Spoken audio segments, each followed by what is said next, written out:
Yes. Okay, so we're unanimous. So we're in executive session. Bye, Peter. Bye, Rich.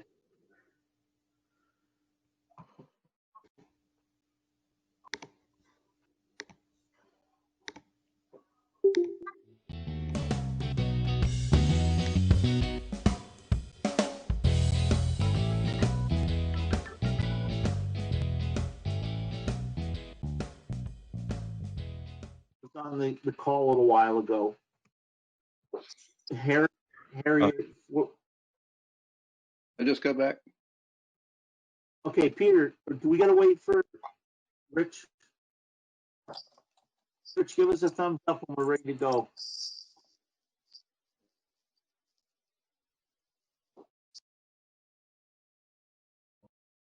The recording started again, so it should be good. Should be good to go. Rich, you good to go? Yes, I'm sorry. Okay, so the board by unanimous consent came out of executive session. Rich and Mark are gonna send to the superintendent a couple more edits to the agreement and hopefully get it to the board before the next meeting so it can be discussed and finalized at the next meeting. Are you, I'm sorry, we'll get what to the superintendent? some changes to the agreement, to the contract, Got it. and some clarification.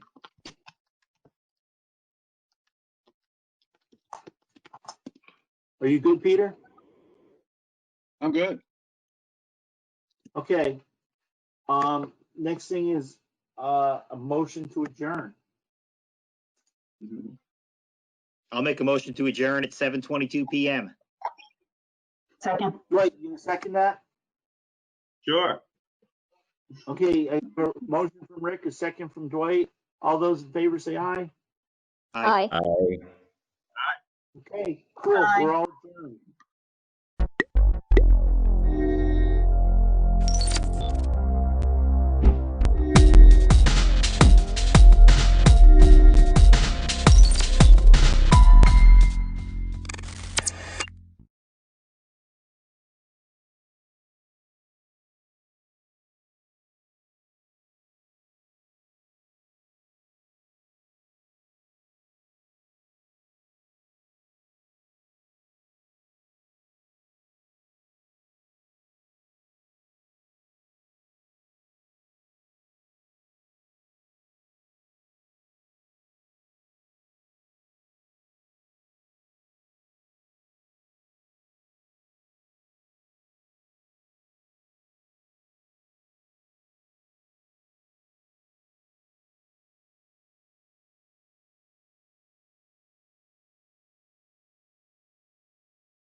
All right, we are recording now. All right, perfect.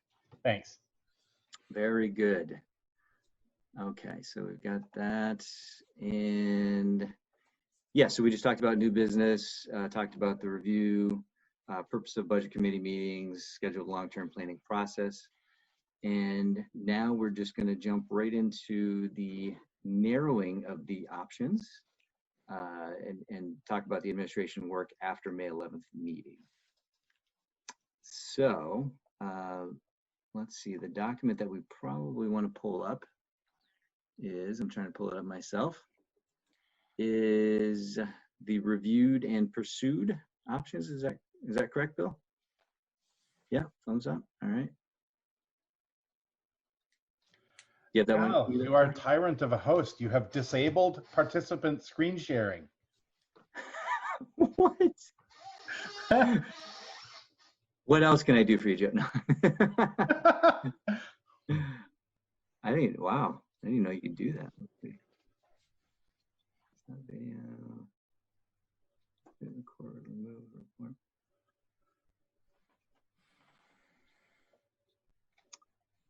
I think No, that's I'm- down in the options at the very bottom of the manage participants.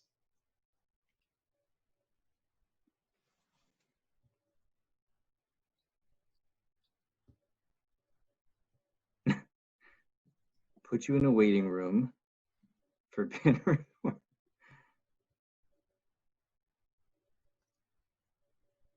Hmm.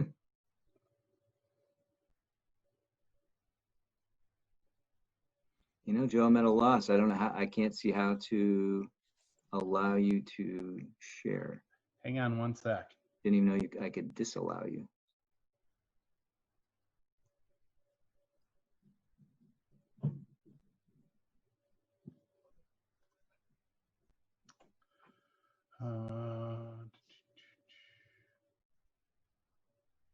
I took back hosting. Yeah, I saw that. Yep.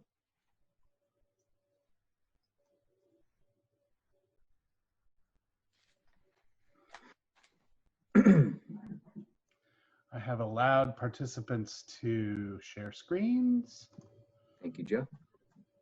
and I think I can now give you back hosting.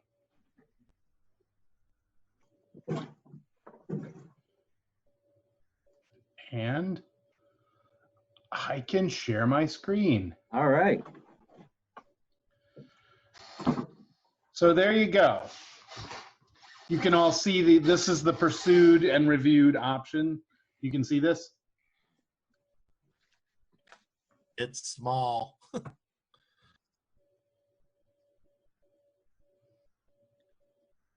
You should have it in your board email too, Dana.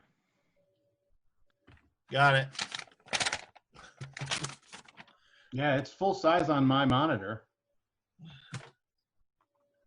It looks good on my computer. Yeah, I think it's small screen. Anyway. Okay. Does everybody have it up in sort of? All right, perfect. So as you can see, coming out of the meeting, there were certain options that Bill and team moved forward with. And those are in the top bucket. And so those would have been the current operations as presented, which came out to a unified tax rate of 206. Well, actually, current operations would be 212, option 1. Current tech heavy is 210, and the current in 3 locations had a range of 206 to 216. And then we had 2 new options, new building, which I think is just kind of a catch-all for the variety of different things that we could potentially do for building. There are many probably iterations of that. And then in option 11, we've got the K through 2 TES, 3 through 12 Leland and Gray. And the options that we did not, or Bill's team did not continue to pursue, were the essentially all the ones that involved closing Leland and Gray. Altogether, that would be 4 through 8. Bill, did I sum that up okay? Yeah, you did a great job. I mean, basically what we did is we met after the meeting, and this is what we heard. And so what we're hoping for is if the budget committee can reflect back to us if we heard what they heard as well. We don't want to do any extra work, but we don't want to miss any work. So we're really asking the budget committee to confirm, did we hear this correctly at the last meeting, that those are the ones 1, 2, 3, 10, and 11 that we should be getting prepared to pursue, and that we should hold off on 4 through 8.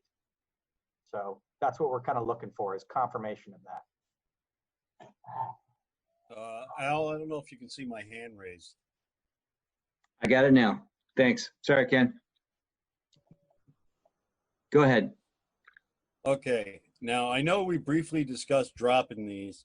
Do you think it's too early in the game to drop the options that have the biggest savings? I personally think that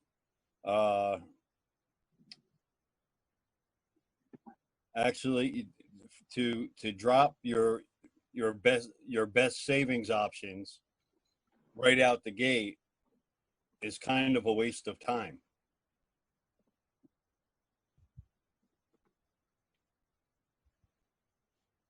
I mean, if we just say, if we decided to outsource our high school kids to another, to have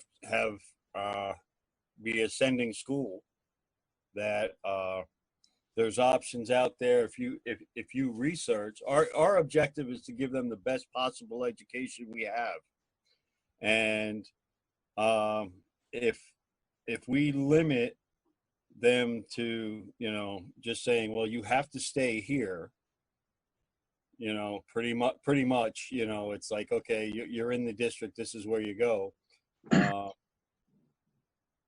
I was, doing some research online and looking at the ranking of high schools, and around us, there are high schools that rank far better than we do. So why are we penalizing our students to stay in-house when they could be out there somewhere else? That's my question. So you're questioning why we would, I'm sorry, go ahead, Bill. Well, just a point of clarification for Ken. Ken,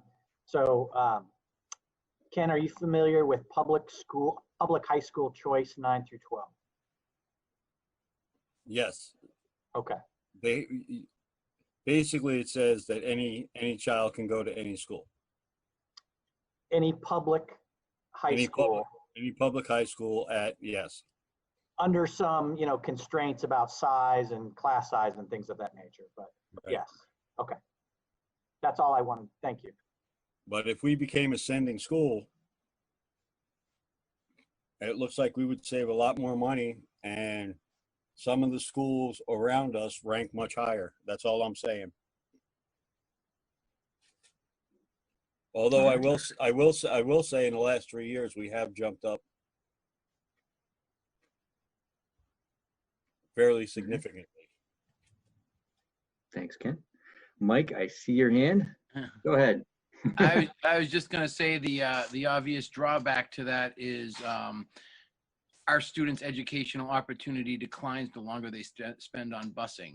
Okay, so if they're on a bus for a half hour to an hour or longer each way, their educational opportunities decline. So that would be at least one reason to not send to further away.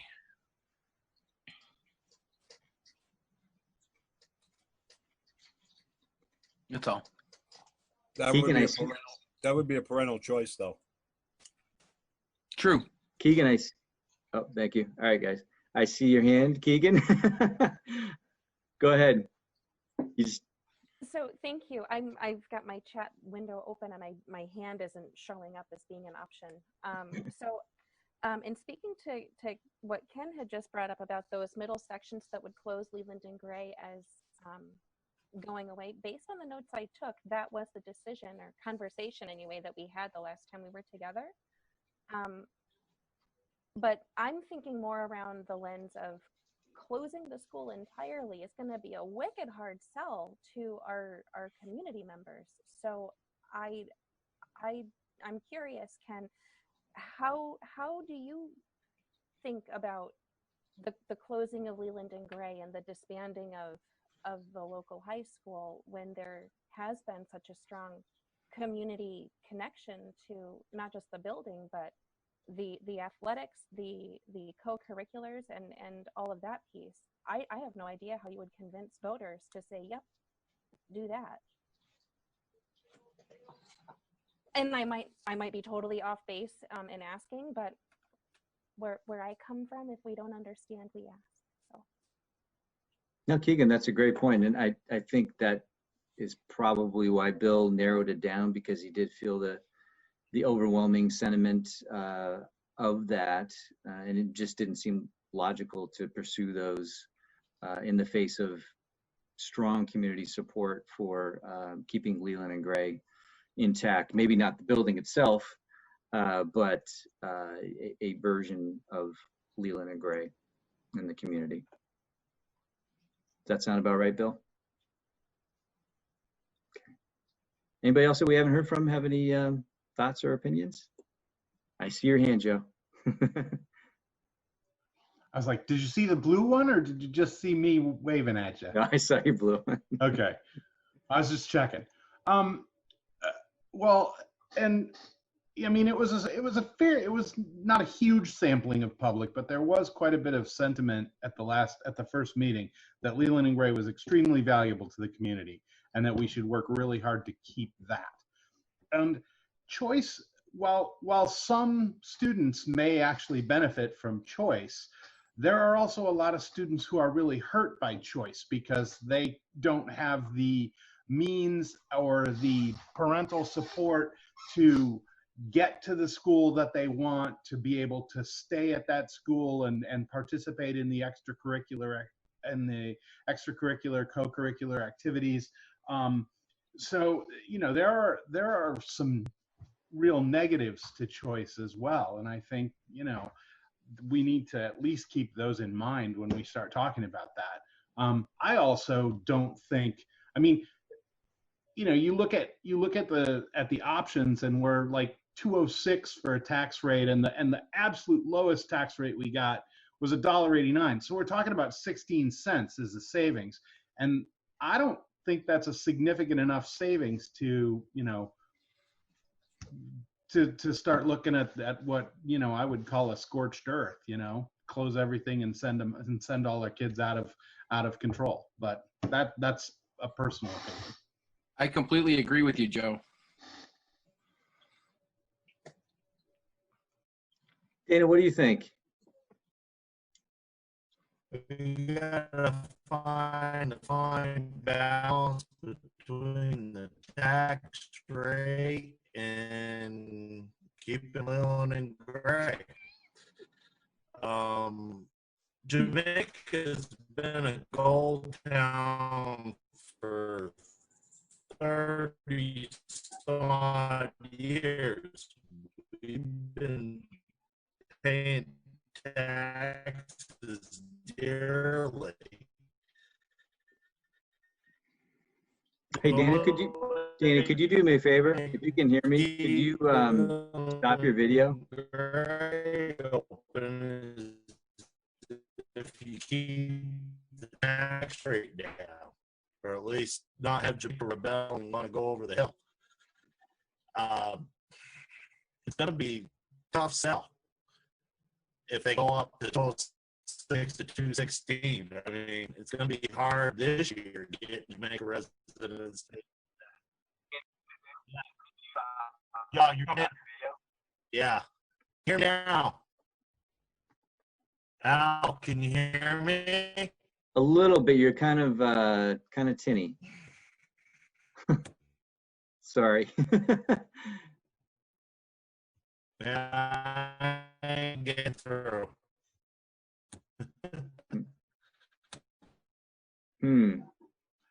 Dana, if you have a landline, you can call in on a phone number too. Don't worry about me.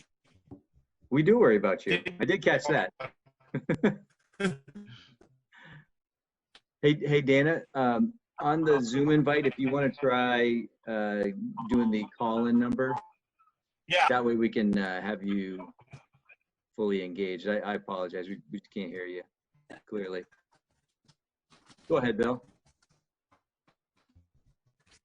I just wanted to emphasize that the point of this agenda item was to get each member of the budget committee to weigh in to.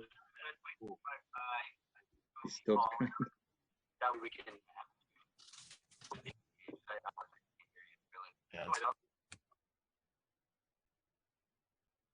Just a reminder that the point of this agenda item was to get each member of the budget committee, just like Ken did, just like Keegan did, just like Mike did, just like you did, just like Joe did, just like Dana tried to do, to see if we are on the right path of pursuing those options.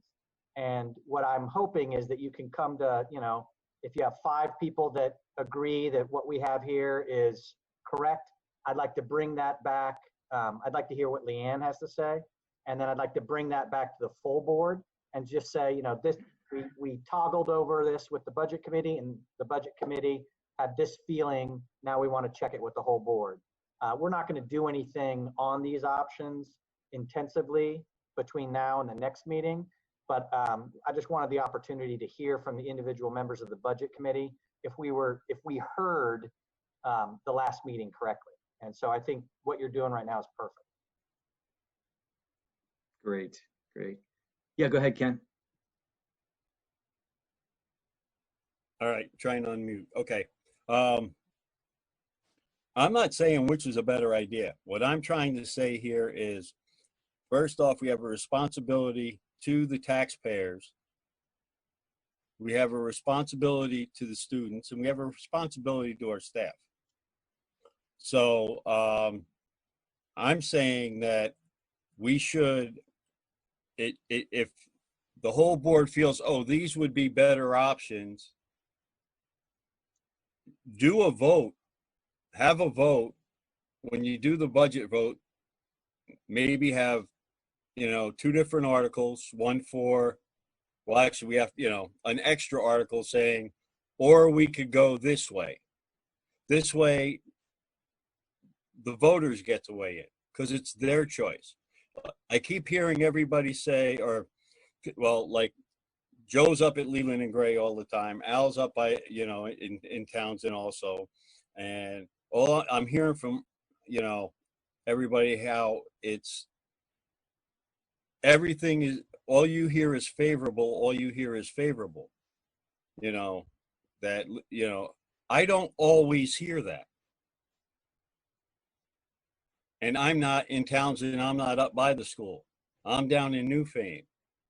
And, you know, I'll be honest, I go around and ask people, what do you think of this? What do you think of that? And they tell me what they think, and I bring it back to you. That's my job. That's who I represent, the people of Newfane. I'm not saying everybody in Newfane feels one way or feels the other way.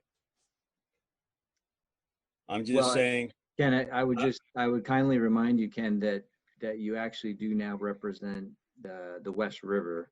Once upon a time when we were back in our towns, yes, I represented Townsend and you represented Newfane, but we now represent the collective West River. So we have to look for the best interest of all of the students and all of the administration, all of the people within our West River. I do look out for every town, but I was voted in by the taxpayers of Newfane. Yep. If every taxpayer in Newfane hated Al Clausen, it doesn't mean that Al Clausen has to resign. But if every taxpayer hates Ken McFadden, it means Ken McFadden probably should resign. See what I'm saying? Understood. Okay. And I am responsible to all the kids. I'm not responsible to all the parents. I'm responsible to the taxpayers of Newfane and the children we educate. Gotcha. Okay, thanks, Ken. I saw a bunch of hands. I'm going to get to them. We have not heard from Leanne yet, so I apologize. I'm going to jump to Leanne next.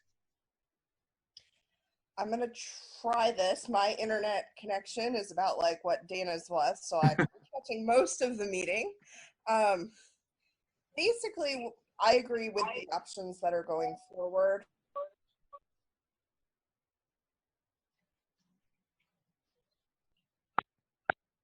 Oh, did we lose you? Was that it? You got enough. Okay. All right. Mike and then Keegan. Yeah, I was just going to say that it was basically we wanted to cut down some of the options and whittle out the ones that we didn't think we were going to actively pursue at this go around, right? So I agree, you know, with these options that we're talking about.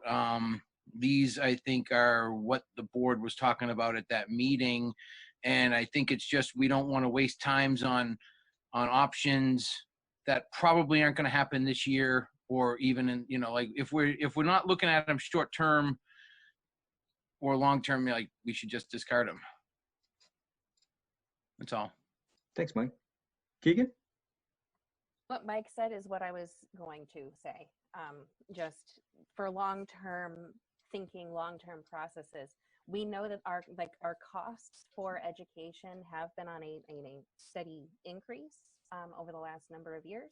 We know that we have a declining student population, but I don't think that I don't believe the answer, and I don't believe that my communities or our collective community response of just shutting down the doors and walking away and then funding out transportation to any school and any public school is a good idea.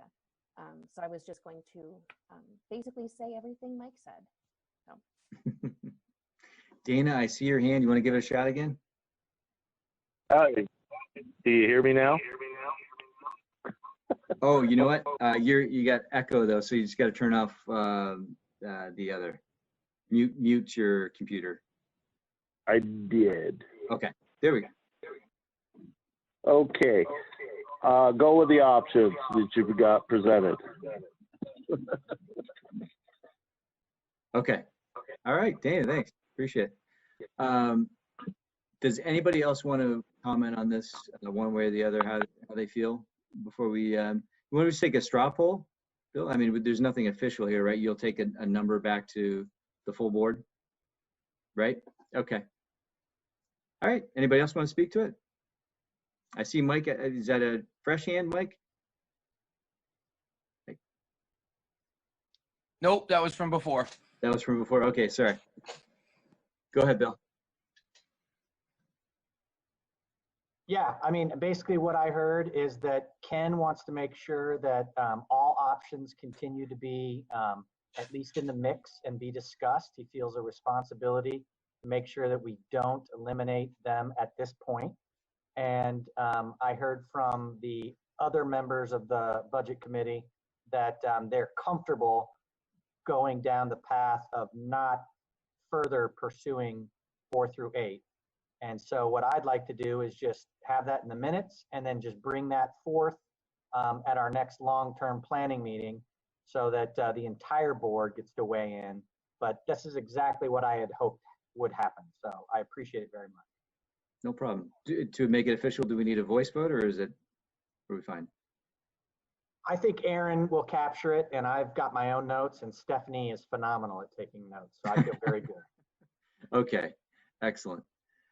All right, so moving on to the next assigned work on augmented or new options. Bill, where would you like us to go? So this is really about option 10 and option 11. Option 10, we're going to talk about in the 4th bullet. So we'll get just some context there. But option, looking at kind of a Townsend-centric, I would like to get the board's, the budget committee's will on should we wait and talk to the board about going deeper into that option, or is that something that the budget committee would like us to flesh out a little bit in the next 2 weeks and bring something back for the long-term planning meeting on June 8th? Go ahead, Keegan. So Bill, I just have a quick clarifying question. Yeah. Option 10 was new construction and option 11 was your Townsend-centric. Your new construction option, does that include, is that a pre-K through 12 building structure, or is it new renovations to what would be just a standalone high school or a standalone middle high school experience? That's a great question, Keegan. It's all of those things. It's what path of new construction do you guys want to go down? And so tonight we'll give you some context for bonds and just some comparables of other buildings that have been built. And you guys can weigh in whether you want us to continue to look at those narrowing options. But yeah, you're right, Keegan. It could be any of those things.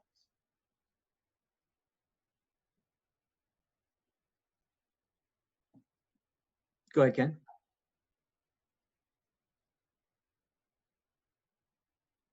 You're muted, Ken. Okay, there we go. I see a price tag here for 40 million. Is what, right? Wait till we get to bullet 4. Wait till we get to bullet 4. Okay, but this is my question is, you're saying it's going to be all of these. If any building is done, like, you know what? I'll just wait. Go ahead.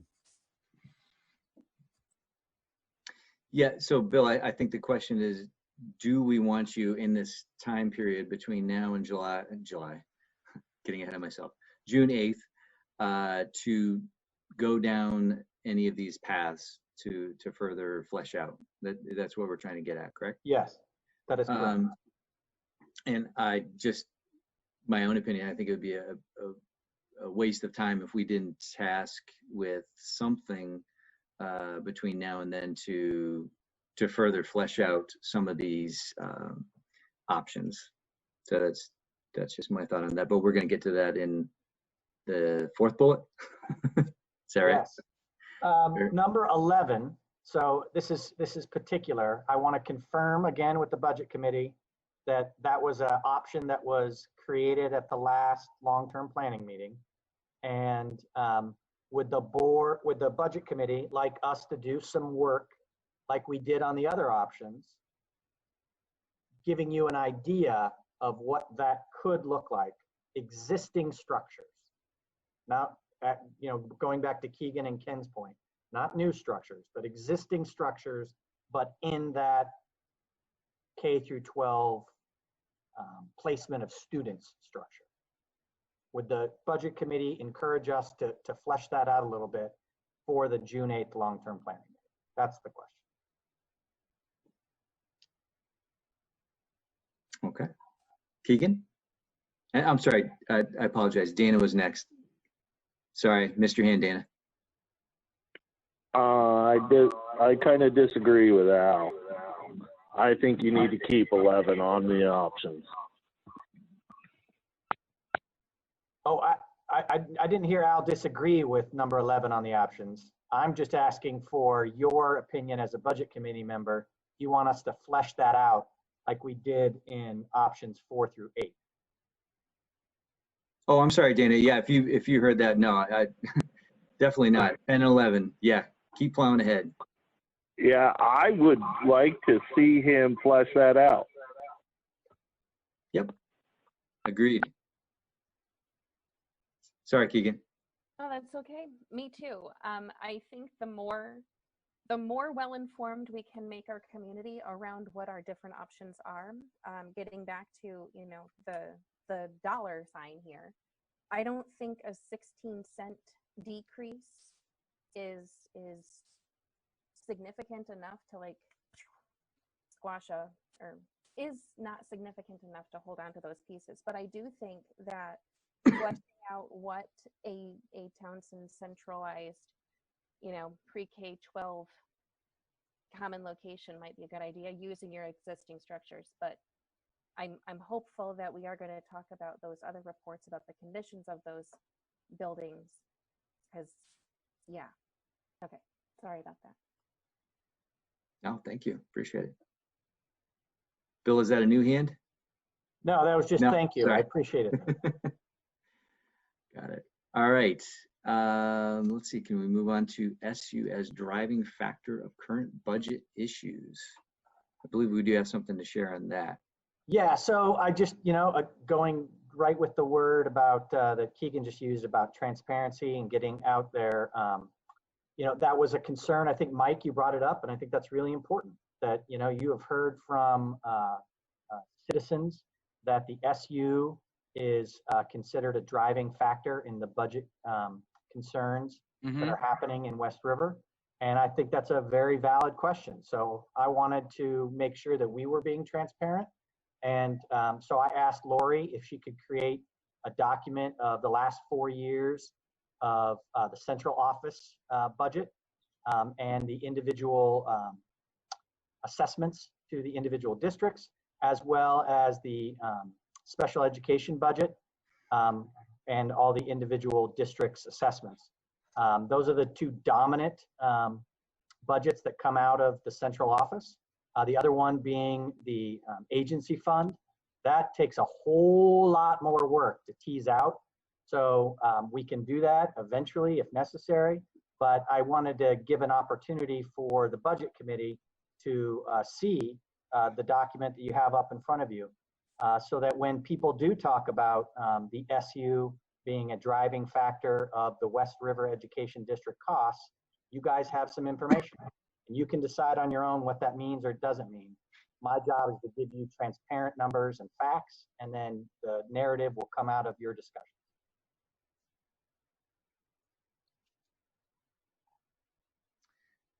All right, can everybody see the document? Do you understand? Let me just take a swing at it. So, I'm sorry, I see your hand, Mike. Go ahead. I was gonna say, it looks like West River is paying a whole lot in that. Like, okay, I know Marlboro's a much smaller district than even River Valley's is, but I mean, you compare River Valley's to us because they're our closest comparison, and we're 4 or 5 times higher. Go ahead. Are you talking about the superintendent's office or the special? Yeah, the superintendent's office. Okay. I'll ask Lori to kind of pop on and kind of explain how that all plays, because I think that's a great clarifying question, Mike. But even in the bottom, even on the net education spending, it's similar. Yeah, I think it's important for Lori to kind of walk us through. If Lori, are you okay with that? Sure, yeah. So this is, the superintendent's office has always been based on average daily membership. So these are the counts of the students, and it's a basic percentage of the total budget. So you can see in fiscal year 18, the total budget was 872,000, and West River had 609 students. So over the last 4 years, there's a couple of things happening, right? You can see that West River is actually had a decrease over 4 years in their assessment cost. And that is, partially or mainly because of the students dropping. And there's other reasons for, like Marlboro, River Valleys, Stratton, all had, fairly significant increases over the last 4 years. And some of that has to do with Wyndham Central taking on their financials, which had not been the case in the past. So for West River, that we've always done the financials, so there was no change in that aspect of things. So you're really looking at a decrease over the 4 years of 3.29%.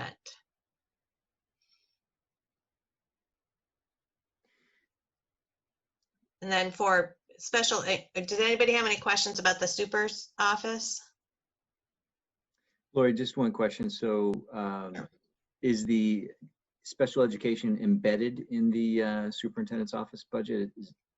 So we break out our 2 budgets. Not all SUs do that, but we have actually four significant budgets. We have the superintendent's office, that's basically the business office and Bill's office, and that's it. And then we have the special education, which is all special education. This is everything comes through the SU, so it's a complete picture of special education. And then we have the agency fund, which is the bill back. It's an in and an out, basically.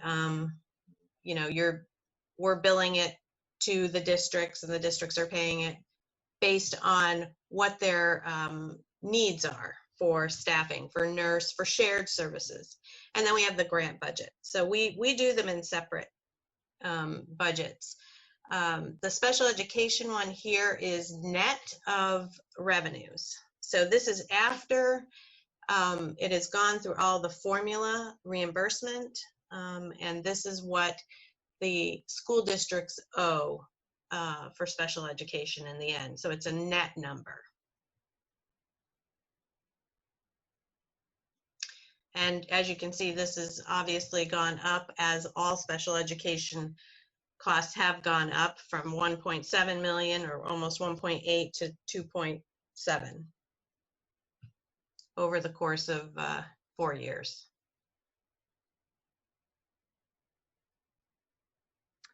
So it looks like the big driver is special education.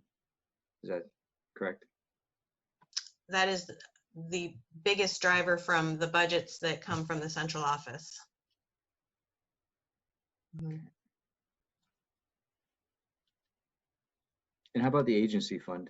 What, Yeah, so as I mentioned, I didn't do the analysis on that because it's really, it's an in and an out, right? Because Yeah. it's something that you're purchasing a service for nursing. So if it wasn't in the agency fund, it would be in West River's budget, right? So it's not really no impact.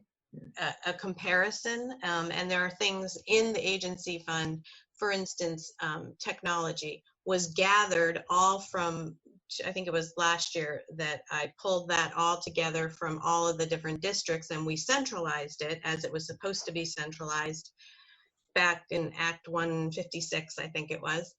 And, you know, that was pulled out of the local budgets. So that's where the comparison gets a little bit difficult with the agency fund.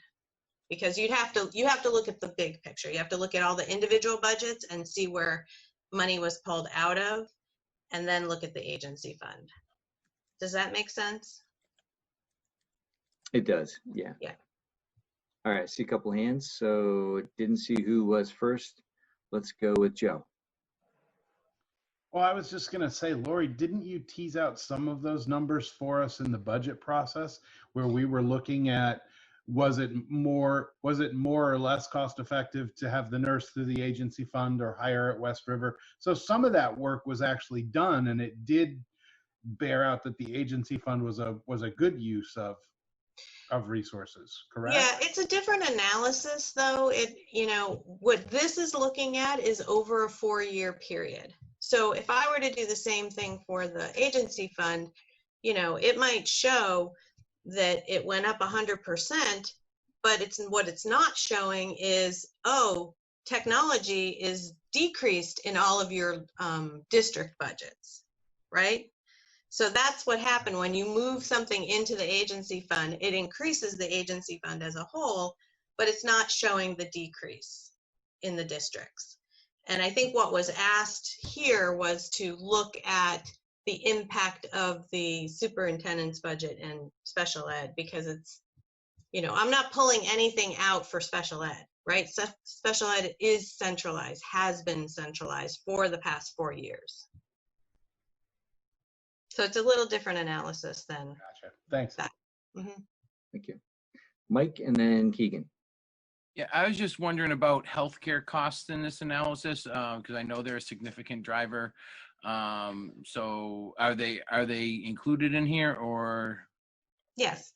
Okay. Mm-hmm. These are total budget numbers that are in special education that are netted out from state reimbursements and federal reimbursements. But yes, these all include the increases in healthcare year over year, salary increases in Green Mountain power bills, all of those things that takes into account here. Okay. Mike, are you wondering about the January increases? Well, I know that's coming up, and we talked about that at the last meeting. I mean, we could be looking at a steep increase, a big budget hit. But no, I wasn't specifically talking about that. Just, you know, we tend to say, you know, it's special ed is the driver, but it's also the healthcare for those employees. So, you know, so it's kind of a hard to tease out the real number for special ed. You know, well, it is the real number, but there's other drivers in there.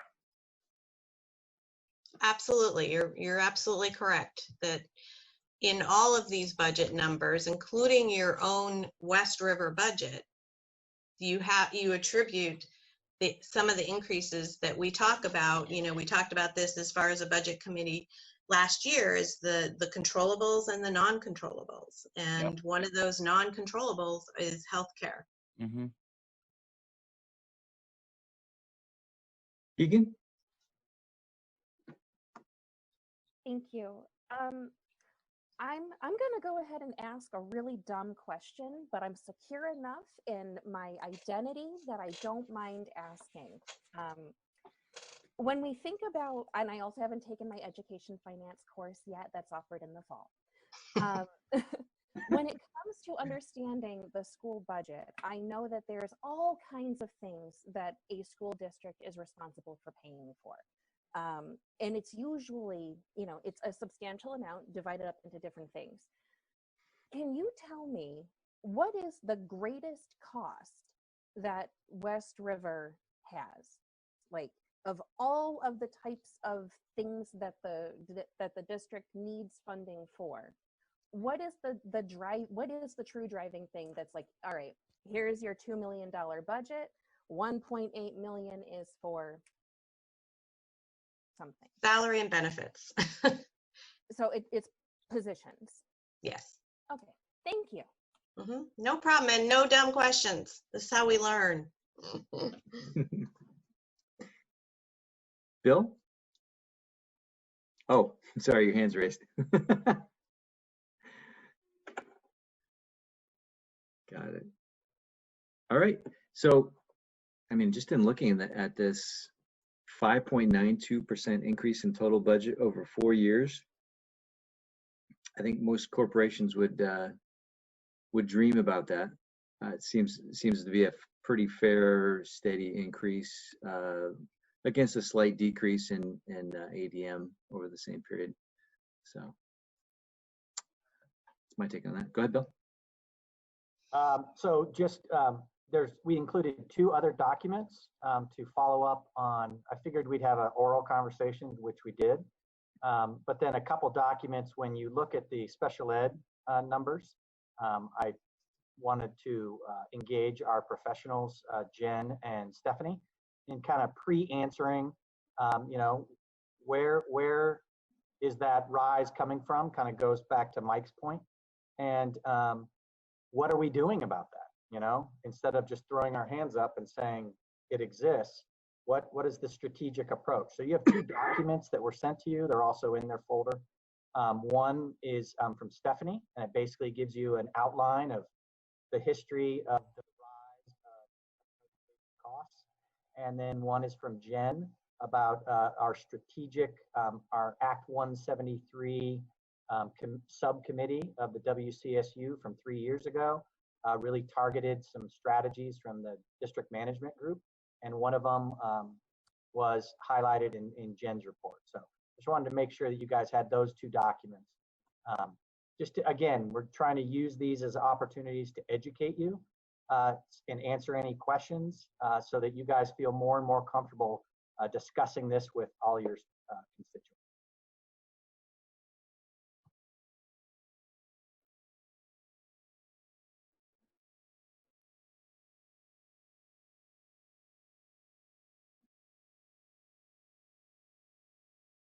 With that, did we want to have Jen and Stephanie speak to the documents? Stephanie, how about you?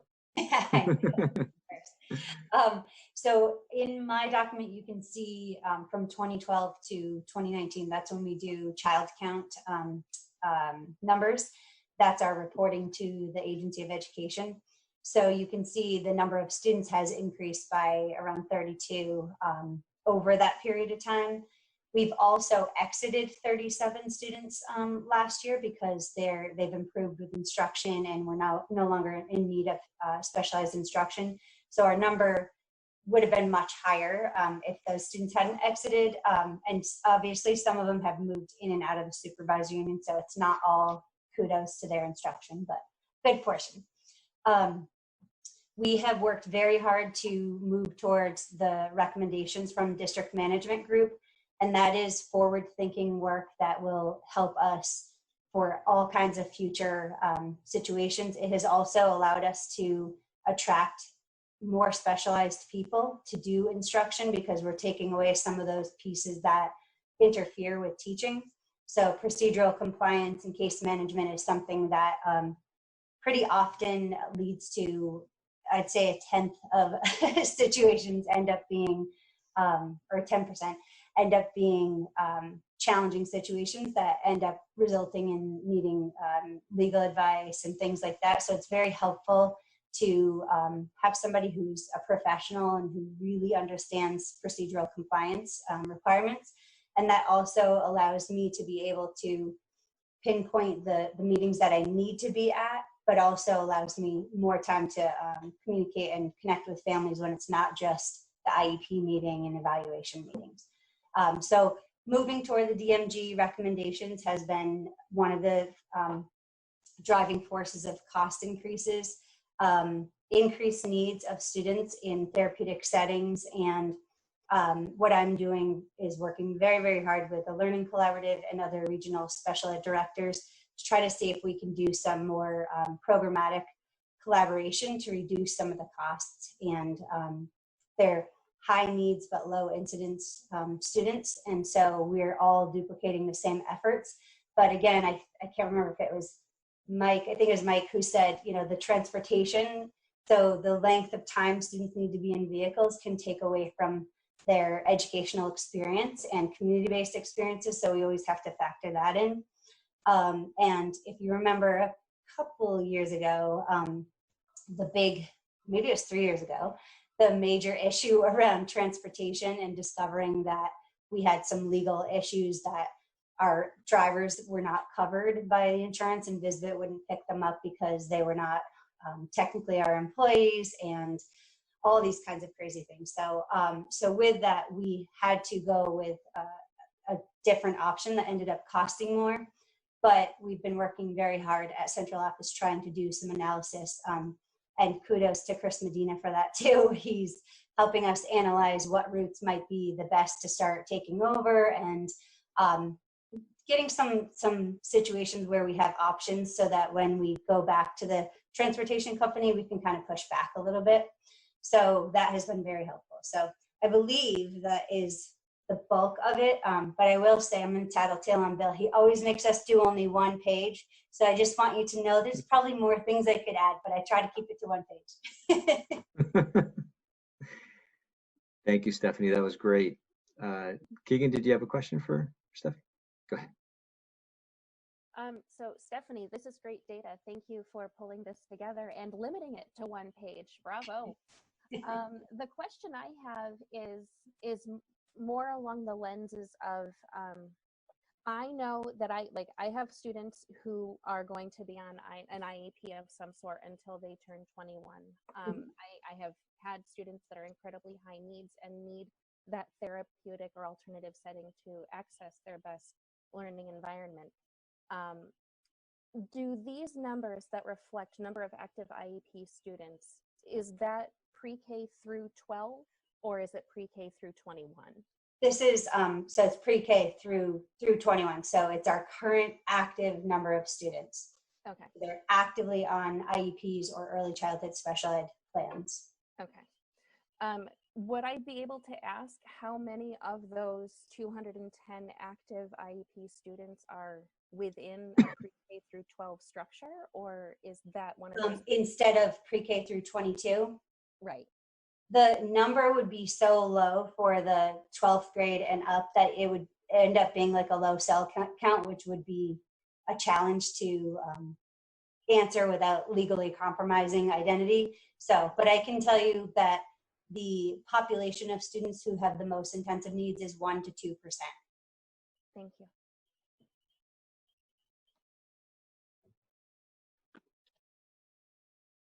Any other questions for Stephanie? No?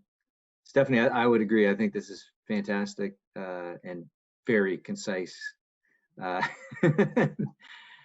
And I think it sounds like a pretty amazing number to me that we had 37 that exited and level set over 2 years in the total child count. That sounds like what does Dr. Fauci say about the curve? Coming down off the curve. And I have to say too, just to add, we couldn't be looking this good without having the academic support team and the teachers also doing the amazing core instruction. So I feel as a whole SU, what we're doing is the right thing. And I just hope that any of the options that we pursue isn't going to disrupt the work that we've done. I just would like to enhance that work because it is really closing the gaps for students, which opens up opportunities for them forever. So. Stephanie, that's a great point. Of these options, are there any that you feel that would be disruptive or less? At this point, no, but I think that it would be great for us to really think about the opportunities for students, and that includes the opportunities for specialization of staff. And we talked a little bit with district management group around grade level clusters and things like that. So the more we can maximize without compromising success, but the more we can maximize the opportunities for students with specialized staff, the better they will do. So you can imagine being a teacher teaching, 2 or 3 grade levels, or even 8 in some of our, or 6 in some of our districts. It is, it's a lot, and they have to be generalists for everything when we know that the whole entire, a huge amount of our progress in society is built around specialization of skill so that we can master it. And I think that that's important to consider. Great. Thank you. Excellent insight. Keegan, was that a new hand? No? Oh, okay. Some of them just seem to hang there forever. So, all right. Oh, Ken, I saw that. That was a fresh hand. I just got to wiggle it back and forth to get your attention. I figured that out. Otherwise, it will stay up there for a while. And I didn't mean to do this. It's like I understand how the special ed budget works and everything else, and what the costs are and all that. But I'm going to go back to the original question, because I did have my hand up there, but before Stephanie was speaking, but I didn't want to interrupt her. She was on a roll.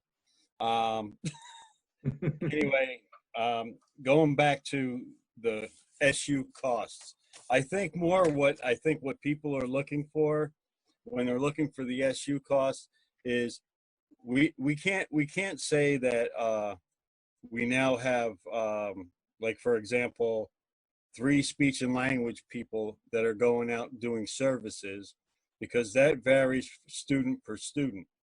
But as far as how many FTE, what we need to know is, or I think what I would need to know is, how many FTEs does Bill's office have compared to, say, 4 years ago, 5 years ago? Because and I know they're doing outsourcing on some things, and if there was a person there doing it and it's now being outsourced, what is the cost of that outsourced project, or what's the word I'm looking for?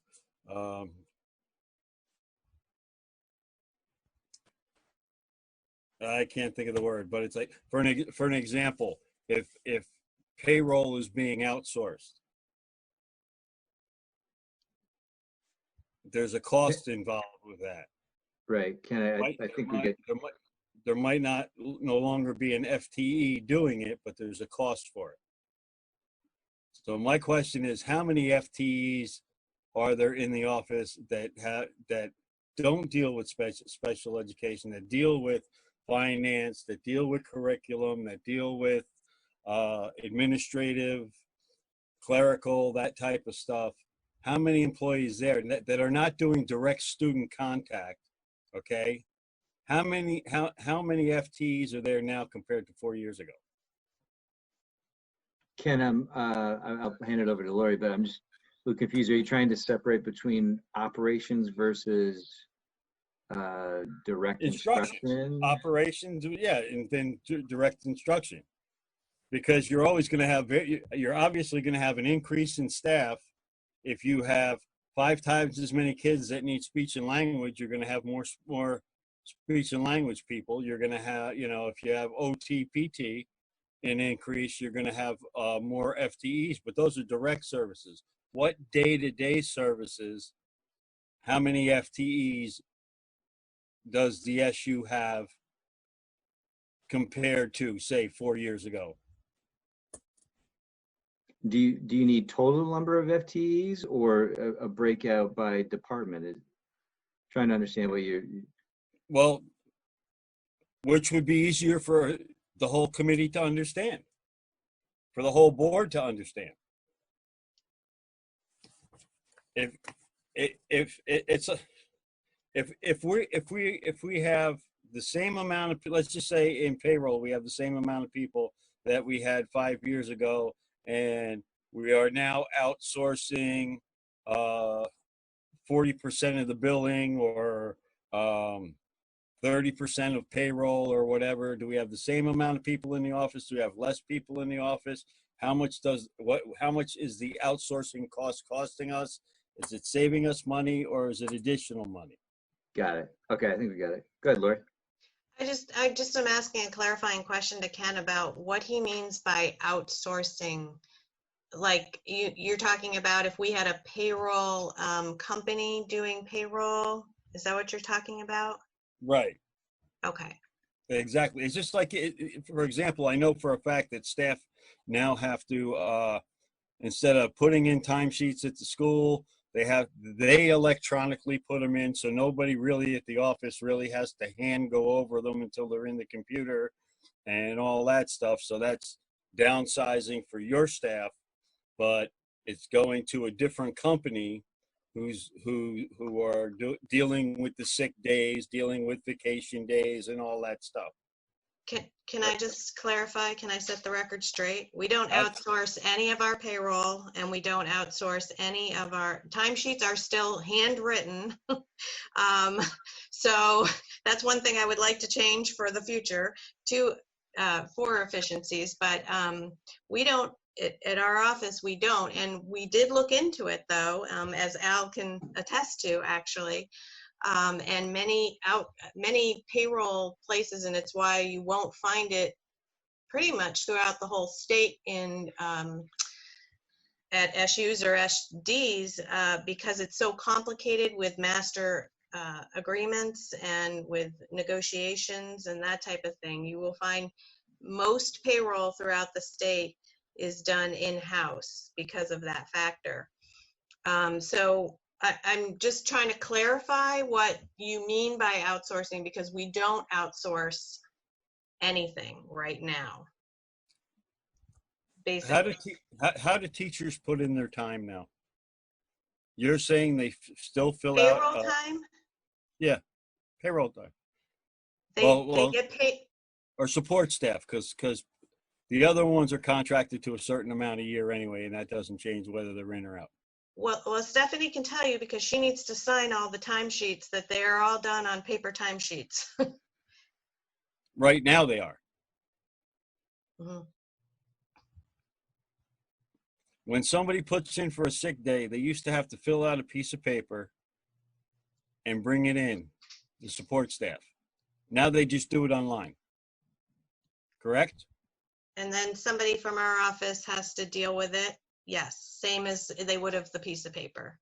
But I see what you're saying. I understand what you're saying, but we don't it's all in-house, but there's less legwork for your office because it's all computerized now. Well, I think we could go down this path, a long conversation with this path. I personally disagree. We have actually, in some cases, there is more work, but I understand what you're talking about. I hear what you're saying, and that's what you're looking for. Yeah. Okay. It sounds like Lori would love to have some of those efficiencies.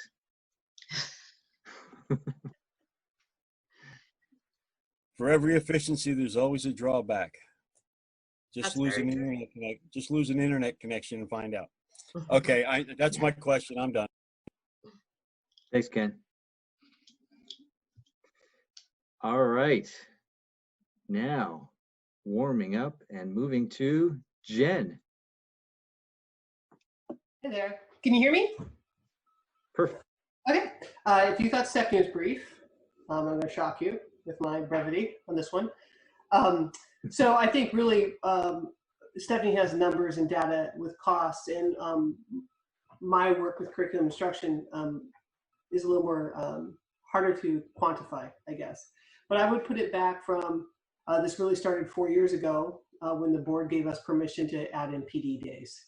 And what we've really done to stop that gap growing is starting with professional development for our teachers and getting us aligned with research-based, evidence-driven instruction. That's in both literacy and math. We focused on math, we focused on literacy. We've been able to bring a continuum K-12 of literacy instruction that's going to continue next year with writing. I think that's bringing our teams together across our schools. We're able to share those resources and information and knowledge.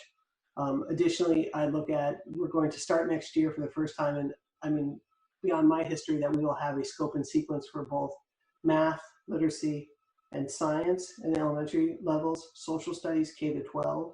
We have not had that agreed upon curriculum coordination since I've been here, and I found no evidence of it since prior to Common Core.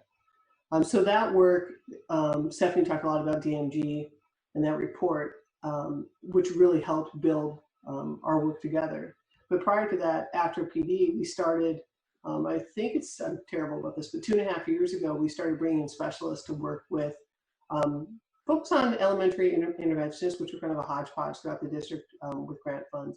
And we started bringing in, using grant funds, bringing in specialists to look at early literacy and look at early math instruction, because those are the foundations for everything we're going to build on. And so working through that kind of vein and that structure, we ended up developing an academic support team for the district. So for the SU, thinking about this group of 5.6 FTEs that are paid for through grant funds, special ed, and local funds, they are highly skilled. Of the 6, they include 2 reading specialists. They're highly skilled. They're using evidence-based programs. They're leading teachers in the core curriculum and in data analysis. So we're looking at not just some of the data like the SBAC and kind of wondering what we did, but taking these 3 times a year, these pieces of assessment and really targeting instruction for these students.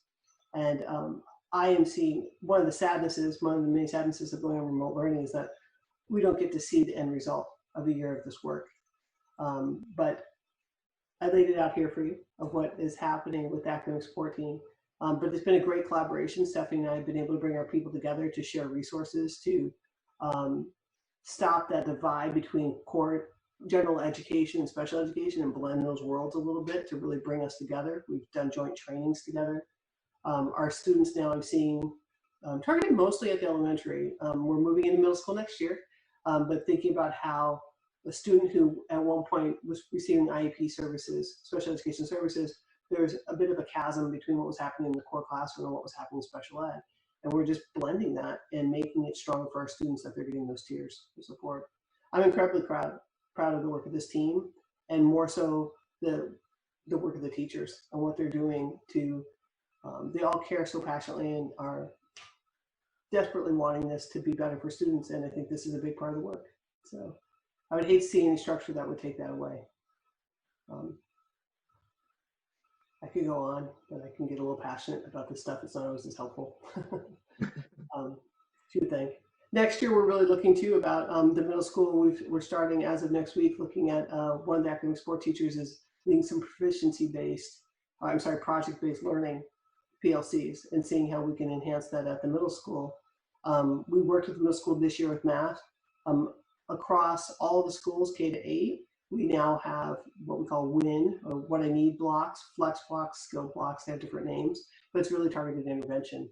And a big part of this team is skilling up the general education core classroom instruction, because like Stephanie said, some of them have multiple grades if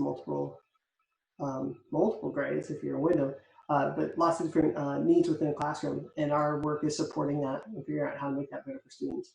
Not to mention classroom teachers and 22 pairs of snow boots, so it's a lot. So that's it. I'll mute. If you have any questions, I'm glad to answer. But I would like points for how brief I was. That's all. Thank you. Yeah, that's amazing. Keegan, I think you have a question? I do. Jen, amazing job. Awesome bonus points for your brevity, of course. I've got it's actually a question around the systems that you guys are using. Mhm. This is all about your academic support team. In my experience of being a teacher, sometimes there's some behavior or social emotional things that get in the kids' way of learning that's not necessarily directly tied to academic performance or proficiencies. Do you also have within the SU a social emotional or a behavior support team that is also looking at the softer side of the skills that kids need to be successful, or has your intention only been to hone in on the academia? Great question, Keegan. So our LCAS is actually based around MTSS system for academics. It's very clear about supports about how we address academic needs. The social emotional piece is not into in that, but it hasn't been fully developed. That's actually the work. Well, Stephanie and I will work on this together, but is our major work for this summer and rolling that out. I also serve as your PBIS coordinator for our 3, now going to be 4 schools. So at the 4 schools that are using PBIS, we do have a tiered system of intervention for social emotional learning. Additionally, I am helping the district with a reentry plan, which is Sarah Kiefer is really leading the work with a group of teachers to look at how we are going to help our kids re-enter school next year based from a social emotional learning perspective. But that really ties around our work with the Trauma Catalyst group and how that's going to be helping our students, not just in the reentry, but all the pieces. So that's a long-winded answer to your question that the LCAS is really developed around academics, but it talks about emotional learning, and that is a piece that we are now taking that next piece. 3 years ago, we didn't have an LCAS. We just started an assessment and started using data. 2 years ago, we created an LCAS that was basic, and now that has developed into something that talks about MTSS and how we build instruction around a student need, and that's going to build again and add to SEL. I think we're on. Stephanie, feel free to weigh in. I can't see you, but I'm sure you're here. I was going to just add in that we did hire for special education a behavior specialist, because when we were looking at our outside contracted people, it was well over $60,000 that we were spending on, say, a handful of students for functional behavior assessments and behavior support plans and things like that. And they would, fly in, do their gig, send us the paperwork, and then they'd be out again. But really, there's a holistic approach that needs to happen. It's like a pedagogical shift that has to happen. So in hiring someone in-house, what that allowed was that person her name's Beth Merrill this year. She is very knowledgeable about each school's cultures and the communities and the students' needs, and is able to adjust according to that and make suggestions for me for staffing at times, like if it seems like there's a temporary need for support or executive functioning skill that needs to be taught. She makes recommendations and gives me good evidence for it, but is also able to do all of those, the $60,000 worth of services that we had been sending out. So that has been super helpful, and she and the paraeducators who work under us in the behavior support rooms and thinking feeling rooms and things like that have been able to address behaviors prior to them becoming what we would call fires. They'll see patterns of behavior. They'll identify, oh, it's happening often at recess. Let's target recess with a plan for the whole school. Or let's target, the cafeteria. Let's have teachers eat with the kids. Those kinds of things that don't always cost extra money, but really do make a huge difference. So we have built that in, and the leadership team has been working on, as Jen said, multi-tiered system of supports with academics and social, emotional, and behavioral challenges. That's amazing. Bravo. Way to go. Great. Thanks. Any other questions for our experts here? No? All right. Well, let's move on to one last thing, Al. I'm really sorry. Oh, sorry. I promise I'll be quiet after this. I also just want to say that equity is another thing to really consider. So when you think about, sometimes you can think centralizing situations are, taking away the local power, but what it is incorporating the local power to be able to provide an equitable education for students. And in our supervisory union, it seems like it doesn't matter where you're born or where you live, you're getting a quality education that's comparable to your peers. And I appreciate that and feel that the systems this board and other boards have put in place is wonderful. So. Great, thank you. All right, we are moving on to Leland and Gray building update and considerations. What sheet should we look at first? I'm going to pass this over to Mr. Medina, and I will ask him to ask whatever document he would like. Sure, so we can look at the new construction cost analysis. That'll give us a good overview.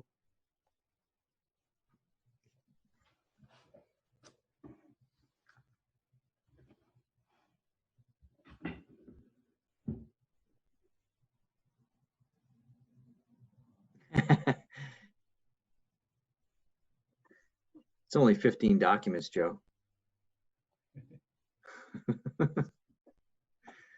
It's just how slow my Excel wants to open. There you go. So in this document, I just wanted to give a couple different aspects as we look at what the future of the district might be. So number one is just an overview of what our current school sizes are as far as square footage goes. And then skipping to that bottom section, a comparison of what other school construction or renovation costs have been in a geographically close area to us. And that'll give us an overview on what their renovation sizes were, what their structure was looking like. I also wanted to capture kind of the number of students they have relative to the size of their renovations and renovation costs, and then breaking that down to a rough cost per square footage. And then as we look at what our options are going to be, we can take what our existing, school sizes are, put a national average on our cost per square footage for construction costs, and see what a bond amount might be. Now, take into consideration there are a lot of variables that come into play with building a new school based on what we want to offer, what programs we want to have, so that can really change the cost quite a bit, but I wanted to get us in the ballpark of what we might be looking like for costs on a bond. So just an average based on two options. One is a 6 through 12, which is essentially would be rebuilding Leland and Gray in its current form.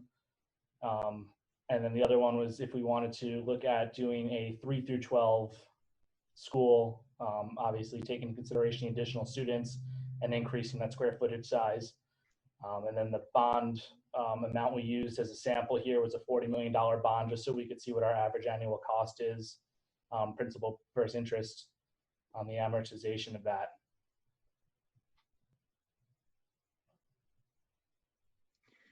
So Chris, in your new construction assumptions, none of them include a pre-K through 12. They do not. Pre-K through 2 is expected to be elsewhere. Correct. Yep, and that's what I was directed to look at, but I did make this sheet. It has the formulas in it, so if we wanted to change the square footage of one of those options, it'll give us a rough idea of what we would be looking at with that national average of $450 per square foot, and get us in a ballpark number of what a bond amount might be based on size.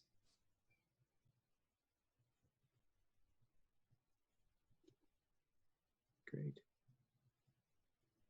Oh, I see Mike. Go ahead.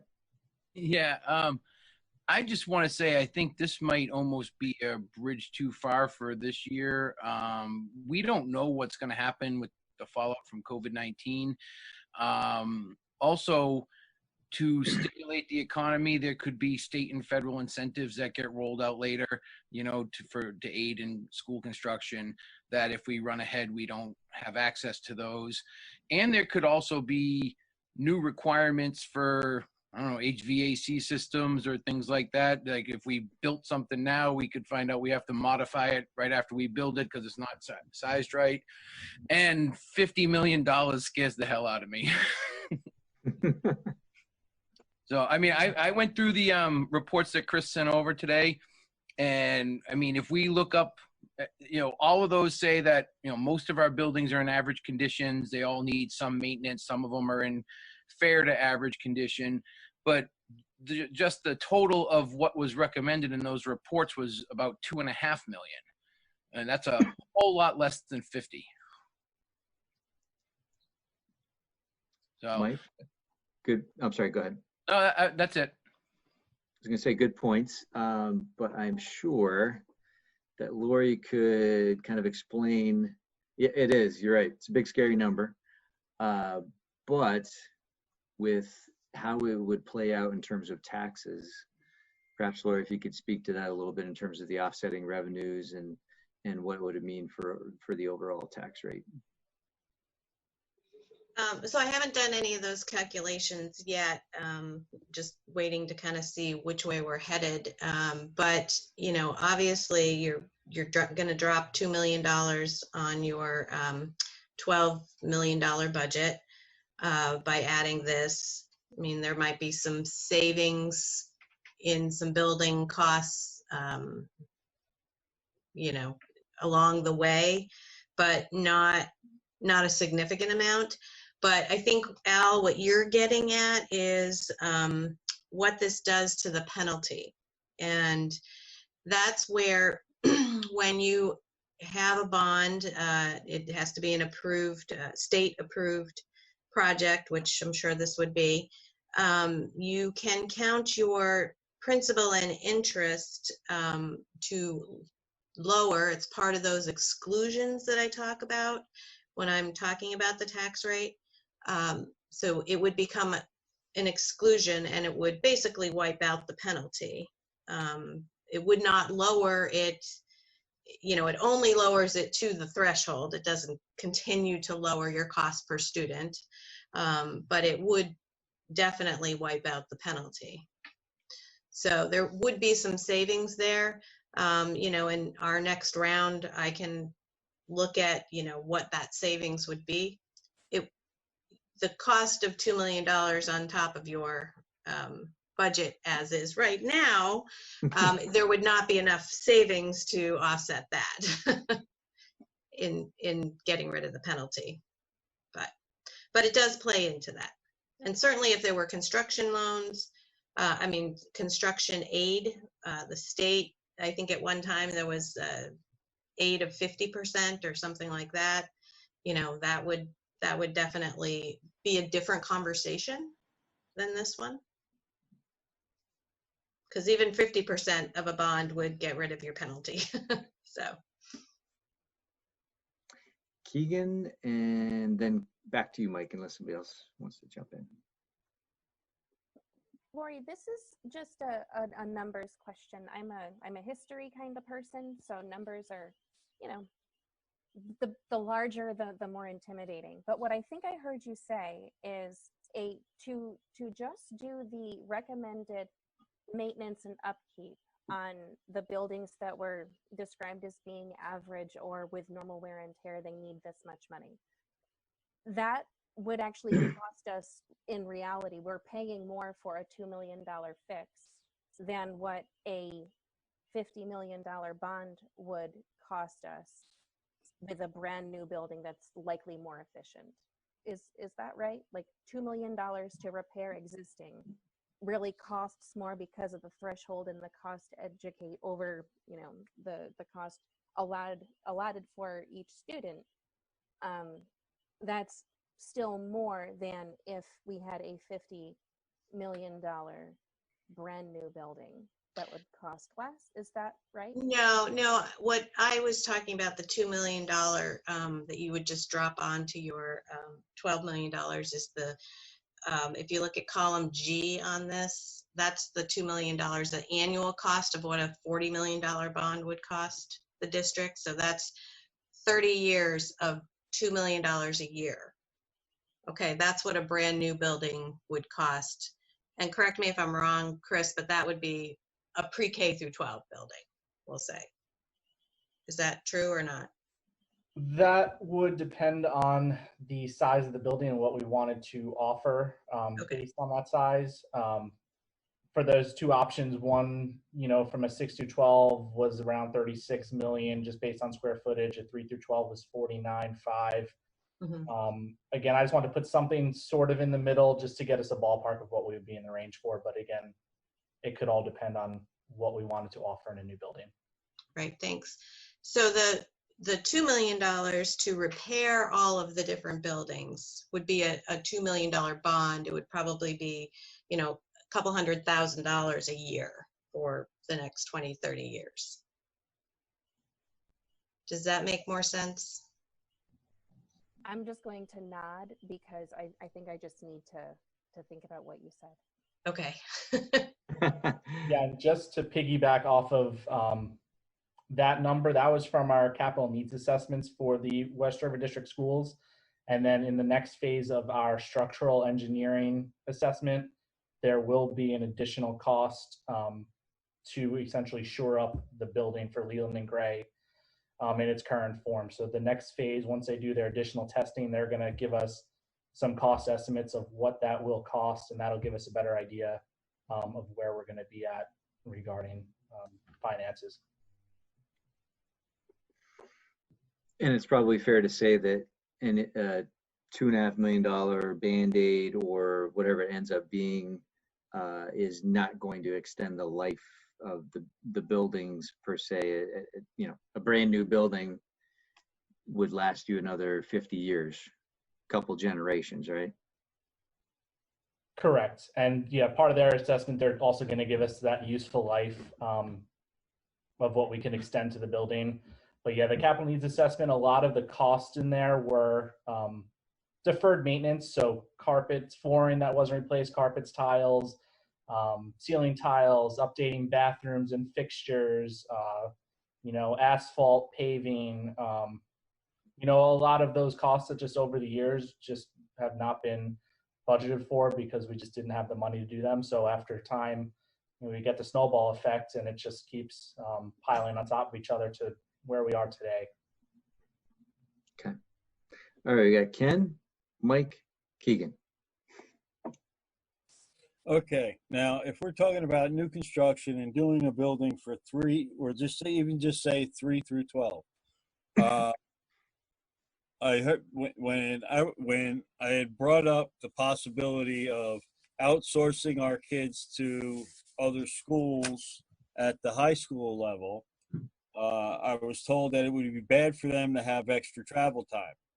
Now we're going to take, and these are the core buildings of each of our districts, our towns. We're talking about Jamaica Elementary, Townsend Elementary, and Newbrook Elementary. And we're going to take all the younger students and give them more travel time. Because obviously we're going to have to pick a spot in the middle, because we're not going to pick something out in Williamsville or over in Brookline. We're going to want it centralized, right? So why would we want to move these smaller children and give them longer bus rides when we know their attention span is a lot less than it is for our high schoolers? Why would we want to put them in all one centralized building?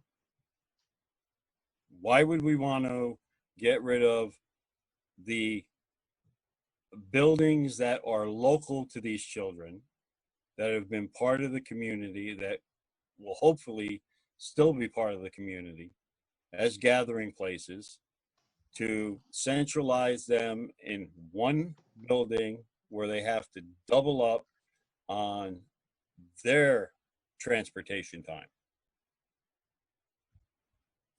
Good point, Ken.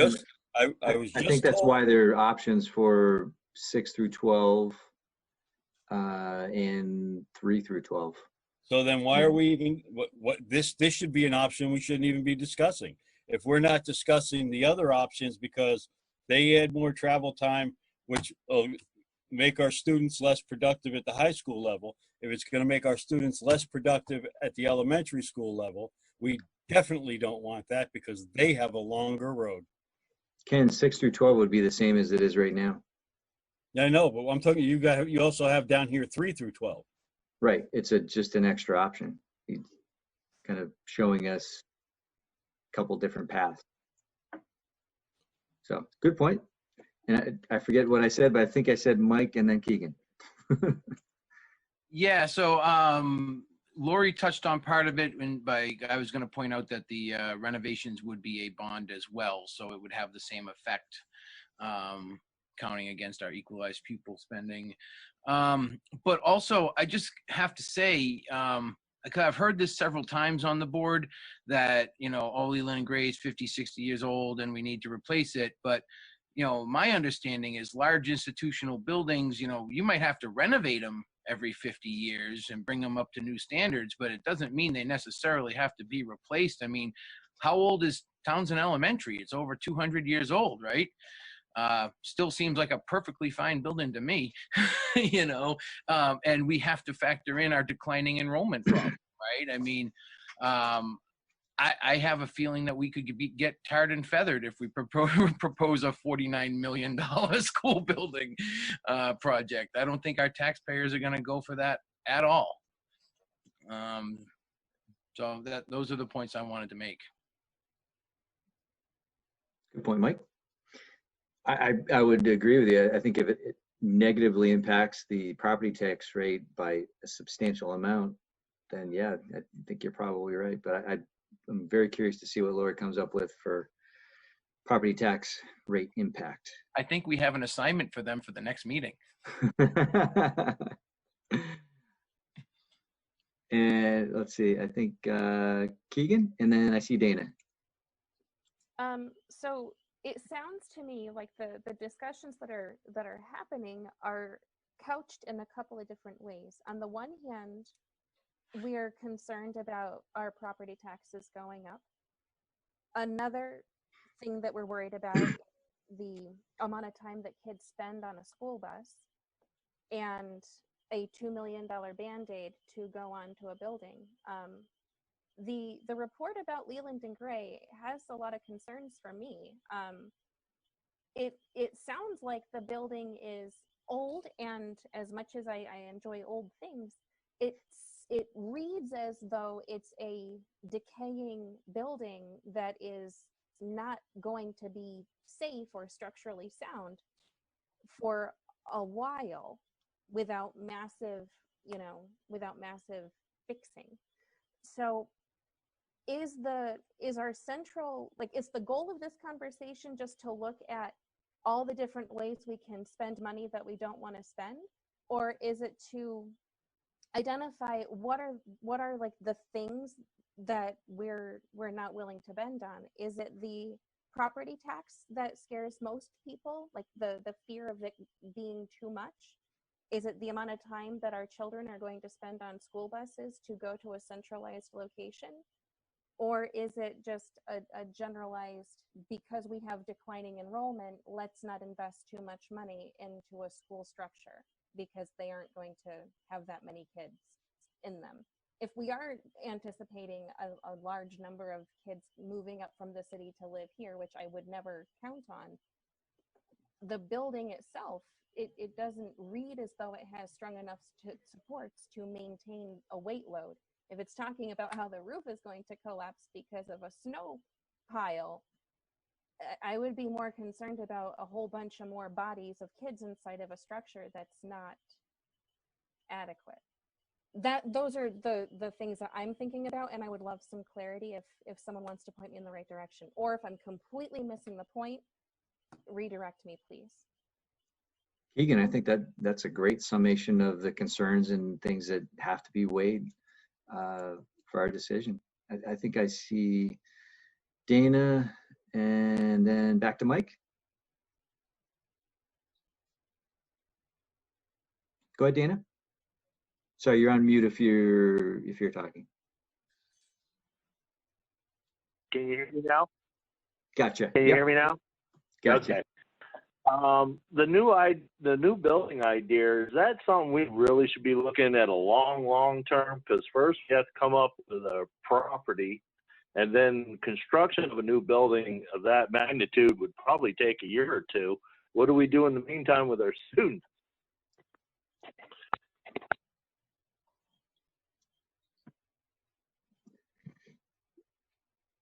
good consideration. Back to you, Mike. Yeah, I just wanted to point out what I put into the chat was from the first report on LNG. You know, the summary is that they considered the property to be in good to fair condition when compared to others of similar age and construction type. While there is work to do, most of it's maintenance related and thus is common for most buildings. And I would add to that that we've already done a heating system. So we have gone down that road a little bit. You know, we have some challenges, right? We know we have declining enrollment. We know we want to have a safe spot for our kids to go and get their education. So I just, and with also with the potential for significant revenue shortfalls due to COVID-19, I'm skeptical that we'd be coming up with anything that the voters would approve in short order. And it's a more like Dana said, it's a longer term proposition. That's all. Great. Okay, thanks, Mike. I'm going to move to Joe, but before I do that, I just wanted to say, at least capture, I think, what I'm hearing as the major concerns or things we want to look into so far: safety, transportation, whether it's property tax friendly, and certainly whether the community would be interested in it. Go ahead, Joe. Thanks, Al. I was going to ask, the documents that Chris sent this afternoon are the initial capital needs assessments that were done. You haven't sent the second report that the engineers did to the entire board yet, have you? I did include the initial site assessment that was done, and that was the kickoff to their next phase that does some more in-depth testing. Okay, but that one doesn't have that one doesn't monetize the work, right? Correct. There's no monetary assignment to any of that work yet. It's more of an overview of what they discovered during their first walkthrough, pictures and a summary of what their opinion is. Yep. The next phase. Okay. I thought there was one where they were starting to talk about what the cost would be too, but I didn't know if that had been released yet. No, there hasn't yet. That we're hoping in the next couple of weeks we can get them back up here. They're from Connecticut, so they have their own restrictions with the COVID-19. Right. We're hoping to get them up there before we have students back in the building so they can do the rest of their testing. Okay, thanks. The other thing is, anything you put on chat is not part of the public meeting. It does not get captured in any way. You should really speak. Thanks, Joe. Sorry, Al. No, thank you. Go ahead, Keegan. So in speaking to what was over in the chat, the document that I was referring to, and thank you, Joe, for reminding me that chat questions don't really count. Where I was referring to the condition of Leland and Gray, that was in the document addressed to Mr. McGrath from Fuss and O'Neill. And that had like a series of breakdowns of all of the different, like the building columns, the different structures, the roof, the tile, the floor, the slanting. Am I looking at a different document than everybody else at this point?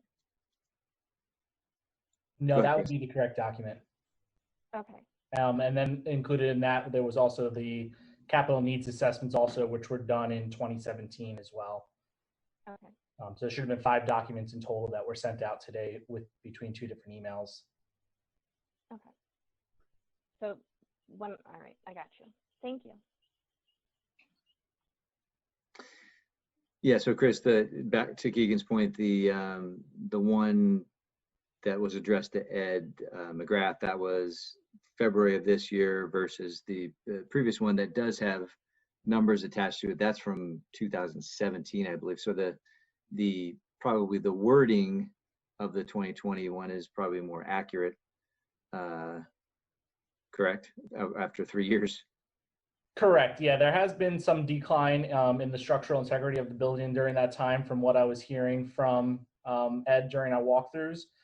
But with that being said, the first report was a capital needs assessment, which is a little bit different than the structural assessment that's being done now.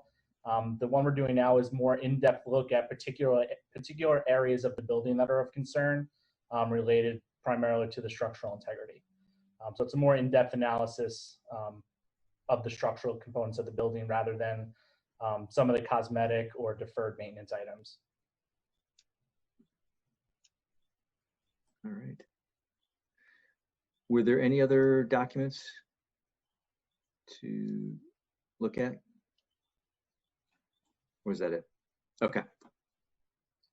Go ahead, Mike.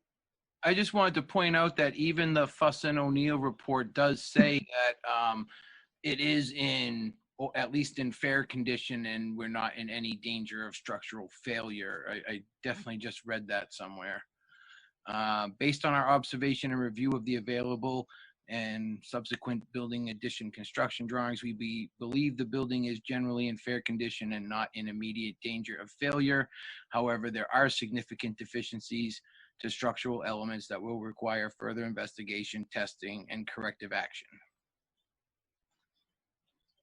That's all. Thanks, Mike. All right. Bill, is there anything that we need to agree upon or some direction that we need to give to the full board on this? No, basically you guys have filtered back that we are going to package basically the information we gave you here, plus the stuff Chris sent in email. And we're gonna keep that agenda item for discussion at the big group so that everybody gets to hear the same information. We just wanted to make sure with you guys that we were on the right path, and we wanted to hear your questions so that we could prepare for when we have the long-term planning meeting with the full board, and we expect, 20, 30, 40 people in the public, that we're prepared for that. So no, you guys asked the questions we needed to hear, and we know what documents we're going to need to prepare for our next meeting with the full board. Great. I guess I have one question. So if this is one of the areas that we want to focus on, that we kind of decided earlier on, will there be any investigation into land that is available? I'm just going to say that I've been doing a little searching around, and just past Riverbend, on the left, there's the Onion Flats, and then also there is another huge field beyond that. If you go a little further down Ellen Ware, that is huge. I don't know the actual square footage, but it seemed to be about a half-mile long. Don't know if it's for sale, but anyway, wasn't sure if that was on Chris's radar. I have not directed Chris to do that work. If the budget committee would like us to do that prior to June 8th, we could take a shot at that. That's what these meetings are for. I don't know what anybody else thinks, but I can't hurt to at least see what's out there, what's available. Go, Joe.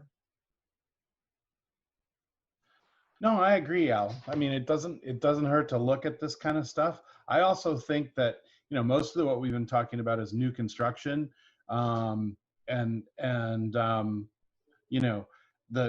bond amounts are really large. Does that change, and have we looked at, does that change if we start talking about a remodel job?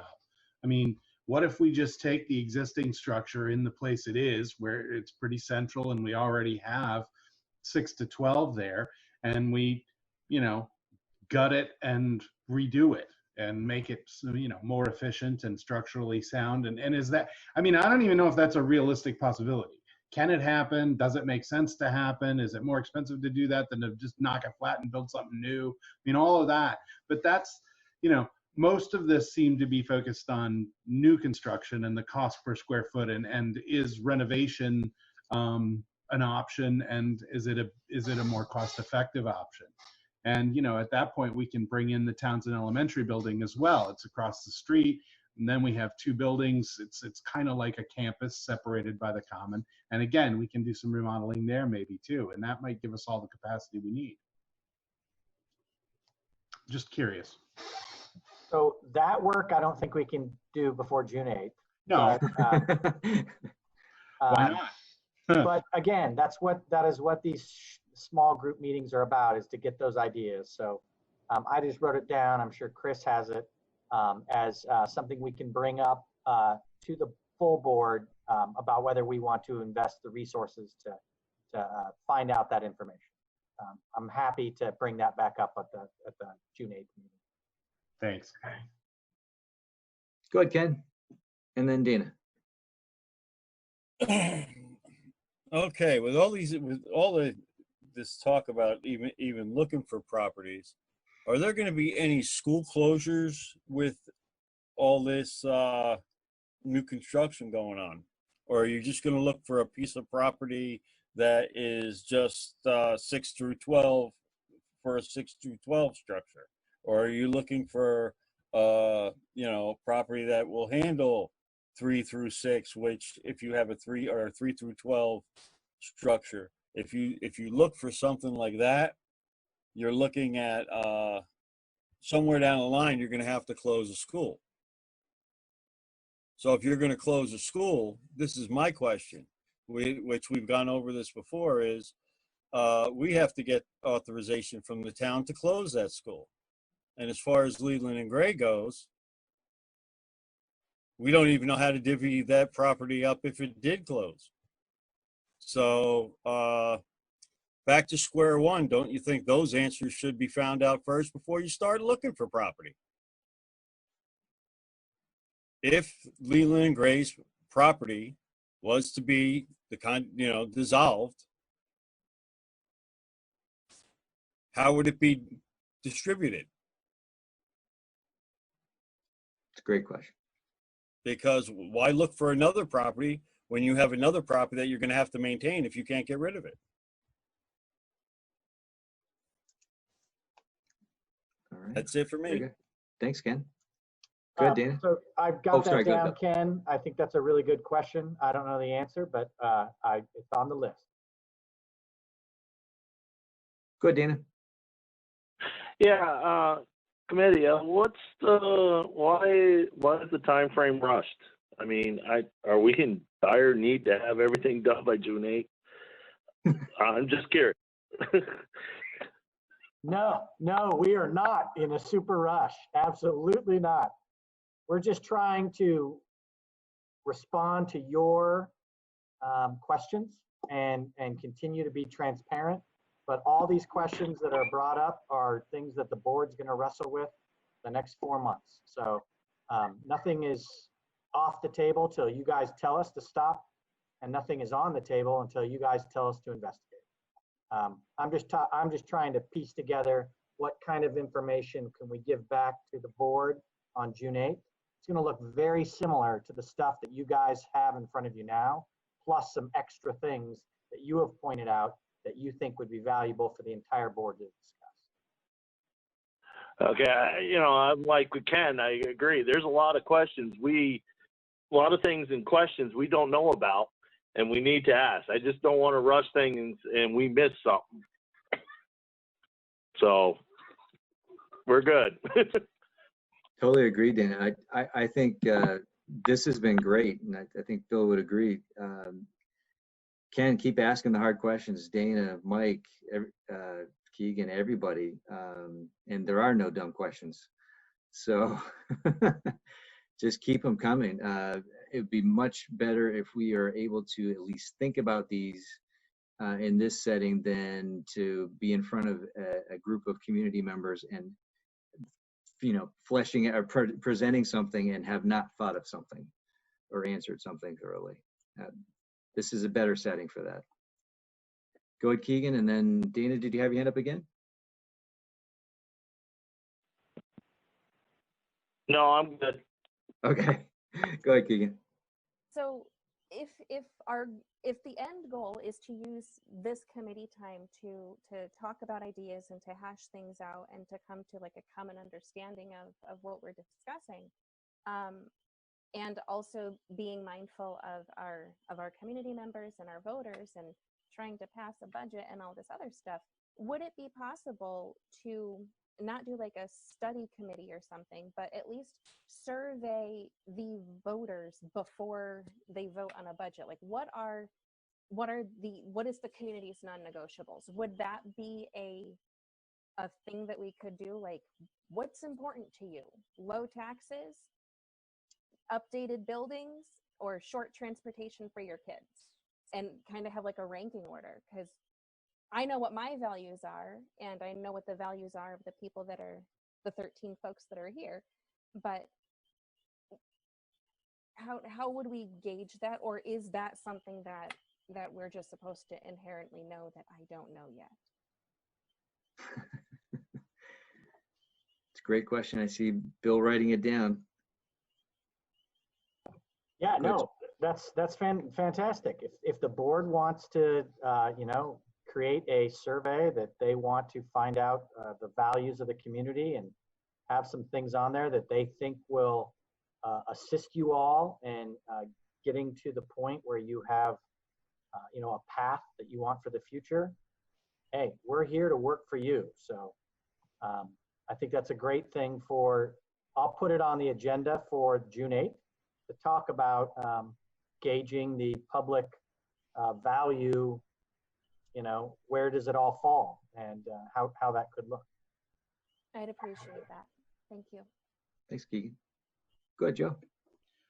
I just wanted to say that that's, you know, getting the answers to those questions is why this process is taking 4 months, and then has another month, another 2 months of, you know, the board going out into the communities to say, we've studied this for 3 or 4 months with your input. You've been invited to all these meetings. We've held extra meetings, all of this, and we've tried to come up with what we think, based on all the input we've had, is the best option.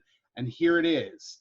And this is what we think, and this is what it would entail. And then we're still going to get more feedback.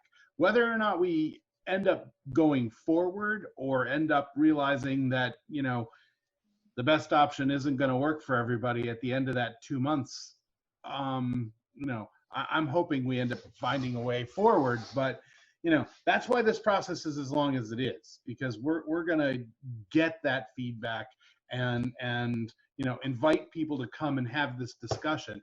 And I almost would rather, and we'll talk about this at the board meeting, but I would rather have the dialogue than just send out email surveys and get back answers, because then you're trying to interpret what somebody meant and you don't really know. And it's much,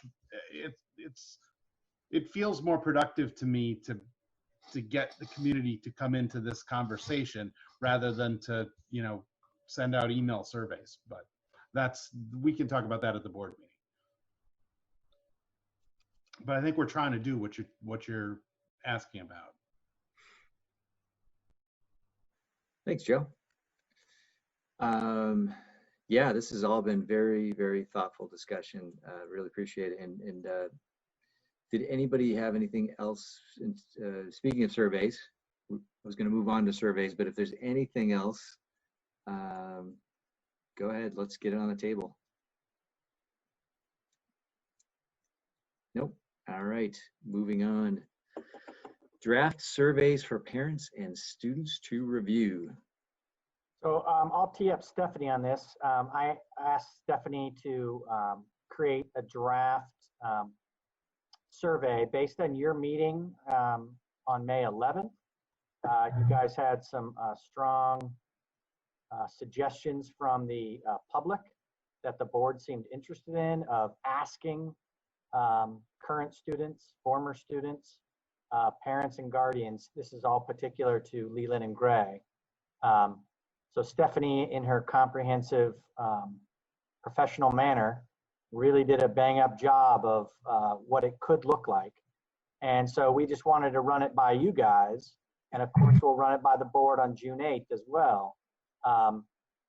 Were we reading the tea leaves correctly when we heard from the community that they encouraged the board to ask students and parents these types of questions? Is this a path you want to go down? So Stephanie did an outstanding job to get you there, and that's really what we're asking you. You know, did you hear the same thing at the last meeting from the community about surveying parents and students and past students? Or are we off? And if we are on, are these the types of questions you would like asked? Stephanie, I'll start. I thought it was amazing. I mean, incredibly detailed. Maybe should have kept it to one page, but no, I'm just kidding. No, it was awesome. What I envisioned was as soon as you select what type of user you are, so what type of participant, there were questions that would relate to you or not, and based on your answers, it would keep filtering through. So that was my husband's a computer programmer kind of idea. So Very nice. That was great. Anybody else?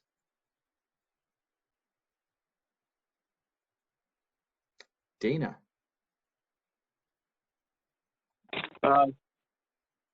Stephanie, I love the survey idea and some of the questions. I was just curious, is this something we could redirect to the elementary schools too? yeah, I think it's possible to tailor it. This was not meant to be fully comprehensive, but I was trying to read what you guys felt were important pieces, and I did some research on choice towns and different public and private schools, questions that they asked for entrance and exit. So I think we could certainly turn this into a survey that goes out to elementary as well. As with any survey and any time you're asking somebody to spend on a task, the more relevant to them, the more honed in the questions are, the more information you get that provides you a pathway. So I would just want to make sure you guys kind of consider that in how you develop the survey questions and all of that. And again, this is not all of the things that I pulled up from the internet and did research on, but it was what I felt was a nice umbrella offering. Yeah, I thought it was very good. Some of the questions didn't really pertain to me. Like if I was receiving this survey for me and my family, some of them didn't really pertain to me. But others did, and I thought it was a good way of getting feedback from the public and the people we serve, just another form of feedback, and I thought it was very good, so kudos. Thank you, Dana. And also just say again, there are certain questions that if you said no to or NA or things like that, you wouldn't be asked some of those other questions, but I felt they all needed to be on there so that you could see the broad range. So I agree. All right, go ahead, Ken. Okay, so while I look at these possible participants, we still have a majority of, or not, maybe it's not a majority, but but there is a certain amount of residents that do pay taxes that do have, should have a voice in this survey that wouldn't be, if you just send it out through the schools. It should get sent out to the mailing list, one per household, to the whole mailing list of all 4 towns.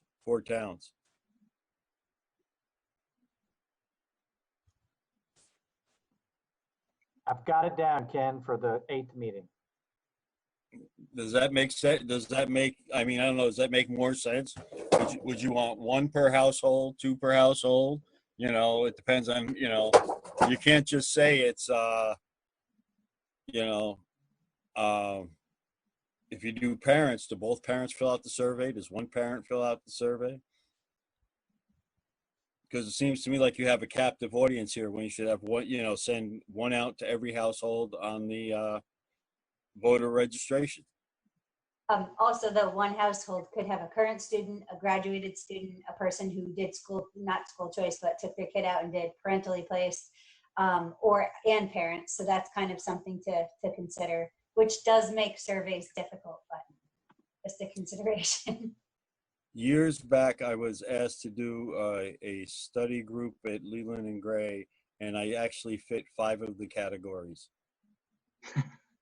Okay, I was a parent, a grandparent, a kid with special needs, guardian, a school board member, and there was something else. So it was like crazy. So, but I only got 1 vote, so.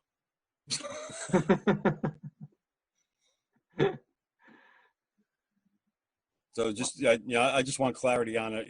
Are we going to make sure that it's, equally distributed throughout to everybody, not just, just to the school families? Thank you. Thanks, Ken. All right, anything else on the survey? All right, moving on to family and consumer science assets. Oh, I'm sorry, Joe, go ahead. Am I at the bottom of your list now? So looking at the survey, to Ken's point, I think we're talking about two different surveys though, because like this survey is targeted to people who either do use or have used Leland and Gray. If I'm a taxpayer, but I don't have children in Leland and Gray, and I'm not a parent in Leland and Gray, and I moved here and I didn't graduate from Leland and Gray, then none of these questions pertain to me. I don't have an opinion or an answer or any knowledge firsthand, anything. I mean, I think there's maybe a second survey, but this talks about, why would you send your kid to Leland and Gray? This had to do with whether or not people were choosing to use our school, not about general feeling in the community about value of the school or cost of the school or anything else. This is specific to people who are participating or have participated somehow in Leland and Gray. And if you haven't, then there's a separate survey that asks you different questions, perhaps, I think.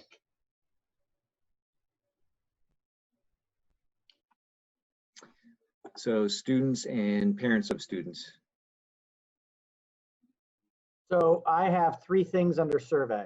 One is to review this document that you have. The other one is Keegan's point about doing a survey during the process.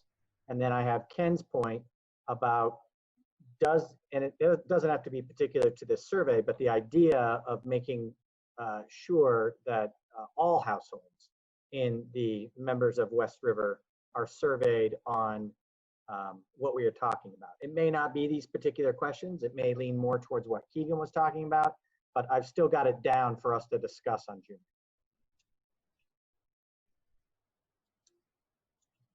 All right.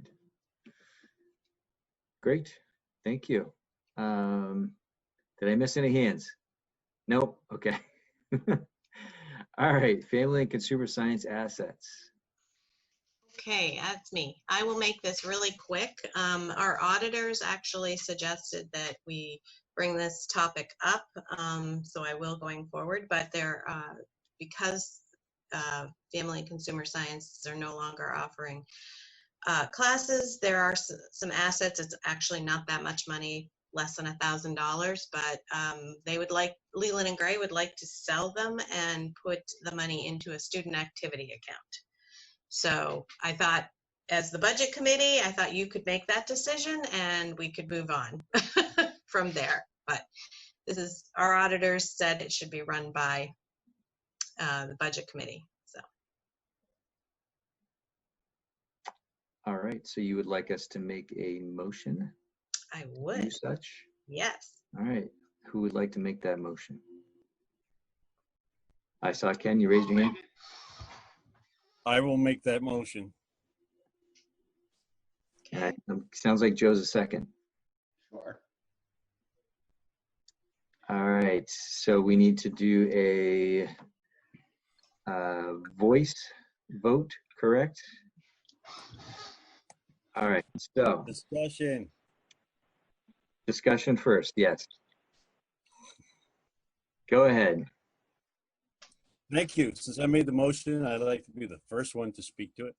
Now, my understanding was that I know there's really no consumer science classes going on right now.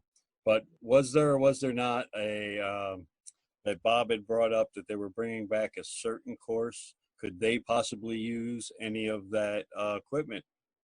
No, these are a similar course. Sewing machines and things like that. So that this isn't the type of thing that is coming back with what Bob talked about.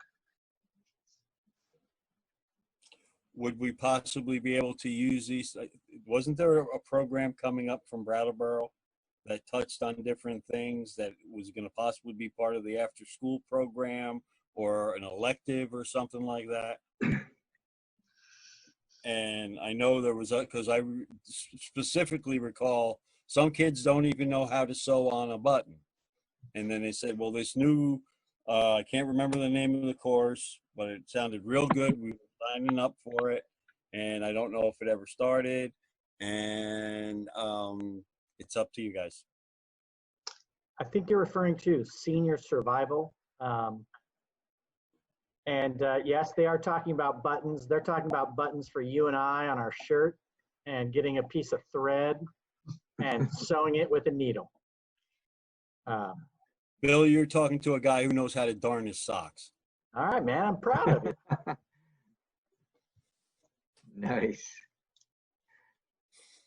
All right, any other discussion before we take a vote? All right, so I will go through the Zoom room. Joe, how say you? Aye. Ken, how say you? Aye. Keegan, Aye. how say you? Got it. Keegan. Aye. Dana, how say you? Aye. Mike, how say you? Aye. And did we lose? Leanne wasn't feeling good. Oh, okay. Got it. Okay. Sounds like we have unanimous. Thanks. Perfect. All right, and that is it. Now we're moving on to tasks for administration prior to June 8th long-term planning meeting. I know you got a lengthy list. Go ahead, Bill. All right, so here's what I got. So first, you guys should be very comfortable when you see the next agenda for June 8th, because it's going to look exactly like what you just got. You guys just help us flesh it all out. And so the point of all this was to go through what we just did. And then when we discuss these things on June 8th, you are all so well educated that you're bringing really articulate points and thoughts, and you're assisting the public in understanding the tough challenges in front of us. So thank you very much. All right, here's what I got. We're going to flesh out option 11 so that you can see an example like 4 through 8 look. We're going to add FTEs to the central office document where we had the central office and we had the special ed. We are going to look at the new construction bonds and mock that out against an option so you can see how a borrowing of money plays on through to a tax rate so that you guys can see what an exclusion looks like and how that plays. So we'll mock one out. And we're also going to see if we can look at some costs for refurbishing or renovation options. We're going to talk about Ken's point about what happens if Leland and Gray were to close. That was just a question that you wanted to have out there because there's ripple effects of all those things. We had the community non-negotiable survey that Keegan talked about. So I'm going to put that in there so we can have that discussion. We have the survey being expanded to elementary schools, came from Dana, talking about the one that we did for Leland and Gray. And then Ken's point about survey being expanded to all households in all towns. What kind of questions would be asked on that? How would that be accomplished? That's what I have for our list between now and June 8th. Great. Thanks, Bill. All right, one thing to do. Motion to adjourn. Mike, you got it? I'll hear a second. Second, thank you all. Good work. Sorry for asking the hard questions, but somebody's got to say them. Absolutely. No, appreciate it. Do I need a voice vote for the adjournment? No, everybody hangs up. Just click the end meeting button. Take care, everyone. See you guys. Bye.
Hello all, I think that's my cue. I'm never actually quite sure when everybody's with us. But welcome, I have 6:15 on Apple time anyway, or maybe 6:16. So I'd like to call the meeting to order of the Brattleboro Select Board for June 2nd, 2020, let's say. And our first official business, which is traditional, is to approve the minutes of May 19th. Excuse me for interrupting, Tim, just to say that the meeting has been officially warned. Oh, thank you. Sure. As you know, I always remember to do that, except right now. Thanks for that, Peter. Having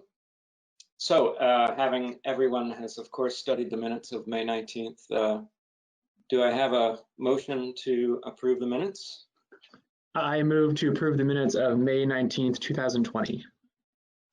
Thank you. Ian has made a motion to approve May 19th minutes. All those in favor, say aye. Raise your hand as well. Aye.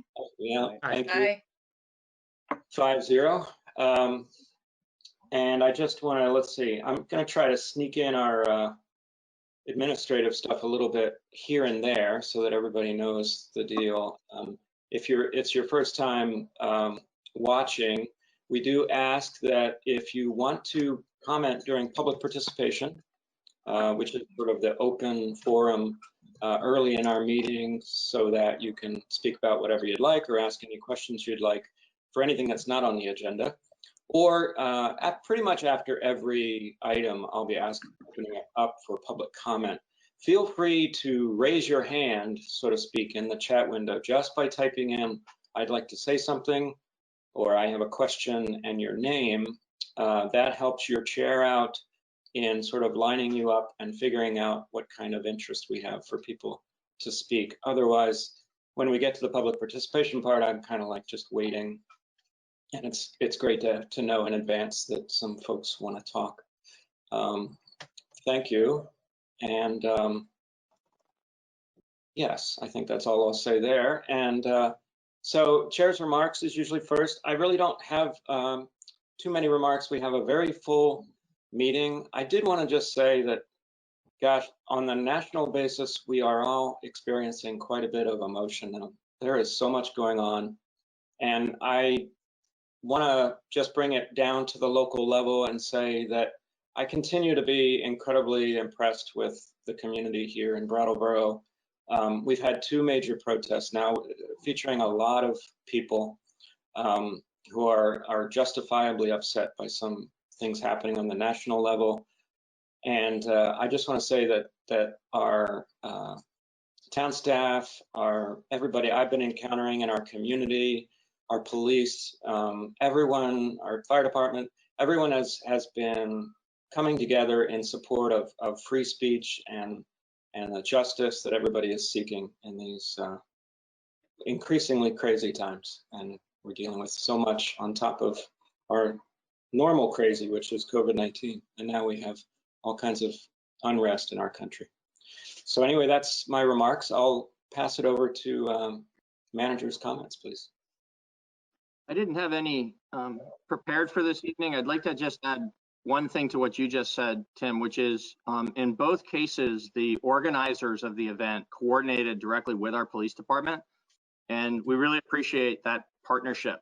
We're seeing many examples across the country of even some of the larger cities and lots of smaller towns where police departments and people in the community are working in partnership around these issues.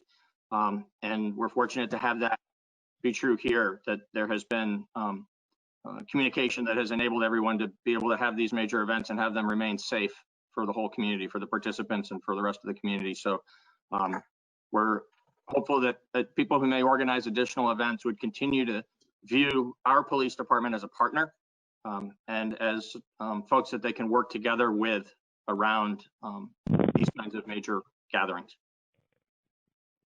Thank you. Thank you, Peter. Absolutely. And I'll just remind people once again that if you're interested in the upcoming public participation part, which is to speak to anything that's not on our agenda currently, it's a busy meeting. We are going to be holding it to 2 minutes or so, if we can. because we're so much to do tonight.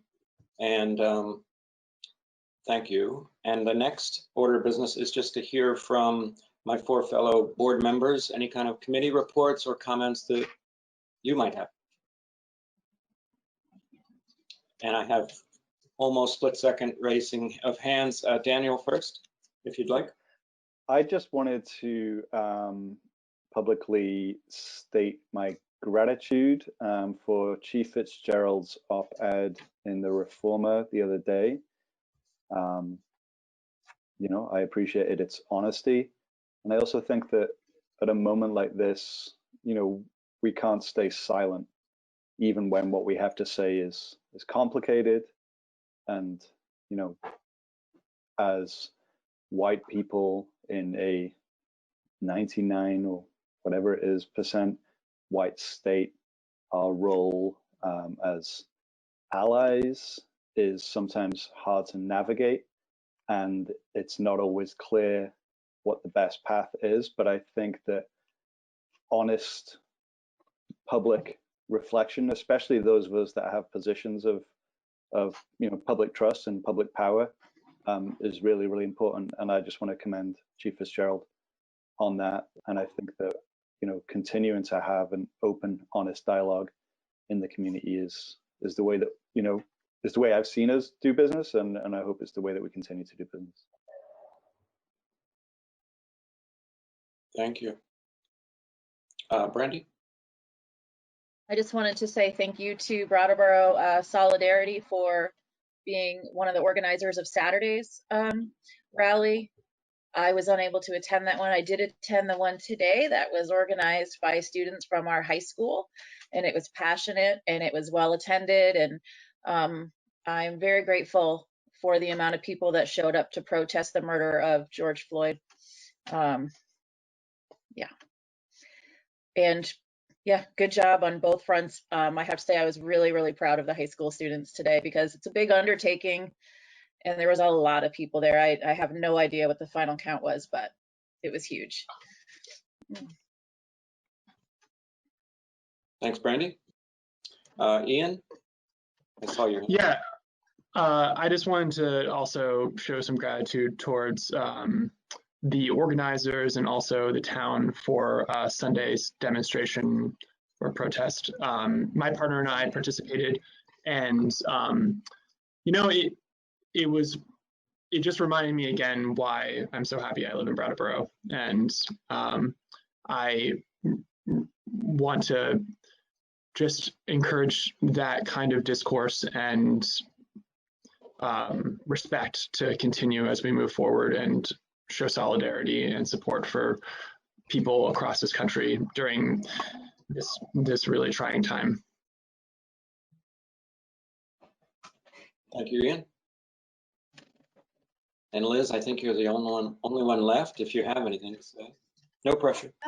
I was at Sundays, and I thought it was really very well organized, and you know, I appreciated you know, the sidewalk chalk with the names of all the, you know, fallen. There was a lot of interesting details and a lot to learn from being at the march. And again, I'm also happy to be in Brattleboro. Thank you. Next, we have public participation. I don't see anybody who's contacted us via chat. I'm not hearing you. Is everyone else hearing me? Yes. Yeah.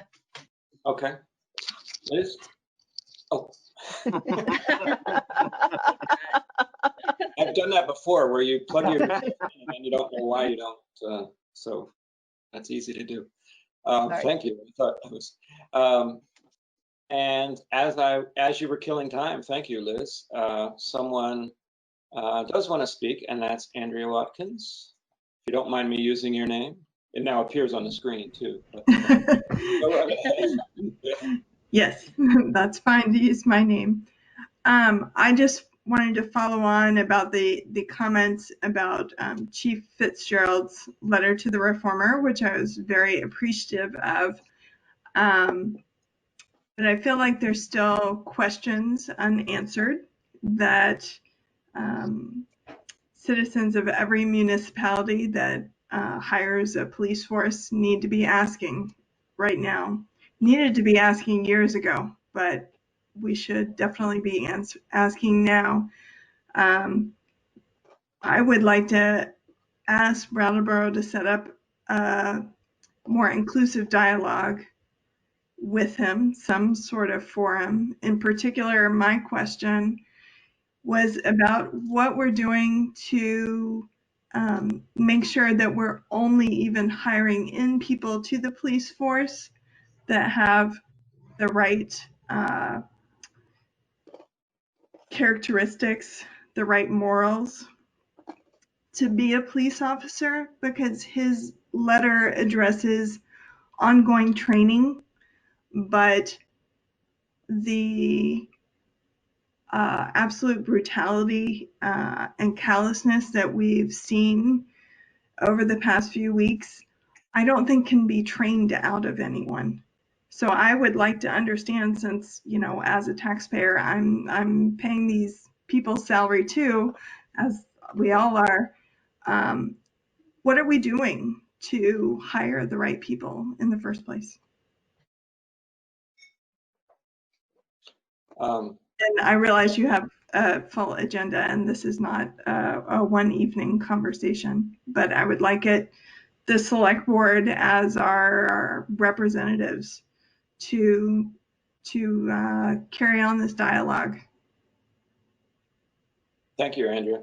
Yeah, and I mean, I happen to know some details about Chief Fitzgerald's very proactive hiring practices, but I don't think we can go into too much details here. I don't know if Peter, you want to chime in at all, but I just wanted to remind people that there is a citizens police committee that we actually often look for people to participate in, and often there are slots.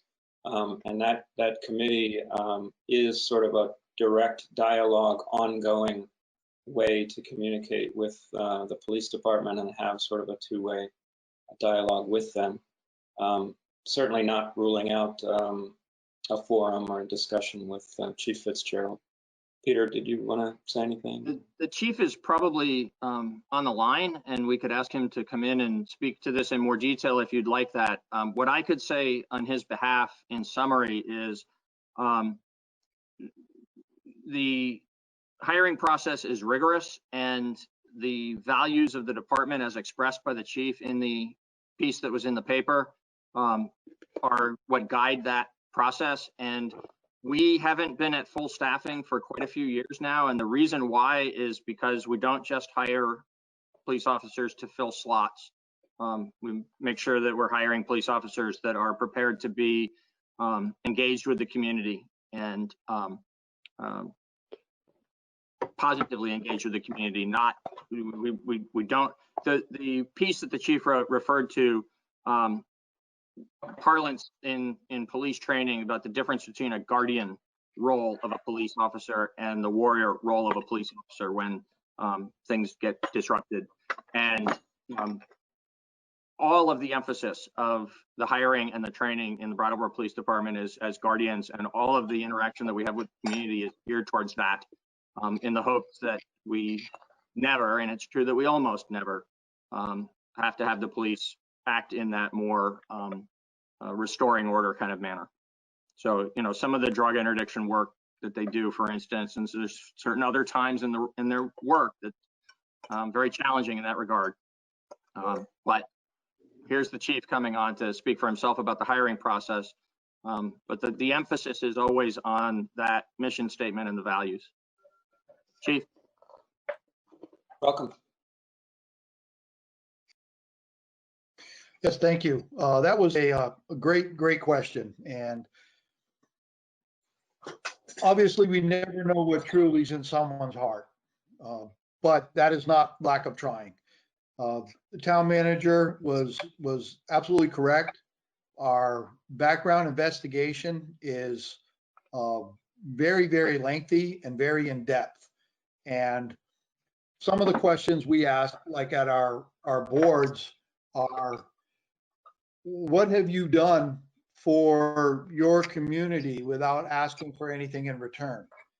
And you can tell what a person thinks about their community if they start rattling off all these volunteer programs that they took part in and things of that nature. And if you get stunned silence, then you know you have someone that hopefully is not just telling you what you want to hear to get a job. And that's what we try to weed out. And it is absolutely correct. We're short-staffed, not because of lack of applicants, but because of lack of applicants that we want on our team and to police the town of Brattleboro. And I understand your time is really short and you do have a very full agenda, but I'd be more than happy to sit down with the community and a forum and just basically talk about what we look for in the moral character and values of our officers, how we ensure that they maintain the standards we are looking for, and how we work with the community to keep that dialogue and partnership going strong. Thank you very much, Chief. Oh, sorry. Andrew, I don't think we can hear you at the moment.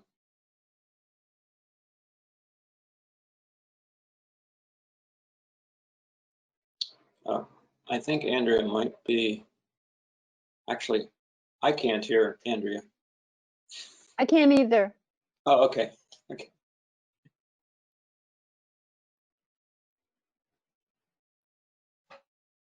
Yeah, we still can't hear you. I'm not sure. It looks like your microphone is on from what I can tell, but unfortunately we can't hear you. But at least from your facial expressions, I can kind of tell you were trying to communicate a positive response. I don't know if that's something that Patrick can help us with, but I do see your microphone is green. In the meantime, if you're working on that, let me just ask if there is a phone caller, I think, on the line. And oh, Andrea says, thank you, and I will follow up with the chief directly. Thanks. I like to repeat those and it's in chat because it doesn't reach the record if not.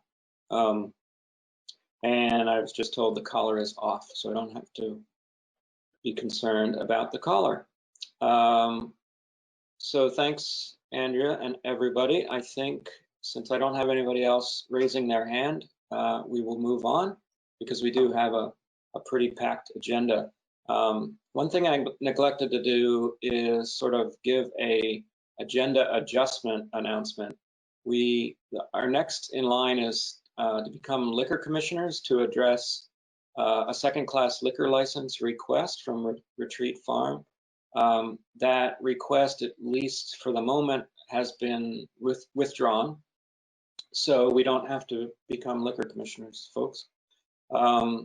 And we will see what happens with them in the future. And next on the agenda is water and sewer commissioners. We have some business to attend to here. So do I have a motion to become water and sewer commissioners? From anyone? So moved. Thank you. Man, we got stuff to do. Come on, let's get to it. Daniel has made a motion to become water and sewer commissioners. All those in favor, say aye. Aye. Aye. Thank you, 5-0. Peter, do you want to tee us up here? Sure, thank you. So this is follow-up to the discussion last week regarding both the proposed rate increase and the proposed budget. So the rate ordinance that's before you this evening for first reading is proposed by staff to be a 5-year ordinance. And the reason for it being a 5-year ordinance is so that it indicates the funding that will be necessary for the early years of paying the debt that we will need to incur in order to build the water treatment plant. So The first year, both for water and for sewer, is proposed to be a 2% increase, which is basically just carrying costs of the utility. And then for each of the 4 following years, we recommend 2% increases for sewer and 6% increases for water. You asked during the discussion last week for some additional information, three different types of additional information. One was to run a different alternative rate increase. And so we did that. I'll present that information in a moment. Another was you requested information that we have recommended. Let me say the calibration of the recommendation staff has made regarding the rates is based on a 2-part test where we believe that in addition to paying for the anticipated costs of operating the utility and paying the debt, that it's important to maintain at least a positive balance in the water part of this water and sewer utility fund. So even $1, but at least just into positive direction for water, not going into the red where it would be subsidized by the sewer operation. And then for the overall water and sewer together, we think the fund balance should be maintained at a minimum of $1 million. And so we used those 2 tests and ran cash flow analyses against those in order to determine how much of increased rates would be necessary in order to carry this through this 5-year period. And so you asked for some information about why the $1 million is the threshold that we recommend, about what kinds of, we advised you at that time that it's because there are major, there is major infrastructure within the utility system that can need to be repaired suddenly without notice and the opportunity for advanced planning. And when that happens, it's often either some very expensive pumping or filtration function, or pipes in the ground, which are expensive construction to do. And so either way, it tends to be more expensive than just say a roadway repair that might suddenly need to be done or something like that in other parts of town infrastructure. The utilities work is expensive. And so the Public Works Department provided for the backup for this meeting a memorandum that summarizes the kinds of things that can go wrong in the system and actually have gone wrong in the system over the last several years. We would be happy to go further into any further detail you'd like to go into related to that item. But that memorandum was responsive to that particular request. There was also a request for information about the impact to individual households, how the recommended amount of increase would affect consumers in Brattleboro households. And so Public Works again did an analysis and presented it in a memorandum that's part of the backup for tonight that showed the 3 different types of households and then how they'd be affected by the 2% magnitude increase and how they'd be affected by the 6% magnitude increase. So the range, the full report has information for each of those different permutations, but the range is from the 2% increase for a single person household, and these are actually real households in our system and real bills, but with the names and addresses withheld for privacy. The level of increase would be $10 for the year for that smaller household and the smaller amount of increase. And with a household of 5 people and a 6% increase, the level of increase would be about $34 for the year. So that gives you a feel for how the order of magnitude that would be felt by these increases for different types of Brattleboro households. And finally, you asked us to run a scenario where instead of so the sewer side would still be 2s, but on the water side, instead of a 2 and 4 6s, you asked us to do 3, 4, 5. Actually, the 5 years worth would be 3, 4, 5, 6, 6 instead of 2, 6, 6, 6, 6. When we ran that through the same analysis that we had done with several other alternatives that we discussed last week, it didn't pass both tests. It passed the $1 million test, but it didn't pass the water component test, and actually ended up with the water falling in the worst case year in about $200,000 in the red. So we worked some alternatives off of that, working our way back towards the 2 and 6s to see if there was a sweet spot where there might be something other than the 2 and 6s that would still pass both tests. And we found that there was. At 35666, the water balance would stay just barely in the black at about $2,200 in the black and in the lowest year.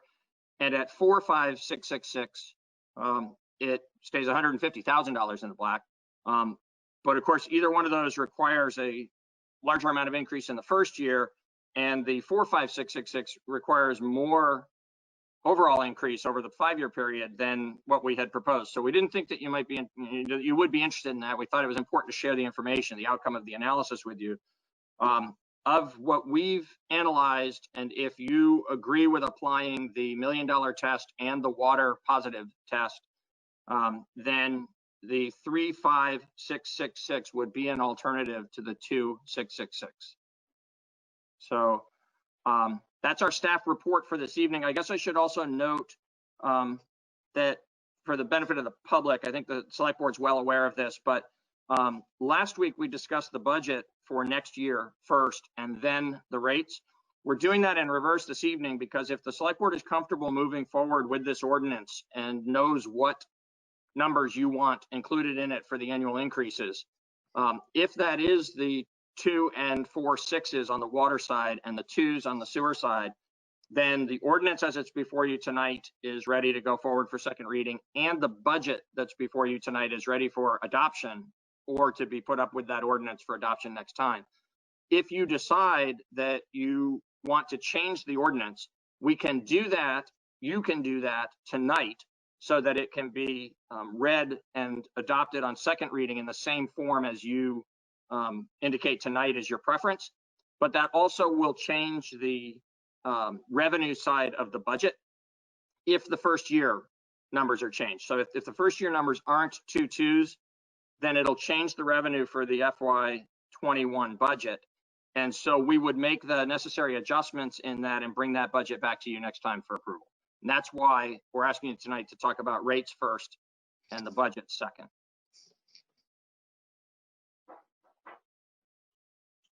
Thank you, Peter. It makes perfect sense, I think, to speak to rates again. But we did talk it out pretty good. I'm wondering if I should just kick it over to Daniel, because I think you were the one who requested to see some direct rate information. So how are you feeling? Do you want to make a comment on that? Or? I did actually want to say something, but it wasn't about that. It was helpful to get the information on previous large unplanned expenses, and it was helpful to see how it would look on a household's bills. In the memo dated May 13th, on the bottom of page 3 and the top of page 4, there is an alternative rate proposal where it's 6s for water, but 1 for sewer. And that leads to a slightly lower than $1 million fund balance, but not so low that it's reckless.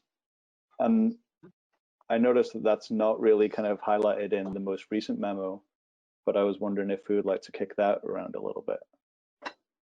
I like the the kind of 3, 4, 5, 6 just seems like a bit all over the place. I like the it's this for this amount of time. So 6 and 1 seems okay to me. Daniel, just for me and probably others, you said that was on a different backup materials, right? So it's in the packet, but it's not the most recent memo. It's the one that we looked at last time. And what were the numbers? Can you give me the numbers again? Because I was. Yeah. So if you're looking at it, it's like page 24 of 40, and then it's the. I meant the year number. Sorry, the increased numbers. Gotcha. Let me just get it right in front of me. May I? So, yes, Peter, thank you. If it's okay with you, I'd like to speak to it because I'd like to also speak to your comment about it being not recklessly below. Staff agrees. And so I'd like to just advise the select board that what Daniel has suggested is considering the um, the 2 and 4 6s for water, but 1s for sewer, correct, Daniel? Yes, if that's how I understand the memo, right? So it says the one that included fiscal year 22 to 25 increases of 6% for water and 1% for sewer failed test number 2, but by a small margin, dropping the fund balance to 975. Yes, and what I would say about that is I think there's enough play in this model. You know, when we do the modeling, we are doing reasonable estimates, but the reality is always going to turn out somewhat different. 975 is $25,000 from being $1 million. If the select board were comfortable with that, I think you've actually, you could approve that and feel like you've met the standard. I like it. Oh, go ahead. I'll ask my question after. Ian, do you want to? Oh, yeah. Thank you for bringing that up, Daniel. I feel a similar way. And I was the one who was kind of caught on the second part of the test. And I really appreciate the work that went into providing us with all of those unexpected expenses in the past. I found that very helpful, and now can see why it is pretty important that we keep a substantial amount of money in there. But yeah, I think if it's close enough and we can reduce it a little bit for the sewage, why not? And if the town feels like it's sufficient and meets it almost, why not pass that and have that instead?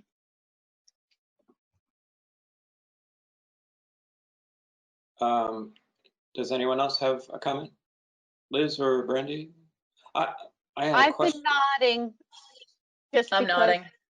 It Okay. sounds reasonable. Well, I just, for clarification, I thought that the purpose of the 2s was to kind of maintain a basic level of increase required to keep the system running efficiently. So does this fall into the the anti-recommendation of keeping parity between those 2 accounts? This variation flows out of the fact that the sewer fund is more solvent throughout this period than the water, because water is where the major expense is being borne. So those 2 roles were reversed when the town was looking at this same kind of a question 6 years ago. And there was a 5-year ordinance that was 2s for water and 6s for sewer because of all the work that was being done in the sewer system. Now we're into a period that's relatively more stable for sewer, and we're going to incur some significant costs for water, which is why that has reversed. Okay. Personally, my reason I threw out the 3, 4, 5 was to sort of ramp up the, to ease any ratepayer into the idea of getting up to 6s eventually, and it would be a little less painful, I thought. But I'm not sure, given that this is a 5-year plan that I think is very likely to be looked at before 5 years goes by, especially with, just as background, anybody tuning in now needs to know that we are preparing for what could be an $11 million water plant upgrade. I'm not sure Peter mentioned that this time, but it actually should be top of the fold, so to speak, as far as like, why are we considering these large upgrades? I mean, large increases. And these 6s we have done before on the other side when we were upgrading our sewer treatment plant. So there's a little bit of history there. Anyway, I just wanted to say that I'm very confident that this board or a future board would be happy to revisit, because a lot of this, and correct me if I'm wrong, Peter, is under the assumption, a sort of conservative assumption that we may have to have a debt service of 3% per year on the bond. And currently we are crossing our fingers and hoping that we're going to have a 0% bond. Right. So that's that's correct. So there's 3 different ways in which this could turn out better for the town than sort of the worst case scenario. So we anticipate that the price might come in, the overall cost of this project might come in as much as 25% under $11 million. Somewhere in between the $9 and $11 million is where we expect to land, because right now it is an engineer's estimate rather than a fully designed plan. We're moving into final design right now. So we could have some savings there. And then there's a possibility that through the very advantageous funding program that is administered by the state using federal money, that the state might grant to the town 25% of that final cost, whatever it may be. So let's hypothetically say it might be $10 million. Then there might be as much as $2.5 million then that would be a grant rather than a loan, and we'd only be borrowing 7.5. And then that money might be at below a 3% interest rate, perhaps as low as 0%. We've seen that at different times in this fund where the money's actually been interest-free. So there are several different ways in which this might turn out better. We thought it was important for projecting the cash flow of the system to be a little conservative. So what we did is we only took the benefit of one of those two 25%, discounted off of the 11 million by 25%, but not further, and then expected that the interest rate would be 3%, so as to come up with these numbers. And we totally agree that you and future select boards ought to look at these rates every single year, especially next year when we have good firm numbers for the water plant project. But even beyond that, in case things change going forward and you have an opportunity to reduce the out year, the amount of increase in the out years. All right, thank you for that explanation and further background. I did see Ian's hand first, and then Liz had a hand up. Liz, I've spoken after you. I was just going to bring up all those caveats that Peter just explained, and I think that they could be very real, and we should be prepared to be nimble.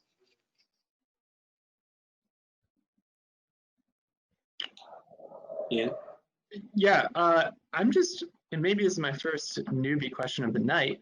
Why are we planning out 5 fiscal years of rates if the plan is to have the select board next year look at it again and maybe every year?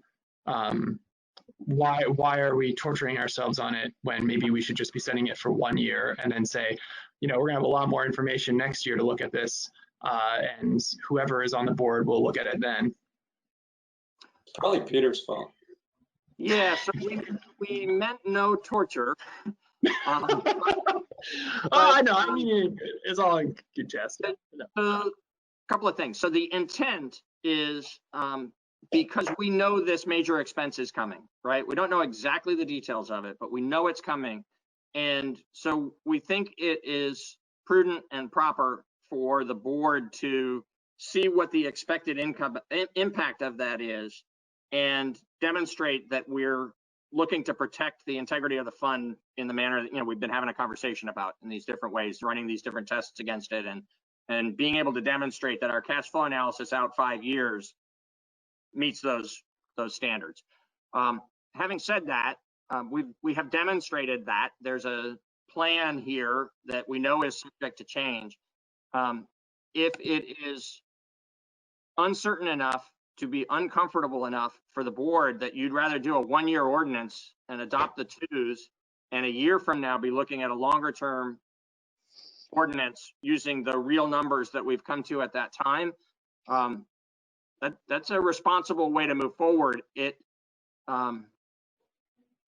means that at the time that we'd be looking for town meeting approval to proceed with the project, there wouldn't be this sort of stable funding plan in place, right? But we would be doing, we could do the math on it and describe this process that you've gone through and show what 5 years going forward from there looks like. We would do that as part of presenting this to the community. So if your collective level of comfort is such that you'd rather do a 1-year ordinance and come back and do a longer term ordinance next year, that's perfectly fine. And the benefit of that would be that we would come back next year and we would have the real numbers. So we could make a more effective plan on the rate changes based on those numbers, where now we're kind of just like making an educated guess on what it's going to be. Right. Is that, I'm asking if that's accurate. Liz? Yeah, we could do that, or we could vote on this now for the longer span, and then next year, if needs be, change it. But I think, you know, we're all about long-range planning, and this is part and parcel of long-range planning, would give everybody a level of confidence that we could go forward.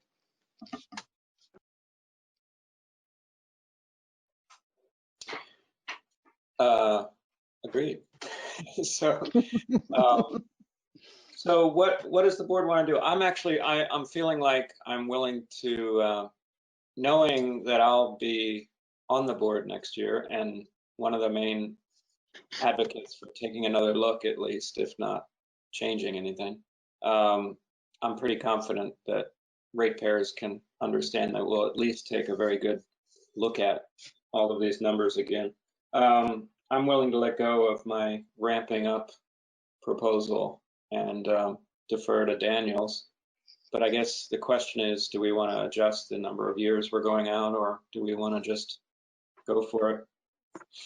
Ian, how strongly do you feel about your 1 year?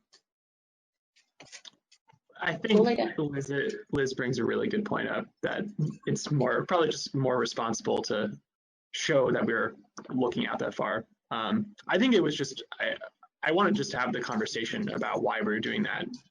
If we're just planning on, I guess, you know, sometimes it just doesn't sit well with me to make a plan without the information that we know we're going to have in the future. So I guess I just wanted to talk a little bit about it. But no, I think we should just defer to Daniel on it.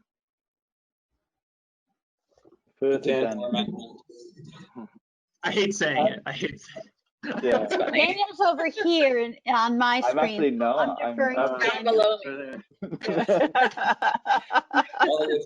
Everybody point to Daniel on their screen. That's where he is for Oh, me. now he's moved. He's up here now. Very good. Yeah. Steve has Oh, joined because Janet came on. Steve has something to add. Oh boy. Yeah. Twos this year. If I could just add, oh, Steve. if I could just add, that's the reason that we came up with the model. The model, that tool, that rate tool was developed when we did the wastewater to look out to do advanced planning. So that's the advantage of going to 5 years.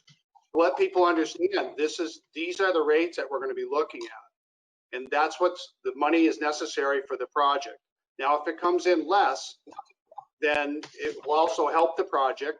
The board will look at this budget every year as you do. We go through line item by line item. So I would recommend sticking to the 5 year. That's the reason that we put we actually spent money to build this model and paid people to come up with this. And it proved to be quite nice as we did the rates before with the wastewater. And the projections were real close. And as Peter said, they're conservative. So that's beneficial to everybody, because that may also help in times of need and to level the rates off in the future. Thanks, Steve. I knew when you popped up, we were in trouble. Yeah, I gotta Now get on. Daniel's back to being over I here. didn't see your finger wag at all. I get on and straighten these people out. Yeah. That seems to make perfect sense to me. So, Can I make it clear? One thing that might have gotten lost in the exchange when Daniel brought up about the ones is the first year in that particular example still is 2 for both parts of the utility. And then after that, it's 4 6s for water and 4 1s for sewer. I just want to make sure that that part was clear, because that's how that one's structured. If you do rally around that, if that's what you want to approve this evening, you could then move forward also and approve the budget, because it has those twos, the 2 2s in the first year. Oh, good. Sounds good. yeah, I'm feeling like this is the way we're leaning. I don't see anybody who's typed in to make a comment, although talk this out a little bit so that someone can do that and raise their hand. But how's the rest of the board feel about moving forward with the, let's call it the Daniel amendment? And Yes. the Daniel counter proposal. And so that we can have some clarity going forward on this first reading. Got one thumbs up, a lot of nods. Okay. All right, so I don't see anybody else who wants to comment on utility rate ordinance.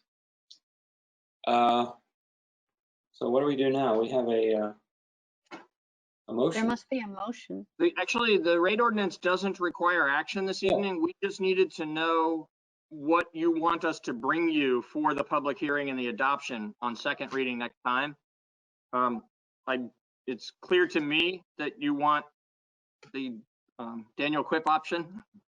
So, you know, the board has something else you want to specifically direct, we'll bring the ordinance back to you in that form, which will be 2% in water, 2% in sewer for the first year. 6 is after that for water, 1 after that for sewer. Yes. Sounds good. And having landed there, we would recommend that unless you have any further questions or the public has any further questions about the budget was a pretty straightforward discussion last time. It's pretty level. It's actually slightly down in revenues and less than 1% up in expenditures. So unless you want to take a deeper dive back into that, we would just recommend that you adopt the motion that's in the administrative report for your approval, your formal final approval of the FY21 utility fund budget. That's what I'm, as everybody thinking that too. I think that's the best course of action. Peter, we don't have to do anything official wise to make the first reading official, or? No, it doesn't require a vote. It just requires that you have discussion that you've had and take public input and be indicating what you want to adopt next time. Great. I should have said that earlier, that it was the first reading, possibly. Still figuring this thing out. So if anybody has a motion for us.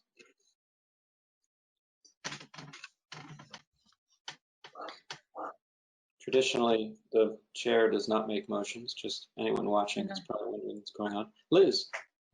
There. Yes.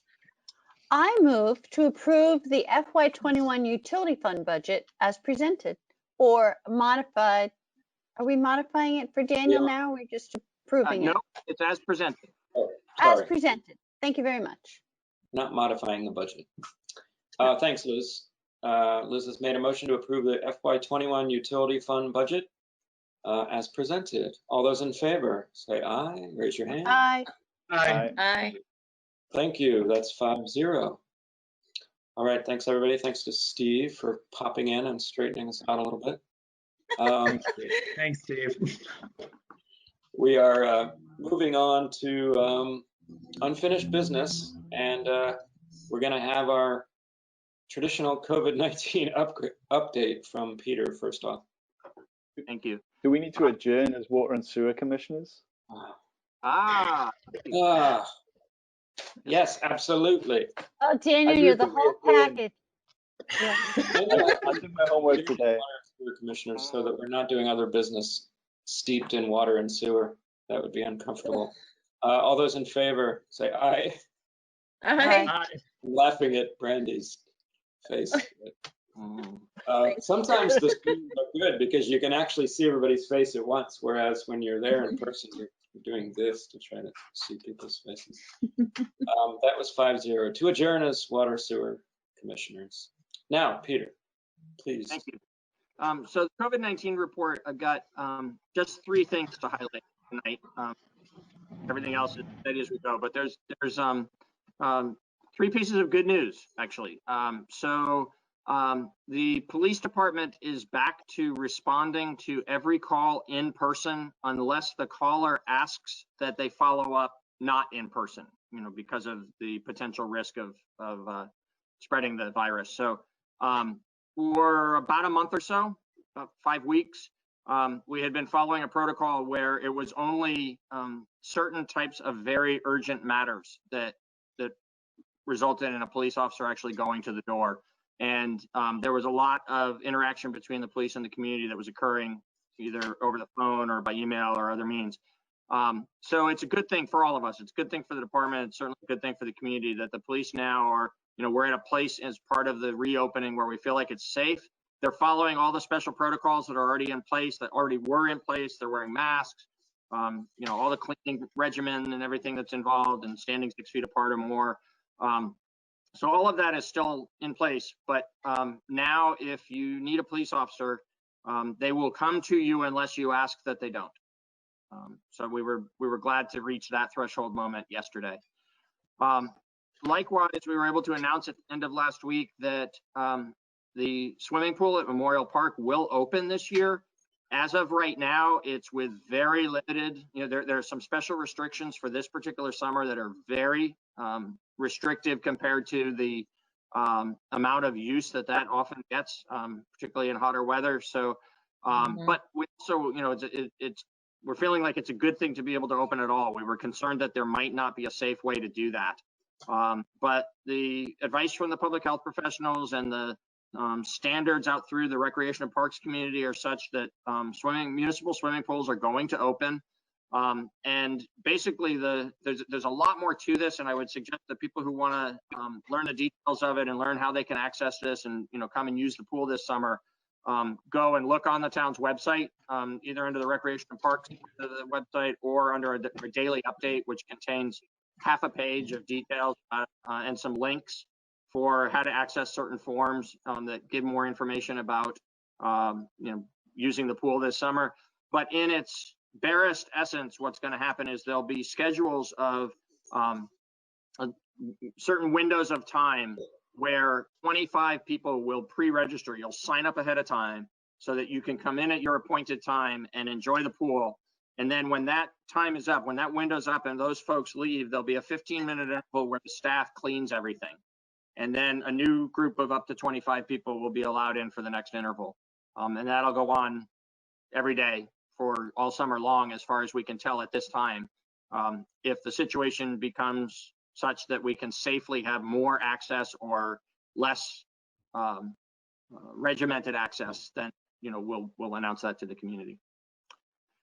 And the third item just gelled this morning. So we've been discussing this for the last week or 10 days, and it looked like it was coming together, but I wasn't sure that it would, and that's why it wasn't any part of the backup for this. But going all the way back to a year ago, the select board supported the creation of the Work Today program by Youth Services, so as to provide some day labor opportunities for folks who are not employed in an ongoing manner and need employment and need the money, and so as to provide some public services through that program. So a nice kind of combination of providing opportunities for individuals who are struggling, and then also a benefit to the broader community. Because of the unique challenges we all face with COVID-19 and the increased importance of cleanliness in our public spaces, we've been working on a plan for how we can emphasize that in the work that the participants in the Work Today program will be doing. And collaborating with Emily Kornheiser, who in her role as an employee at Youth Services has been organizing this program and communicating with me and with the town around how to make it work. We believe that particularly in the maintenance of the porta potties, because we think it's important for the same public health reasons that we had last year, that we need to bring the porta potties out. We just haven't done it yet because we haven't been able to be sure that we could keep them adequately cleaned.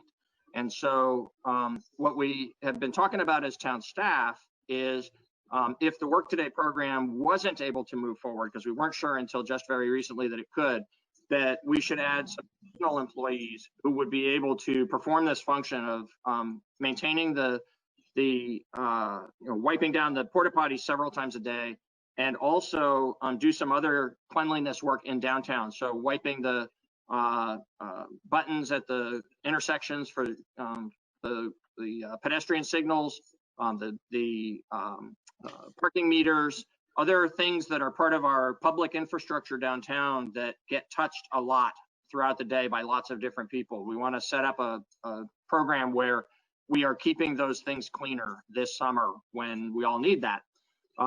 And so what we think we have come upon kind of inadvertently as we were working on these two different things is a combination, because the other factor here is the Work Today program was intended to be 3 days a week. And of course, 3 days a week isn't going to be sufficient for maintaining the cleanliness of these areas that need attention throughout the day. We need that going on 7 days a week.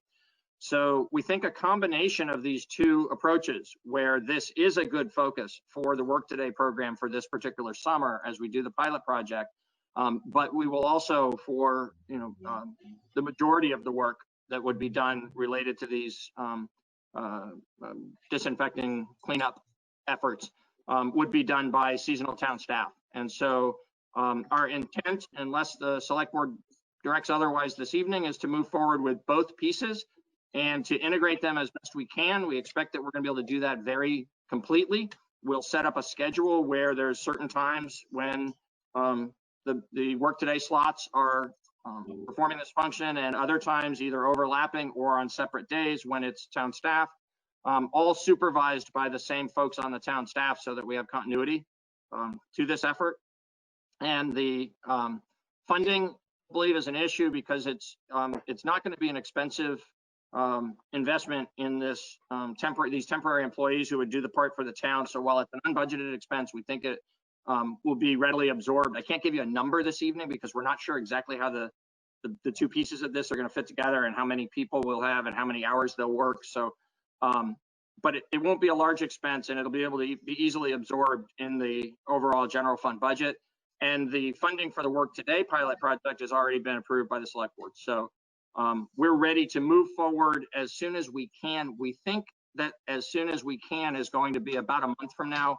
We'd like it to be quicker, but we don't think we can actually do all the things necessary to set it up properly and make sure that it's actually, keeping the promise of, cleanliness on a regular basis throughout the day, every day, until sometime early in July. So we'll be working right away on putting the details together. We'll keep you informed about how that evolves. If we can start sooner, we will. But our expectation is it'll be early July, and then it would continue on through the warm weather months and end sometime in October or possibly early November.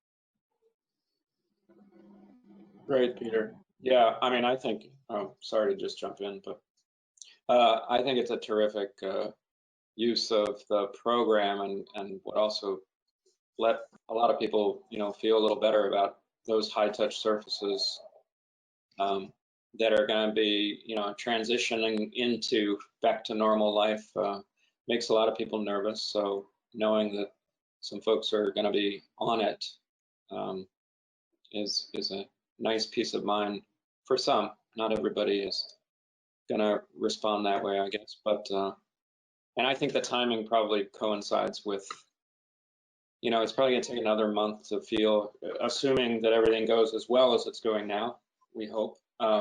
It's going to take another month to feel like people are going to be comfortable going downtown, I think, on a regular basis.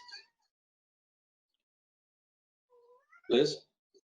I just want to mention that I always elbow the crosswalk button.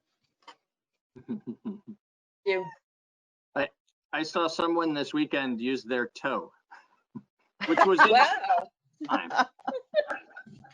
I get my toddler to do it. So I actually have a serious crosswalk question. Yep. My understanding is that the buttons are not actually necessary for you to cross the road. Is that correct or no? The buttons? So like if you were standing at the crosswalk and you don't press the button and nobody else is there and nobody presses the button, it's still going to cycle through and eventually you'll... No, you only get a warning if you press the button. No, in fact, it's happened to me many times that I've gotten there, assumed someone across the street has already pressed the button, and you know what, they haven't, so we don't get the... The nice thing about these ones is they have a little red light on when somebody presses it, so you can eyeball it. That's exactly right. You show up and the red light is lit. I've never noticed. You don't have to touch the button. I know, but if you're in a conversation, I'm interested in these kinds of things. I'm learning so many things. Oh, me too, Ian. Peter, you were if you hit it saying. with your knee, go easy on it because those things can break eventually. So. That's true. Jesus. We've had our ups and downs with them, but yeah. I still get people saying, why do they say walk like a dog at all crossings? And so that's all I can hear now when I I hear know, it. I don't remember what it originally says. I think it says walk light is on Walk lights are on at all crossings. at But all frankly, if crossings. you just think about it the other way, it's a little bit of whimsy even on a tough day. Oh shit. Shoot.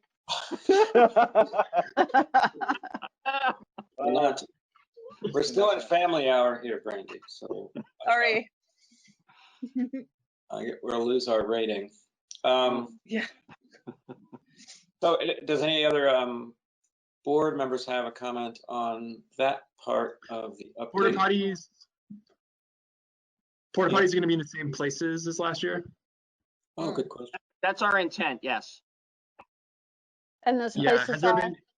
been? And those places are in the Preston parking lot, at the High Grove parking lot, on the Grove Street side, and at the Brattleboro Common.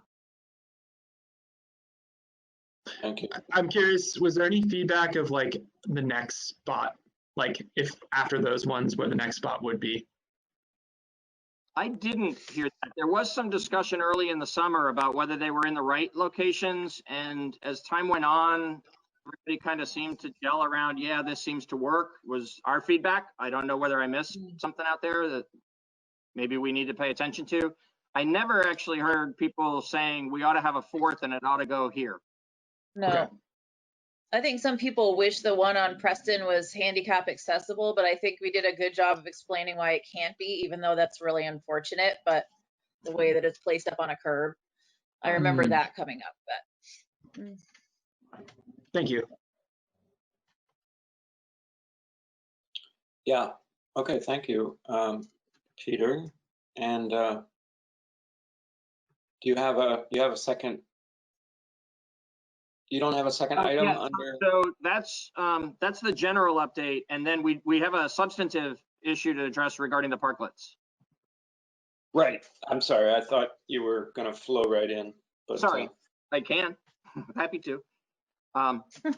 So the parklet plan is coming together. It also isn't quite final, but it's pretty close now. I want to thank Stephanie Bonin, who's been a good partner in this. So we've been working with each other sort of at the connecting point between what the town can do to make this successful and what the merchants need to do to be our partners in it. And so she's been working to gauge, which of the restaurants and in two cases, purveyors of alcohol that are, I'm stumbling because one of them is Hermit Thrush. So, I mean, I wouldn't call that a bar and I wouldn't call it a restaurant. But anyway, Hermit Thrush and Arkham are in this plan. And then there are others that are restaurants, full service restaurants. And so we've been working together to identify where they could safely be placed. What would be the maximum that would get placed if all the potentially participating businesses chose to be involved, and then working to determine, basically at the end of the day, we only want to put in a parklet where we only should put in a parklet where a particular business is going to operate its business in that parklet. The sort of shared coming and going doesn't work from a health and safety point of view, and it also doesn't work from an alcohol licensing point of view.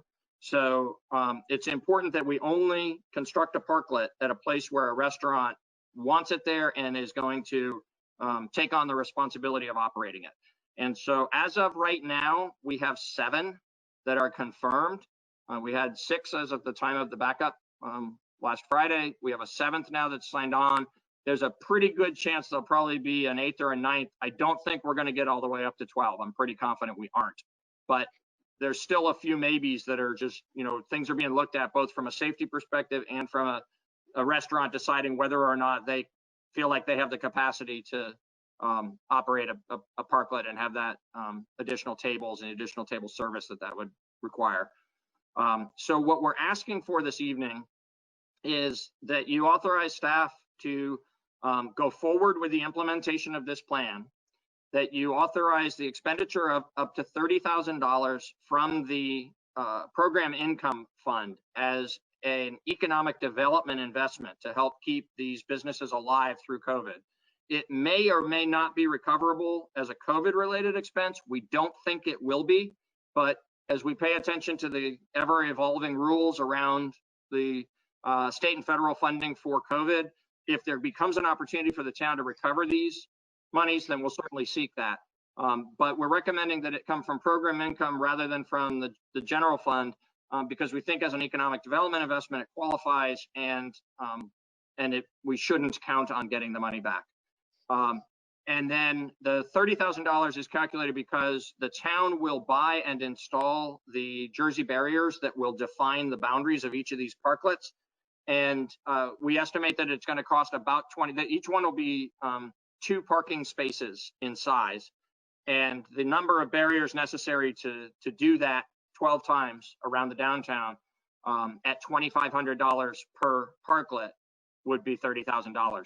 So I believe we're going to spend less in the end, but we're asking for the authority to spend up to $30,000 for this project.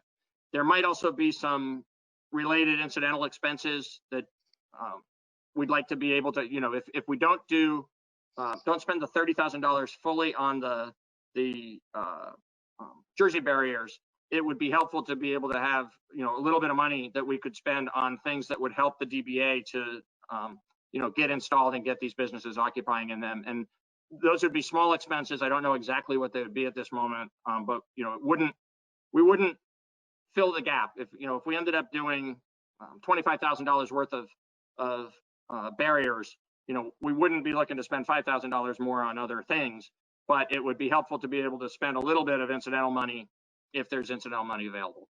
So with that understanding, we're hoping that you'll authorize the funding. We need you, if you're in favor of moving forward with this, to, in order for us to be able to move quickly and not have to come back to future select board meetings for action that it actually enables it to be successful, we would need for you to provide some additional authority to me and some additional authority to Hillary Francis, the town clerk. The additional authority you would provide to me, and we've provided, for those who are paying attention to the administrative report that was online, this came up over the last couple of days in discussions with town attorney Bob Fisher. So I have provided motion language to the board this afternoon that was not part of the backup for this meeting. But what those motions intend to accomplish is you authorizing me to implement this plan and to actually sign a document with each of the different participating restaurants where they obligate themselves to maintaining that space, and we permit them, the town permits them to occupy the parklet area that is otherwise public space. We allow them to have it as their private space just for this summer. We expect that these would be installed as soon as possible, perhaps within a week, perhaps a little longer, and then would stay there until, again, like with the prior conversation, at least into October and possibly into the early part of November. We would make a decision about them based on the weather conditions in the fall and making sure that they're all removed in time before we get the first major snowstorm of the season. Which could happen in October. Hillary, I'm sorry? It could snow in October. It could, so we'll pay attention to that and govern ourselves accordingly. I didn't mention, I'm sorry, the details for Hillary. So there's the funding, there's the authority for me to actually implement the program, and then we'd ask that you delegate your authority. The select board, of course, as liquor commissioners, has authority over liquor licenses and outdoor consumption permits in town. There is a special program the state has initiated that is more nimble than the usual processes to try to get businesses that are going to go outside into areas that they don't normally provide outside service, but where they normally provide alcohol along with the meals indoors, for them to be able to get a quick provisional permit to provide full service outdoors. At the outdoor tables, they'd be able to provide whatever they're licensed to do. So it might be just beer or wine, or it might be beer, wine, and mixed drinks. But whatever they're usually licensed to do inside, they'd be eligible to do outside, either in the cases of the restaurants that have their own parking lot. This might be in their own property, where there would also be a permitting requirement through the Planning Services Department of the town. Or for those that don't have their own private space to do this, it would be those that are participating in the parklet program. And in either case, whether it's on the private property or in the parklets, we'd like you to authorize that Hillary Francis is empowered by you on your behalf to issue the outdoor consumption permits that will be in line with what the state is issuing to these businesses. Okay, great. Thank you, Peter. Who has questions, comments? I have a couple quick ones. Daniel and Brandon. Insurance question. This was like public space, and now we're giving it over to private entities. Who is responsible for what happens in that space? That's the purpose of the document. So we, up until yesterday, hadn't incorporated that piece, but we knew we needed to get Bob's blessing on how we were moving forward, and he called that out. He thought both from a just being legally proper about it, to have private entities occupying these public spaces and selling alcohol in them, which is prohibited by ordinance, that it was important that there be a legal approval from the town and an acceptance of responsibility by the restaurant. And so he's going to fashion up this simple agreement that we're going to use for each of them. Okay, a quick follow-up on that. The responsibility for any kind of like trash or recycling cleanup in those spaces will fall on the businesses? Absolutely. And that's very much understood by them? Yes. The reason why some of them are choosing not to participate is a combination of, proximity to their kitchens, number of wait staff that they normally have versus the number they think they need to have to be able to handle the outdoor space, and the obligation of the outdoor space. This comes free, and it comes very visible, and hopefully with some something that's going to be beneficial to the business in terms of the enjoyment of the customers. But it comes with responsibility as well. And so each potentially participating business needed to weigh those things and decide whether to be. And then just like a question that I don't even think I really need to ask, but I just want to double check. Smoking is prohibited in these spaces, and that will be enforced by people responsible for these spaces? That's a really good point. And the answer, I'm going to say yes, because we get to decide. And while smoking on the sidewalk is allowed, it is offensive to some. And more importantly, smoking in a restaurant is not allowed. And right. So since this will be an extension of the restaurant in the outdoor area, I think we should say no smoking. Okay. Me too. Me three.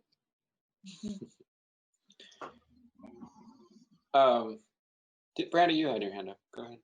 I have a question that may have been answered 100 times by either the governor or us, but I can't remember. So are these parklets only available if you are an establishment that serves food, but also serves alcohol, or are they available if you're an establishment that maybe serves kind of token food, but is mostly a bar? So they can be for either. Okay. They also can be for businesses that serve food and not alcohol. Sure. And they also can be for businesses that are not in the food business at all.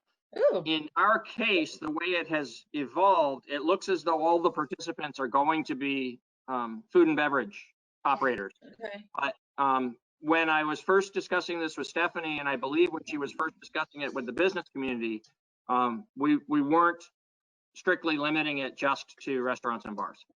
Okay, thank you. Right. Daniel, thank you for the smoking question, because I hadn't even thought of that nuance. Yeah, we hadn't either. Thank you. My question is, when you were talking, you said that each parklet is going to take up 2 parking spaces. Is that correct? That's correct. I hadn't really absorbed that. For some reason, I was thinking 1 space per parklet. but that would be kind of small. Next question, though, is are they going to be together to any extent as far as they've been approved or not approved, but at least sort of fleshed out so far? Yep. I'm wondering how much parking we'll lose and how much pushback people will give us on that, because if there's a long stretch of parklets, that's a lot of parking. We'll find out about the pushback. I don't know what to expect with that. Our assessment of the situation is in the balancing act, particularly this summer. The economic need, the need to have people spaced and not tight in indoor spaces, and the fact that we've got the Harmony lot is going to be almost completely available. There'll be just a very small parklet over in the one corner for Arkham. The transportation center will be completely available, and there'll still be a lot of on-street parking. We feel like a problem. If we find out that we've given over too much of the street to parklets, we hear about it from people, then that'll be one of the lessons learned from this that we'll have to think about. But for implementing this in the time of COVID, relatively on the fly, we think it's calibrated appropriately. Okay, and just, of course, another question. Sorry, Liz, I'll just get done with mine. Of course, it's not going to be in any handicap spots, correct? That's correct. We would not put in a handicap spot. Thank you. And my last is a suggestion on, I'm feeling personally that it would be nice if we just limit it to calendar year 2020, because I don't want to kind of give anybody who does have a problem with this idea, the idea that we're not going to lift it at some point. I think we should revisit this for the next summertime season and not just have people assume that they're just going to be permanent structures. Obviously, they're going to go away in October or November, but I don't want to give any of the restaurants the idea that it's a done deal for the rest of time. What does everybody think about that? I don't know. It might be cool. But then again, I'm not going to, it could be cool. Well, no, I think it's good to limit it to this 1 year and see how it goes. That's all I'm saying. I'm not saying that it's impossible that we won't want to continue it, but I think out of fairness to the different interests downtown, we might just want to limit it to the experiment, the definite experiment, and then see how people feel about it. Sort of a bit like the 1 year ordinance versus the 5 year. And I mean, I would love to leave the door open, fully open for like a discussion next spring. I think like it'll take time for people to adjust, and habits take a while to change. And I don't know, I've always been excited about the idea of parklets, so it's nice that we get to have this little experiment, even though it's because of this terrible situation. So just for clarity, does that keeping the door open, does that mean don't limit it to this year or do limit it to this year? Well, I think we can say we'll revisit this in the spring, rather than this will end and we will have a conversation about it and, we'll revisit in the spring. We'll see how it goes. Well, the reason I put it that way is because a potential motion we were kicking around is that for the creation of up to 12 parklets in downtown Brattleboro, I was just suggesting, for 2020. But may I offer clarification? Because I think it may help you. We omitted a limitation on it that way, so it was a good catch that it's not explicit. But I don't believe any of the folks participating. I don't believe that any of the restaurants who are signing up. I don't believe that Stephanie, and certainly not staff. We didn't expect that if you approve this tonight that the parklets would be permanent. What we do anticipate, I think there's a fair amount of excitement around this, both from some people within town government and from people in the business community, that once we try this, maybe it'll need to be tweaked. Maybe it'll just, we'll get lucky and it'll go great the first way we try it. But I think there is a fair amount of at least optimism that it will go well enough that people will want to do it again. The select board will want to approve it again. But no, I don't believe anybody has any expectation that would just automatically happen without further review. Imagine not. So we could certainly make the document say 2020, and that'll be really clear. Okay.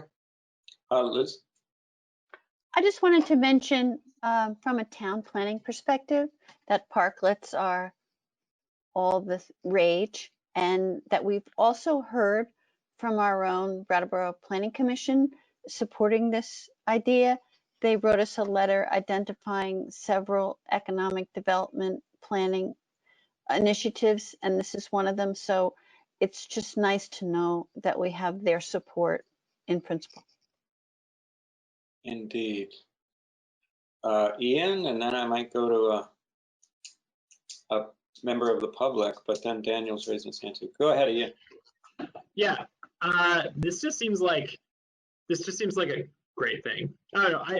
I think it might be clunky. We may need to change it around a little bit. We may not be able to refund the 30K, but we're making strong, definitive action during a pandemic to support local businesses, and it's also might make downtown even cooler than it already is. And you know, I ran on trying to make Brattleboro a place young people want to be, and Yeah. I am so excited about this. And walking downtown and drinking a beer on a parklet, I'm super excited. So that's all I have to say. Older people might like it too. I was not excluding older people. I wanted to just kind of make sure that we're going to do all that we can, and the DBA is going to partner fully in this to make these Jersey barriers look a little prettier than a Jersey barrier would usually look. Yeah, so right? That actually overlaps with the kind of otherwise mysterious comment I made about incidental expenses. You know, we might get into some contracting that we need some help with. We don't expect that. We think we're going to be able to do all of the heavy lifting ourselves. But beyond that, the DBA is working on a couple of different ways in which these might be beautified, and might need some help with that. And it won't be expensive, but you know, being able to spend a little bit of that leftover money, if there is leftover money, to help them implement that part of this, we think would be part of making it successful. So we insisted on concrete Jersey barriers so that these would be safe. There was a fair amount of difference of opinion about different styles of parklets. But the counterbalance to that is we said, look, we're going to buy these things and we don't know whether they're going to be used again for parklets. Maybe they're going to be used for construction jobs in the future, but you can make them pretty. If you want to paint them all kinds of bright colors, you can do that. Yeah. And there's been also some discussion about how this might interact with the flower program. And so on all those levels, as we refine the details, we'll try to help the DBA make these pretty. Just want to be really clear. These Jersey barriers will be the property of the town of Brattleboro. Yes. So beautifying the property of the town of Brattleboro. So beautifying cannot have like the name of a business on them. That's correct. This is not advertising. This is beautifying. Right. Good point. Yes. Right. Yeah. I just, you know, and like go ahead. No. I was going to get too deep in the weeds. I was going to tell you that. What's that? I love the weeds. Go. Okay. I was just going to say that, you know, if it turned out that some of these don't get used for parklets again in the future, you know, we might throw a coat of Battleship Gray on them or something in order to trot them out to a construction site. But so what, right? So initially the idea is, you know, we put out something there that we know is durable enough to protect people, and let artists and others enjoy themselves and express themselves. But it needs to be just about beauty and whimsy and not about advertising. I happen to know that Daniel is a fan of chalk, so you know you could always use chalk on that surface. Yeah. That was a reference to your social media page. Sorry. There was really good use of chalk at Sunday's presentation. And I'm a fan of my toddler son out front here. Ian, I'd love to go to Wendy has a question. Do you? No, I actually wasn't raising my hand. Sorry. Oh. I was just sort of, yeah. Wendy, do you want to appear on screen or do you want to just chime in with audio? Are you still awake? Yeah, here I am. Yeah, Oh, oh wait, I can do the camera myself. Here I am. Thank you. hey, Yay. welcome. So, I have two questions and they're separate about the parklets. The first, which was I think kind of answered as the conversation progressed, is what is a parklet? So I want to make sure that I understand this. So it's going to be an area that a business will use that's outdoors near the business. It'll probably be public space unless they have their own, like it's their own parking lot, like or something like maybe like what Whetstone Station has. And it'll be there'll be some sort of deck on it, like a different surface, and then it'll be protected and it'll be for outdoor use of that business and their patrons, right? Maybe something like this. Oh, okay. And it's something that won't get taken down like at night or on days when No, it'll be no, it's going for to the stay there all season. summer long. Okay. There's only one thing, Wendy, you nailed it. I would say one thing differently than that, which is when you spread this all the way to a place like Whetstone or any other restaurant that has its own private property. We did mention that in the conversation, but those won't get parklets. Those will be doing their own sort of cordoning off of areas in their parking lot with the approval of the planning services department. So that's safe as well, but that's safe in their own private space to set up some outdoor tables. What the parklets are explicitly going to be on public property. They're going to be all but two of them in the street, picking up on-street parking spaces, and one will be in the High Grove lot and one will be in the Harmony lot. Otherwise, what you described is exactly right. And one detail that I didn't speak to, and you kind of did, but I think is worth just being a little more explicit about is the platform that'll be constructed within the parklet is an important part of this, both for safety and accessibility. And it is an understanding between us and the business community that the town will provide the perimeter with the Jersey barriers and otherwise, do all of the assisting and facilitating that we've been talking about. But the individual restaurant, one of the responsibilities of each individual business that sort of adopts one of these and signs on for the responsibility of it will be to put in a proper deck. That can be very simple, some framing and some plywood, but it needs to provide a flat, safe surface that's at the same level as the sidewalk. Oh, great. So that will make it so that folks who use wheelchairs, walkers, canes will have equal access to everybody else. Okay, that's great. So thank you for explaining. My second question is about the hours of operation of the parklets, because on one hand, well, actually on the one hand that I'm about to speak is the bigger hand. The other one is the smaller hand. So in the bigger hand, I'm really excited for this.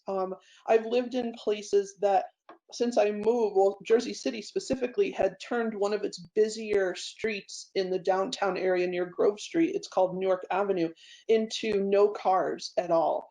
And it's made that area, since I've gone back to visit, so much nicer just to be in and walk around. And I know we can't close Main Street because it's a state highway, but promoting more outdoors and walkability and reasons to be out and not just be in cars, I think is wonderful. But the noise complaint, that's where the small hand is coming from. I know it's a really weird analogy to use, but my concern is about noise complaints, because especially with alcohol establishments and because those are in mixed use neighborhoods, where people live, what's what are the orders or ordinances or regulations, et cetera, going to be around that? We hadn't anticipated imposing anything that is particular to the parklet, but rather that whatever the business's normal operating hours are would be allowed out in the parklet. I would suggest that given the degree of uncertainty that we have about all the various details of this and how we're working our way through it very quickly to just get the stuff in place and give it a try, that we start there. And if that becomes a problem, then we can work together. The town possesses the authority to modify the liquor licenses, and also because it's our parklets to determine some behavioral boundaries in addition to the physical boundaries of it. So I would say, we all want it to succeed. The restaurants don't want to alienate the neighbors. But if we bump into some issues where it, that does emerge as a problem, I think we could just address it together as a community. Okay, thank you. Thanks, Wendy. Hi, Wendy. Actually, when you said noise, I thought you were going to say something about motorcycles and logging Oh, trucks. God. That'll That's be a a whole nother conversation. Exactly. There's someone else who wanted to ask a question concerning decorating the barriers, and that was Felicity.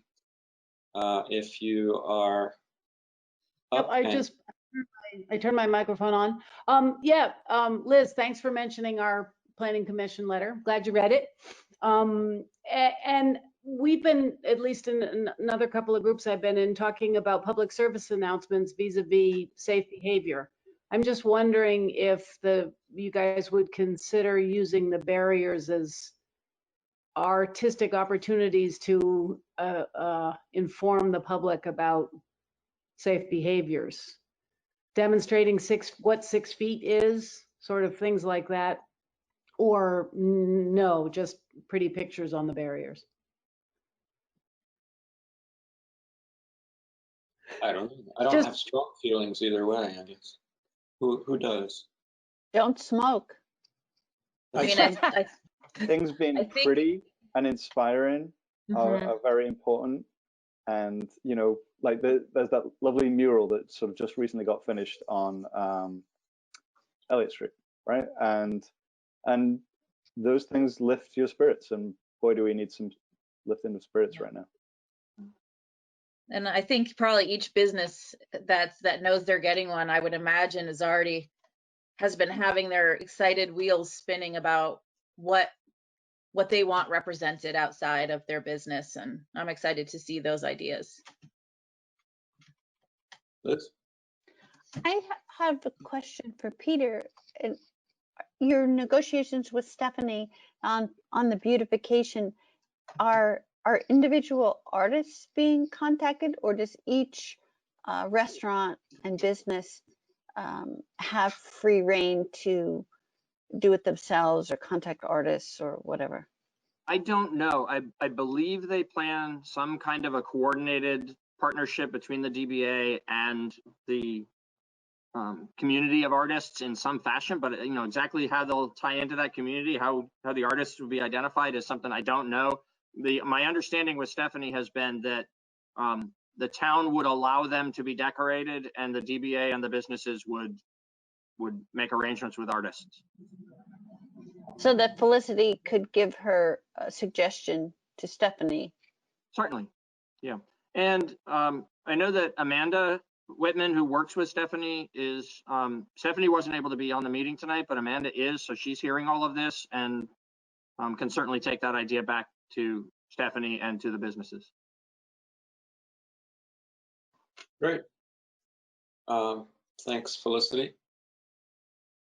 So we have a little bit of business to do if we want to move forward with the parklets. And should we start with the more boring legal motions there, or should we group everything together?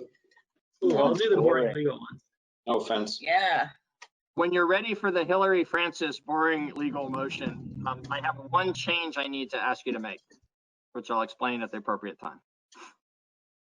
Do my fellow board members have that in front of them? Yes. Excellent. Shall I go ahead? Please. Oh, yeah, please. Okay. So the wording of the motion includes the word provisional. Says to authorize the town clerk to approve provisional outdoor consumption permits. I had a misunderstanding that Hillary corrected for me late this afternoon. The provisional permits are the ones that are being issued by the state just for this very short window of time to keep people, get them into business outdoors as quickly as possible. The follow-along permit will be a regular outdoor consumption permit issued both by the town and by the state. And so when you adopt this motion this evening, you should just drop the word provisional from it, please. Thank you. Great. So would anybody like to make should we Wait. do that motion now? Yeah, I move to authorize the town clerk to approve outdoor consumption permits in conjunction with the outdoor restaurant use during COVID-19. Cool. Excellent, thank you. Ian has moved to authorize the town clerk to approve outdoor consumption permits in conjunction with outdoor restaurant uses during COVID-19. All those in favor, say aye. Raise your hand. Aye. Aye. 5-0. Thank you. There is another motion. Is it the parklet motion? There's a couple. Yes. Okay. Well, there's the authorizing the town manager to assign parklets. I'll do that one. Why do I have this? It's in your email. Oh, thank you. I'm like, look at, all I see is one motion here, and I'm getting It came late confused. today. Okay, so I move to authorize the town manager to assign particular parklets to particular businesses and to take any other actions necessary to implement the parklet program. Thank you. Daniel has made a motion to authorize our town manager to assign particular parklets to particular businesses and to take any other actions necessary to implement the program. All those in favor say aye. Aye. And that also passes 5-0, Jan. And there is one last very important motion to make. And have I been bullied out of my 2020 addition to this one? Or that's fine. Yeah, bullied. I'm sure that's the correct Ian is term. nodding. That's what I was looking for. Jesus. A democratic process Perfectly has allowed us to get to the point where we don't need to put that in there. Bullied. Absolutely. Who wants to Okay. make that motion? I lost it. What's happening to me? Oh, no, sorry. Liz is raising her hand, so. Thank you. Yeah. Okay, I move to authorize the expenditure of an amount not to exceed $30,000 for the creation of up to 12 parklets in downtown Brattleboro. Thank you, Liz. Liz has made a motion to authorize the expenditure of an amount not to exceed $30,000 from program income. Yes. For the creation of up to 12 parklets in downtown Brattleboro. All those in favor, say aye. Aye. Aye. And that's 5-0. Thank you. I'm saying a lot. It's driving me crazy. I hope you're not driven as crazy as I am by it. Here I go again. So it's approaching 8 p.m. and I think maybe a break might be in order. Who agreed? Good, lots of nods. Aye. Would everyone be comfortable coming back fairly quickly at 8 p.m.? Yeah, sure. Yeah. Okay. We'll take a break until 8 p.m. or 8:01, something like that.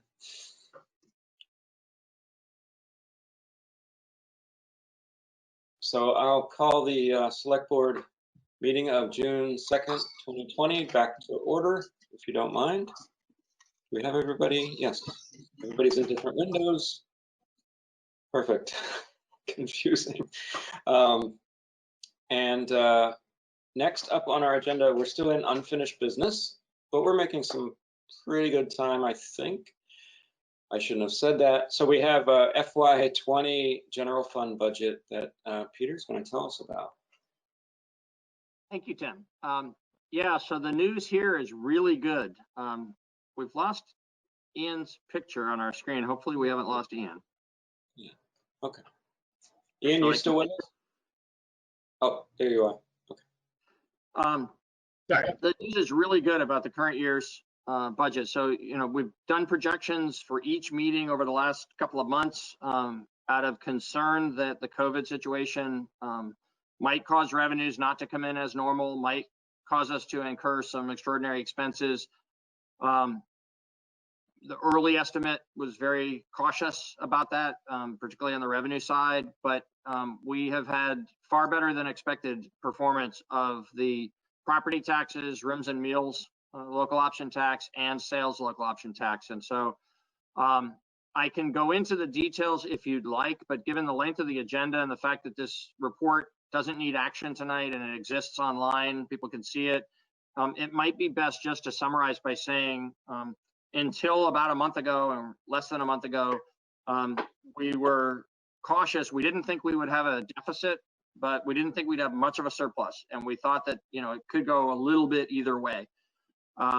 Because of all three revenue sources coming in far better than expected during the fourth quarter of this fiscal year, or during the May period, I should say, because it was actually fourth quarter property tax collections, but third quarter deferred sales tax and rooms and meals tax collections. So there's one more quarter to come. But based on the performance of those three sources of revenue and everything else being about as we expected, we now expect that the outcome for the year will be potentially as much as $500,000 to the good. We were currently estimating $480,000. Now there will be some additional expense going against that isn't necessarily in the forecast, but the revenues are still being forecast on a relatively conservative manner, we're not being overly optimistic either. So I think we're in a pretty safe space where we certainly are going to come in with a favorable experience, and it looks like it might be as much as $400,000 or $500,000 to the good. There's a nuance to this I just want to be careful about for the record, which is when we say to the good compared to the budget always presumes a certain amount of use of fund balance, which we roll over and have made a good practice of in recent years of rolling that from the general fund balance out into the capital fund to help us accomplish more capital work than we would otherwise be able to afford. And this year that number was $337,000. So if we had a break-even outcome, we would use $337,000 of the fund balance. The way we currently forecast how we think the year will end is that compared to budget will be $400,000 to $500,000 to the good. What it means is we'll have a small surplus and not have to use any of that fund balance. We'll actually roll some new money into the fund balance. So a really good outcome for us, especially in COVID. One of the reasons why, but not the only reason why, but it was a huge, unexpected, pleasant surprise, was the under statutes for how property taxes are collected for both municipal operations and schools, the town is obligated, the municipal government is obligated to collect all of the taxes and then to pay 100% of what is owed to the schools. So in a year where anything gets adjusted related to the state education taxes, and there's usually some adjustment, usually it is smaller than it was this year, but whenever that kind of adjustment occurs, or whenever we see a decline in the rate of payment of property taxes, the town is obligated to keep the school system whole, and then any benefit or cost of that, any under collection or over collection of that particular revenue accrues to the town. And so there have been years when we incurred a little bit of a loss, if you will, a little bit of an under collection in order to honor our obligation to the school system. There's been some years when we had a little bit of a benefit from that relationship and that structure under state law.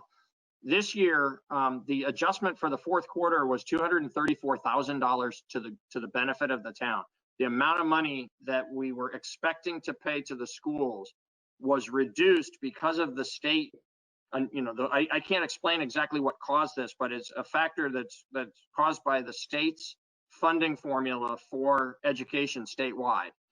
And it happened that this year, the figure that we got, basically like a household getting an invoice, our fourth quarter invoice to make our payment for the education portion was $234,000 reduced from what it had been in the earlier quarters of the year. And so that accrues to our benefit, and it's a big reason why we are so confident that we're going to end the year in a really good, strong financial position. Good news. Yeah, amazing. Especially this year. Yeah. Discussion. Newbie question. You this is sort of like in advance. I think I still get to use this a little bit. In advance, really, of like the parking fund discussion. Yes. Is there any way that like the general fund can transfer some money to the parking fund to pay for some of that capital work? Yes, as a matter of fact. Thank you.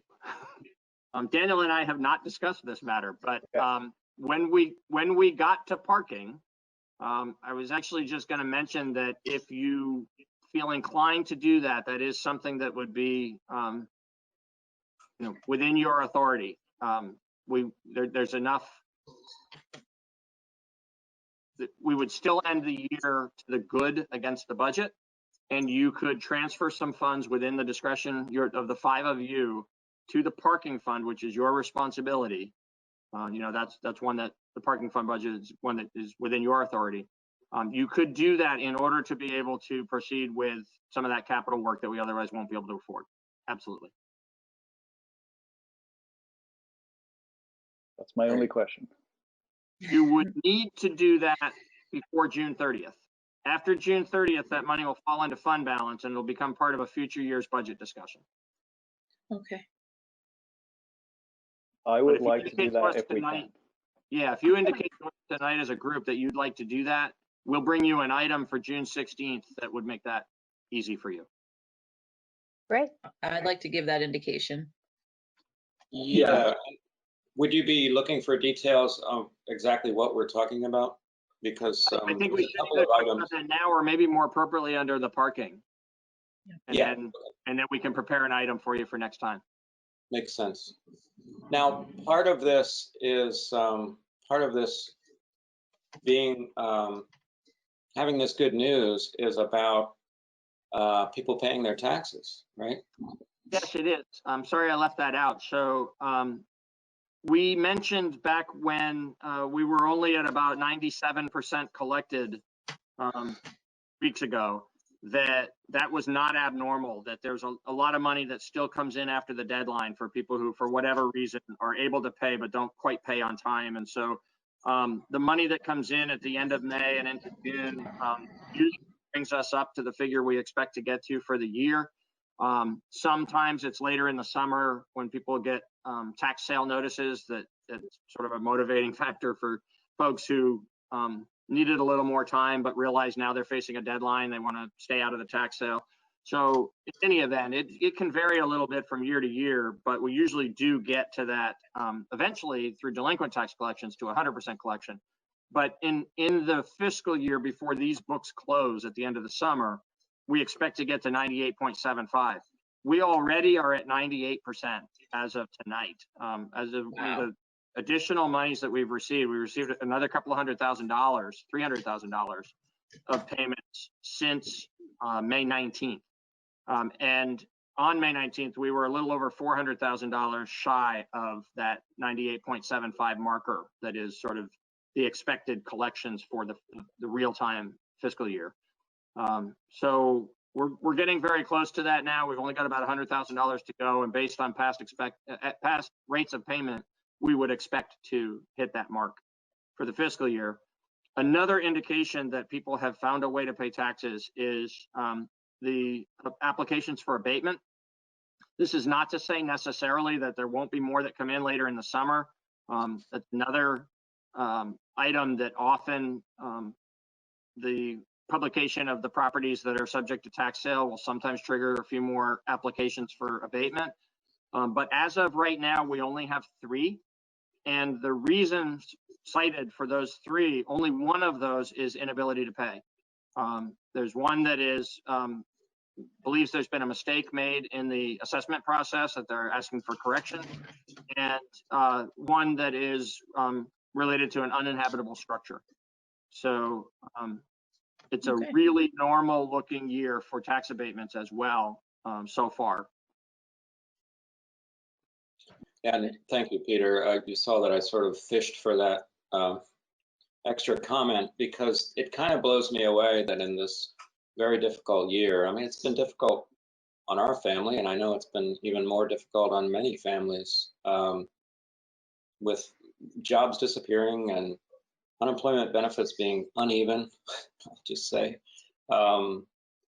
that people are prioritizing or at least valuing paying their taxes. And I just want to thank everybody for doing that. And I hope it means that there's a confidence in how the town is run and the value of the services that the town provides. So I just want to call that out and say thank you for everybody who pays taxes, and that includes renters and landlords doing the right thing. So thank you. Anybody else want to comment on the general fund budget for FY20? Okay. Well, we don't need to take any action on this. I didn't get anybody on chat wanting to chime in, and just want to check if I have any phone people, and I don't believe I do. So do we want to move on, everyone? Or okay, lots of nods. Our next item coming up is the fiscal year 21 general fund budget, which is not an ordinary year for this. No, it's a very extraordinary moment. Yeah.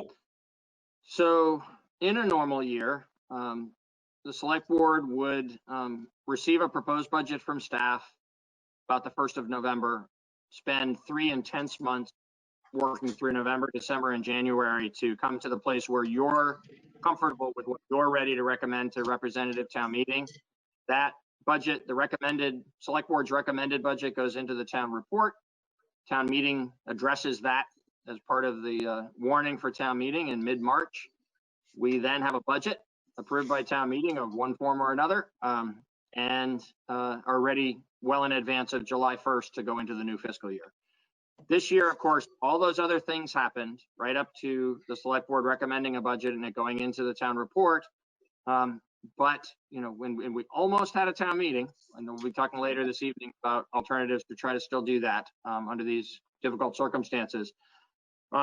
You know, got up to having the information meeting 10 days before the town meeting, trying to squeeze in, you know, this business before the COVID restrictions became too strict to be able to have 180 people in a room.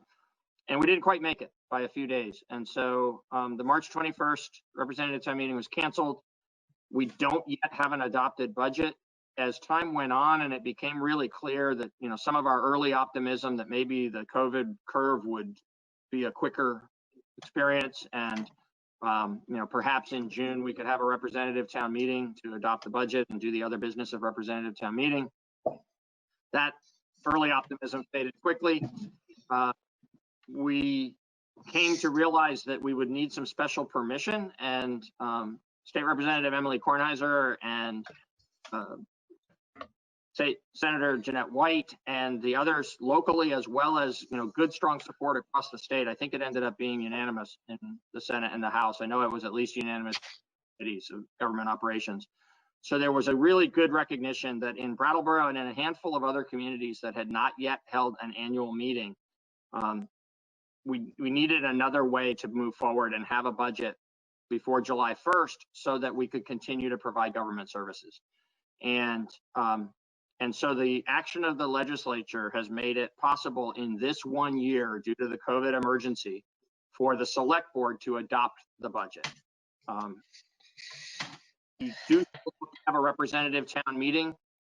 You will publish a warning for that representative town meeting once we have figured out how to move forward towards that. And you know, you could place a ratification question before town meeting to follow something that is, you know, sort of consistent with the normal processes, but you're not obligated to do that. You are empowered by the state this year to adopt the budget, and we need you to do that. We need you to exercise that authority, at least in this first instance, so that on July 1st we can keep providing government services. And so the question for you tonight, staff is recommending to you that the budget that is before you, and we put it so that you and the public would have ready access to the entire document. So it is everything that appeared in the town report related to the budget. It's the budget message that describes the major major aspects. It's the entire line item budget. It's the summary document, and it's the pie charts that we were asked to prepare for this year to give a little bit more accessible visible impact of the different aspects of the budget. All of that is in your backup for tonight. And if you, having had a chance to take another look at that, feel as though you're ready to move forward and adopt the budget that you recommended to representative town meeting, you just need to tell us that. We think it's appropriate that you do that. You vetted this very thoroughly and you had a lot of public input back in the winter. If, on the other hand, you have any level of concern in this review that has caused you to think that any of this needs to be looked at some more, then we need to know that tonight, because I believe then you should schedule a special meeting during June for that purpose to make sure that you can do that additional vetting and then still adopt a budget by the end of the month. But if you're ready to move forward to adoption, then we will bring the budget back to you with a motion for adoption on June 16th. Thank you for that summary. It was excellent. Can't think of anything you left out there. My feeling, if no one else wants to jump in, is that we sure did go over this pretty well. The one exception, of course, is Ian. Does not have to feel like this is his budget. Oh, you go ahead. Yeah, well, no, I'll let you finish, please. Oh, I was just going to say it's a very unique circumstance, whereas we all feel like, wow, we know the ins and outs of everything, and you're playing catch up basically. So I don't know. I was just going to make a joke about if you vote against it, go ahead. Go ahead. You get a free pass to vote I against this dare budget. you. Yeah. There's only one of you. Yeah, that's true. I was actually going to say, I have been thinking a lot about it, and I was thinking about maybe abstaining because I was not part of the rigorous 3 months that Peter was describing. And while I did my due diligence in preparing and reviewing it really very thoroughly for tonight and for next week, yeah, I think I would inform the board and the public who's watching that I intend to abstain unless someone gives me a really good reason why I shouldn't, because it's not mine. And I recognize that and the unique situation that COVID-19 put us in. So. Oh, hands. Liz. Well, I would just suggest to Ian that he's a select board member and he's reviewed it and he can have his opinions and judgments and he can vote. He doesn't have to abstain. He can certainly choose to, but you're a voting member of this board and you have the full authority to vote on the budget as you see fit. Brandy? Yep. I had something different to say, but since this is fresh, I will say Liz is absolutely right. And I probably would have, I also get where you're coming from. I would probably abstain too, but Liz is absolutely correct that if you feel like you dove into that sucker and when the vote comes up, you feel confident, you shouldn't in any way think that you don't have that right to vote as you want to, which includes abstention. I want to say that this makes me so uncomfortable. This is not the way that our town is meant to do business. I have thought long and hard about it, and I think it's what we need to do this year. But it makes me feel kind of sick to adopt a budget that hasn't hit the representative floor. I have to be honest. It hasn't sat well with me. I also think there's enough inconsistency just in life right now where we don't need to be halting the services that the town provides. We need consistency. We need things to run smoothly. And as you said, Peter, we can offer a ratification option when we can finally meet. And so I'm going to vote in favor of this, but it definitely on a moral level doesn't sit well with me. Yeah, it certainly is a disruption, not only a technical disruption, but sort of the spiritual disruption, if you will, of how we run things here. Daniel? I'm in favor of adopting the budget that we spent all those months, reviewing and working on. I guess I have a question about like, what does town meeting look like after this, right? So like the budget is only ever one article in the warning anyway, right? And like in some ways, you spend more time talking about the other articles than you do about the budget. So town meeting will still have the authority to vote. Well, I guess we haven't decided on the warning, but were the warning exactly as it is right now, they would still be voting on all those things that are in there. And then the question would be ratifying this adopted budget as opposed to like approving it. Something like that. Is that accurate? I believe you described that well. At the appropriate time, we need to go through the warning for town meeting that you previously issued carefully, because there will be some changes in addition to just the daytime and place change, obviously up front, that needs to be changed. There'll be also some substantive changes to it based on just the passage of time. So one example, for instance, is town meeting ratifies the select board's appointment of a town treasurer. And at the time that we issued the warning, you had appointed at that point an interim town treasurer, Debbie DeRosiers. We now have Andre Yeager, so as the town's finance director and treasurer because of the passage of time. So it'll be appropriate to change that article so that we're asking town meeting, you are asking town meeting to ratify the appointment of Andre as the town treasurer. There'll be a few other things like that. We'll go through it with a fine-tooth comb, and you'll, in the end, decide what is the final warning to publish for the meeting. Great. Thank you. Here, Liz?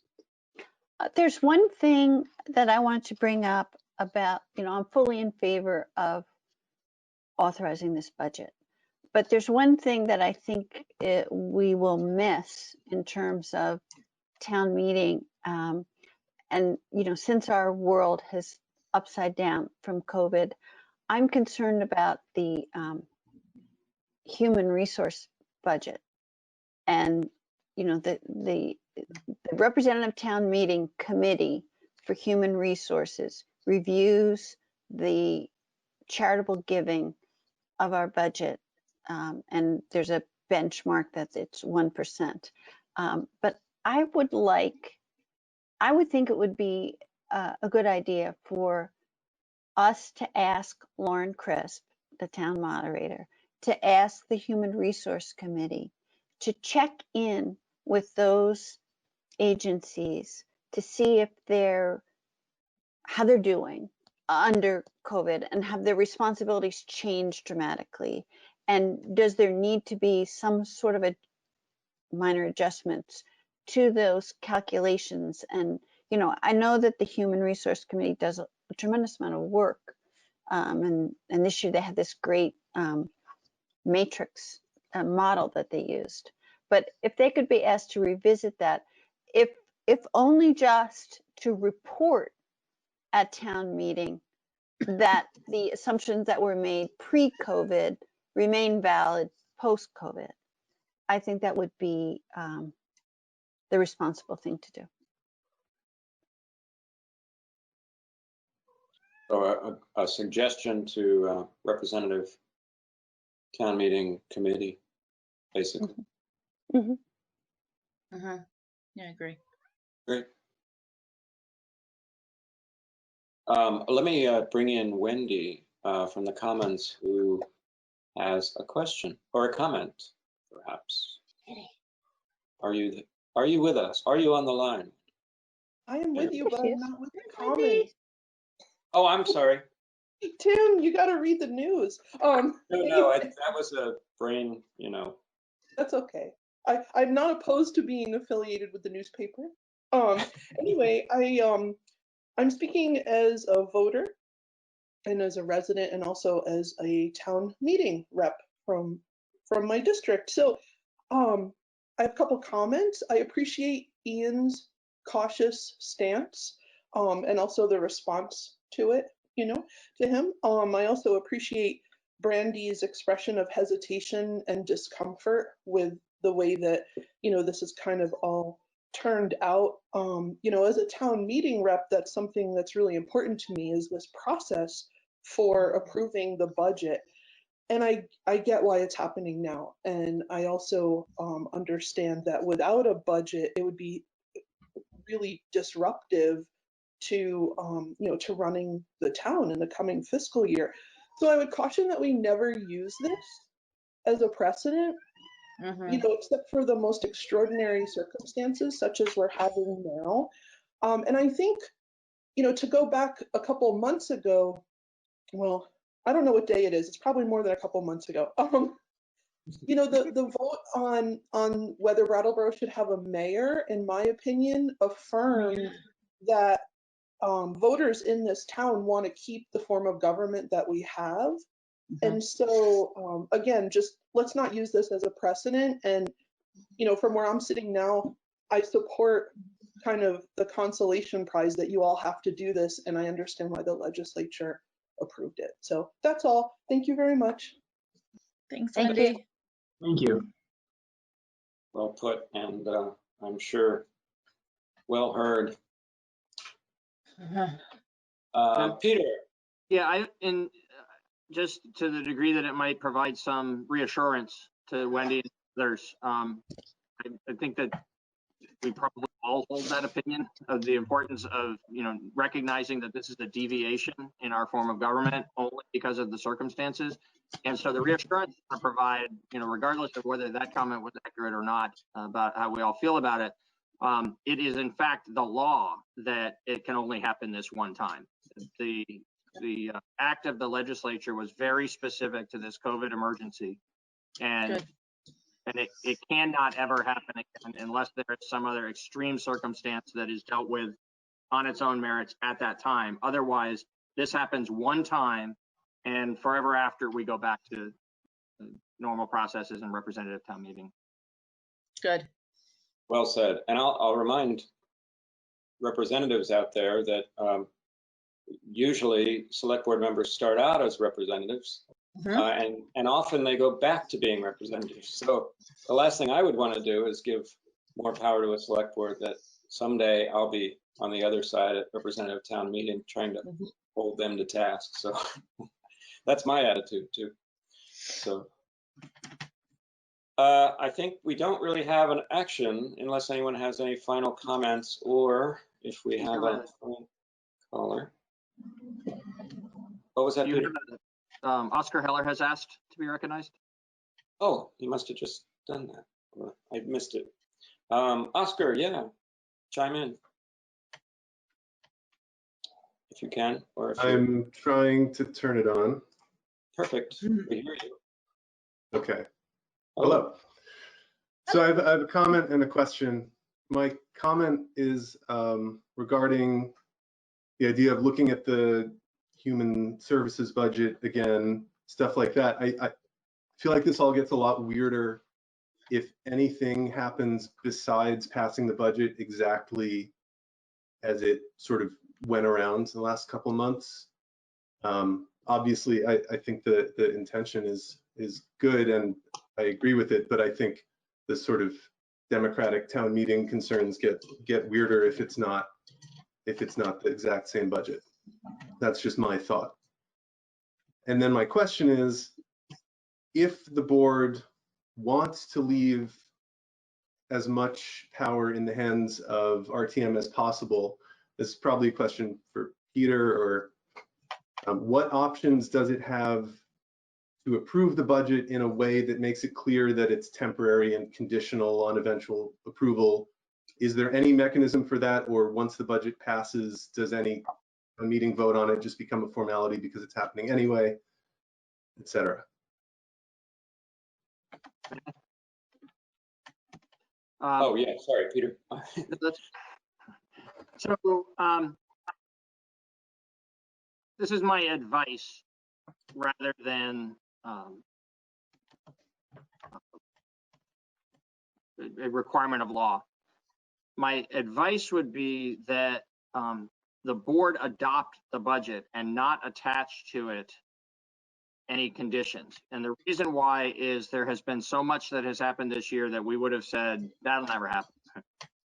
And then it did. And so, you know, we are all very committed to having a representative town meeting. We're going to have a conversation here shortly about how to make that possible. But I don't know how that's going to unfold. I don't know when and how we're going to be able to hold a representative town meeting. And so I think making the adoption of the budget contingent upon an expectation that it'll flow a certain way with representative town meeting is very risky. And we don't want to have to go back to the legislature to ask for more special permission. So I think that what the board should do is adopt the budget straight out. And then at the board's discretion, but I think the board is probably inclined to do it, and staff would certainly recommend it as the right thing to do. When the representative town meeting is able to be warned, you know, warn it in a way that gives representative town meeting an opportunity to address the budget. It's a statutory matter that the representative town meeting has the authority to make the decision about the human services allocations. So that isn't going to be the funding to support the recommendation that the committee has made is going to be in this budget, but the actual dispersing of the funds will have to happen after representative town meeting has authorized that the funds be dispersed. So that's kind of a nuance to this that is a particular part of the budget. But in terms of the overall budget, you know, the warning of town meeting, when we are able to warn a town meeting, would be where the board would say whatever it chooses to say about the question that is being posed, whether it's, you know, straight up ratification or something that offers an opportunity for more review or potential modification. And that we would want further advice from Bob Fisher about that at the time of preparing the warning. Thanks, Peter. Brandy? So during the ratification process, isn't there the ability, or is there not, for full discussion, modification, very similar? Like when you come to us and you ask us to ratify your actions, right, we can tell you no, right? Right. Technically, yep. Or we can say only you can do this or only you can do that. So that still would exist, correct? That is correct. And the implications of that, if it wasn't a straight up and down ratification question, if it was more of a, you know, do you approve the budget as it was approved, or do you choose to modify it question, or something more complicated like that, the implications of modifying it are that very likely, unless there's some other change in the revenue streams that we learn of between now and then, that we would have to issue modified tax bills. But that's a big deal. You know, we would issue the bills for the first quarter, and then depending on what happened at town meeting, if it was different from what the select board decides, you know, we would be collecting a different amount of property taxes, and we would issue modified tax bills for the final 3 quarters. That's a really normal process. It's not an annual process by any means, but it's a really normal thing that is provided for in the statutes already as just part of operating town government. So that could certainly unfold that way. I know this is a very serious topic, but a little bit of levity. When I testified before both committees in the Senate and the House regarding the special legislation that made this possible for the select board to adopt this budget. And they were concerned because it's so much more normal across the state and has often been normal in Brattleboro that town meetings scrutinize a select board's recommended budget and chip away at it. They were concerned about what this would do to disrupt the democratic process, and mostly from the point in their debate in the legislature, mostly from the perspective of whether it would inhibit town meeting from reducing a recommended budget or an adopted budget by the select board. And I told them, you know, I related to them the facts of the most recent 2 years of Brattleboro town government, where the select board has recommended a budget and representative town meeting has increased that budget, has found ways in which they thought more should be done, and was willing to tax themselves, tax all of us a little higher in order to do more service and more good in the community. So I can tell you that brought more than a few chuckles from the members of the legislature, and I think actually probably put their mind at ease somewhat in terms of the process, at least as it would likely play out in Brattleboro. Oscar? Yeah, just to follow up,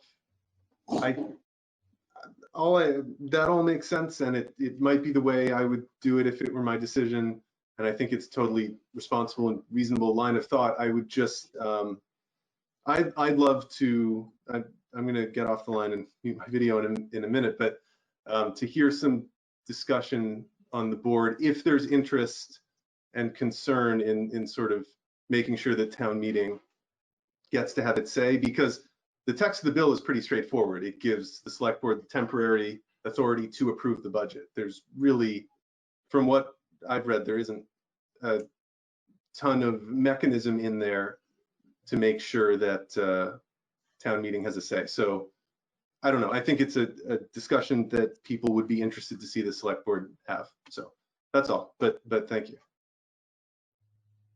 Thanks, Oscar. And I'll assume you mean beyond what we've already had, with a lot of reassuring comments. But Daniel had his hand up.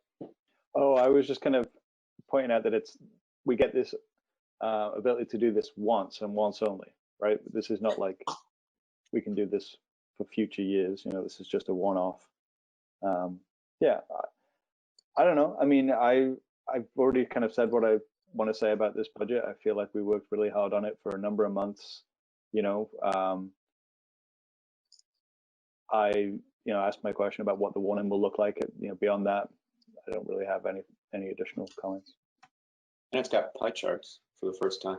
It has pie charts. Some of those were in color briefly in the library for about 2 weeks, and then Maybe we can bring that back. They're in color in our packets. Yeah. Yes, Liz. While Oscar is nearby, I just wanted to thank him for the mask tree in Plenty Park. It's so useful, so helpful, and so charming. And I want to thank him and all the sewers who made all the masks. It just turned kind of an onerous thing into a really sweet thing. And I thank him for his creativity and his hard work. Thanks, Oscar. Yeah. Brandy.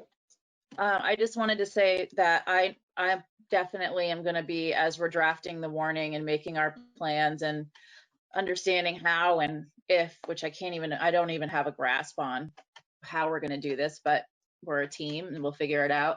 I'm definitely going to be making it clear that I want representative town meeting to have their say, to look at it, to scrutinize it, to talk it up and down.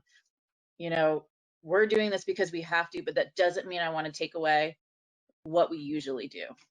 And so I'm definitely going to be vocal, and I think you're going to have support from this board, Oscar, and the reps are going to have support from this board to do what you do best.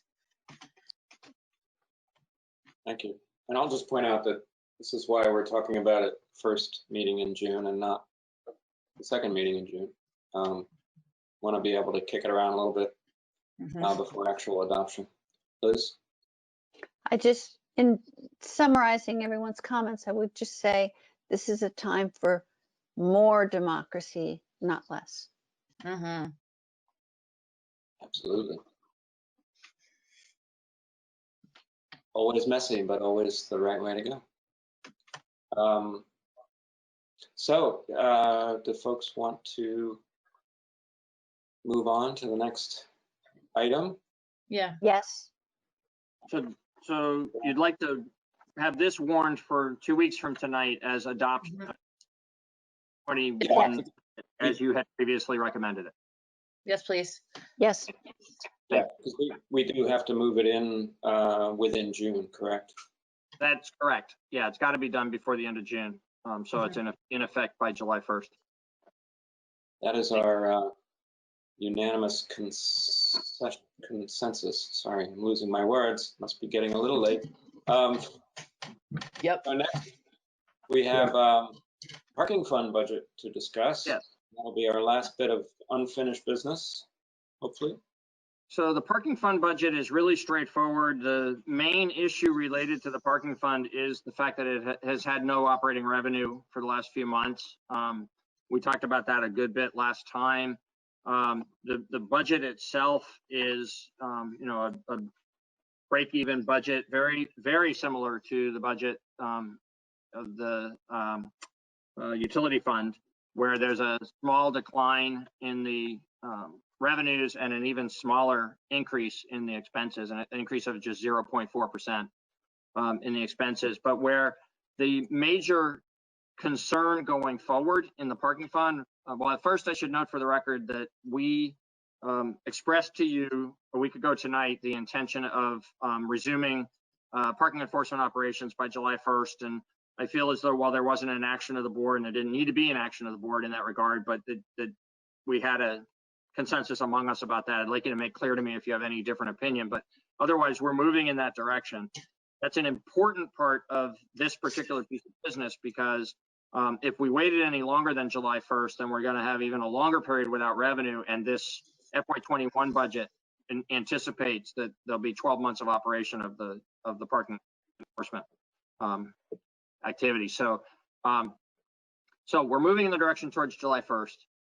We have presented you with a budget that is approximately break even, and that we believe going forward, based on what we've seen in the change of the revenue stream, because we're writing so many fewer tickets, which is a really great thing, that the more digital system that is more modern and more flexible is, as Patrick described last week, allowing users of the system to have more successful outcomes. So people are paying for their parking instead of struggling to pay for their parking and ending up with tickets.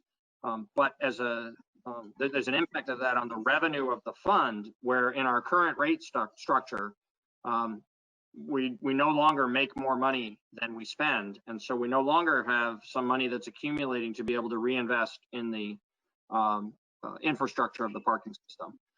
We certainly aren't recommending at this time a rate increase in parking, but it begs the question that Daniel brought up earlier and some of the rest of you spoke to, of given that the general fund is coming in so much better off for the closure of FY20 than what we had expected. And given that we know there are some substantial capital needs, one in particular that has an impact not just on the parking facility, but on the rented retail area below, because of the leaking that happens from the transportation center down into the retail space.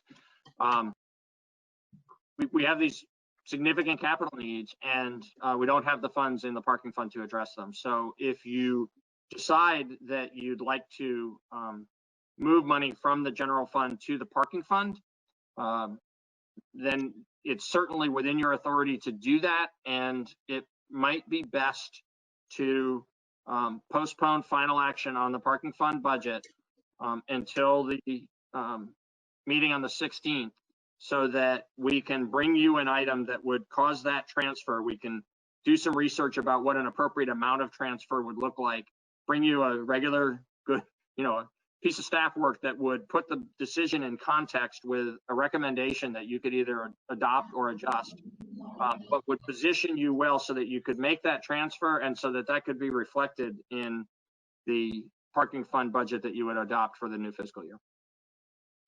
Okay. Absolutely. Liz.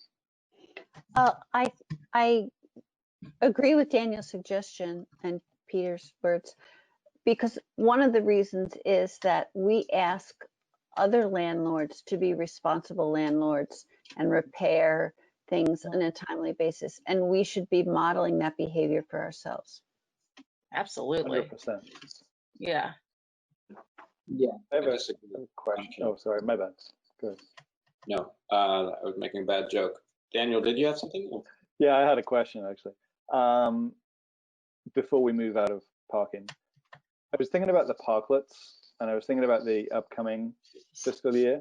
So we're saying 12 parklets. Each parklet takes up 2 spaces. Those spaces are presumably the sort of higher rate spaces, do we have a projection for like what kind of revenue we would lose from those spaces? And I'm kind of assuming, because now we have the card payments, that there must be a way to like say this meter brought in this much revenue from card payments over this period of time. I believe that the system is that specific. You know, can be, the data can be looked at in that granular a form. We could bring Patrick on to take that dive right now if you'd like. What I could say generally in answer to that question is there will be some reduction in revenue, but I think it's going to be more marginal than just losing the revenue that would otherwise have been collected in those parklet spaces.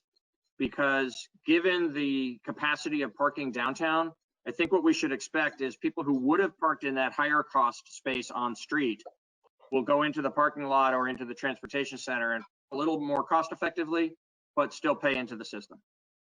Yeah, that's what I was assuming as well. I was just wondering whether the difference between those two scenarios would have a meaningful impact. Yeah, it's something that we could analyze and bring back as part of the information for next time, if that's helpful to you. I mean, you've already authorized the parklets, so the impact's going to happen, but you'd at least know what that cost estimate is when you're adopting the parking fund budget. I think it's reasonable to see if we can get some of that info. Yeah, there'll certainly be some impact. Liz? If that impact becomes significant, is that something that can be accounted for with program income to reimburse the parking fund? That's a trickier proposition, since I'd be an interfund transfer rather than a purchase to support the economic development activity. But we can look into that as well. Yeah, because we are offering up this lack of parking funds for the benefit of economic development. Yep. We'll look at both. We'll look at quantifying the impact and then whether or not it can be covered by program income. Great. So it seemed like we're all in favor of having staff come back next time with some proposals. I mean, I think just throwing it out there, we were talking about the roof repair. There was also some lot resurfacing that was pushed off. Am I correct in that? You are correct. At the Preston lot. I mean, it may be something to include both. Why don't we itemize them? A la carte, yeah. Pick off a menu. That'd be great. Everybody okay with it? Okay. Yep. Yeah. Awesome. Yes. So trying to move us along a little bit here. I trust that someone would have chimed in, but I haven't reminded folks in a while. But I think it'd be appropriate to move on to new business, if that's okay with everyone. Yes. And so our next item is the fiscal year 21 solid waste budget. So that one you're seeing for the first time this evening, but it is both really straightforward and limited in scope and relatively fixed. There's not much in here that you can work with. We are asking that you consider adopting it this evening, even though it'll be on the first review of it. If you have any concerns about what's in front of you, or you have any questions you want us to bring back, then obviously we're happy to do that. If you think that it's just a better practice to discuss it tonight and not adopt it until 2 weeks from tonight so the public knows what you're going to adopt, we can also handle it that way. What we would say is it is a budget that continues to be strained by the success of the operation. So you know, it's really remarkable the amount of garbage that has been diverted into the recycling and compost waste streams in Brattleboro over the last several years. And as a result, because we raise the operating revenue, you know, the one variable source of revenue for this operation has been the sale of bags, and the sale of bags has been far less than what we expected. And simultaneously, the cost per ton of processing recycling materials has gone, several times higher. It is several times higher than it was just 2 or 3 years ago. The combination of those two has put us in the red every year in recent history in this operation. And so, again, this year, we are asking you to make a transfer of $40,000 from the general fund to the solid waste fund.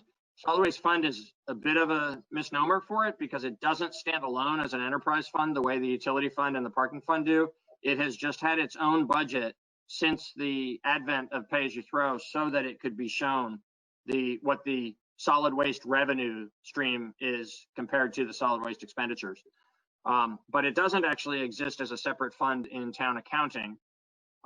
And increasingly, because it has been so dependent on this general fund transfer each year, it was over $100,000 a couple of years ago, and then it was $40,000 last year, $40,000 again this year. We have been coming to believe, staff has, and it is now an official recommendation of Representative Town Meeting's Finance Committee, that this just be reincorporated into the general fund budget. The solid waste expenditures and revenues used to be part of the general fund budget as you would adopt a general fund budget, as you would recommend it. Representative Town Meeting would adopt it. And it's been for the last 5 or 6 years that it's been separated out in this way. We don't think that serves a useful public purpose. The Finance Committee doesn't think that serves a useful public purpose. We actually think town operations would be more transparent if it was embedded in the general fund budget so that it could be seen there as part of the overall operations of town government. It would be part of the budget that Representative Town Meeting would have authority over instead of being dealt with separately by the town, by the select board. And so for all those reasons, we would recommend to you that you authorize the necessary $40,000 transfer for this year, that you approve the budget as it's presented tonight for FY21, and that you direct staff in accordance with our recommendation, the Finance Committee's recommendation, to not separately do a solid waste budget next year, but rather when we bring you, the select board, a proposed FY22 budget in approximately the 1st of November, that it include these solid waste related revenues and expenditures. Great. Thank you, Peter. I have strong feelings about all three ideas, but I'm going to let everybody else speak first. Anybody have an opinion?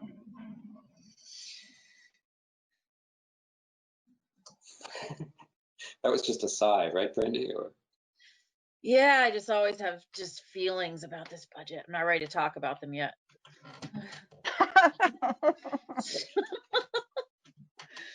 Did I say what I was thinking? I'm not seeing everybody else. I think Ian wanted to chime in. Ian, I think. Ian keeps waving his hand by. Got to wave it higher up. Yeah. I'm too low.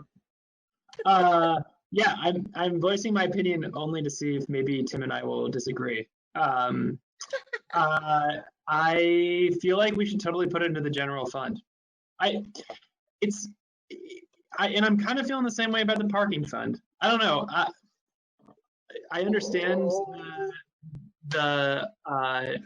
we talked a lot about that last week and about the parking fund. But yeah, for this one, it just makes absolutely no sense why, if we're just continually putting money from the general fund into it. But I would say because we're thinking about doing that, we should wait and do it next week. We should talk about it now, and then we should do it next week because there may be people who want to talk about it more. Mm-hmm. Actually, you were wrong. I actually feel very strongly we should incorporate it into the general fund budget. And I think when Brandy was chair and I was vice chair, we used to joke that budget brain doesn't kick in until October. Yeah. and it's really more appropriate to talk about budgets altogether, I think. No way I want to talk about parking fund budget since we just talked about it. Yeah, I shouldn't have brought it up. No, it's okay. And I looked through it, and that's what we don't agree on, is that I looked through it, I couldn't find anything that I thought needed to be talked out, and I think members of the public will want to just tell us that they don't like pay as you throw. That's what they'll tell us. So, but I'm totally happy to defer to waiting if that makes the other board members more comfortable. But I'm all for pushing forward with whatever everybody wants to do, because I don't see a problem with picking up all three. Daniel? I'm good to go tonight.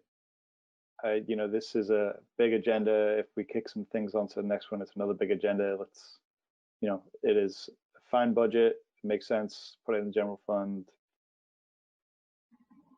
Yeah, let's kick it in that fund. Kick it in there. Tired of looking at it. Ian, did you just get steamrollered, or what happened? I just got. I gracefully retract that. I was bullied earlier, so it's just. Oh my God, bullied. He's fragile man. Right. Am I correct that It's getting late, I think. Ian thought if we moved it to next week, a lot more people would chime in? Ian, is that your thought? No. I just, you know, I can say that the select board has received some information from people since I've been on that about the waste management, and so it's clearly there are people in the public who care about this, and that's all. But no, I have no idea, Liz. I just thought you had, you know, inside information that we should all be informed of. I'm just gathering up a huge group of people to. All right. Well, I did earlier ask for comments for budget-related items, and I don't see any more chiming in, and I don't see a caller. I think whoever's moved to make some motions could do so, unless I'm forgetting something, Peter. No, we're ready for the three motions, please. Okay. All right. All together, or? You could merge them, or you could deal with them separately. It sounds as though there's a consensus that you want to approve all three, so the maker of the motion could just say and, you know, and include the other language. Indeed. I'll do it because I feel like I've been slacking because I didn't have stuff in front of me earlier. I'll do all three of them. So exciting. Brave, thank you. Here we go.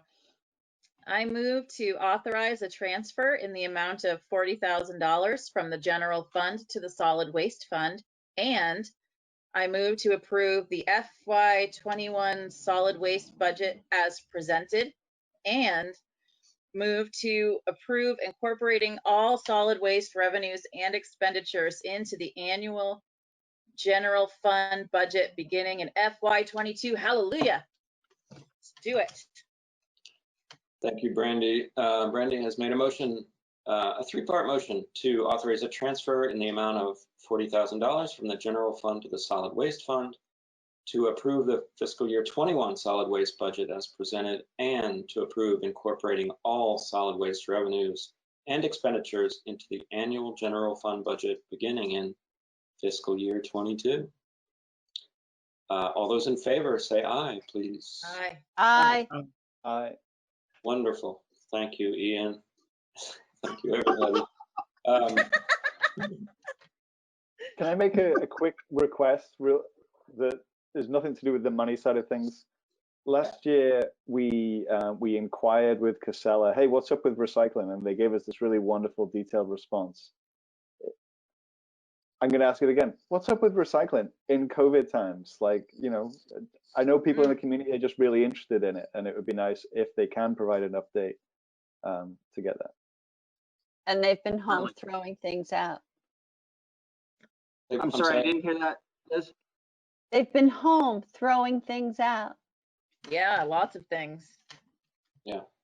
So yeah, we'll ask for that information and circulate it when we get it. Certainly. That's a good idea. I still think that this whole recycling thing, the problem with it costing us so much, is going to come back. But I'm not sure I base that on any kind of evidence other than hopeless optimism at this point. So our next on our agenda is a Wyndham Solid Waste Management District payment in lieu of taxes, otherwise known as pilot. This one sounds easy and fun, Peter. I believe it is easy. We've received a pilot in the amount of 5.5% of the town's assessment. The actual value of this has gone down over the years because the amount of the assessment has gone down.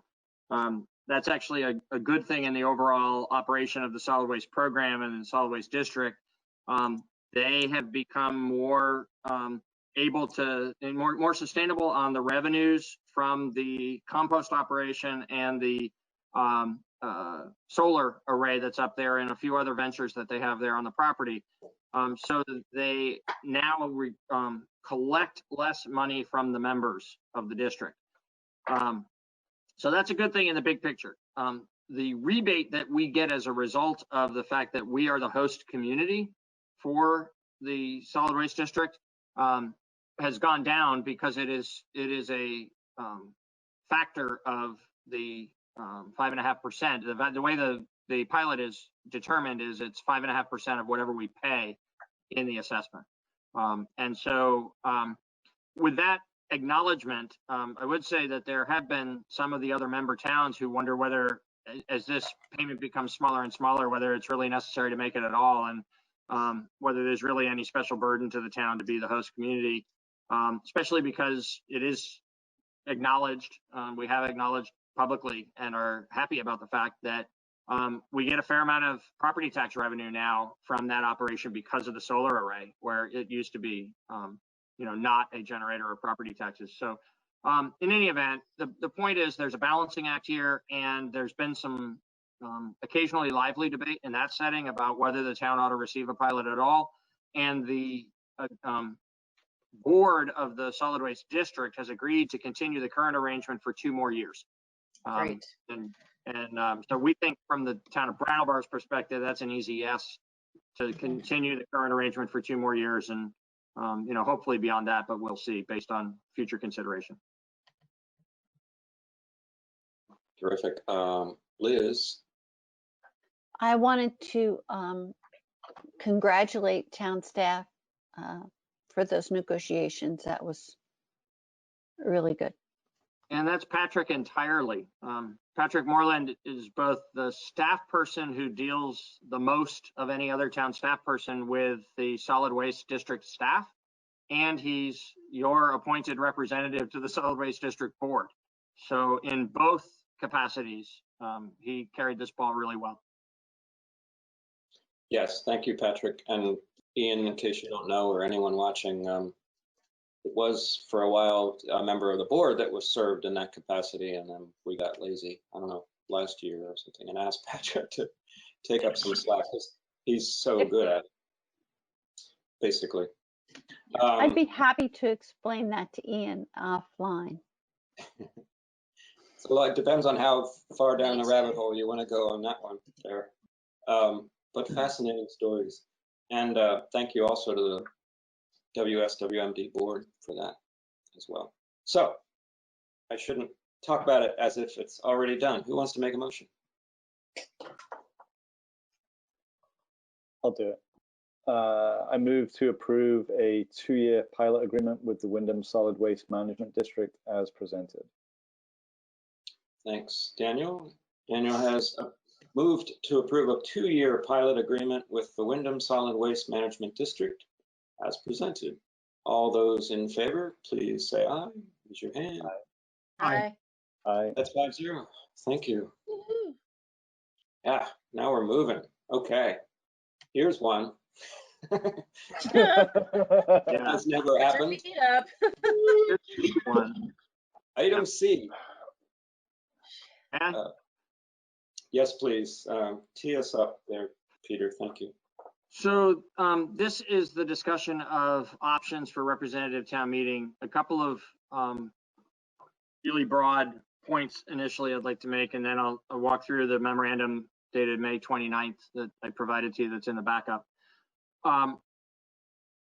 The first really broad thing I want to say is this is very much a preliminary conversation. This is a fluid situation. It's a challenging situation. It's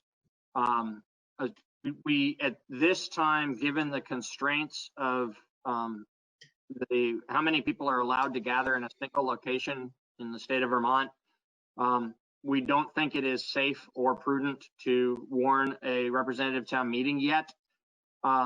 We think it's going to be some time yet before it's possible to do that. So the purpose of tonight's discussion is to have that first bite at, looking at some options staff has considered based on things we've thought of ourselves and based on things we've heard in some cases from some of you and in some cases from people in the community, where we've tried to look at, the best way that a representative town meeting can be held that will be most like the way it happens when we all are in one large room together. That's the intent. You talked earlier about the importance of representative town meeting. I think we all acknowledge that. It's a really significant, determining part of our democratic processes, right? There's the staff work that we do daily, and there's the leadership that you provide, every 2 weeks throughout the year, doing, major policy direction. But once a year, the people come together as elected representatives at town meeting to make the biggest decisions, to decide when we borrow money, to approve the annual budget in any normal circumstances, and the other, major appointments and other major decisions that get made. And so, so it's important for us to provide an opportunity for this year's process to be as close as possible to a normal year. But the sad truth is, I think we need to accept that it can't be the way it is in a normal year. We've been holding out for a while, hoping that we might be able to find a way to be in one room together. And unless somebody's got a really great idea, and I hope maybe that really great idea is out there somewhere, but we don't think there is a way forward to accomplish that. And so we think we have to look creatively at an array of alternatives and see which one feels like it's the most appropriate facsimile for this year of representative town meeting to accomplish the purposes for which representative town meeting exists. So there's that. It's a preliminary discussion. It's an assessment of sort of the broad array of options, and it's an invitation for people to throw things out that might add to this mix or might narrow it down as you have your discussion tonight. The other thing I would say about it is I have a sort of a caveat I need to, or an apology to reveal about the piece of backup. Our intention was to show the 6 different alternatives that we've presented to you for discussion in order. It was my intention was in presenting this, that in my personal opinion, these are in descending order from most desirable to least desirable. And we'll talk about them substantively in a minute. But the most desirable being that we just do it like we normally do, but maybe in a different location, or maybe, just at a, if COVID had gone differently, maybe just by the benefit of a different time, that in July or August, perhaps we could go to the BUHS gym and hold our annual town meeting. So starting with that and going down to, for me, the bottom least desirable one on this list is where it's entirely in this format. I think that the likelihood is that there will be elected representatives who will be unable to participate in the meeting if we try to do 180 people participating in a GoToMeeting format or a Zoom format. I just think that's not possible. It's very possible to hold a webinar on a platform like this, where there's a few people presenting and a bunch of people watching and able to ask questions either in the chat box or otherwise. That works really well, but having evenly distributed opportunity to participate among just that sheer number of people, I think is going to be impossible. And even if that were possible, having to have a meeting that is intended to benefit from the interaction of humans in this format is going to leave some members of our community behind for just the lack of access to good equipment or the lack of ability to use the equipment that they have access to. There's just some people that are less comfortable with working with technology. So it is my opinion that we should not further pursue the idea of holding a representative town meeting entirely on this platform, which leaves 4 things in between. And in those 4 things, I intended to highlight one of them as being what staff believe and moderator Lauren Crisp believe is the preferred one of the 4. And I came to realize in going over this actually with a couple of you in the past few days that the highlighting I had intended to do of the 3rd option didn't really come in the publishing back. So I apologize for that. So I'll just note for the record before kind of working down through that list that the one that moderator Lauren Crisp and the town staff believe is the most workable solution that will be the best, our best foot forward collectively at replicating the democratic processes of representative town meeting is to have approximately this number of boxes in a GoToMeeting setting, which are the platform on which the meeting would be held would be GoToMeeting, but instead of individuals having to connect to it, it would be somewhere between 5 and 8 venues in town, different locations around town. And in each one of those locations, BCTV would have a fully functional production setup. It might be 1 camera if we go to 8 locations. It might be simplified. Or if we're able to do 5, you know, maybe they've got a couple of cameras at each spot. But in any event, they would be responsible for the sound and the video for each of the locations. So they're able to bring their technical expertise and their professional equipment to the connectivity of the meeting. And then in the way the meeting would function, it has this very significant downside, but in a way that after looking at this thoroughly between staff and Lauren, we think can be addressed, which is Lauren's job as moderator, rather than scanning the room to make sure that each individual person is getting a fair opportunity to participate. His job as moderator for this 1 year would shift to making sure that each of the different locations was having a fair opportunity to participate. And we would have a secondary system that we'd need to rely upon that hopefully, ideally, would involve each separate district being in its own location.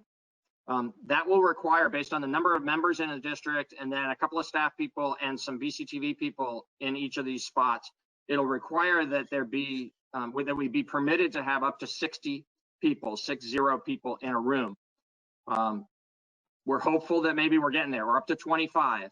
And if it goes to 50 but never goes higher than that, maybe for this purpose, for this important, you know, public business, this democratic process, maybe we can get some special dispensation from the state to allow us to be 60 people but practicing social distancing together in each location.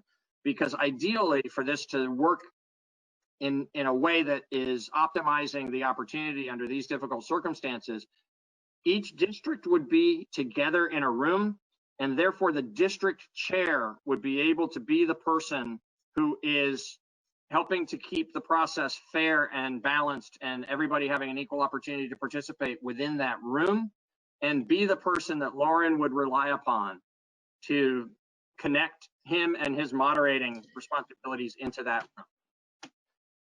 If we can't do that, if we can't have up to 60 people in a room and we have to have smaller numbers, then what we envision, and that's why we talk about it in terms of 5 to 8, then what we would envision is each district being in 2 separate locations, and we'd have to come up with some other way. You know, there might have to just be 2 co-chairs elected this year by the districts or something. We could figure out how to do that, but in any event, there'd have to be a secondary moderator in each of those 2 locations.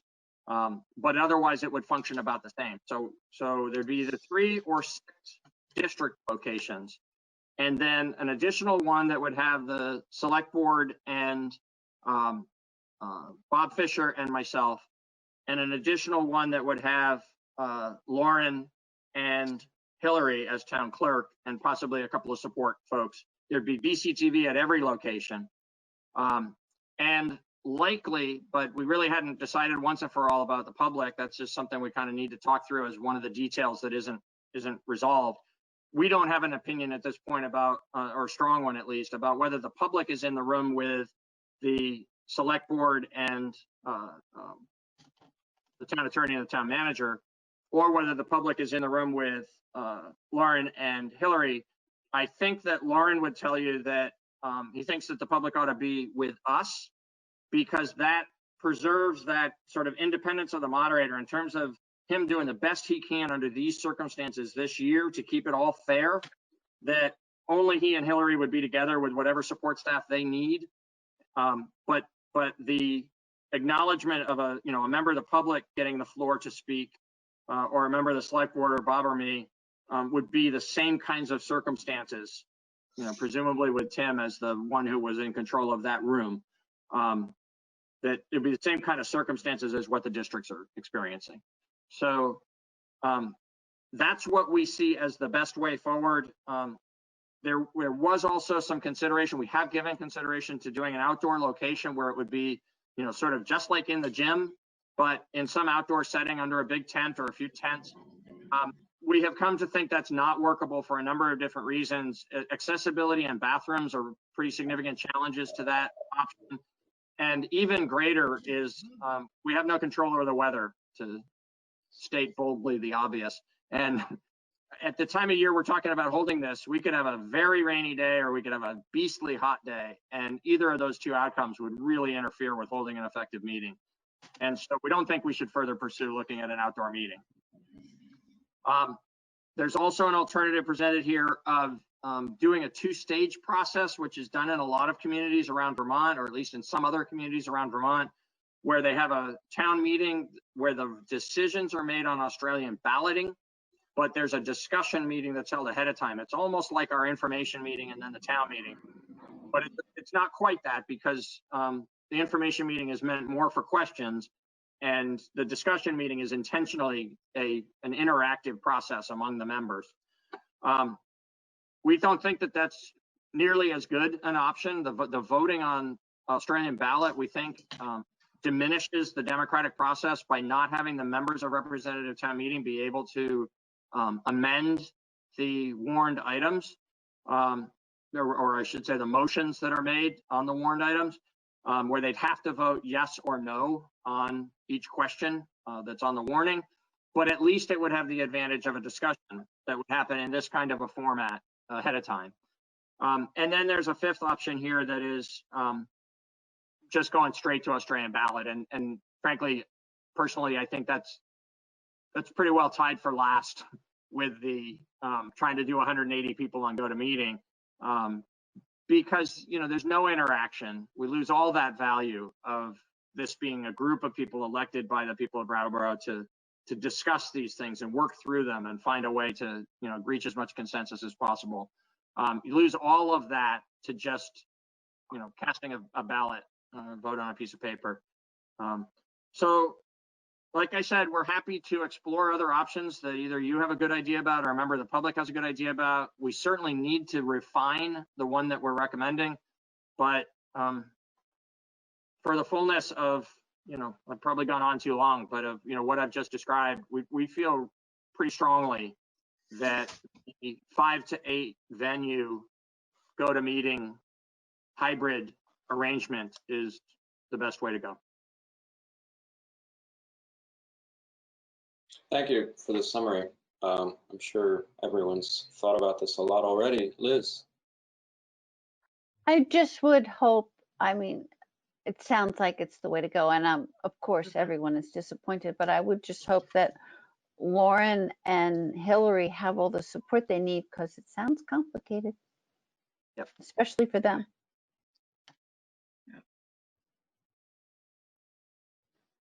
Daniel? Sounds like a lot of testing would need to be done with BCTV if we're going to be in multiple locations. I guess I've never really known what the deal is with BCTV. Like, I know that they work so hard to bring people all these meetings, and that money comes from their funding through cable and so forth. And like, this seems like they would be going above and beyond for our town meeting. Yep. We would pay for the services, and we might need to pay to buy some equipment. So that would all have to be part of what gets fleshed out in much more detail. If you agree that we should continue further down this path and put some better definition to the details of how this would work, part of that would be identifying costs related to relying on BCTV in this way. Oh, this so, coronavirus. right? So we're talking like 180 people, and like currently 25 is the max that's allowed to be in one place. So that's 7.2 places. Sounds like, you know, a few school gyms, a few, the select board meeting room, I don't know, library. Yeah, Seems like it's not that far BCTV away. I'm sorry. Go ahead. BCTV has an opinion about that. I don't actually know all the different venues in sort of their order of preference. I know the select board meeting room would be one of them. It's pretty likely we'd be there. But there are other locations where they're pre-wired, and it's just much more effective for them to go in and set up and run it from that spot. And then some other places, I don't think they're pre-wired for enough places to do the whole thing that way. And so there's probably going to be other places that are desirable just based on, you know, something about that location being easier for them. So for instance, you know, I could see that in what Lauren and Hillary and a small need maybe could be in BCTV's studio, right? Because that's as wired as anything that BCTV does. To do, you know, be very flexible for their needs. And then we're pre-wired down in the select board meeting room. So that certainly should be a location, and we're probably the next smallest group. So I think it would make sense for us to go there. Where the districts go is, you know, I think we need to really rely on BCTV to tell us what locations are going to make it the simplest, most reliable way for them to, you know, see the production of this meeting, try the production of this meeting. Jesus Christ. That's the dog. Can you let her in? She's being cool. Yeah. I will just say that I do have some experience with BCTV. I served on the board for 11 years, and I have video experience. So it's definitely doable. It's going to take a little planning and testing, absolutely. And probably a couple extra cameras, but they're not huge expenses, maybe a switcher or two. So, I mean, I'm sort of simultaneously fearful and excited about the possibility. It is the one, in my opinion, that preserves the most democracy out of all of these. Well, not the most, because the top two were obviously the best choices, but just not sure that can happen at all. They're sort of in a separate category of wishful thinking, I think. I have something that occurred to me while you were outlining things, but I think I could just, it's a technical issue. Well, it's not just technical. Let me just throw it out because I don't think we have to solve it. But I think the wonderfulness of this stops at the point where we're assuming every single town meeting member is going to be comfortable with a certain number of people in the same venue. And that's for a vulnerable person or an older person or any kind of immunocompromised, that's a large ask, possibly, especially within a couple months. So, and that's all a very personal decision that they would have to make for that. So figuring out, I mean, I hate to bring in the phone thing because I know how much I hate the phone thing. It's difficult. But if there was a phone option, and I don't know how that would work, but if there was a, you know, an option for, you know, someone to step forward, or 10 RTM members to say, no, I'm really not comfortable, despite all of, we're going to obviously go through all kinds of cautions and, you know, wiping surfaces down and spacing and all that stuff. But despite that, we might have some people who are not comfortable and really feel the need to be at home, or I don't know, in a group of 5 instead of a group of 27 or whatever it ends up being. So anyway, I just want to throw that out there. I don't think it's insurmountable, but it might be something that we have to expect.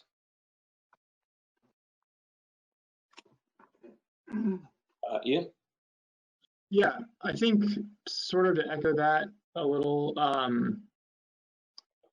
it's kind of just this feeling of like, we're gonna cram as many people into a space that we're allowed to have based on the governor's orders, and hopefully maintain the social distancing. If the whole point of why we're doing this is to be safe during COVID-19, that it doesn't really sit well with me either. I'm wondering would there be a way to do this same idea of multiple places, but do them outside? Because that has been something that's been shown to so greatly reduce the risk. Because I'm thinking like, so we put 60 people in a room, they all have to be wearing masks, they need to be all maintaining social distance if they can. It also starts to feel a little impractical. And if the whole idea is we're trying to stay safe, maybe that gets compromised. Liz?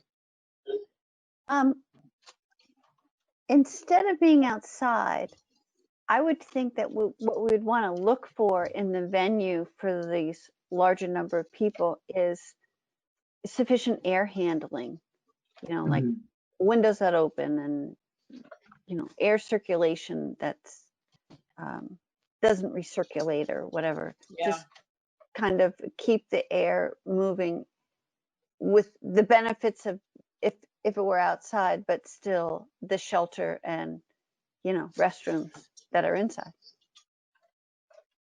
Yeah. Brandy?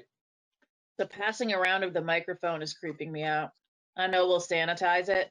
I just don't know if it'll get rid of my creeped out feeling. I was imagining stepping up to the mic just at regular town meeting. But yeah. Yeah, but that is what we're expecting too, although it is still going to be a shared mic. There's no way to get around. That's what I meant to say, yeah. Mic. But yeah, we anticipate it being on a stand like the regular town meeting. No touching. But spittle. Ugh. Oh yeah. Wow. Would it be possible for somebody that's trying to figure out how to reopen a radio station where all of our equipment is shared high touch equipment? Mm. It ain't no fun. Yeah. Would it be possible for people to, bring their own microphone? We can explore that. I don't think it's going to be possible to do that, but there might be. We'll explore how to try to make the microphone thing safer. That's it. We definitely. It can't be passed, right? If it's passed from hand to hand, that's it can't be done that way. How can we make sure that it's as safe as possible when it's a mic on a stand being shared, or is there some technological alternative? We'll keep looking at that. Okay. And I just the science nerd just has to remind everybody that the learning is becoming, it's more obvious that it's the proximity and the speaking and the shouting and not the surfaces. That's the new data coming in. Well, there's a lot of shouting at RTM. That's what I was just going to say. They better keep that stuff down. At least there's no singing. Singing's supposed to be terrible. Yeah. Sometimes there is. Yeah. Sometimes there is. That's right. That's true.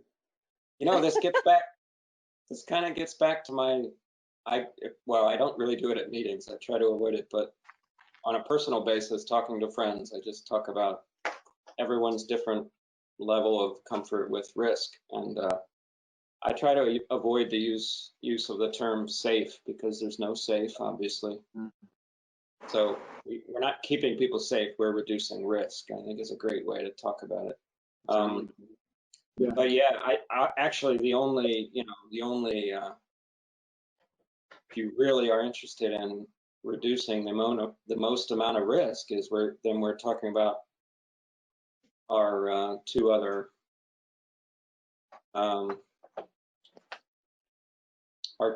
what we think is possible, not the full-on go-to meeting logistical nightmare, but the Australian ballot choice of having a pre-Wild West go-to meeting first and then Australian ballot. That's the safest. That's the most risk reduction. But true.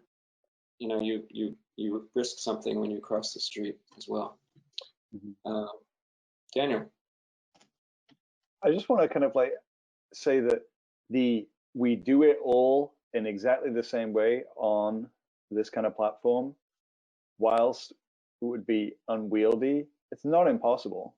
It just needs really good facilitation, and everybody needs to be very kind and patient. And then there's the technological challenges, right? So like, there's a person that is often on a video call with me, and we can never hear him.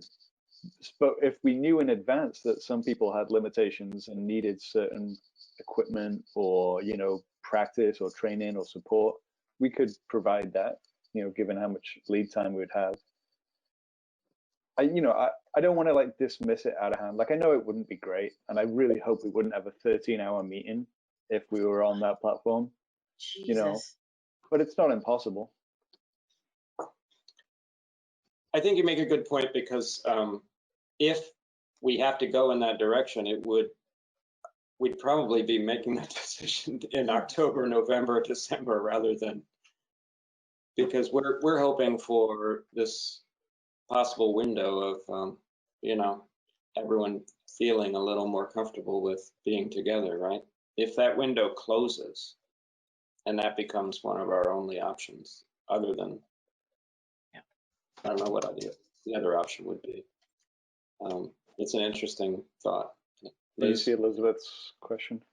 I just, I think we need to explore and be comfortable with the public attending with the select board, because we don't know how many people that is that would be interested in attending. And, you know, that's exposing the select board and the public to, that's, you know, the same as the town meeting reps. That's a bunch of people in a room, and we just have to all be comfortable with that. And if we do further explore that option and others, maybe we should be thinking of it as 5 to 9 instead of 5 to 8 for exactly that reason. That, you know, maybe there's a room where we are with Bob, and a separate room where the public is invited to come. The organization of that separate room would be trickier, because there's no sort of moderating person. Yeah, no given co-moderator for that room, right? So we probably just have to designate one. There'd probably be like a member of town staff. The town staff, the management team sits with the public at this meeting, and, you know, maybe one of them is responsible for that room. Would be a way to do that. That would be helpful, I think. Okay, so,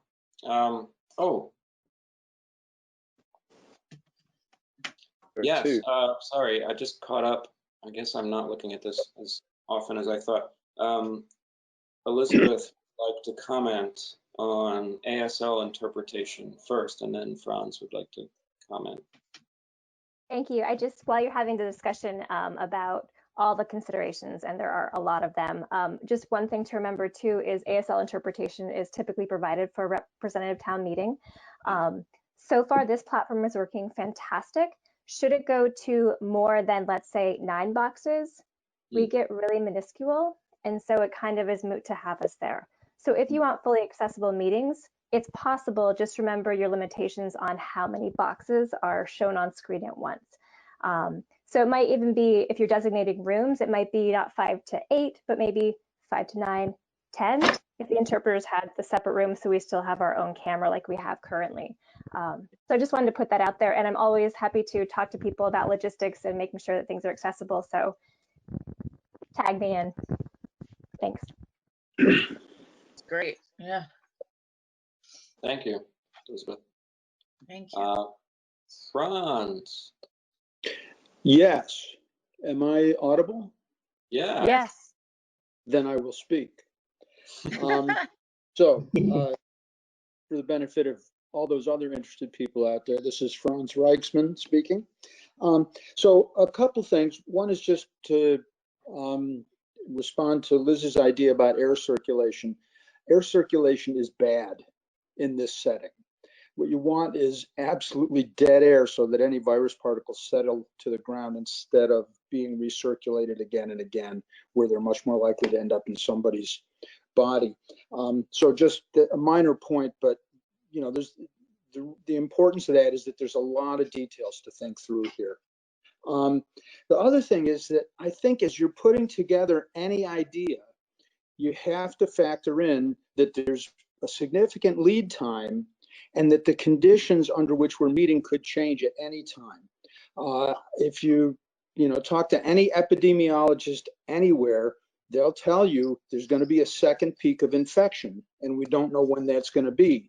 So whatever plan you create, other than the 180 people on GoToMeeting or Australian ballot, anything else that you put in place may all of a sudden be completely upended again, depending on what's going on with the infection.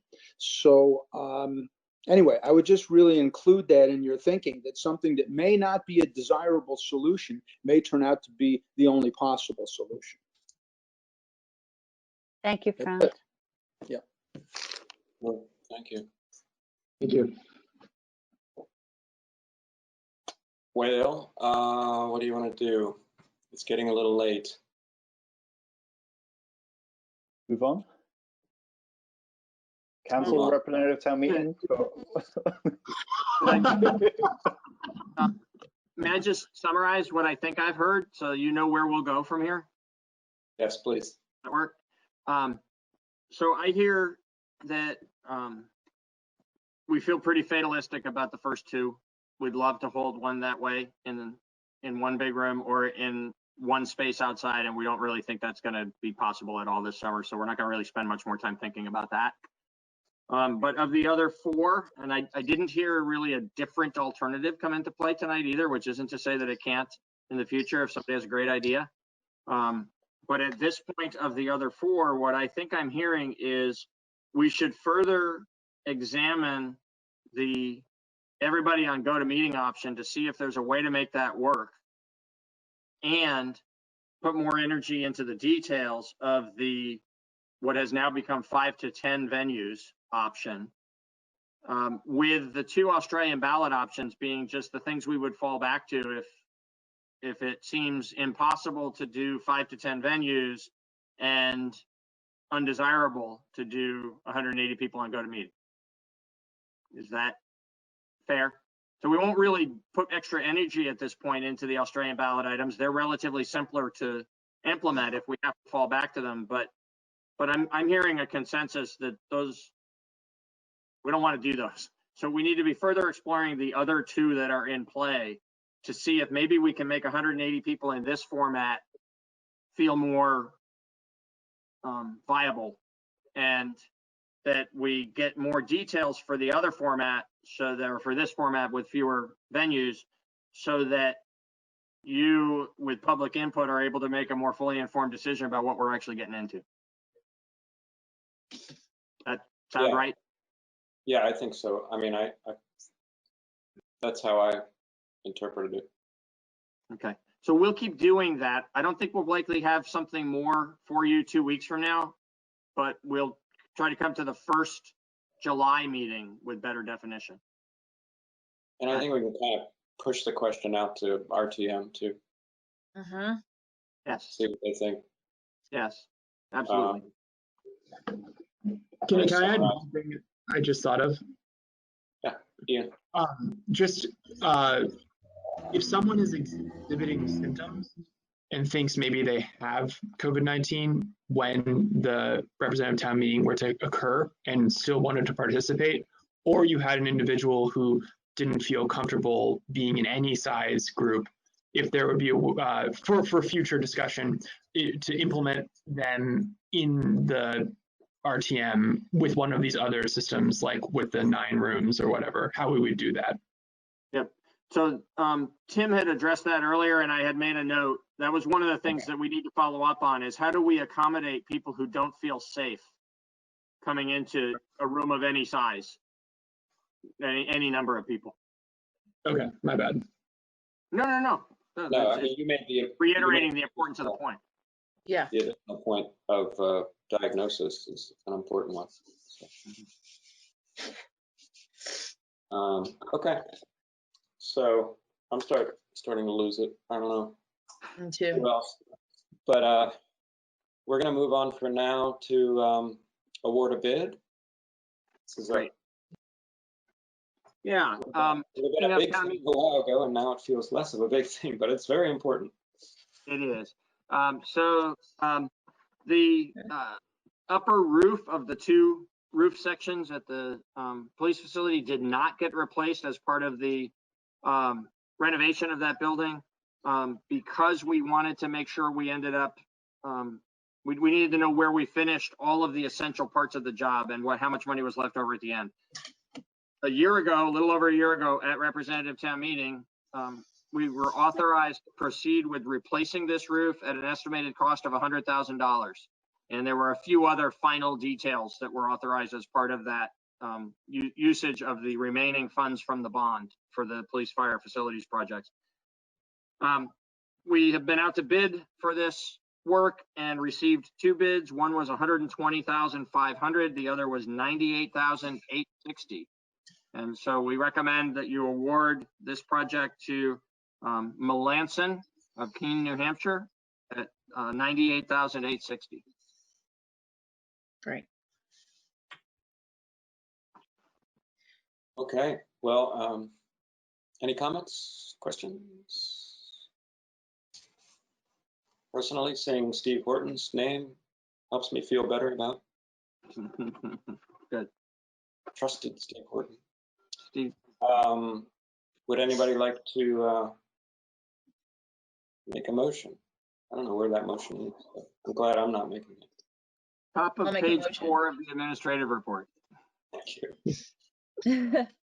I will move to award a bid in the amount of $98,860 to the Melanson Company of Keene, New Hampshire for replacement of the high roof area at the Brattleboro Police Department.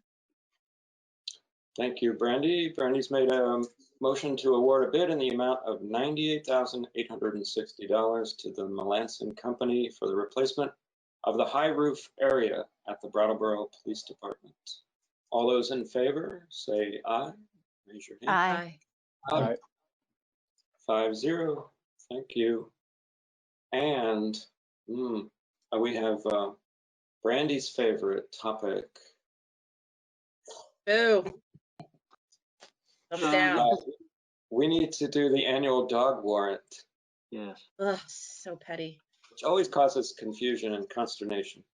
It does, because the state statute under which we're traveling here imposes an obligation on the town to adopt this warrant, and the requirement that the statutory language be in the warrant as set forth in the statutes, which includes, among other things that are more pertinent to how we actually function, about the obligation of owners of dogs to license those dogs for the safety of the community, and some different provisions for how this gets enforced if an owner doesn't license their dog.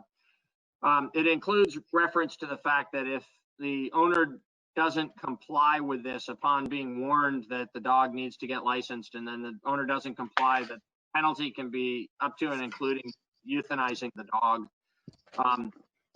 We have never done that. We will never do that. We say every year at this moment, we will never do that.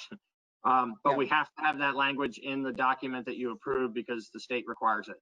So what the dog warrant does is it says this is the moment in the year when the deadline for registering dog or licensing dogs has passed, and there is a list of dogs whom we believe to still be living in Brattleboro based on prior records who have not been licensed yet this year. And so it's the notice to those dog owners that they are subject to enforcement action under this warrant They will each receive a letter asking them to get the dog licensed, and then there will start an enforcement process after that, where they could be fined, or there's other penalties that will not include euthanizing the dog. This particular year, the deadline was not technically extended, but because the deadline is April 1st, and because a lot of payments come in during March, and because that's when COVID hit, we did take the action of waiving late fees for anybody who didn't license the dog by April 1st. That is still in effect. So when the reminders go out to tell people you really need to get your dog licensed, they are able to license remotely. They don't have to come to the town clerk's office to do that. And they won't have to pay a penalty. They'll just have to pay the annual licensing charge.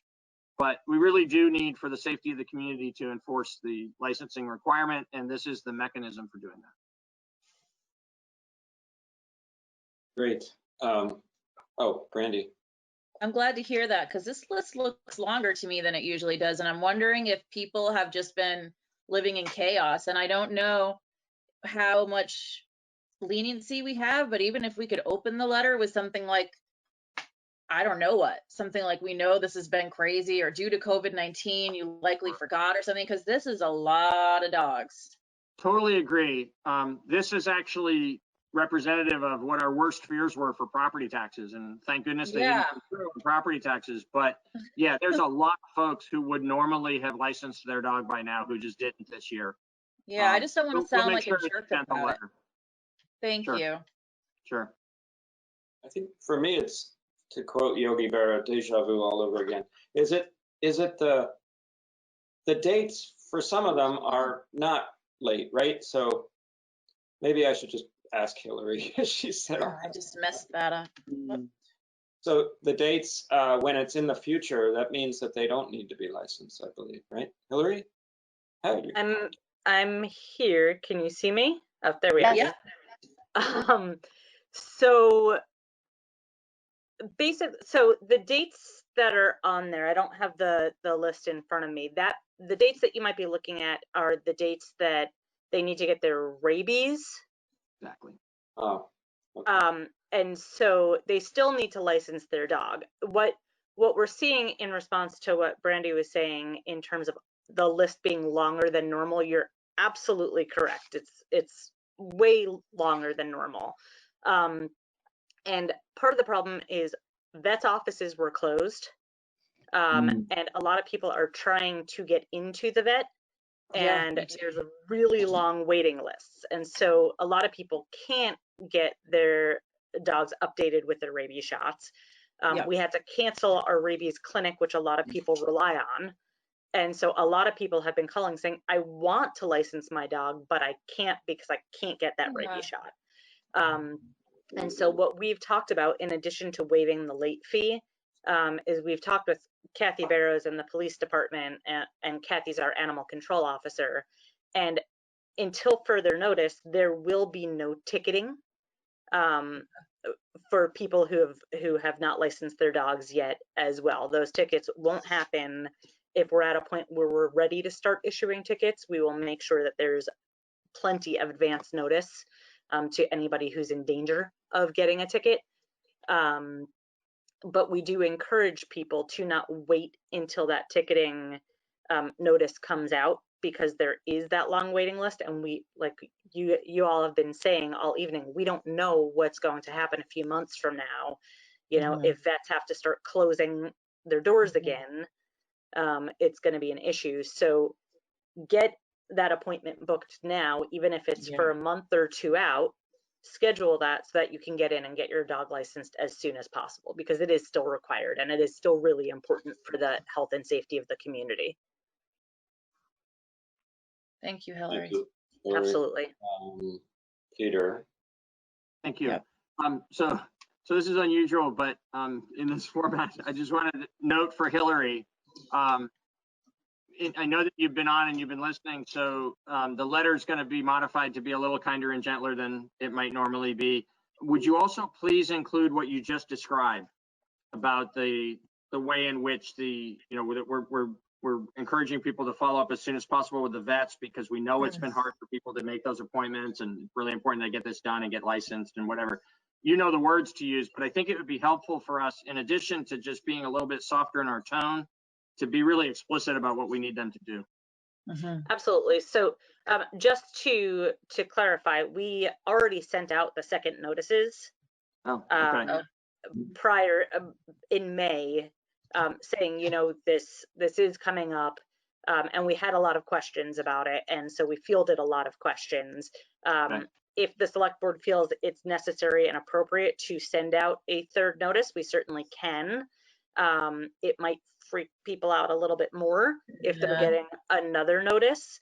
I'm inclined to recommend that we send out a notice prior to ticketing if and when we get to a point where we're ready to ticket, so that they're not then getting a fourth notice from us.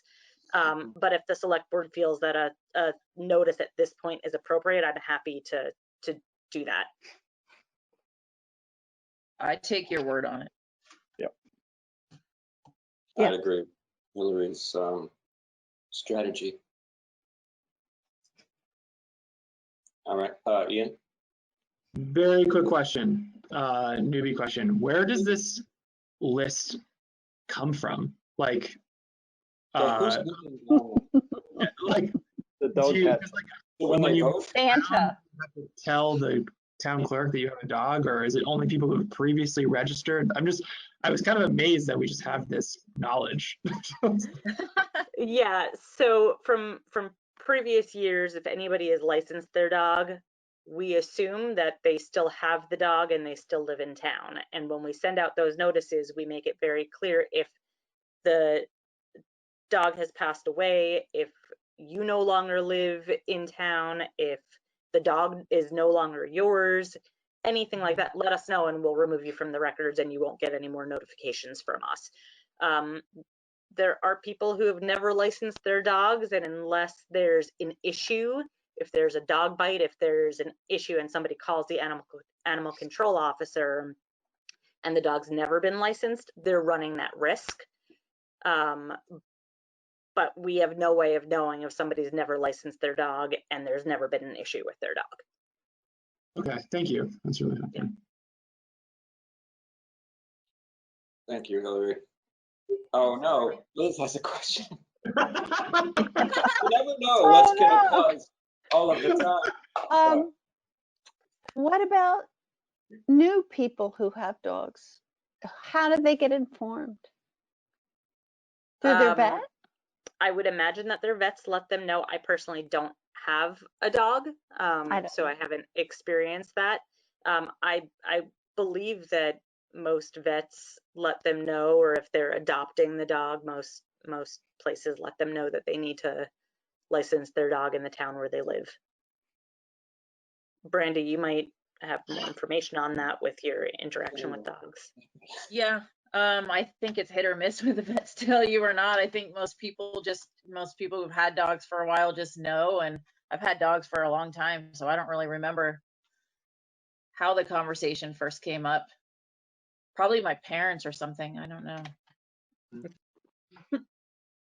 Sorry. Daniel, he said it. I just wanted to annoy Tim.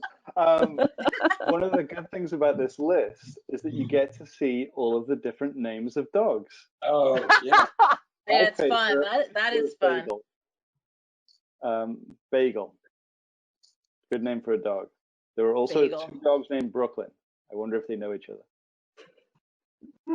Yeah, that's fun. I like this. And you also get to see who owns which dog, and you're like, oh, I know that person. But there's also colors I don't recognize, like Brindle. What? Oh, That's like pretty. a common pit bull boxer color with the striping.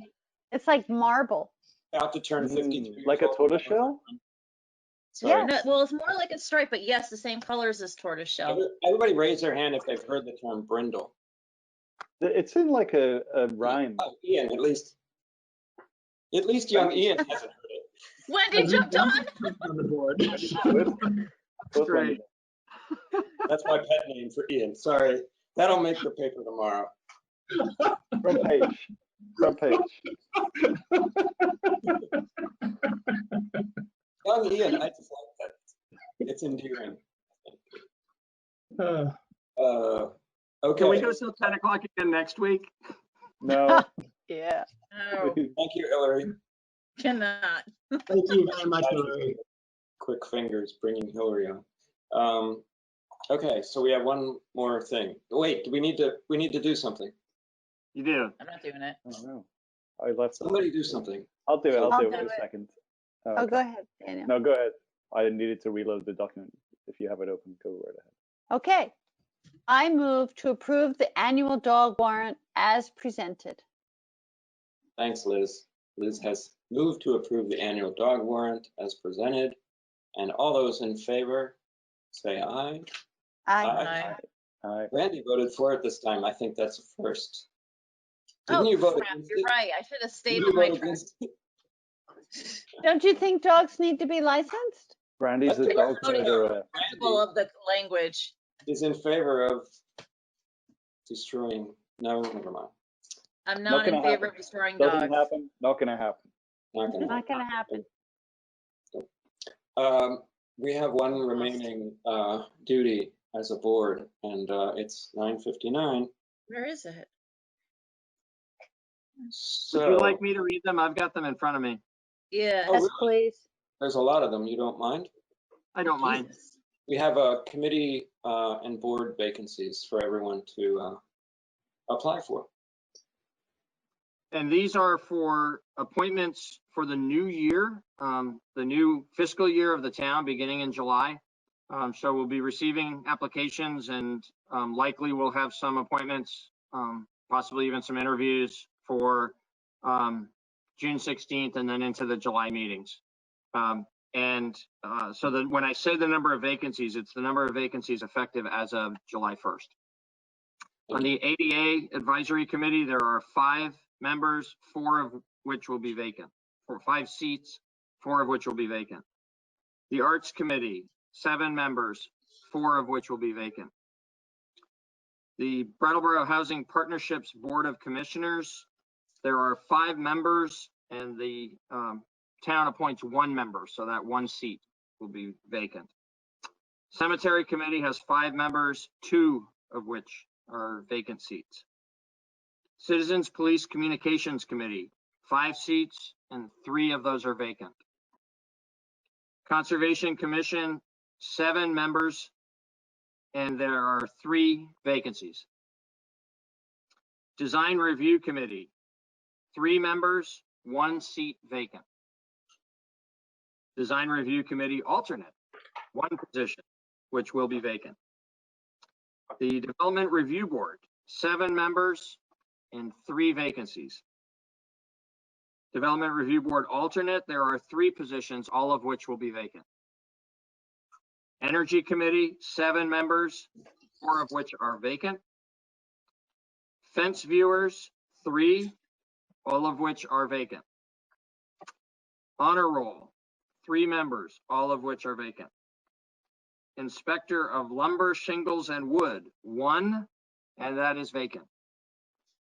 The Nelson E. Withington Fund Advisory Committee, 2 members, both positions are vacant. Planning Commission, 7 members and 2 vacancies. Recreation and Parks Board, 7 members and 4 vacancies. Rescue Inc. Trustee, 1 position, and it will be vacant. Senior Solutions Advisory Council, 1 or 2 positions, and either 1 or both will be vacant. Traffic Safety Committee, 1 position that is the Chamber's representative. That position is becoming vacant. The Chamber will recommend someone to the Select Board for appointment. And the Tree Advisory Committee has 5 members, 3 vacant seats. And the last is the Weigher of Coal, where 1 member is allowed per the town's charter, but 2 members are allowed by statute. There have been times when the town had 1 and other times when the town had 2. And that seat or seats will be vacant as of July 1st. Okay. Wow. Thank you. A lot of opportunities for serving your town. If anybody's still with us, that is who I'm talking to at this point. Well, that'll be the front page news, won't it? The list of vacancies in the committees. Yeah. I challenge all of our press to make that the front page. We'll see. Absolutely. Well, good work, everyone. What do we have a motion to return us to our, well, we're in our homes, let's face it. Liz. I move to adjourn. Woohoo! Thanks, Liz. All those in favor of adjournment? Hi. Bye. It's like 5-0. Oh, hi, Wendy. Wendy. Hi, Wendy. Hi, Wendy. Wendy's staying on.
good evening, everybody. Today is select board meeting, regular select board meeting for the Newfane town, and it is starting at 6 p.m. We have several people here tonight, and I'd like to introduce them. Angela Sanborn, Chris Williams, Shelley Huber, and where's Mike? Oh, Mike Fitzpatrick. We can't see you, Mike. And I'm Marion Dowling. We are the members of the select board. We also have Jay Wilson, road foreman, and Melissa Brown, the treasurer. And we have two guests tonight. We have Sheriff Mark Anderson and Anthony French from the Vermont State Troopers. And we welcome and thank both of you for joining us. So, I'm calling the meeting to order, and the first item on the agenda is to see if there are additions or amendments to the agenda. Angela.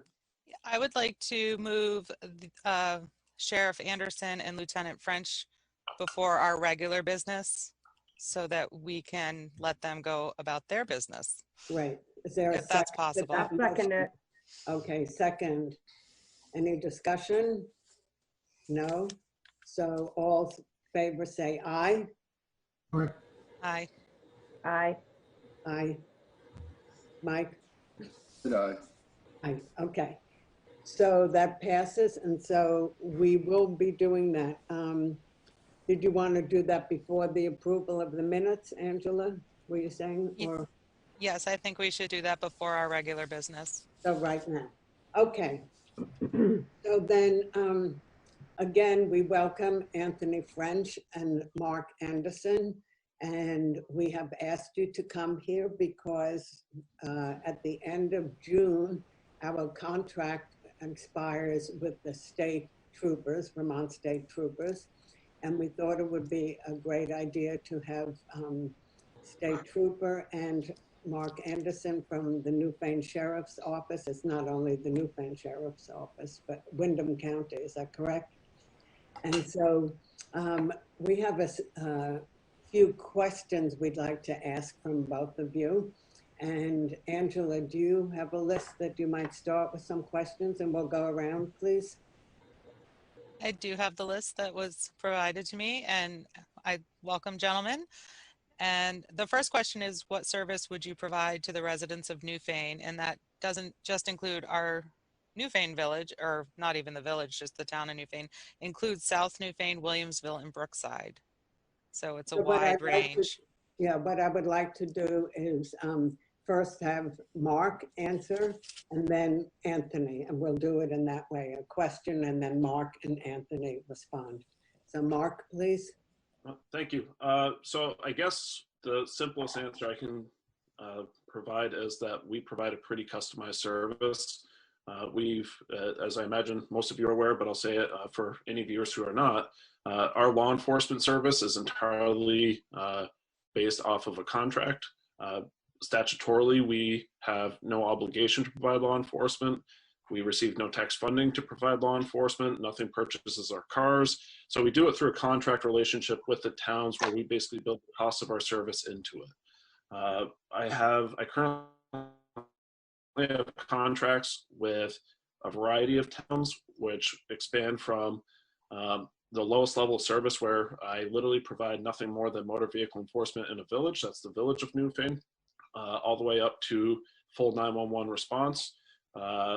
And so we can provide rural patrols, we can provide speed enforcement, we can provide death investigation.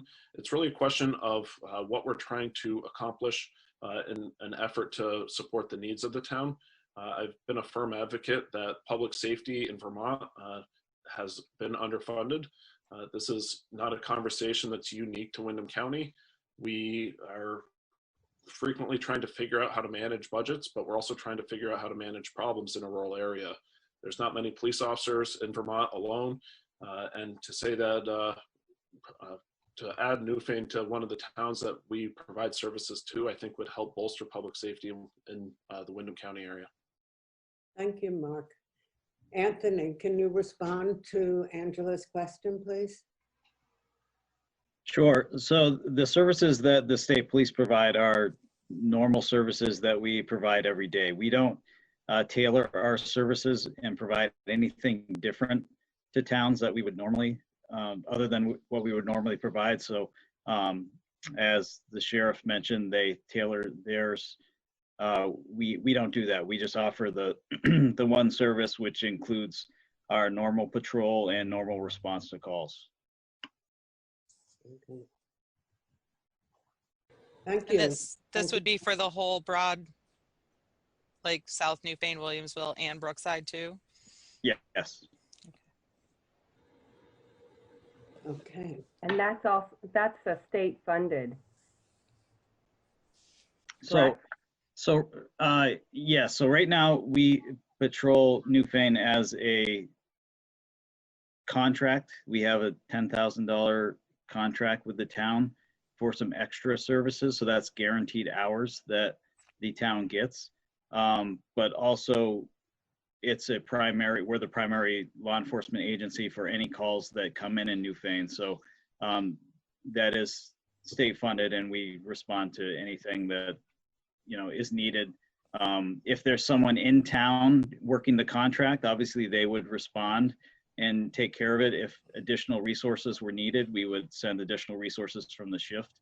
Or if someone was on a contract and the case went beyond the number of hours that they were allotted, they would go off contract time and go on the state's time.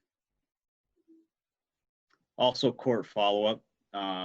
Any cases that would have court follow-up, whether it's criminal or traffic court, would end up back on the state's time as well. That's not billed to the town. Thank you. Chris, do you have a question or a comment that you would like to make? Nothing. I'll make a comment. I said How about Mike? I was on the board when we switched over. And one of the reasons we did switch over is we were having a lot of break-ins in town. And at the time, the sheriff's department didn't handle criminal cases. It was all traffic that they wanted done. And like I told them, I didn't care about them guys sitting out on a road, stopping cars, giving out tickets. I'd rather see them travel in our back roads, all of our roads in town, just so there's law enforcement present and people see it. And I know with the state police, we did get that. And they may stop somebody once in a while for speeding or whatever, that's fine. I don't mind that, but I don't like these where there's a speed guy sitting there all day long, or 10-hour days, whatever it is. The 10 hours just stopping guys for tickets, because I know the town gets reimbursed. I don't care if they get a dime back, as long as there's somebody traveling our roads in town to make their presence shown. I think the stuff for the break-ins went down once we started doing that. And I mean, they've traveled, I see them on a lot of different roads. So, you know, I'm not saying I'm against the sheriff's department or don't want them, but I've been happy with the state police with what they have done, because just like he says, if it turns into something criminal, they come out on the state's dime then. They might be riding on through, they see somebody breaking into a house, they're gonna go after them for breaking into your house. Or if you happen to be in your house and the guy's trying to rob you. I mean, like I said, the sheriff's department might have changed a lot compared to what it was back then. But I know one of the selectmen asked at the time, what would we do if we called it? And he said, shoot the guy, so. Mark? Just make sure you kept him in your house. Mark, can you respond, please? Mark, can you hear me? He's on mute. I lost my Zoom screen. It disappeared when I was trying to open my calculator, and I didn't really mean to try and click my calculator, but that's what happened, and then I couldn't find Zoom. So at a moment. So to answer your question, Mike, we'd have no issues providing rural patrols. When we did have a contract, we frequently patrolled South Newfane. We frequently patrolled Williamsville. I know that because I was also one of the people who did patrol various areas, including Brookside. Right. We Well, do see, many I'm not dirt road patrols. We would try to do those things, but at the time we also had a contract that was specific to providing motor vehicle enforcement. So the I guess to put simply, if the town asked for a contract where we're providing criminal and motor vehicle or other types of enforcement, we would do that. And we're also looking right now to add animal control to our portfolio to try and help towns with that. That's been one of the areas that we've been hearing, and we currently have a project with Westminster and Putney that we're starting to work on to try and help take the burden of animal control off of towns. So we can provide those things. And someone from our office saying that we would just shoot a burglar, I have concerns about that. Well, that was what pretty much your remark came out to. I mean, it was one of the former selectmen that asked the question. It wasn't myself, but yeah, we all know if somebody comes into your house, you got a right to protect yourself, no matter what. So if the town signs a contract with the sheriff's department for criminal and motor vehicle, and someone's not on duty at the time, would we call your office if there was such a break-in, or would we call the state police? I mean, it's a confusing for the people, so it's nice to have that definitive answer.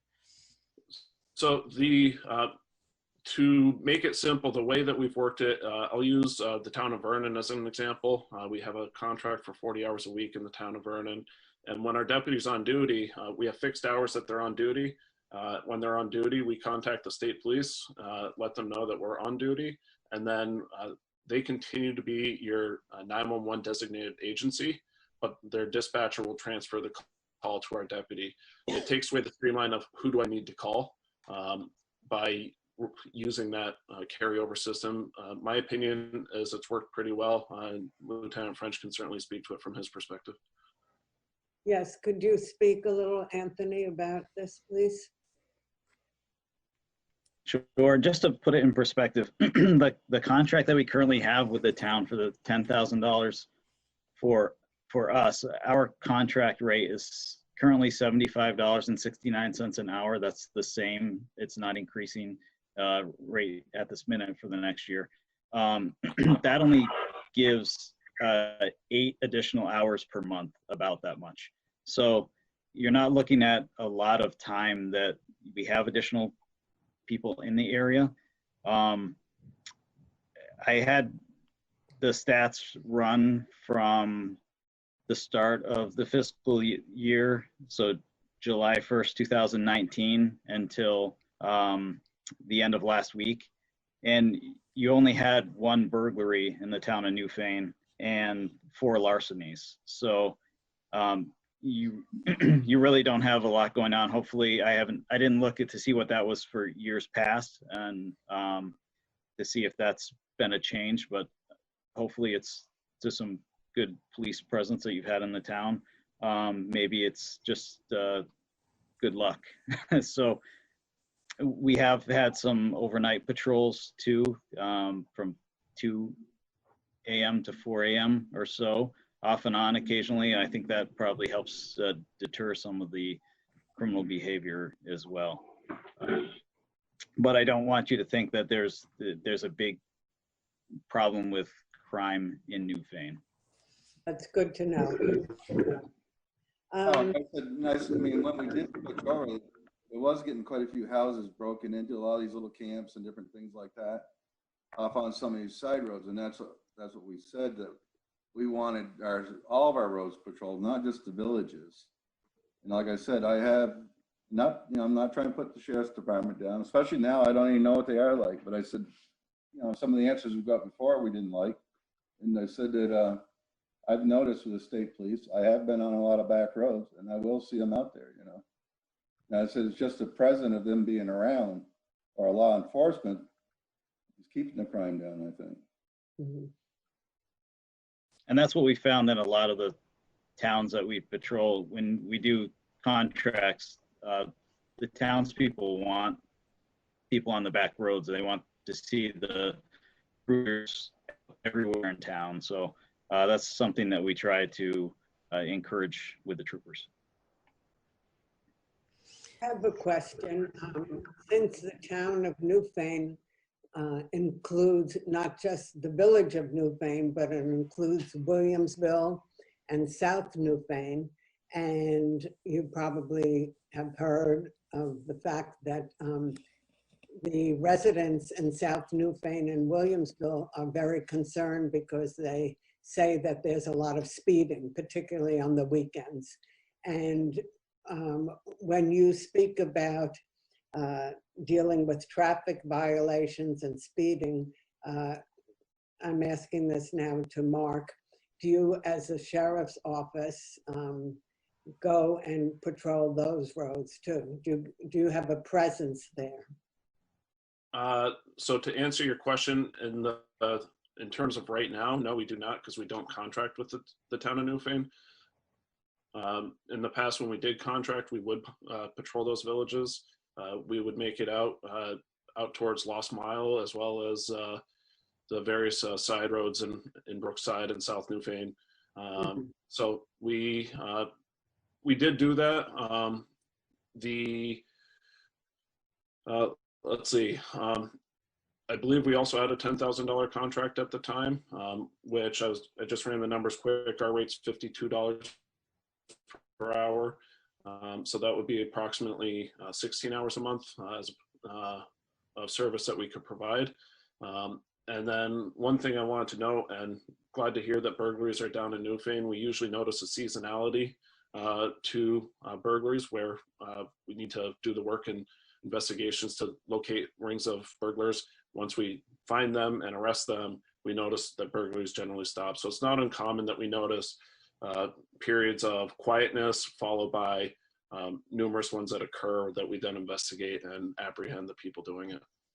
Good, thank you. And Anthony, I would like to pose the same question to you about patrolling South Newfane and Williamsville, since there's a constant upset about how driving and speeding is a very important issue for that village, those two villages, and Brookside. Yes, if we hear that there's a concern of a problem area, while we're there, we'll add some enforcement to that area. And that happens quite frequently where people will bring up concerns of certain towns. We try to do it just in general. If someone brings up a concern, if we can add it into our regular patrols, aside from the town contracts, you know, that's always beneficial as well. But yes, it's good to hear about that, and we try to address it as much as we can. So given that you said that you have done this, I have a question for you, because the various select boards throughout the last several years, including our select board, has worked very closely with the residents and of those two villages within the town of Newfane. And so do you find that if you have a presence there that the speeding does slow down and cars are more apt to follow the regulations? Have you gotten any feedback from that? I honestly myself have not heard, but in general, yes, when we have a presence in a location, people are going to slow down. It's going to be temporary though. They're going to pick the speeds back up when we're not there.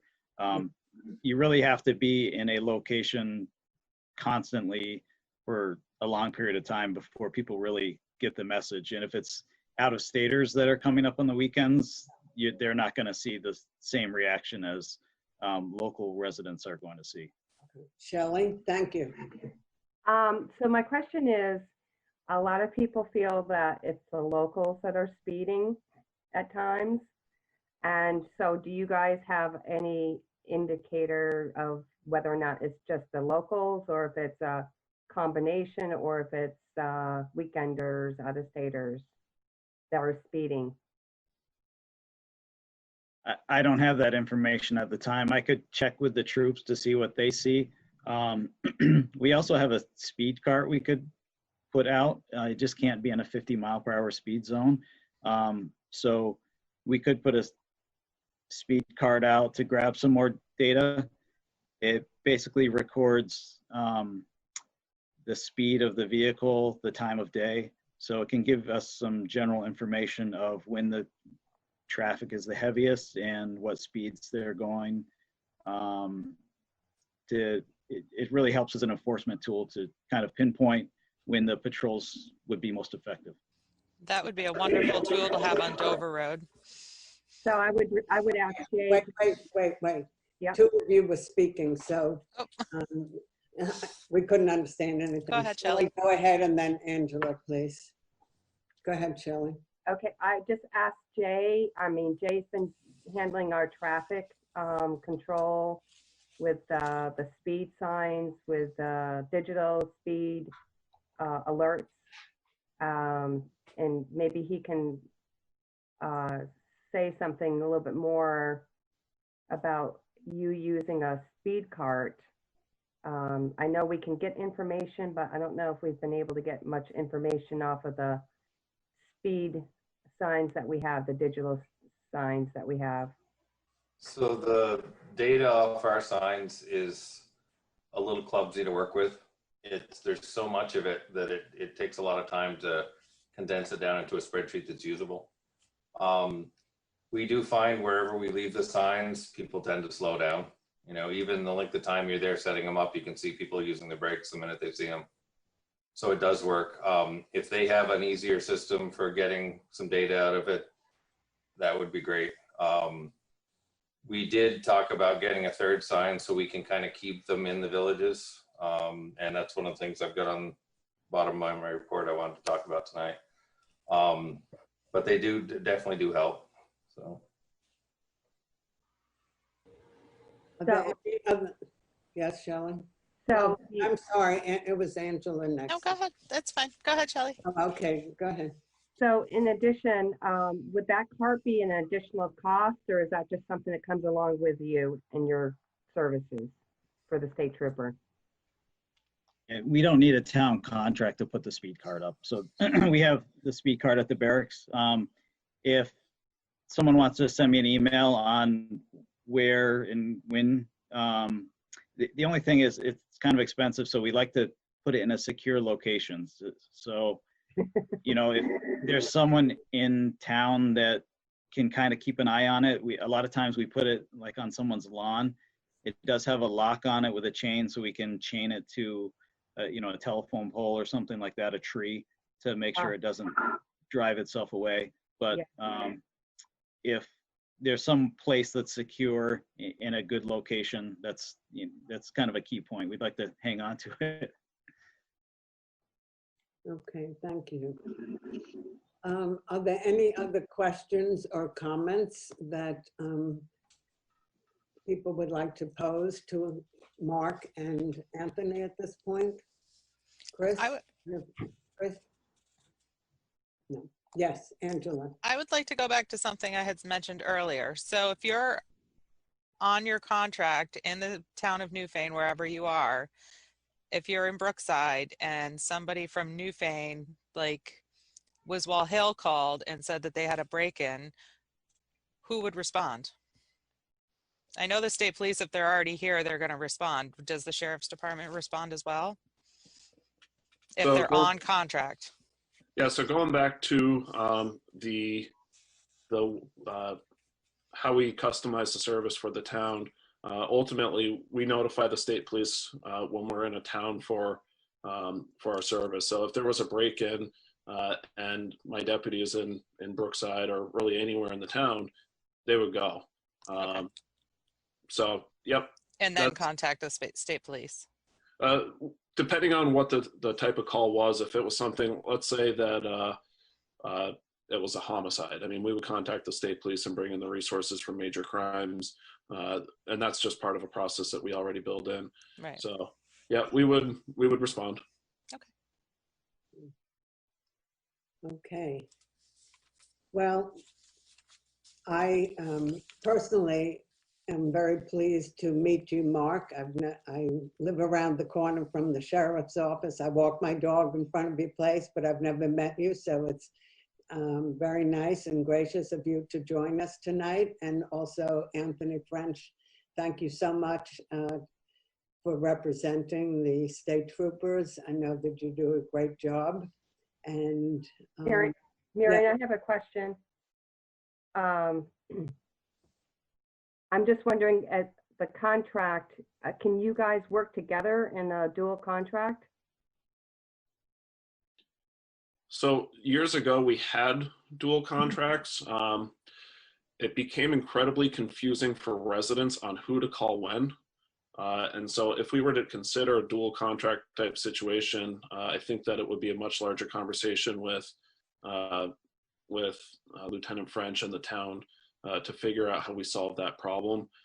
There were times that people would call my office to report things, and it became almost who's responsible for what and how do we handle this, which was just frustrating for everybody involved. So that was part of the reason why we got away from dual contracting. Another issue was which dispatch do you call, which now we've kind of worked at that. Call the state police and then they'll filter you to us unless we have a larger scale contract. We don't turn people away who call our office. We'll just do the same thing and transfer them to the state police if it's outside of our scope.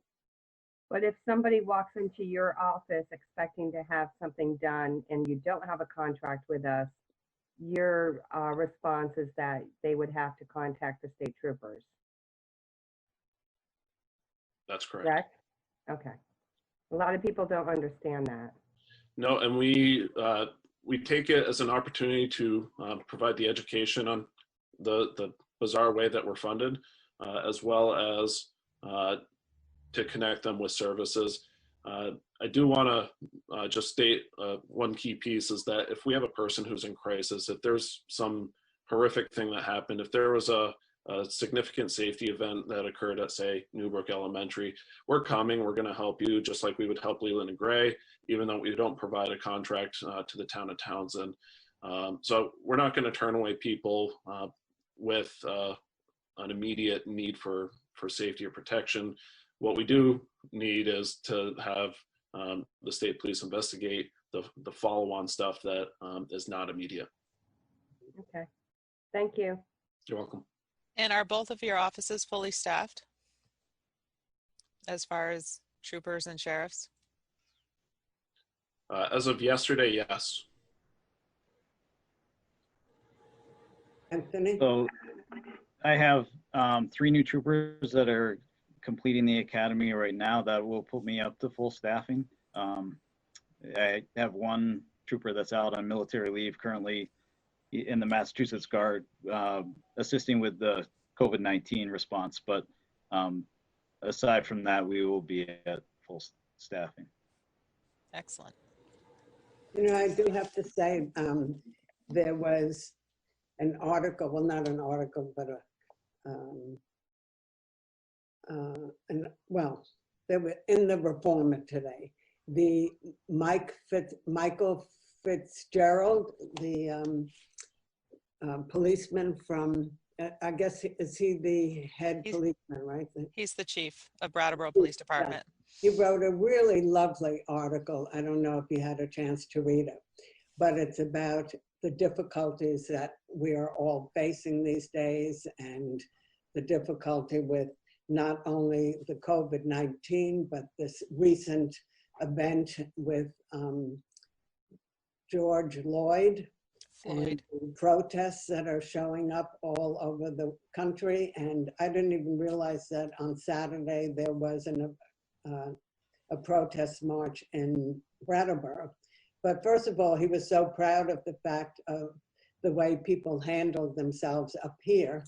And secondly, he really spoke about the commitment that he and his police force have to be compassionate and to be empathetic to the residents, and they welcome people to come and listen to them. They have, I think they have meetings once a month over at the Works where anybody can come and get a cup of coffee, I've heard.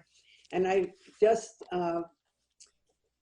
I'm just speaking for myself, but I think it would be great if people from the sheriff's office or the Vermont State Troopers would sometimes join us in select board, where we would have a date where we could have an announcement made that to the residents that you would have representatives so that they can meet with you and, you know, ask you questions or share their concerns. You're very important to us, and I really think I think that we would really gain a lot if you could do that once in a while. I can say we'd be happy to do that. We frequently participate in community events with a variety of agencies around the county for a variety of different reasons. We don't have as cool of a name as Coffee with a Cop, which is what Brattleboro PD does. Right. But I'm thinking like a snack with the sheriff or something like that, or maybe snacks with the select board and the sheriff could be something. I don't know. I'll have to talk to my marketing team, which, by the way, that's me. Yeah. I did want to mention one thing just because it did come up and I didn't really speak to it. The Sheriff's Department does have 2 smart carts as well. We're looking at actually getting 1 to 2 more. And those are not provided at any additional cost to a town that we contract with. The only reason why we use them in towns that we contract with is because if I don't have a deputy driving to the town, then I don't have a way of paying for that person. So ultimately, if you contract with me, you have full access to the carts, and we bring those as needed or as we identify, and we're able to collect the data into a variety of reports so that you can not only get time of day, you can also see vehicle speeds and more. So we've done that as well as traffic studies, and we've had a lot of good positive feedback from select boards trying to determine if speed limits are correct for a road, where there's issues, and try and not just give a quantitative but a qualitative answer to what your issue is. Thank you. I have one more question. As far as the contracts go, do you guys give us a recommendation based on some sort of an analysis of our area for the contract, or do you leave it up to us to say it's 10 hours a month or 20 hours a month? How would you handle that? Anthony? We leave it up to the towns to decide based on your budgets, because that's where it's going to really impact you the most. Is it comes down to how much extra additional law enforcement time you want to see in town. I did check the total number of cases per year, which you had around 261. So far, it hasn't quite been a year, 11 months, but you know, Newfane doesn't have a ton going on, but you know, it's a fairly busy community with Route 30 going up through it. So you know, you have a little bit of attention there. So we don't want to, you know, to impact your budgets by saying this is how much time, you know, you should have us in town. We want to leave that up to you to decide. Not much different. We certainly leave it up to the town to make a determination. I also like to qualify that with what the cost of this is to the taxpayer. We actually started doing the calculations for people based on what a 24-hour policing service from my office would be. This is for a town that was of a similar size to Newfane, slightly larger in terms of population. I'm not sure about the grand list, but basically for less than the cost of a home security service for 3 months, we would provide 24-hour policing. So what I would say often is that's ultimately what the cost of the taxpayer would be. But we recognize that the board is a representative of the taxpayer and needs to balance the cost of what it is to live in your community. So I can give you advice, but I also want you to make that choice. Okay. Thank you. Okay, is there any other comment or question that we have for Mark or Anthony at this point? So what we will do is actually converse about this in the next week or two with the select board, and we will get back to both of you. And we thank you very much for taking out your time to be with us tonight, and just to recognize that it's a very difficult time all around the world right now with terrible things with the virus and the protests. And I can imagine that you're very busy and overwhelmed at time, and we certainly appreciate everything you do for us. Thank you. Thank you. Thank you. And if you have much. any further questions or any follow-up, please feel free to reach out. Let me know. Thank you so much, and it was great that you came. Thank you, gentlemen. Thank you. Have a good night. You Okay, too. you too. Thank you. Okay, we are going to move on to our approval of the minutes. So the first set of minutes is from May 4th. And if somebody can make a motion to accept those minutes, Angela? I'll make a motion to accept the May 4th minutes as amended. Great. Any second, please?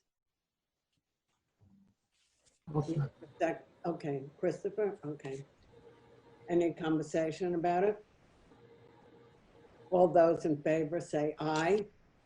Aye. Aye. Any nays? Okay, the ayes have it and it passes.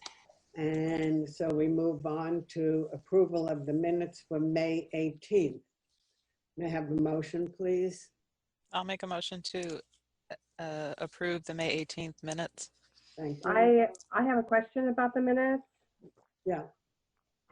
So where it's listed on. I'm sorry, I think that we have to make a second motion, then we can have a discussion. Okay.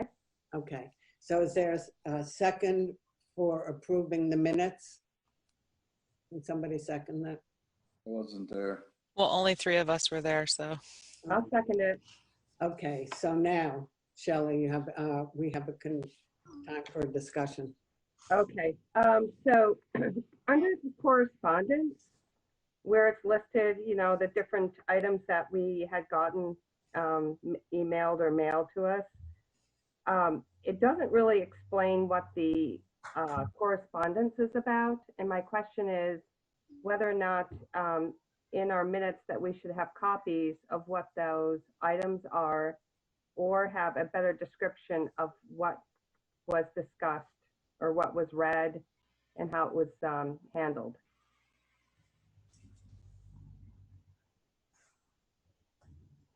Okay, so you're requesting that if we have correspondence,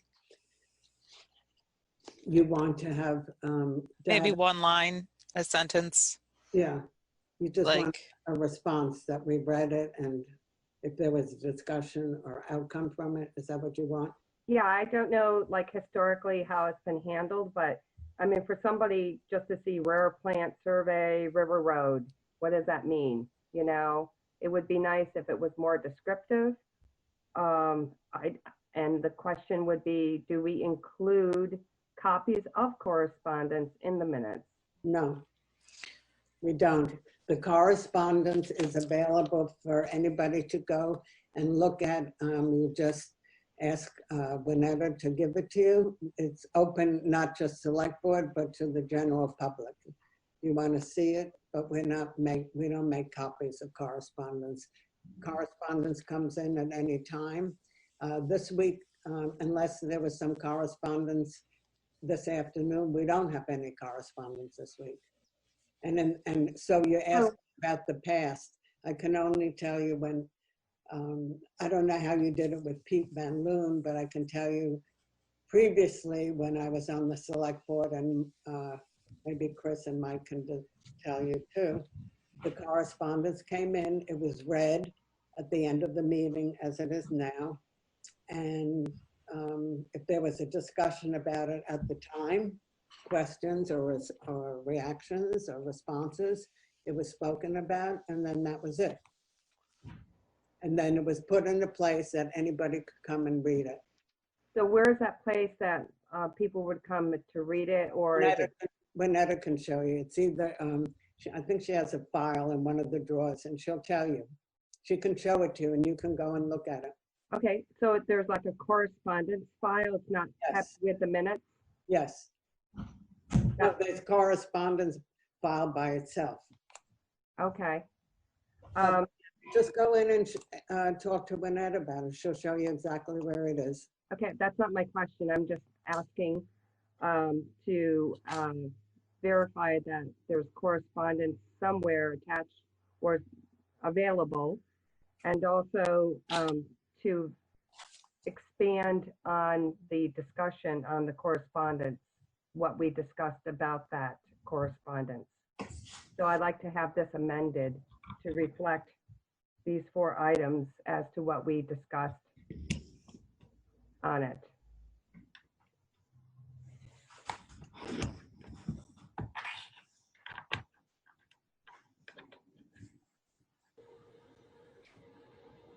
Would you like to give an example to one of them? I'm just. Well, for instance, rare plant survey, River Road, what was that about?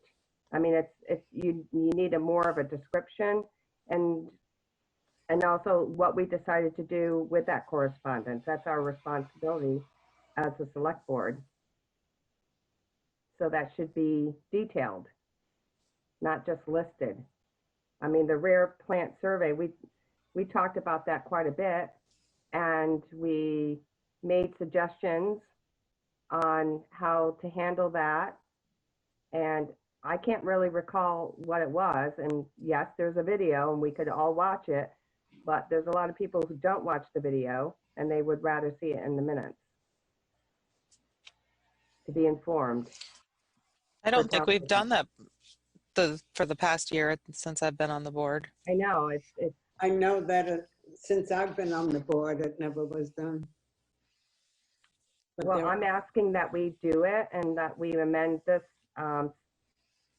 minutes to reflect what was discussed. Would you like to be in charge of writing that up? No, I think we have an administrative assistant that could write that up. That's her job. So it's not my job. I'm not going to take that on.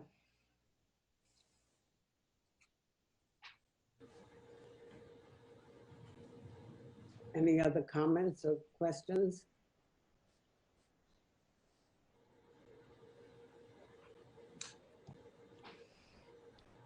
Well, nobody else is responding. So I think right now, I don't think we're ready to make a decision one way or another. Right now, nobody else is saying anything. I make a motion that we add a description to this. I don't know why it's so difficult. I didn't say it's difficult. I'm just saying nobody.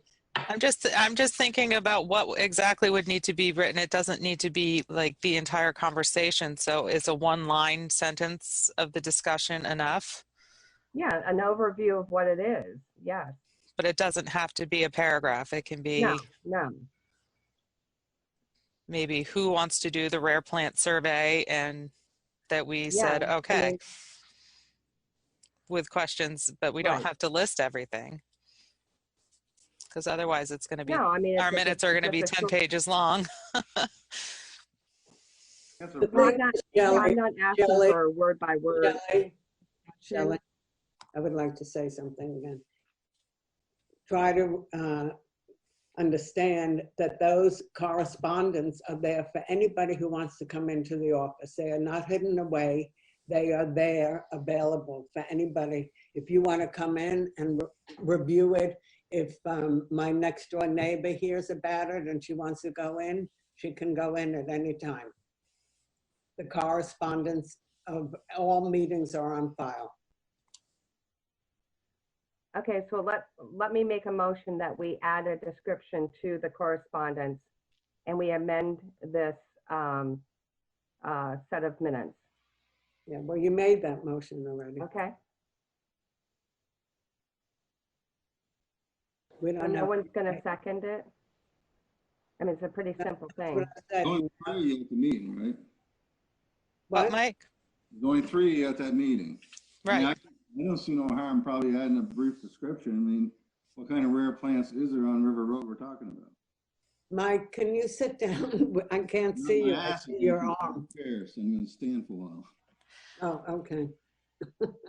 It's hard to understand. I would second the motion if we kept it a very brief description, because I don't think it needs to be anything more than 1 line. Otherwise, we're going to be reading a book every time we discuss something. 1 or 2 lines is not going to make this, there's still some space on this page, but we need a description of what it is to inform the general public of what we received as correspondence. It's and any on file. It's on file, Shelley, and they can watch the video and they can come into the office at any time. And what obviously we're feeling, because we haven't made a second to have this, is Angela made a second. I just seconded it if it was left very brief as to no more than a line or 2. Right, but it sounds like Shelley is not, you would rather have a longer description, is that correct? No, that's not correct, Mary, and you're making more out of this, and it's. I'm not making more out of this. Okay, well, we've agreed it would be a line, a description of what One was. line. 1 line. Yeah, no more, Marion. That would be off. It would just be awful if it was more than just 1 line, but a brief description. And I would be more than happy to help Juanetta with it. Okay, any further discussion? So all those in favor of having a description of each piece of correspondence after each meeting, which is going to be on file anyway, but the description will be 1 line, and Angela has offered to help Juanetta. All those in favor of that, please say aye. Aye. Aye. All those opposed, say nay. It's only a meeting, so you're voting on it. I can't hear you, Mike. There was only 3 at that meeting anyway, so I mean, you guys are voting on the minutes. So I guess it sounds like it's passed. You got 2 to 1. Well, no, this is a board decision at this point. Well, It's that not should be about the made minutes. part as the minutes then. This is not a board decision, because you're on the minutes, and Mike and I weren't there. That's the minutes you're talking about. We can't. Oh, okay, gotcha. Oh, okay. You guys already passed it. 2 of you just voted, right? Yeah. You need a quorum, Mike. 2 to 1. There's only 3 there, so don't that make the quorum? Okay. Fine with me. So it passes, and Angela, thank you for offering to help Juanetta with that. My pleasure. So the minutes of Monday, May 18th will be amended. We'll add something in for the next meeting to look at. Thank you. Okay. Next item. So now we need approval of the minutes. Anybody can make a motion to approve the minutes of May 18th, please say aye. I don't think we can approve them at this point because We have to amend them. We have to amend them. Okay. And then we'll approve them at the next meeting. Okay. And that will be after the minutes will be amended to include a line for each correspondence item. Yes. Okay, road business. Jay, road foreman and road commissioners report, please. Okay, the crack sealing of the pavement went very well. Sealing was done on Depot Road, Dover Road, and Oggle Road. The guardrail work was completed on the 2 new Hunter Brook bridges, and we started at the bottom of Depot Road and repaired the first 990 feet. The town attorney has the information to prepare the easements for the Depot Road box culvert. That was the next step we were on to.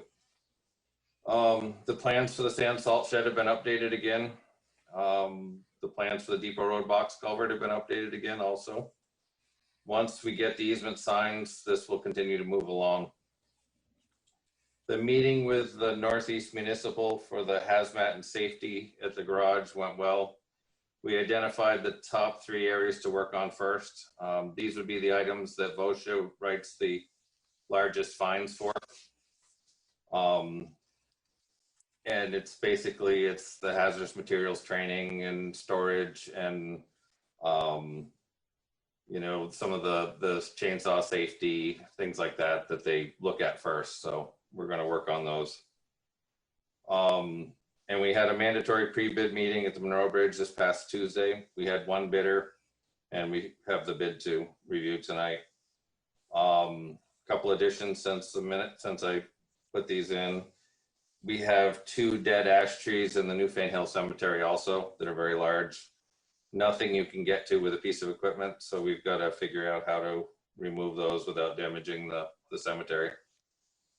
Green up, over the last month, we've been accumulating bags, but we ended up with 110 bags and 3 tires. Wow. And our white lines on the pavement have held up well this year, so we don't need to redo them. So we had money aside in case we had to redo them this year. And you had mentioned you may want to get a 3rd radar sign, so we have money left in there this year to do that with if you want to do it. We would have to make a vote on that, Jay, for the sign. Sure. Yep. Okay, like for this meeting right now?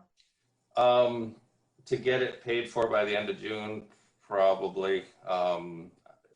They might be able to do it if we did it by the next meeting, but otherwise we wouldn't have it by the end of June to go in this year's budget.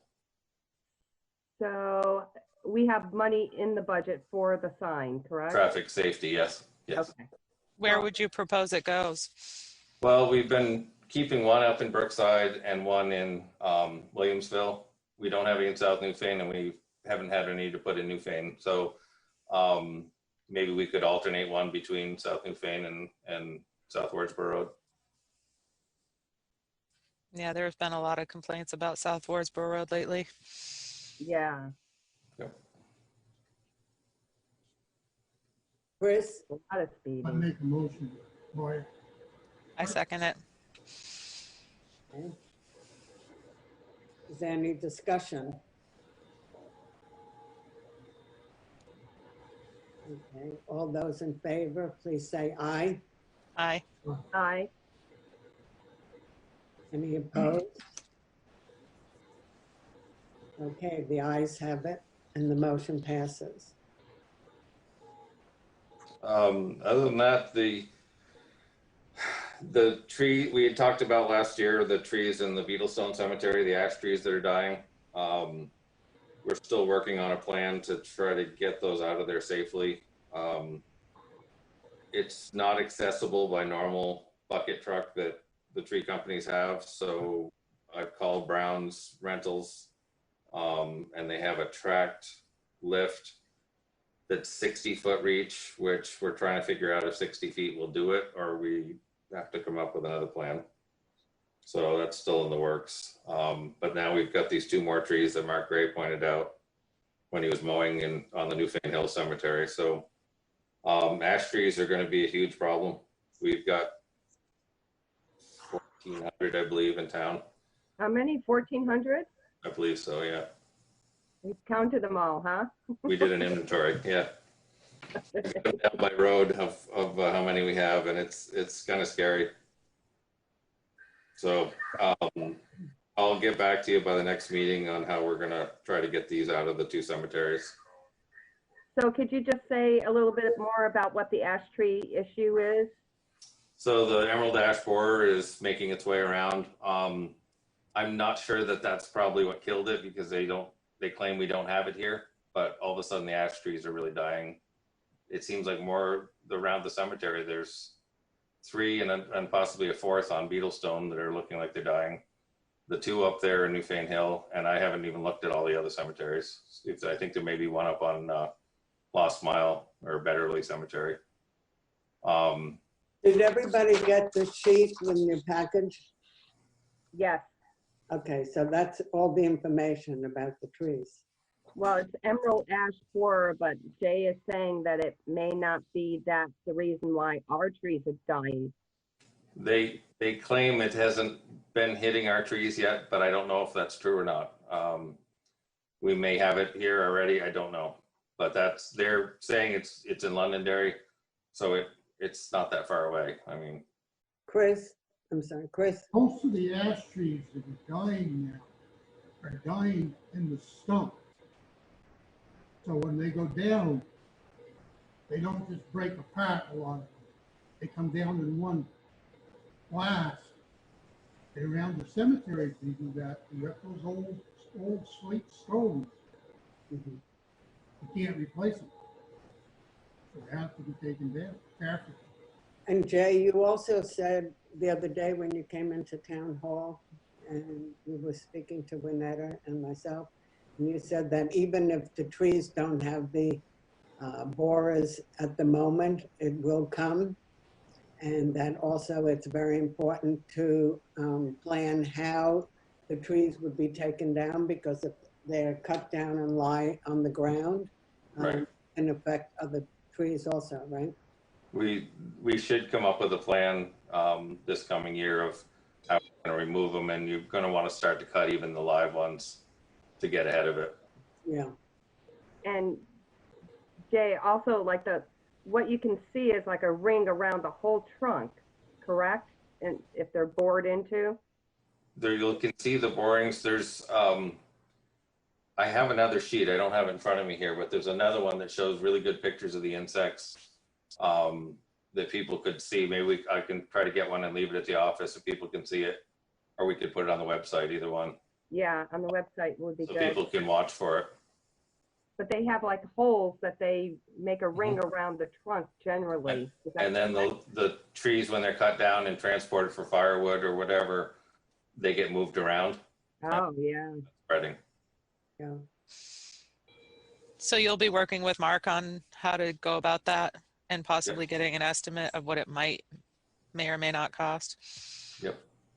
Also, I remember from the other day, you were saying that residents who have these trees really need, or not just residents, but businesses really have to be informed that if they don't do something now and wait, it could be much more costly. Right. And they are responsible on their own to have the trees removed. And that would make it a very expensive proposition. Is that correct? Right. The ones in the right of way, the wood can belong to the landowner if they want it, but if it's in the town right of way, which is 24.5 feet from the center line, then we would cut them down, but then it's up to them if they're going to use the firewood or we have to dispose of it. But yeah, they're much safer to cut down when they're still live. Once they've died, they become very dangerous. Yeah. Chris? If they're alive, they can climb the tree to top it and take it down. If they're dead, the insurance will not allow any tree man to climb up the tree. Right. Yeah. Thank you. But I mean, that goes. That's very important for people to know. That goes the same for all the trees in town that are dead. Except according to one of the tree guys, that the ash is worse. Apparently, as it starts to die, it becomes like a styrofoam cup, and it gets it becomes unstable. And it's more dangerous than, say, a dead maple is to cut down.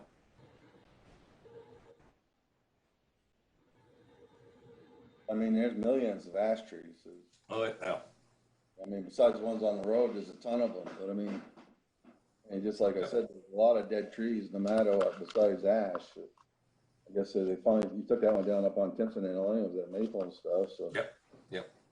That kept breaking off. It could have done the same thing as an ash, you know. But yeah, there's definitely probably something to look at. But I mean, as long as they're still alive, they're not a problem. Let's just have to keep an eye on them as they start to die. Cut the things, I guess. Well, I think it's very important that I mean, I couldn't imagine people, around 1,500 of trees. that people understand that if, what Jay was saying, if it's on the road in the right of way, and if the town cuts them off and they bear the responsibility, that's one thing.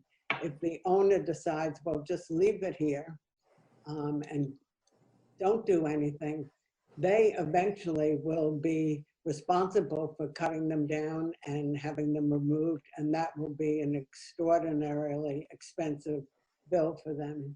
And I think it's important that they understand that. Right. Okay, any further discussion? I Anybody? think that's all. And then we have the bid for the Monroe Bridge too. So I guess we could open that, I guess. That's Well, how we I think do it. on that bid though, I was talking to Jay earlier, and on that bid, Mark said he thought maybe as long as there's only one person at the showing, we ought to rebid it. We do. We don't want to open the bid that we've got. And we're gonna try to pare down the scope of work to a little more manageable. He thought we might get another couple of bidders if we didn't make it such a large project. It includes several different groups of people that would have to work on the bridge, and so you only attract the largest companies that were willing to deal with it.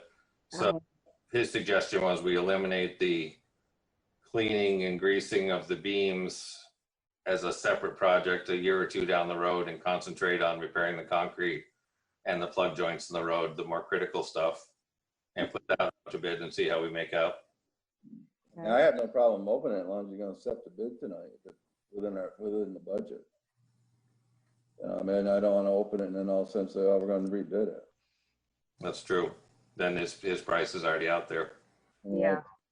Well, if the recommendation from Mark was to rebid it, that's something to think about.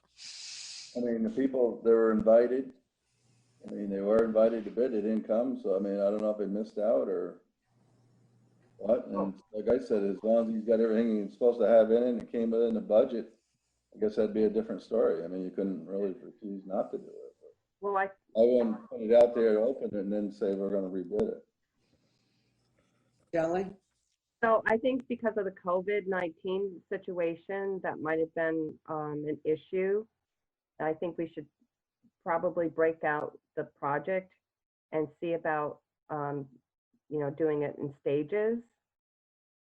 Either that or table it till our next meeting and ask the other two bidders if they didn't want their shot at bidding it. Up to you guys, but I mean, if we open I agree with Shelley. we open it, I think we ought to award it. So a motion, does somebody want to make a motion to? I'll make a motion that we send it out to rebid for the other companies to come back in and look at it with what Jay was saying. I'll second it.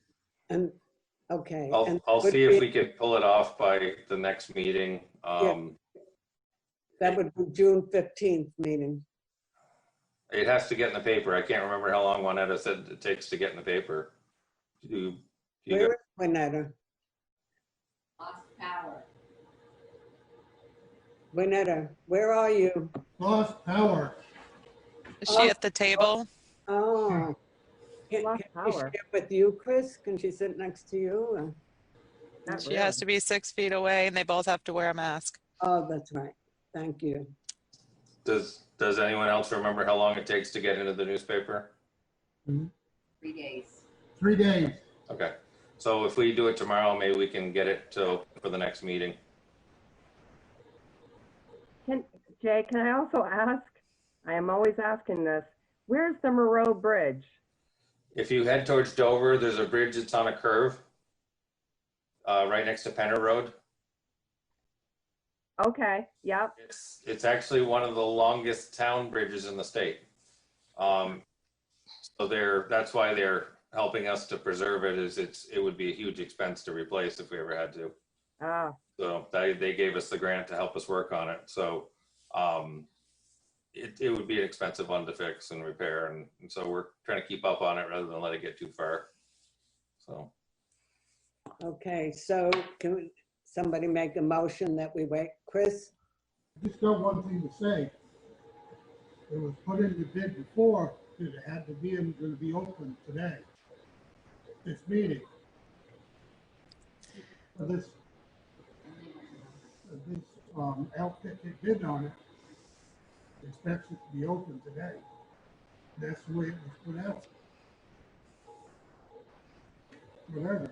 I already made a motion which Shelley seconded, so it's time to vote on it.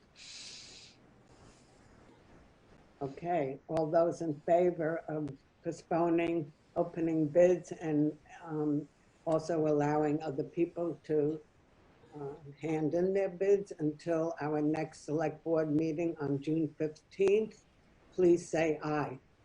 Aye. Aye. Mike or Chris? No. Well, like I said, if the guys knew what they were bidding on, as long as it didn't come in over our budget. With Chris, are you saying no? Nay? No, because we Mike, are you saying no? Well, like Christopher said, it was supposed to be awarded tonight. Okay. One way or the other. I mean, it doesn't matter how many people come in with a bid. I mean, obviously the other people knew about it. If they didn't put it in, they didn't get it in on time or whatever. Yeah. Nothing to do with this bid you got now. If you do open it, you either award it, or if it's way over budget, then it doesn't happen.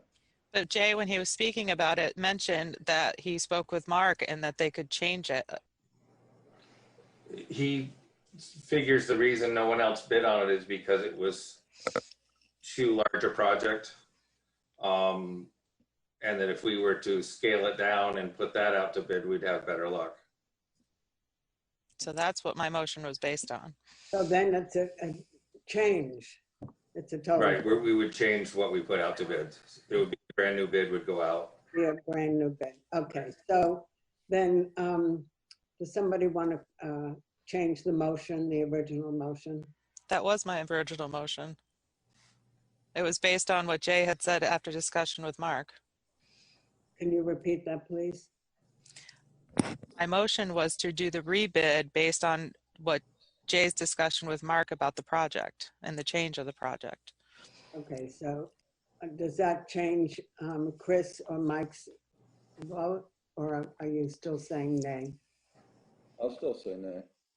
And Chris, you say nay? I'll say no because it was worded put out the other way. Okay. So I'm going to break the tie because it's tied now, and I'm going to vote nay. I would like to see the bid open since this person was told that it would be open tonight. Okay. Who has the bid? Renetta? Jay has it. You have one.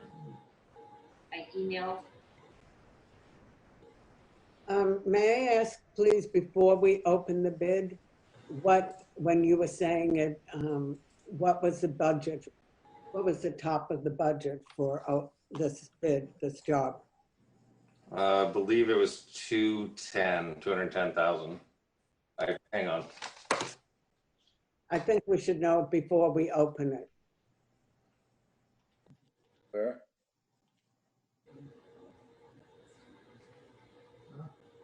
Yep, I believe it was 210.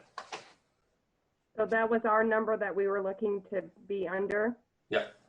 That's a budget. Okay. Okay, so Renetta, do you have the bid in your hand? Or Jay? Yep, I've got one right. Hang on just a second. Okay, so do you want to open it and read it?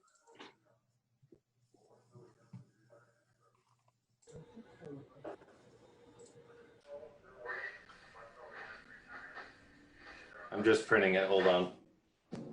Okay, thank you.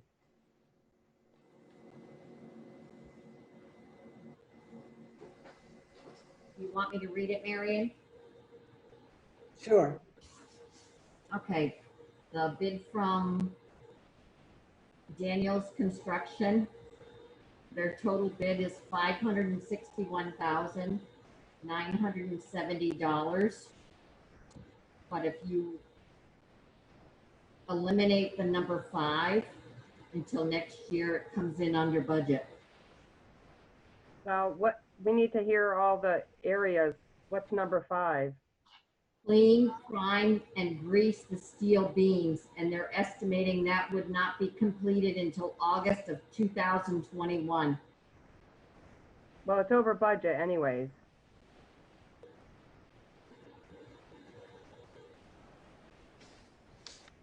But if you eliminate that number 5, which is the 351,000 that puts it over budget, it comes in if they do the other 4 items on the bid. Yeah, but what's now saved, Jay? What's Mark telling you?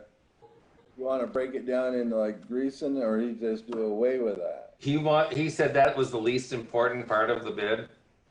So if we go with the plug joints and seal the curbs, clean out and reinstall the drainage troughs, repair the piers where the concrete's really been eroded from the water not running out the troughs, and then repair the concrete curbs on the lower side of the bridge where the salt runs against it. That was what he was suggesting we go out to bid with, and leave the steel beam part of it as a whole separate project for a year or 2 from now.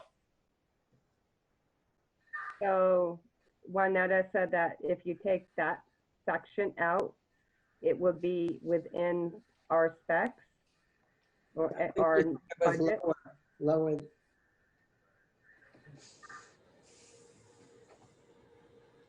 I think what we should do now, you've opened the bid, you've looked at it, give it to Mark to go over, come back with the recommendations.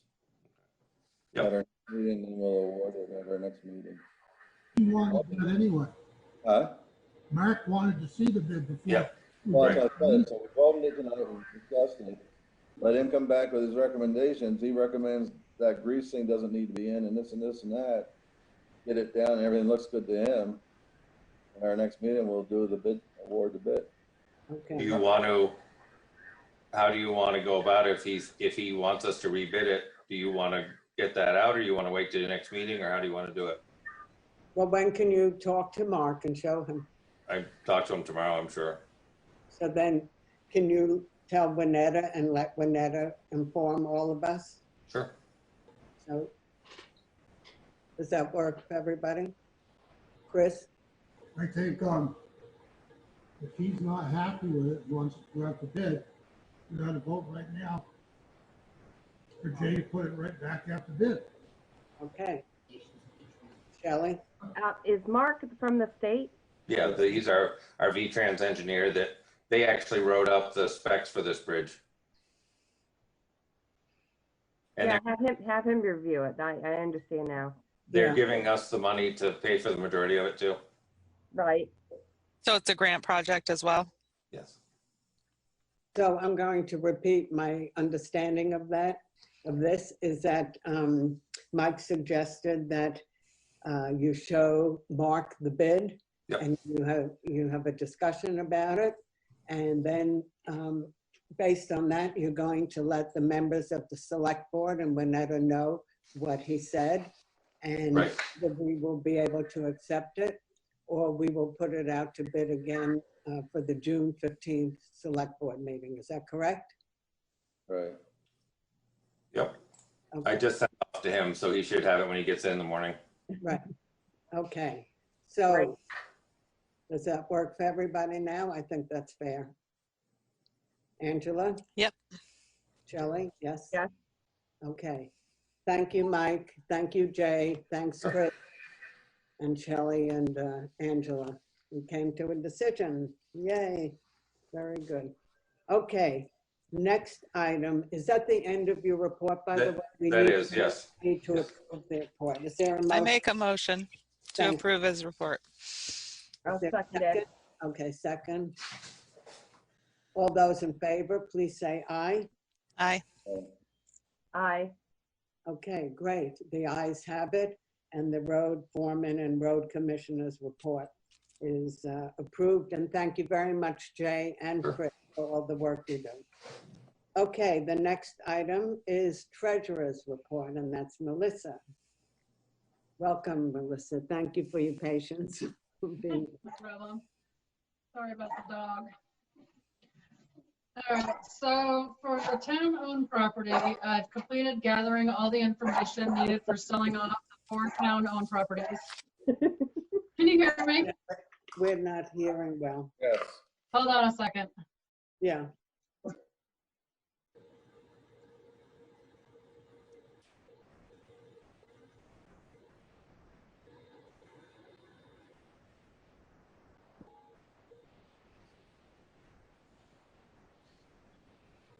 What's happening? Sorry. As soon as you started, he started. Yeah, the kids just came home. Okay. So I've completed gathering all the information needed for selling off the 4 town-owned properties.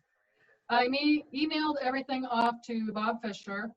I also emailed you guys what Bob sent back to me for the board to sign, and then we can put it in the Bratt Reformer. Hopefully you guys got that attachment now. I know there were some problems with it. Yeah, I got it. Okay. I think it's best that we advertise it this Saturday's issue. Hopefully it'll be seen by more people then. The information that I gathered was I calculated for each property what was sold at tax sale, plus what would have been owed to the town after the tax sales were completed. I researched back to see what the attorney fees were for doing the tax sales. I also pulled all the deeds for the properties because Bob will need those also at some point. Doors printed me out all the lister cards along with the maps to the properties. The reason I wanted the maps was so I could send out letters to all the abutting owners of the properties that are for sale. I figured that'd be a good idea to let them know that the property that adjoins theirs will be up for sale in case they're interested. I will also send them a copy of the maps to show them which property is being sold, the minimum amount for the bids, plus the date the bids have to be in by. You will notice that one of the properties does not have a minimum bid amount. And the reason for that is because it was sold back in 1986 for tax sale. So we figured it was best just to sell it for best offer because we probably won't be able to recoup the taxes back from 1986. What do you mean? It was sold back in 1986? Yep, for tax sale. And what happened to it? It's just been sitting on town record, I guess, for nothing. Like the town owns it. Oh. It's never been put back on the books. Oh. Okay.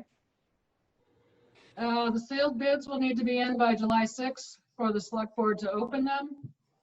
Other than that, I've completed my Vermont State and Beamer's reports monthly. All payroll, accounts payable, and taxes are still being done daily. I'm going to start going through all of my accounts, my reports to get things ready for close at the end of this fiscal year. I'll be making sure everything is balanced and doing my end of the year journal entries. Great job, Melissa. Yeah. Thank you. I have a question about the legal notice.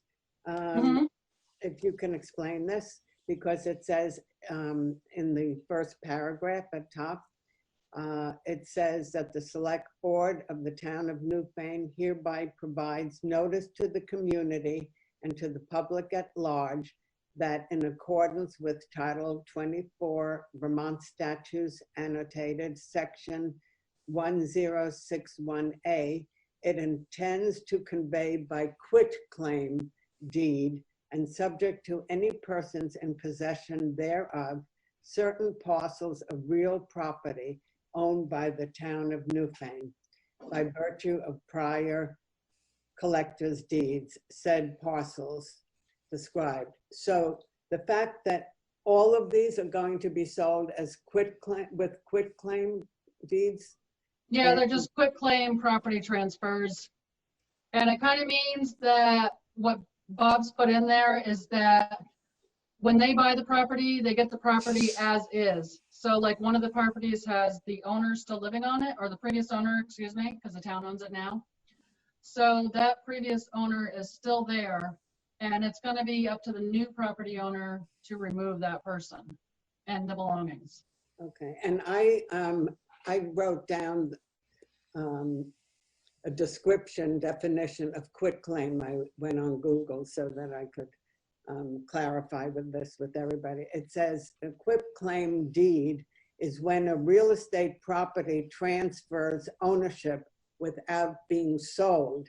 So it means that the grantor, the person who's selling the property, cannot has clear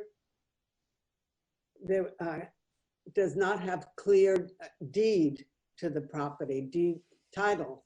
So that means that if you buy the property, you are buying it without having a clear title or deed to the property.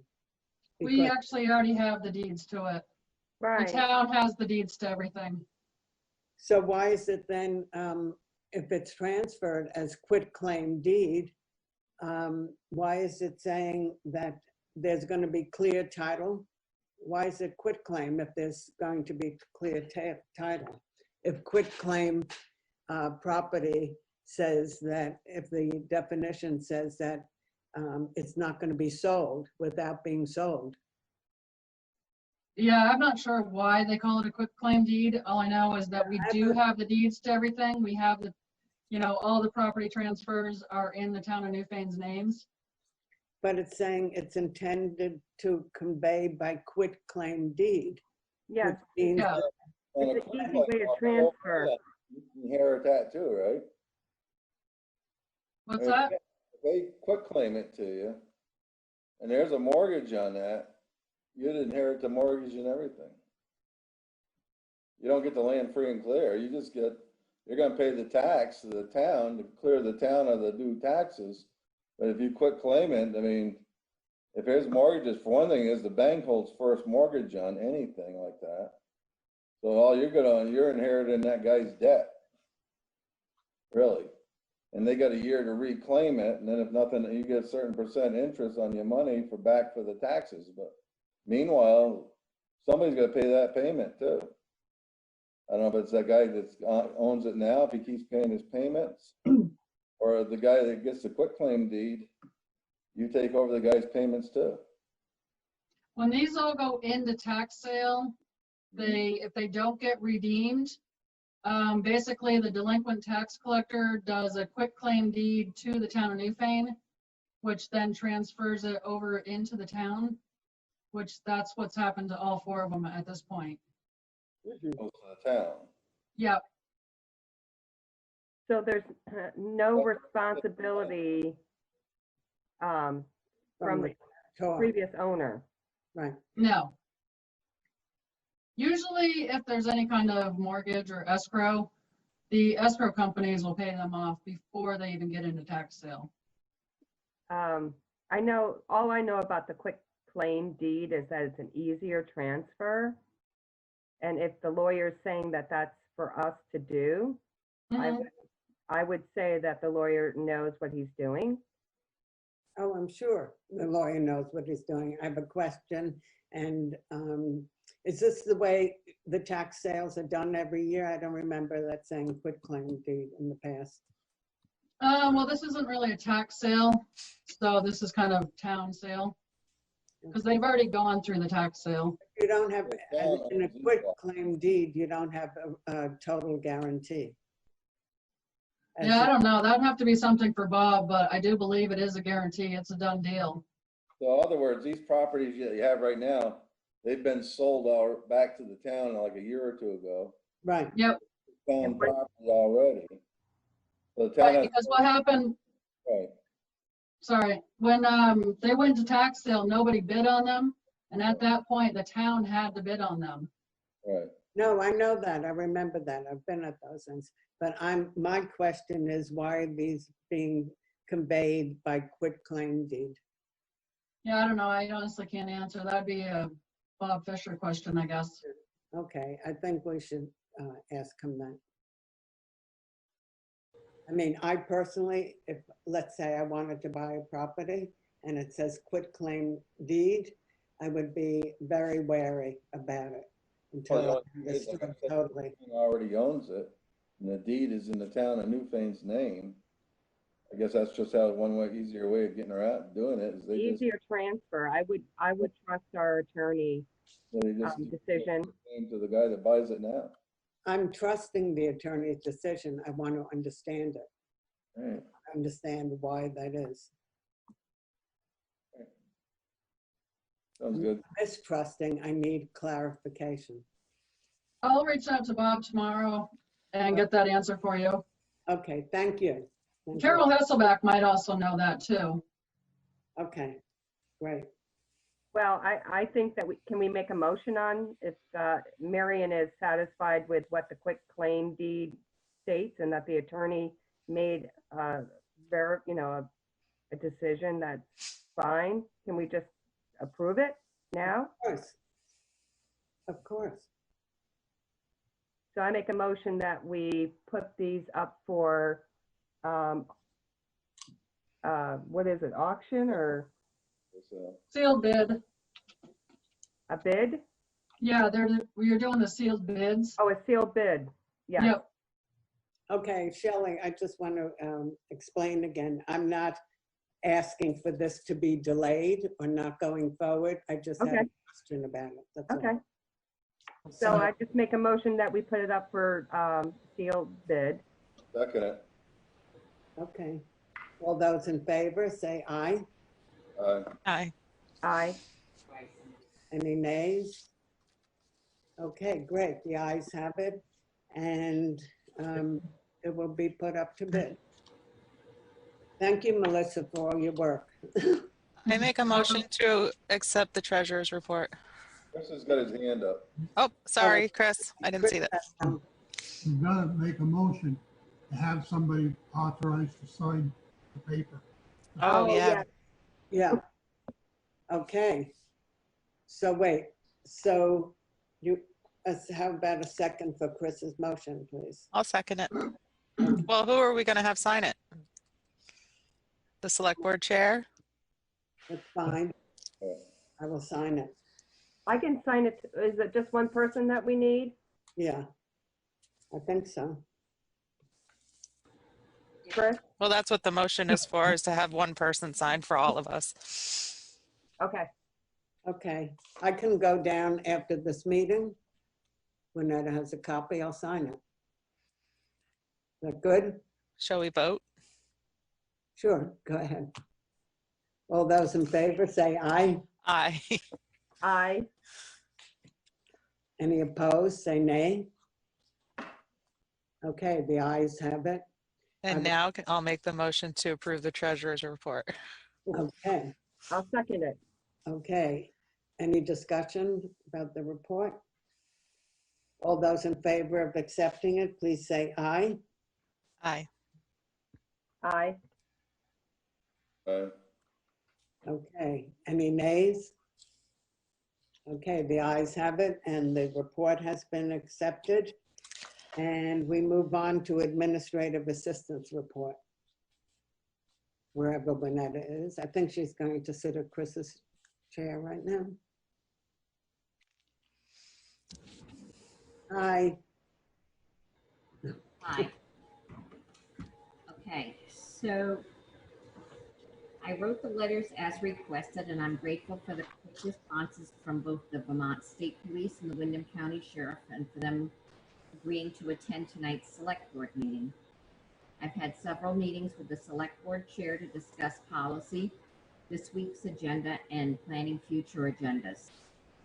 Meeting with the road foreman regarding current updates and issues with the DMV registrations. The building committee had a brief meeting on Thursday, and research was done regarding permits and state regulations for the proposed 27 by 30 addition to the town hall. This is both complex and time consuming.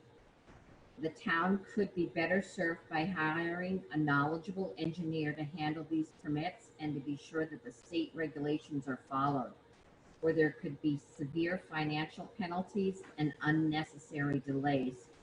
And there's further information down on the agenda regarding the purchasing policy regarding the engineer. And one addition to my report, after Jay speaks with V-Trans and he informs me to let the select board know the results of the discussion, nothing can be done with that unless there's a quorum or a special meeting called until the next select board meeting. So if there's a discussion and a decision, at least 3 of you have to call a special meeting to make recommendations, unless you change it to follow V-Trans recommendations tonight. Okay? And then I used a half a day on Wednesday, the 20th, and a half a day Thursday as a personal day. Okay, thank you, Winetta. You're welcome. Okay, well, let's start at the top.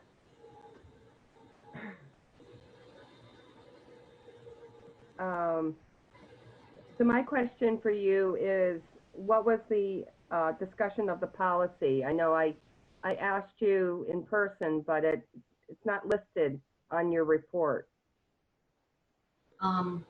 It's the purchasing policy, and there's a special section in there that's going to be discussed further down on the agenda. It's the next item after Winetta's. Yep. That we're going to discuss, the town hall. Oh, for professional services? Yes. Okay.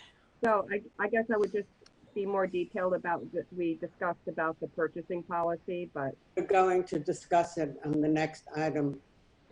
Yeah. Under whole business, No. town hall. Marion, in her report, she said she had several discussions or meetings with the select board chair, and one was to discuss the policy. So I was asking. Right, so it's on the agenda. I know, I get that.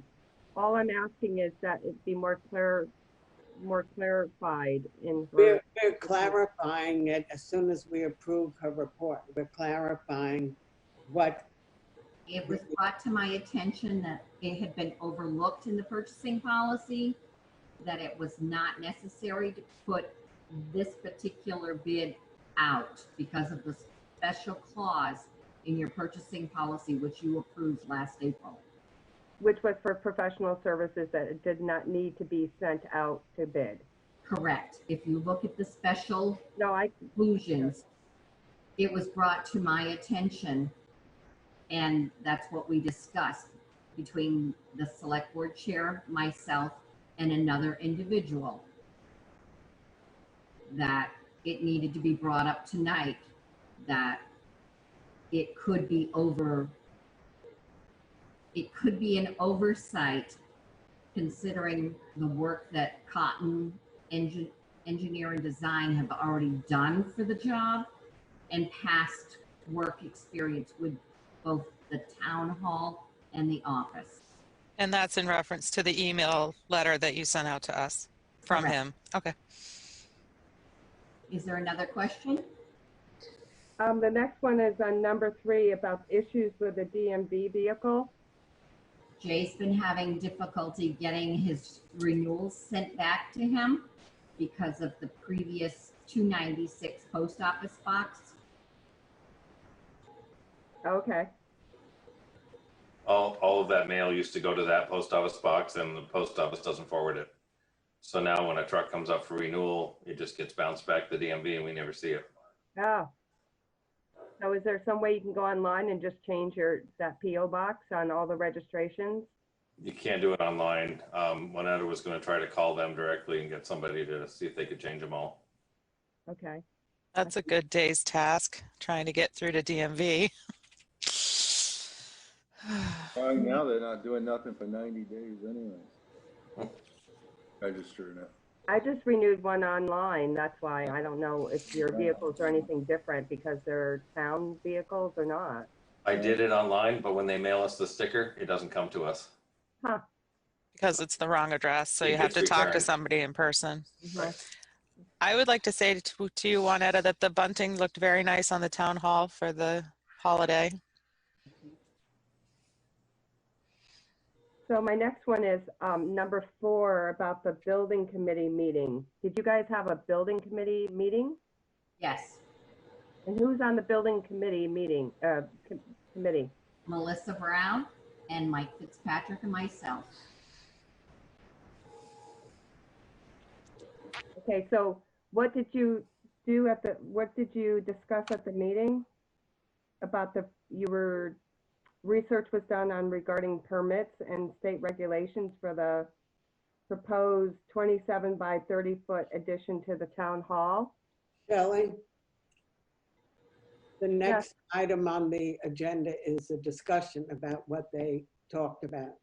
It says old business town hall addition, and that's the next item on the agenda. Well, I'll make a motion to approve Juaneta's report so that we can move into that discussion about the town hall edition. Thank you. Is there a second to that? I'll second it. Okay, all those in favor of approving Juaneta's report, please say aye. Aye. Aye. Mike? I said aye. Oh, I didn't hear you. I can't see you, Mike. Okay. Yes, Jay?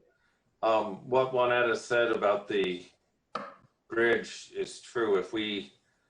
I don't know how to word it, but can we word it if Mark's suggestion is that we go ahead and rebid it with the new specs, that we can go ahead and do it without you guys having to meet again? You'd have to amend the motion, right, Juaneta? You would have to make a motion to follow the recommendations given by V-Trans, Mark Pickering, and the road foreman and road commissioner. Second it. It would need to be of something. I'm not making a motion. I can't do that. You're the one gonna write it down, so you just. Okay, I make the motion that what Juaneta had said about making getting a recommendation, letting the. To follow the recommendation. Go ahead. To follow the recommendations of V-Trans, the road foreman, and the road commissioner. Correct. That's my motion. Second. Thank you. Anybody seconding? Mike did. I second it. Okay. Thank you. Any further discussion? All those in favor, please say aye. Aye. Opposed? Okay, thank you for the motion. It passes. So, Juaneta, thank you very much for your report. And now we're moving on to the next item. Well, the next item is unscheduled members of the public, and we don't have any at this point. So we're moving on to old business, and the first item is, actually, let's just say that the second item is taken care of already. The treasurer's legal notice for real estate auction to be signed, and we just voted on that. So we only have one item under old business, and that is the town hall addition. And I'll start by saying that I was one of the people who said aye last week when we had a motion to have other bids or have bids put in for the town hall addition. And unfortunately, I feel that I was incorrect in doing it, and I take full responsibility that I voted for something that I realized later was something I would not have voted. I would have voted no for that. Because on the last page, page 3 of our purchase policy, it says professional services. The bid process shall not apply to the selection of providers for services that are characterized by a high degree of professional judgment and discretion, including legal, financial, auditing, engineering, risk management, and insurance services. And given that the building committee had already met and talked to David Cotton, who in the past has spent a lot of hours in the last few years working with Town Hall on different issues, being very involved in the past when we were dealing with should we have a new building or not. David did a lot of work for us, and He is a member and a resident of the town of Newfane, and he is an engineer, and therefore that should not go out to bid. So that's. Okay. My thought is that let's back this up. When did the building committee bring anything to the select board for approval for design? Do we have that written down in minutes anywhere? No? It was back in December or January, and the previous select board chair deferred any further use or decisions until after the new board was selected. So what does that mean, that we didn't make a motion on it? You chose to defer it until after, but as far as going forward, but the building committee has still been meeting and collecting information and data. Okay. Well, that doesn't mean that we gave any authority to anybody to expend any dollars or whatever. It was just a committee getting information to bring to the select board, correct? It was agreed that there was $130,000 in the budget for the renovations or additions to the building in order to comply with the safety codes and access to the second floor of the existing building. So was there a motion? Not the agreement. Was there a motion made that we were moving forward to build an extra rooms on that building? We were authorized to gather the information and bring it to the select board. Okay. We met the engineer and the design in order to meet compliance. And that's what we're talking about tonight, is the design needs to have a stamped approval before the state fire safety marshal will accept the permits. And the only way the town can get that permit signed or stamped is by a licensed engineer. Okay. But have we approved to have this addition done? We're not getting the addition done yet. We're going through the process of obtaining the permits.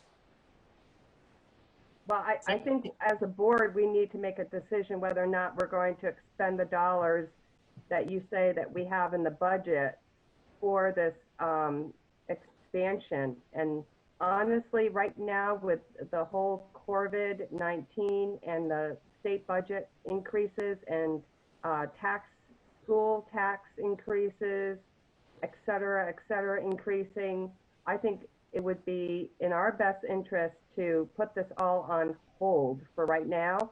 There's no decision made to go forward on this. There was no decision made, and it's all just an investigative, process. And I think we just need to put it on hold and look at our budget in the next coming years. Are there plans out there for this addition? Because the only thing I believe I have seen is changes to the inside of the current building. Now, you were given a copy of the addition, the plans for the addition off the back of the building. When was that? Back in January. I don't recall ever seeing that. I believe the last thing I saw was changes to the current building. Frank Saponsky had been on the original committee. When he resigned as animal control officer, he resigned from all of his positions. He's the one that had originally made the designs. We just need to get them the change to the design. We just need to get an engineer to sign off and to follow the state regulations for access to the disability. The fire safety marshal won't approve the plans without an engineer's stamp on it. If we can get, I don't think we need to have approved. Wait, can Winetta please finish? If we can get the permits approved this year, we can have an extension for another year. But if we wait until the spring of 2021, we have to start all over again, which means the town office won't get its addition and it won't get its remodeling. Okay, like I said, I think we should all make a decision in the best interest of our community, not to expend and money to make an addition on the building that is already currently being used.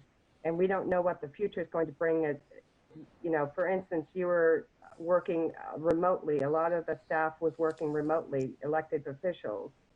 So having, you know, additional space just doesn't really make any sense to me personally, to tie up funds that we may end up having to use in a more productive, important way. I believe it's already been put into a fund that is for the town hall. I don't believe you would be able to use that money unless it's voted on at a town meeting. It's like the highway department. It's already in a special fund. Well, we have a building fund, right, for maintenance and whatever else. We just got X amount of dollars in it. But just to go forward with getting the permits approved and starting the other permits, he's just asking for a $5,000 retainer. And then when the work starts, his whole fee is a total of $15,000 for the engineer. I don't think we're to that point at this, like I'm saying. I understand what you're saying, but I don't. I'm just trying to clarify the information so that you guys can make your best judgment. I would still like to see the plans for the addition and what it's going to be. Yeah, I haven't seen it either. Like I said, the only changes I've seen are what's the changes inside the building that's already being used. Yeah, I don't recall that. It's been hanging up by the water cooler since last December. Well, I think as a committee. Okay, and as a committee, you need everybody. What? Okay, as a committee. I can't hear you. As a committee, I think you need to bring it to the select board and propose it as a committee. We have not seen any of this. If it's hanging on the wall, I haven't seen it. There. Angela hasn't seen it. Wait a minute, wait a minute. But Marianne, this is not proper. Excuse me for a second. This was done before I was on the board. So you'd have to go back and discuss what you did and didn't do before March. I have nothing to do with that, but I'm saying that there is a design on the board by the water cooler that was put up way before I came back. So it has nothing to do with me, Shelley. For our next meeting, we get copies to everybody for the board with a description of what they planned on doing. That's a great idea, Mike. I mean, it's just like I told Winetta and them, I mean, I know like Cotton and them, I mean, 15,000, we got 100 and some $1,000 in the thing. I mean, when you have somebody design it like that, and start doing all this stuff, I mean, when you start talking to the state, you're probably looking at $200,000 to $300,000 addition. I mean, because they base everything on like an 8% of the cost of the building. And I mean, I don't even know if he knows what we're really looking at. I don't know if he's seen the plan or not, you know. And I said that, you know, Frank drew it up, figured we could do something kind of simple. It was just a 2-room thing. They were going to take the windows out of the building that's already there and reuse them on the back side of the new building. And, you know, I mean, and you know, what we did actually when we talked about it one time, when I asked him to come down, you know, Bill Morris came down and looked it over as a carpenter and give his thoughts on what he thought of doing about it. We thought one time if we could have kept it all just pretty much in the town with what workforces that we have, we could have gone and done this thing for the $100,000 that we have in the budget. So who would be in charge, Mike, of getting all the permits and the things that are needed for a building like this versus when you're building a residence? I mean, I think that David Cotton has had a lot of experience working in Newfane. Oh, I'm sure he has. The WW building, the other little building next to the Fat Crow. Yeah. So why would we start with somebody new? If we were going to go through with this, why would we start with somebody new when David Cotton has the connections and the information and the knowledge of what's needed? Plus, he did a lot of work when a few years ago, when there was a concern about perhaps getting a totally new building, he was working on that with that building committee. I was not on the committee, but. Oh, yeah. No, I know what he's done. A large Marion? Yeah. We do a lot of work on the select board too for $100. Marion? I didn't hear what you said, Shelley. You I interrupted. said, we do a lot of work for the community for $100 a year. Or whatever it is. I don't even know what it is. I never collected it. I don't know what. But I'm just saying. I don't have a problem working with David Cotton, and I love all the work that he does. It's more so just the fact that I'd like to see the plans before we make any decisions. Of course. That's all. Exactly. Of course. I didn't realize that you hadn't noticed it on the No. book. Marion? Oh, Marion? Yes. Point of information, on October 21st, it was on the agenda for meeting room remodeling. What year? Which is that room there that we have seen. Right, but in the minutes of the meeting, better workspace environment, I'll just drop down to the recommendations. A recommendation to appoint a building committee and table the remodeling decision until budget season. Mr. Fitzpatrick made the motion, Ms. Huber seconded it. And then Ms. Huber made a recommendation to appoint Mr. Fitzpatrick as a point person to report back to the select board regarding the addition. That's great. But like I said, that plan that's hanging up by the water cooler is something that should have been sent to us when it first came in. I've never seen it. When was that plan? Started going out over, hold on, Marion. We started to go over this whole thing, and all of a sudden this COVID-19 thing comes up, and everything's been on goddamn hold. And we've been on this thing. We haven't really done much with the building thing. I mean, yeah, we got the thing. Frank got mad because we didn't give him the raise thing anyways. He quit as the dog catcher plus the building committee. So I left the three of us. So, I mean, it's probably been one of the last things on my mind till just the last week or two when they've been start talking about it again. But it's, you know, I just think, I mean, all it is a shell out there. There's no water in it. We're not doing no bathrooms out there. We already got the bathrooms. I mean, it's a shell with some electricity and a little bit of heat out there. I mean, why we gotta go, I mean, I think 15,000 is quite a lot just to draw something up to get a stamp. Maybe I don't know why they couldn't stamp a set of plans that we had, maybe get the plan, draw it up and stamp it, I don't know, but I mean, it's quite not a real big addition. I mean, and it's getting, I mean, like I said before, once you get that all going like that, you're looking at it, we don't have enough money in the budget to do it, you know? Yeah. Mike, first of all, I totally agree that, I'm talking, Shelley, I'll call on you when I'm finished, okay? I totally agree about the COVID-19 and nobody's really been thinking about much else. But I was not on the board last year, so I'm interested in knowing when you formed a building committee, did you at any point meet with David Cotton? I wasn't around, so I don't know. No, we have not. What?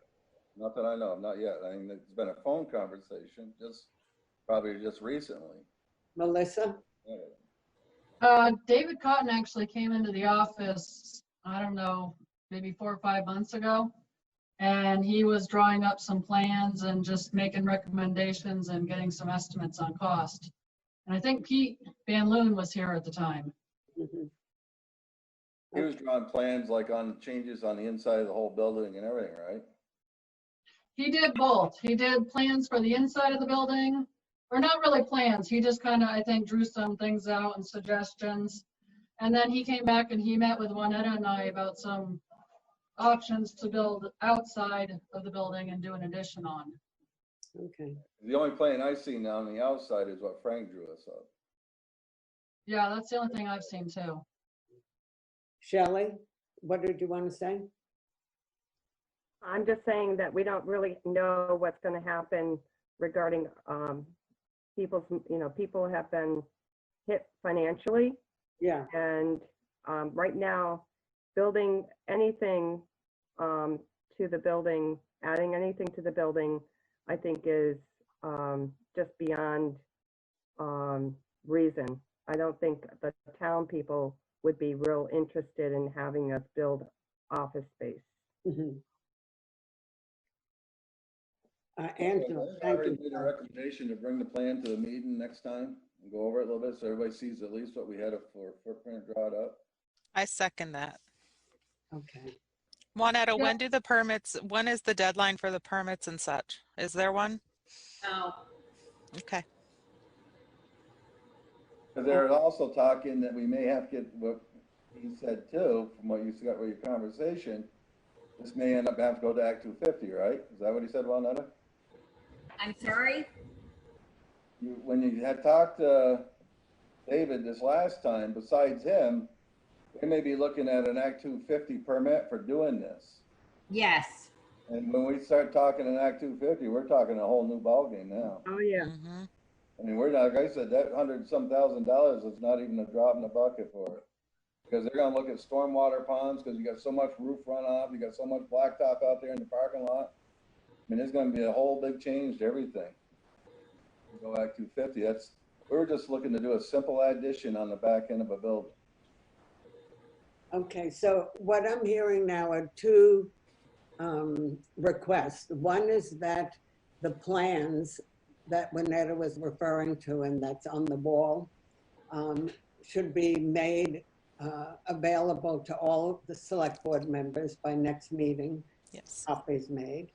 And then I think we should also consider what Shelley has been saying about the whole idea of extra financial expense during this time of COVID-19. So first thing we should do, and if we can vote on, is having the plans made available to all select board members by June 15th, and also to consider as another possibility of not doing this at this time. And those are things I think that we should think about and consider. So is anybody who would like to make a motion to all of that? I'll make that motion. Thank you. And then we revisit it on June 15th. Thank you.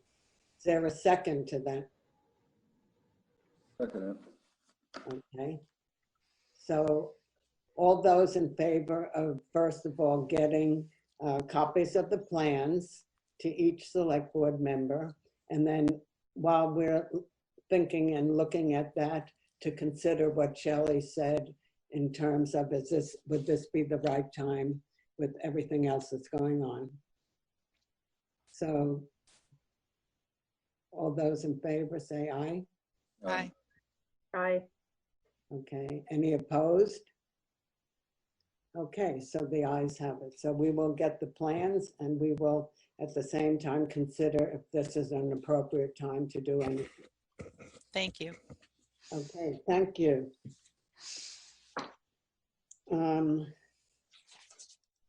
Next on the agenda is correspondence. Oh no, I'm sorry, new business is select board use of town attorney.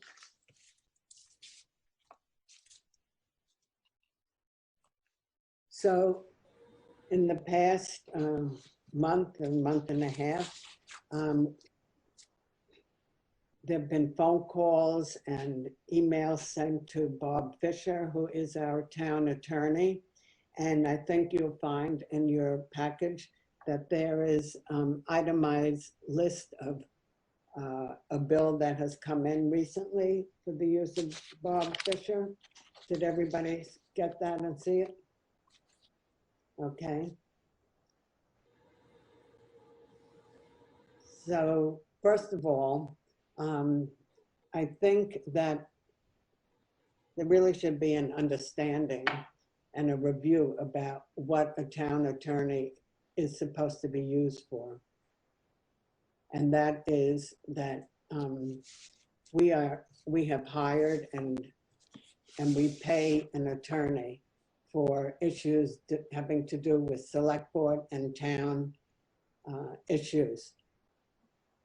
And when we use him, he charges us. This is not a free service, the way you can call VLCT and get information if you need it, and that we have a contract with VLCT where they can help us. So right now we have a fee due for $1,236, and Melissa, you have said that we are over budget in that line item. Yeah. Can you explain what the budget for that is? I'm gonna have to look at the numbers, but I think last time I looked, you guys were about 1,500 to 2,000 over budget. Okay. That's not the first time it's happened, so I guess. No, I'm just talking, we're talking. And there were a lot of issues. There were a lot of issues around the school property that drove that over the budget. Around the Yeah, school. there was a lot of issues regarding the town and or the school stuff that did jack it up there. So I don't know what you're saying, Marion, but let me just reiterate about some of the expenses that would not have been incurred had certain people had controlled themselves during certain instances. Well, Shelley, I disagree with you on that. And we each have a right to explain our thoughts and opinions. So I appreciate your saying what you did. I don't know why you're bringing it up. That's the question. Why am I This specific bill? Why specific bill? You just brought it up. No, you brought it up. You've given everybody this bill to look over. Well, there was a certain email, I don't know if I should mention this email, but it was brought up by a board member that the yearly stipends from each select board member should go back into cover the legal fees that incurred during personal matters. Right. There was an email sent out about And then when you look at this particular bill, it mentions specifically 2 board members having contacted the town attorney regarding personal matters. I believe that's what I'm reading. That's just all I've noticed about this particular issue. So I don't have a copy of the bill, I guess. I don't know. You know what you're Shelley, talking. do you remember what you wrote to everybody? Shelley? I'm just that's the basis of why this is on the agenda from my understanding of everything I've read. Shelley, you wrote an email recently saying that you feel that every member of the select board should use the stipends that the select board gets to pay towards Bob Fisher's bill. Do you remember sending that out recently? Of course, Marion, I did. Okay, so why did you send that? What was your thinking on that? Well, because I know what you're thinking of. So I think the fair thing is that you're the one who wrote it. What do you think? What made you think about that? The reason why I wrote it was because of the fact that you brought it up as a concern, as a cost. So to remedy it, it was a board issue, okay? It wasn't a personnel issue. I think we all should take the burden of the cost if that's an issue that you feel, because it's not coming from anybody else. And that was my recommendation. Okay, you know what, Shelley? I think you are a little erroneous in what your statement is a little erroneous. Melissa was mentioning the budget when she talked about the budget last meeting, and when she got to that line item, she mentioned that we are above I don't think it's to blame Melissa for bringing it up or anything. I'm not blaming. Again, if I remind you and everybody else is that we had a lot of expenses towards the Newbrook School property that drove the budget over. Okay. We're still not done with that, are we? No. So I mean, no matter what, we still have more to do with that. We're gonna spend more with Bob Fisher. Those are the costs that. I think that's the thing is, the bill, and if we have more come up, we'll have to deal with it. I mean, but, I mean, I think every year, not every year, but a lot of years, we go way over the attorney budget. I mean, we try not to put in a great big fee, we try to keep it down as best we can when we do these budgets, and if we make it, we make it. Sometimes we go over it, you know? Right. That's one of the things you cannot determine, but I said this whole thing for the school is long from being over by the sounds. I mean, it's either we drop it or we just keep going after it for that stuff, you know? But I would say if you got a bill from him, pay the bill.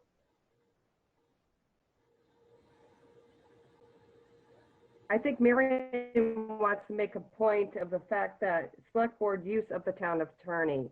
So the VLTC has a recommendation that once it reaches a certain issue, it has to be handled by our town attorney.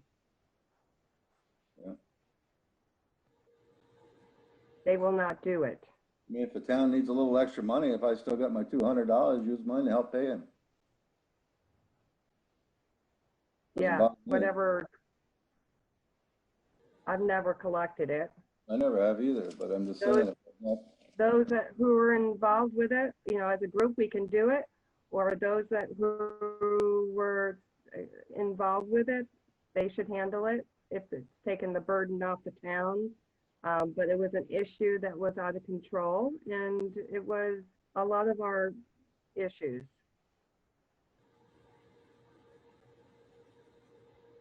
Well, I guess what I'm referring to is a school thing, but it doesn't matter if it's over budget, it's over budget. I mean, we have to deal with it. You have to pay the man. I mean, he's still gonna be the town attorney. Yeah. We're not at the end of the year yet either.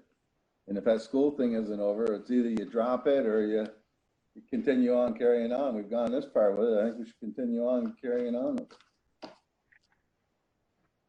But I think we have shot, you're gonna have to pay him so we can, we need him again and he comes around. Yeah, do we have money that we can pay this bill? Yeah, it's already actually in the pay orders. We have it. Yeah. Okay. So the town can pay the bill and we don't have to have people on the select board give their money, particularly the people who are not involved with this at all. And I actually said from the beginning that I would absolutely pay for my share of this bill. I said that to Annetta and to you, that if there's an issue with a bill from Bob Fisher, I would certainly pay my part out of my own money. No, it's fine. I've already got it slated for you guys to sign off for tonight and mail the check out to Bob tomorrow. Okay. Okay, thank you. Any other discussion about the money, funds? Well, I guess who brought it up? I guess Marion put it on the agenda, so. It was originally brought up via an email when we got the budget report. So that's where it started. Just to go back, I believe May 9th. Mm-hmm. And who brought it up? You did. You did via email asking for a itemized list of what he was being contacted for. Bob Fisher? Yes, the town attorney. I don't recall that. I mean, we've been using them, so I've never, I don't know. In why an I would do email that. dated May 19th, what are the legal costs to date on the legal costs regarding the select board concerns by subject? Please send me the actual costs incurred to date. Thank you. And that was written by you on May 19th. Okay, so probably there was a reason somebody was asking about the cost. So. Well, it started with Melissa's email saying that on that same date, just saying that she had attached a budget report for us all to look at and to please notice the legal expenses, just to give us a heads up as to what was going on as part of the budget. So. And then you, Shelley, wrote a response that you gave the idea that each person on the select board should donate their stipend, so to speak, of what we get on select board. So are we deciding that or what? I mean, what? We're having a discussion about it now. So No, I you guess, just asked how did this come about, so that's how it came about. Yeah. And I had said to Bonetta and to Melissa that whatever part of Bob Fisher's bill had to do with me, I would be totally willing to pay that part out of my own money, not out of select board funds. And I made that very clear to both of them about several weeks ago. And that still holds. I would certainly be. I guess if you wanted to do that, you could do that. Yes, I can. You're right. Okay. We were all involved with it, so. Any other conversation about this? Well, is there something that you want to make apparent for the future regarding select board use of the attorney? Well, I think that everybody should understand that when you call Bob Fisher about something that concerns you personally, and I don't mean just you, but anybody, you have to understand that there's a fee involved. And but it wasn't, in this situation, it wasn't a personal issue, it was a select board issue. Well, I've been on select board other than last year for several years, and I was told by Shannon, not just I was told, we were all told by Shannon that if anybody wanted to call the town attorney about something, we had to understand that there was a fee to be paid. And so if any kind of issue came up with select board where somebody thought they should call the town attorney, it had to be discussed and voted on. And I can remember a specific incident where we were dealing with a contract with Green Lantern Solar for having a solar field put up. And this was going on for quite a while, with meeting with the owners and talking to our select board attorney about this. And then we were going to have the meeting. We were scheduled to have the meeting to put a final vote in. And one of the select board members on their own decided they were going to call the attorney. Nobody knew about it. This person brought it up at select board that that person had personally called that town attorney that morning just to double check on things. And we were told that that was inappropriate because in order to call an attorney, town attorney, where it was going to cost money, it would have had to be talked about with the whole board, that you don't just pick up the phone and call a town attorney who charges a fee for it. Well, I think in this instance, there was the select board members were in discussion and it was a personnel issue. So a personal issue. So in this case, it was not something that you are using as an example regarding a decision that we would have as a board. So I think there was a recommendation given to the select board member to make the call to the town attorney, or I don't think it was arbitrarily done. So, you know, this is a different situation.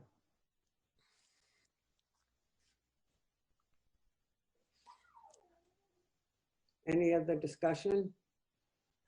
I pay the bill, and we should all be mindful about how we use the town attorney in the future, because it does incur quite a big expense. Okay, thank you. Any other comments or questions? Okay, so we're moving on now to next item, which is correspondence. And Winetta, do we have any correspondence for this week? There is none. Okay, Nothing's come in the mail? nothing's coming in the mail. It needs to go before the board for a decision. Okay, so we're up to pay orders. And can you just repeat who is in charge of, who offered to do pay orders tonight? I was going to come over, but I have asked, since Mike and Christopher are already over at the town offices, if they would mind doing them, and they have agreed for me. So, and I have to go over and sign that legal notice yeah, for the real estate. notice to put out to bid for the auction. Okay, so motion to adjourn. Anybody making a motion to adjourn? I make the motion. Okay, thank you. So I wish everybody have What's that? You need a motion to suspend. Motion to suspend. Motion to suspend. Oh, before we do pay orders. Okay. Thank you. So I wish everybody a happy and healthy week, please. And take good care of yourselves, your families, and your friends. Thank you very much. Thank you, Mary, and you too. Bye. Good night. Bye, guys. Thanks.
All right, it is 6:30. We are waiting for Mr. Dunkley and I believe Mark Snow, but we do have David here, so I am going to call our June 2nd meeting to order.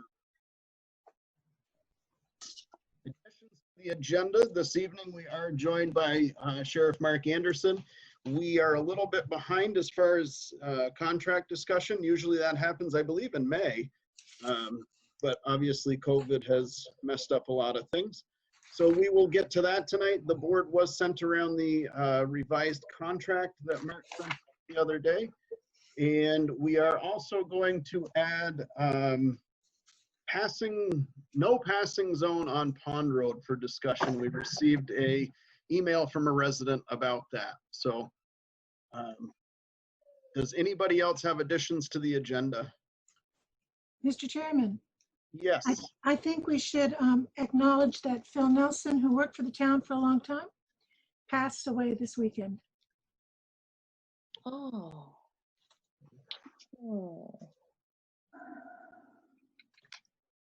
Thank you, Sandy.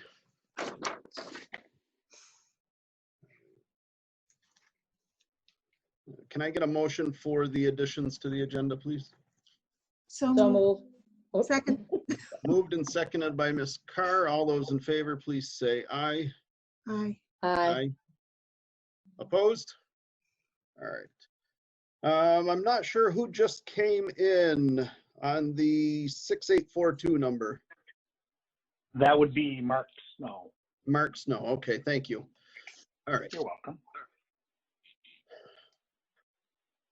Chair's remarks.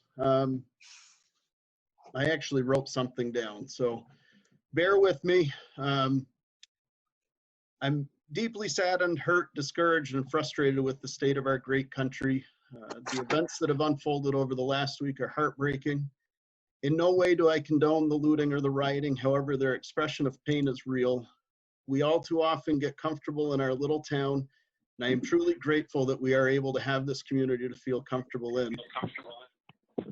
The other night, I was talking to my two boys as I try not to hide the harsh realities of our world from them. I feel if we do not pay attention and openly communicate with our children, we will never break the patterns of history. During that conversation, I was challenged to answer the hardest question of my parental career. My oldest son, who turns 14 on Thursday, is a young Black man. He asked me, "Dad, why do they hate us?" That is a question that I will never find the words to answer for my son. Instead, I was forced to accept the fact that my own child will forever be treated differently than me based on nothing more than the color of his skin. We are not free from this hate in our safe community. During this time, it is important that we listen, we watch, and we actually hear so that we can make changes. Hate has no place in this community. Please be kind to each other, and that's all that I have for that. With that, we will accept an update from Mr. Emery and Mr. Snow on the COVID-19, please. Good evening, everyone. Once again, we are not out of the woods yet. However, things are a little bit better in each day and each week. We seem to be progressing. In the state of Vermont right now, there's been 35, as of today, 35,326 tests, 983 positive. And the good news is right now there's 0 hospitalized with COVID. However, there's 23 being watched. The sad news is we've lost 25 souls to the COVID. So with that, I would just say that, you know, the stress in all our lives continues. The virus continues to cause the stress. And as you just mentioned, Mr. Chairman, the world has other issues now to overcome. Things continue to relax and open up. Larger groups, 25 is the magic number now. However, the 25 means that you still have to practice the 6 foot en masse. Restaurants are opening up on the seating on the outside. And I'm sure that we'll hear from Seth shortly about the complications of the recreation areas. Campgrounds are now opening up. However, with that, I can tell you that I've seen a larger amount of out-of-state people that are moving into campgrounds. And if I was going to take a bet, I'm betting that they aren't in there for the 14 days that they should be.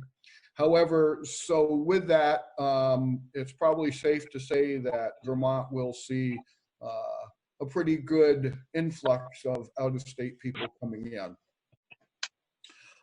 There's still the controversy part of whether you should or shouldn't wear the mask, and I'm just going to reiterate again that the mask protects both of you. It protects me from you coughing on me. It does that. So I know that I still wear one, and it's kind of strange when you try to talk through them, but I think we'll get used to it. There's still not a vaccine. However, there's progress on this vaccine.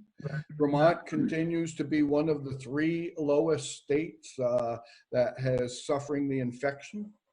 But we need to follow the guidelines of the governor and the CDC. Don't let your guard down. So with that, this week's reports from some of the groups, Reverend Burks on the food says that everything's status quo and nothing's jumped out that's been a problem. Mary Ross at the school indicates pretty much the same thing. Everything's going well. You do know that they had a food distribution at Brattleboro where Vernon residents or anybody in Windham County was eligible. However, I also understand there was out-of-staters participating in that. And they had, I'm going to just recall, over 900 vehicles. So they passed out a tremendous amount of food.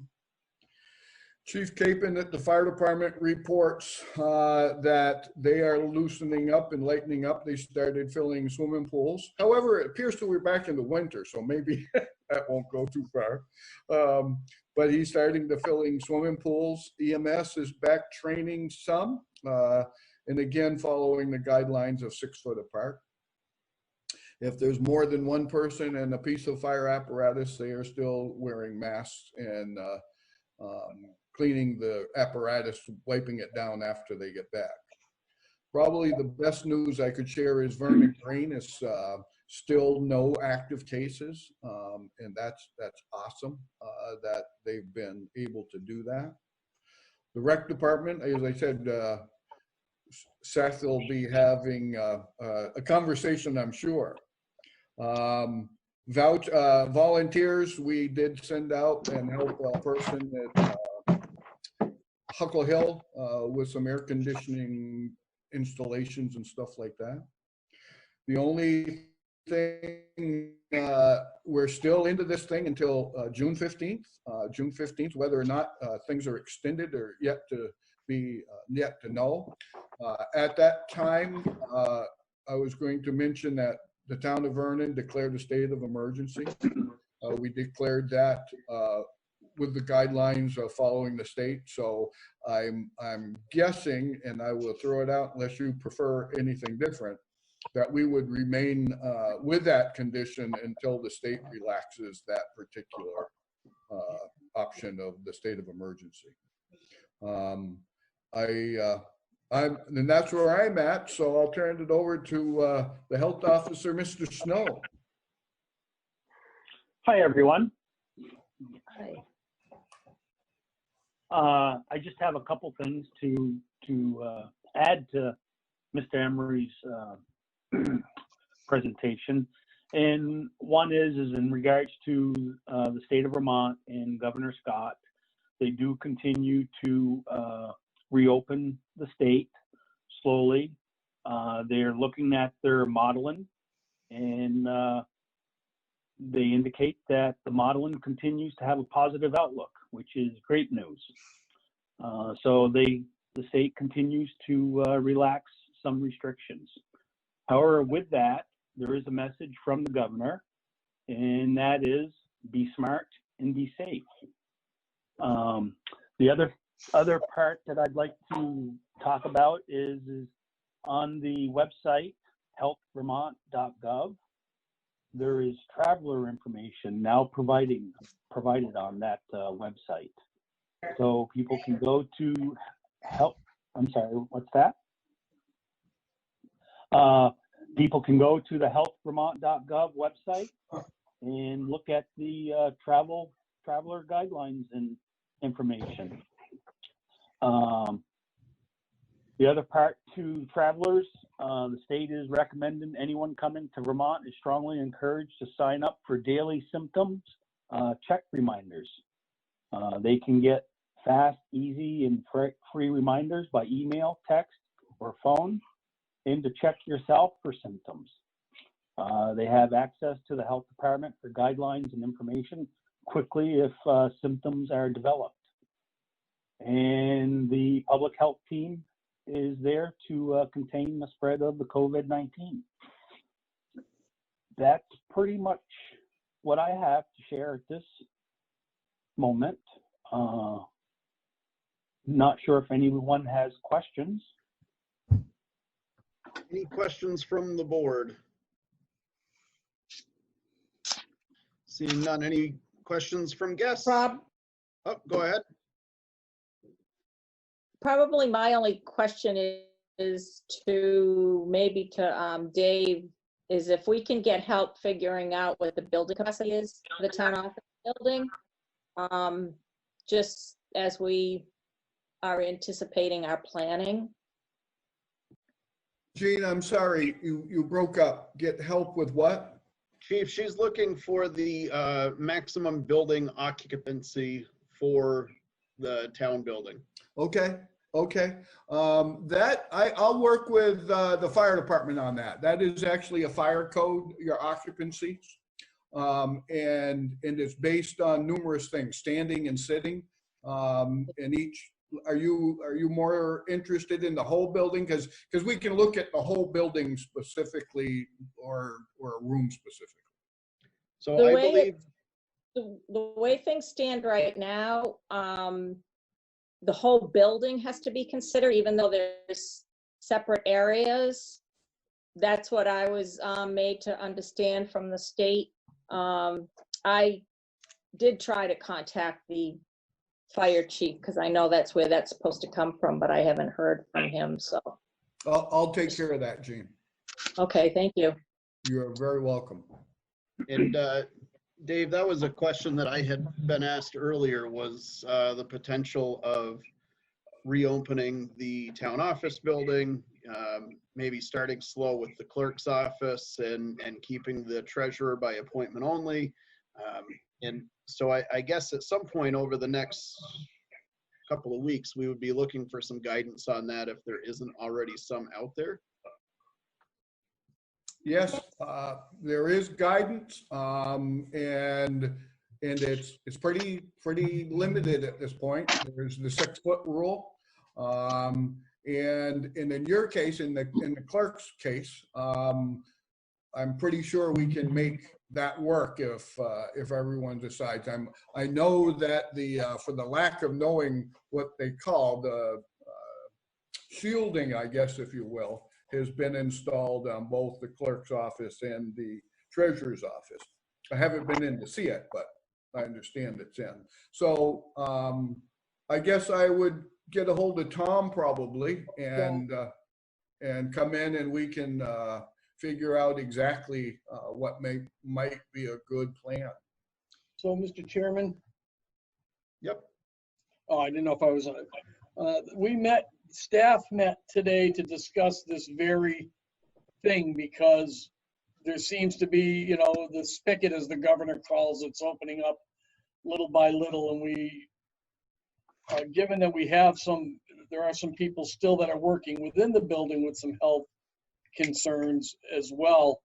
The thought was for the next week or so, week and a half to 2 weeks, listening to the governor, and what he does is to try to keep this current situation that we have by appointment with the clerk and the work that the treasurer collector's been doing, both with phone and other types of communication for the next week and a half or so to keep that standard. I did talk to the staff today about the end of June is coming, and we have to look at what we're going to do relative to people that have been out on health-related issues with doctor's notes.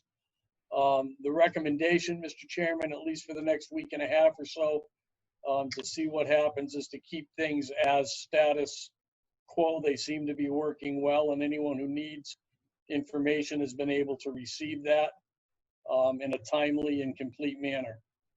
Okay, so I think that that's all great. I certainly want to make sure that everybody in that office is comfortable. I do think that I would like to have you and David set something up so that we could have something outlined, so that when we are ready to turn it a little bit more, we can have that plan in place. If we could set that up, that would be great. Be glad to do it. Thank you, Mr. Chairman. Sure. I'll get a hold of you, Tom, and we can talk and get together. All right. Thank you, David. Okay. Perfect. Thank you both. Any other questions for Mark or Dave? Seeing none, gentlemen, thank you very much. Always appreciated for the updates and everything that you guys do. Have a great night. All right. I'll hang around for a minute and see if there's anything that pops up. I want to hear what Seth's got as far as plan. Oh, great. Well, I'll be on for a while as well. All right. Thank you. All right. Well, I guess let's just start out with, well, where do I start out? Wow. No kidding. I wanted to touch base on the basketball courts and the tennis courts. As you all are aware, that we were, I guess, permitted to open these several weeks back, but we were hesitant to do so based on the guidelines and restrictions that were in place, gathering sizes of 10, etc. With some of those being loosened, the Recreation Board met last evening, and with the Select Board's blessing, we would like to open both the tennis and the basketball court up, to use as the guidelines allow to Vermont residents and those who have met the quarantine requirements. The playground itself will still need to be maintained, being closed along with the shelter area. So if that is something that you guys are comfortable with, maybe perhaps somebody could entertain a motion to open the park area basketball courts and tennis courts at this time. So moved. I have a question. Sure. I understand that that could be done with like signage for 6-foot distancing. Are they? Yeah. Also. Outdoor requirements, they wouldn't necessarily be required to wear masks while they're playing tennis or they're playing basketball. Okay. We do have, I did pick up several signs today. That is a requirement in order to do this. So those signs are at the pool and ready to be put out, providing that we have, we have the all systems go here. Yeah. Essentially, the signs will,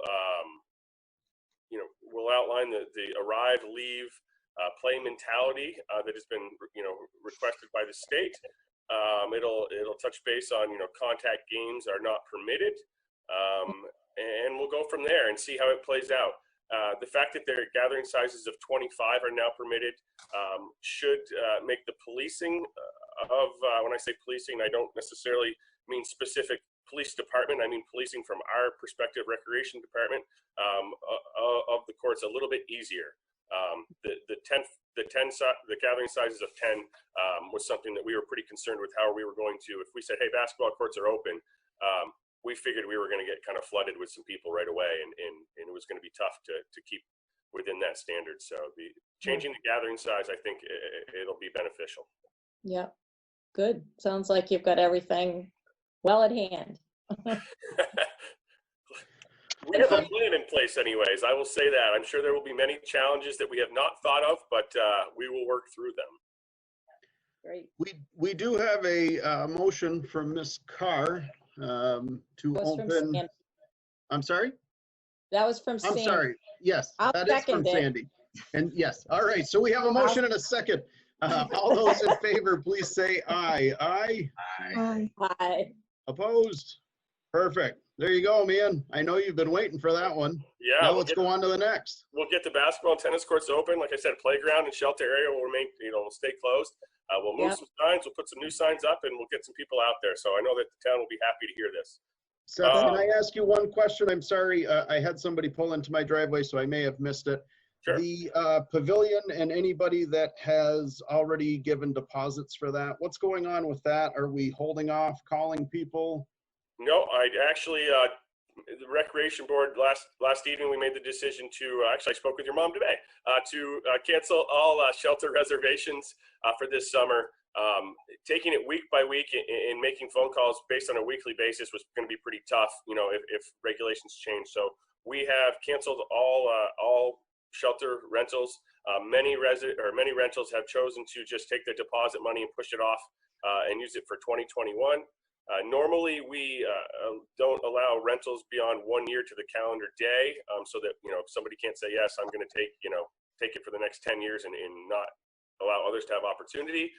But given the circumstances, we did allow those that already have it this year to keep the same date next year. So that has taken place, and we'll go from there. The gathering sizes of many of these family reunions and such, and where people travel from to get here, was something that we felt we just couldn't do. Mm-hmm. Understood. Yep. So moving on, day camp is going to happen this summer.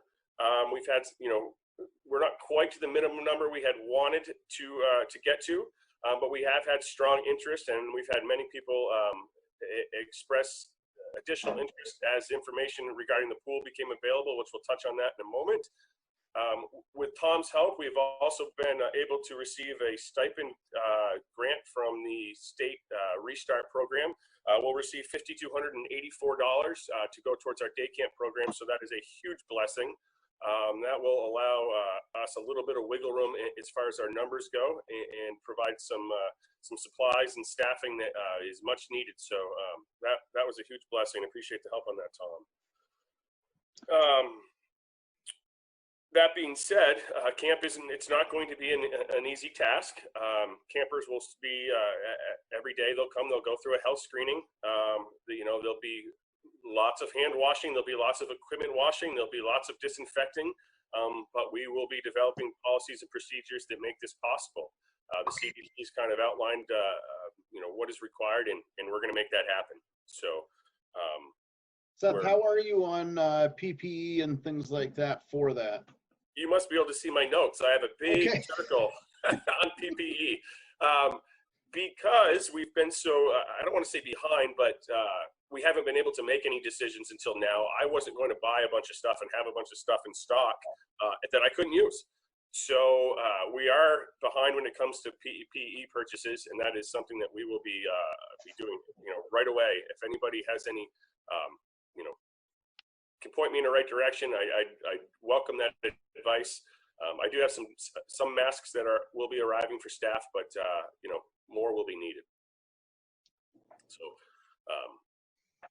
we will work hard on that in coming days. Give me a call tomorrow, Seth, and I'll talk. I got some suggestions maybe. Thanks, Dave. I will certainly do that. One thing Go ahead, Linda. One thing I wanted to say, Seth, I'm glad you're doing what you're doing. And from someone that has to wear one of those all the time when I go out, those blue ones don't last very long. Yeah. They get really damp and limp, and they aren't doing much of anything.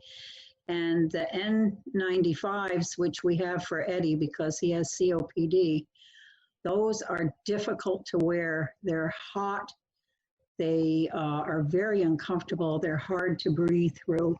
So I don't know what you guys will be using, but I'm glad you're going to be using something. Yeah, I think we'll use a variety. It will be required for all staff, to wear masks. I have some cloth single-use ones that we'll be picking those up shortly. And then I would venture to guess that given staff's creativity, they will probably have some of their own, though. We will certainly have those available. That's our responsibility. But I'm sure we'll probably have some stylish masks being made by staff and utilized so that they're as comfortable as they can be. But I do recognize the paper ones being challenging, and you know, we will work through it the best that we can. Do you know like what kind of numbers you have for staff? Yeah, we will have, depending on the final numbers for day camp, we will have either 3 or 4 staff members. Maintenance, we will have 2 at reduced hours. We will have 6 or 7 lifeguards, and generally 2 to 3 front desk staff available. You know, obviously in front desk, only one person will be on at a time, but right. You rotate. Yeah, they'll have a schedule. Okay. Well, I've been diligently sewing for the rec department in Brattleboro. You may, I don't know if you heard that, but very nice. I could try to fix you up with cloth masks. We would love that, Gene. If that's something that you do, that would be that great. number's not too outrageous. I'm doing like 50 for Brattleboro right now, and I've already done 30. So wow, that's good for you. Yeah, no, if it is something that you had time to do, we would certainly love that. Okay. Yeah. And if anybody out in BCTV land is listening, I'm sure that our rec department would appreciate any further help, and maybe Gene's sewing machine would appreciate a break as well. So. Yours is real doable. We appreciate it. Thank you. Okay. Anything else, Seth? Yeah, the big news is that we have a plan in place to open the pool. It's going to be met with some challenges, and it's not going to be easy, but it's something that we're prepared to do. You know, what we'll be looking at this summer, at least today, this is the plan.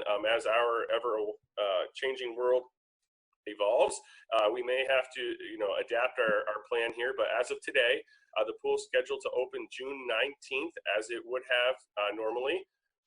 We'll be open 6 days a week, Monday through Saturday this summer. In order to meet kind of, you know, financial responsibilities, the 7th day is just not going to be able to happen as of now. The day camp program will use the pool in the morning from 11 to 12:30. We will be open to the public from 1 to 3, and again from 3:30 to 5:30. It will be only 20 patrons at a time will we be able to take, at least under the current standard regulations.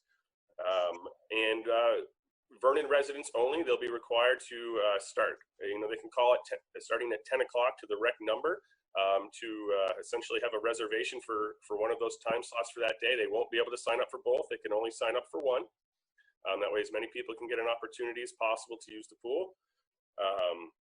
You know, there will be a great deal of cleaning. All staff, it's kind of an all hands on deck kind of thing. You know, I'll be meeting with the staff in coming days, and there really won't be any, that's not my job, or that's not my job description this year. It's going to be, this is what we have to do, and we're all going to do it together kind of thing. We will unfortunately not be able to hold swimming lessons. It's just not in the cards this year. But you know, we're happy to be able to offer the pool, and there will be a press release of sorts coming from us tomorrow. So good news in that front. Seth, you said 20 patrons. I'm sure that we're going to get some questions. Does that mean 20 children in the pool and parents are a different number? Is the kiddie pool separate? Is the deep end separate? I'm sure that we're going to get all of those questions. So let's just get it done now. Yes, you will. And that is part of the press release. That means 20 people swimming or not. It could be 6 weeks old or 106 weeks old. They count towards that number of 20. You know, it doesn't make a difference whether they're in the pool or not. So, you know, grandparents could be bringing kids and they're not swimming. They still count towards our 20. So everybody that enters will have to pay the $1 fee. We will not be selling passes this year. We can't do that. We'll be making $20 a day per window that we're open. So that's where we're at on that. And what about when the kids decide to go and play basketball? They've left the pool area. That's during their reservation time, so that number would still remain at the same, right? That wouldn't open up a spot for somebody else. Right, and unless they leave the grounds for the day, you know, I guess these are contingencies that we'll have to discuss and see how it plays out. The plan right now is you'll call, you'll have, you know, after 10 o'clock, you'll have, you know, your name, your address, your phone number, the number of, and we'll need that for every person that comes in, you know, for contact tracing, and you'll come in, you'll have your temperature checked, you'll answer a couple questions. We will not have tables and chairs available on the pool deck this summer. We won't be renting any equipment. You're welcome to bring your own chair. You're welcome to bring your own equipment, but it's not something that the department will provide as we customarily have. You know, it's not ideal, but it gets us started, and we're hopeful that as the summer progresses, that maybe some restrictions change a bit, and we can adjust. But we can't do that if we don't open now.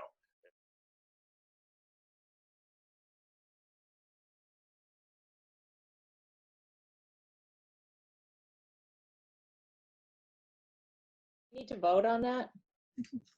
I think we should. Okay. Yeah. I move that we approve and sign the contract for law enforcement services with the correction of village to town. Second. Moved and seconded by Mr. Root. He beat you, Gene. And it's his first one, so we got to give it to him. All those in favor, please say aye. Aye. Aye. Aye. All right, Mark, we'll get that taken care of. I appreciate your comments. I should have, as soon as I read that, I knew exactly how that was going to sound. I have a large amount of law enforcement in my family, and I can assure you that firefighters, the military, and police have always, my children have grown up seeing them as real superheroes. So I don't envy you. I don't envy the position that any of you are in. And I certainly respect the fact that more and more officers nationwide are standing in solidarity. So thank you for what you've done. You're welcome. Would you like me to stick around to talk about the passing on Pond Road? You can. I did get VLCT's response on that, and because it is a town highway, that would just be a town ordinance, is my understanding. Do you understand it any differently than that? Nope, I understand it to fall. So this would fall under the statute I think I sent you, Title 23, Section 1008, permits the town to enact an ordinance. Our enforcement of it would occur under the state statute that enables the use of an ordinance. The benefit there is that it takes full advantage of the Judicial Bureau. It will allow the essentially the process that happens for all state violations to happen on a town ordinance. So you don't have to set up any quasi-judicial proceedings or anything like that, which to all of you means it's just easier. To us, it's even easier. So that would be the ideal way to do it. It's the same as adopting municipal speed ordinance on a state highway, establishing stop signs, passing zones, one-way roads. It all falls into the same area. There's one thing I do want to note in terms of passing. If there was an ordinance that restricted passing in a certain section, that would mean all passing, including a farm tractor going, say, 10 miles an hour. So, for example, if we're talking about the segment that is near or in between the north end of 142, the overpass, and what was Annette Royden's farm, in that section, a farm tractor transiting between a field would not be allowed to be passed. There's another section of law, which is the speeding violation. That's Title 23, Section 1007. That, regardless of the effects on passing, that is still standing. So if you're going more than 35 miles an hour on Pond Road, then you're speeding, whether you're passing or not. There's no permission to exceed the speed limit, even if it's to get around a vehicle safely, because we don't acknowledge that as being a safe behavior. So I did want to at least mention that that could be an unanticipated effect. I know I've spoken with people over the years in Vernon about what speed limits are appropriate on Pond Road. Personally, I believe 35 miles an hour is an appropriate maximum. for that section. South of the wreck, there's been people who felt that 40 or 50 would be more appropriate. I don't agree with 50.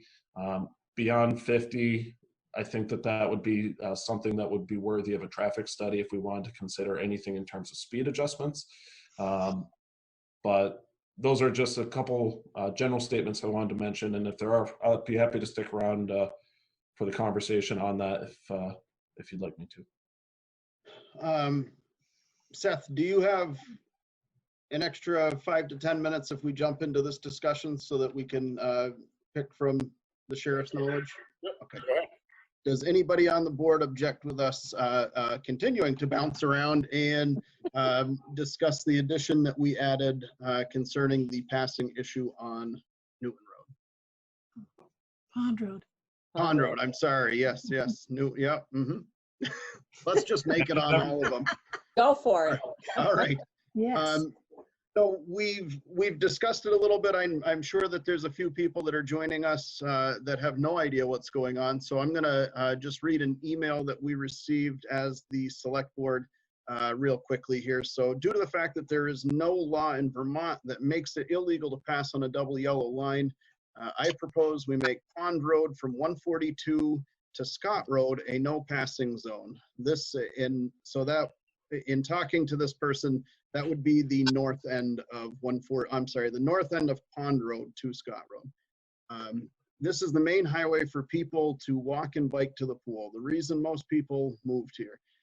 This will also allow people to walk to the Lily Pond in this zone. More people are using the Lily Pond as a result of Norma Manning's environmental push. We all frequent this road daily. The horse farm now is a big distraction as well. People passing me when I'm doing the speed limit makes no sense. Maybe they need a lesson in time management. If you're 5 minutes early, you're 10 minutes late. Nothing is that pressing. You have to pass someone at 50 or 60 miles an hour on Pond Road. You can call the sheriff's department, but it's not illegal to pass. So really there is little that they can do. Putting the signs should make it so those of us who actually do the speed limit might slow the speeders down by just doing the speed limit. Too many children and adults walk on this road. It seems to be a drag strip lately. So that is the email that we received from a resident that lives on Pond Road. And I'm curious what people's thoughts on that are. Certainly I was not aware of the tractor issue. That just always seemed like an unwritten thing in Vermont that if you had room, you could kind of go around them. We did reach out to VLCT and their response was that this is a town issue because this is a town road. So we do not need to involve the state on this one. And they did send over, and I believe I forwarded it, but they did send over what the ordinance should read with the proper legal terminology on there. So, Jean, your thoughts?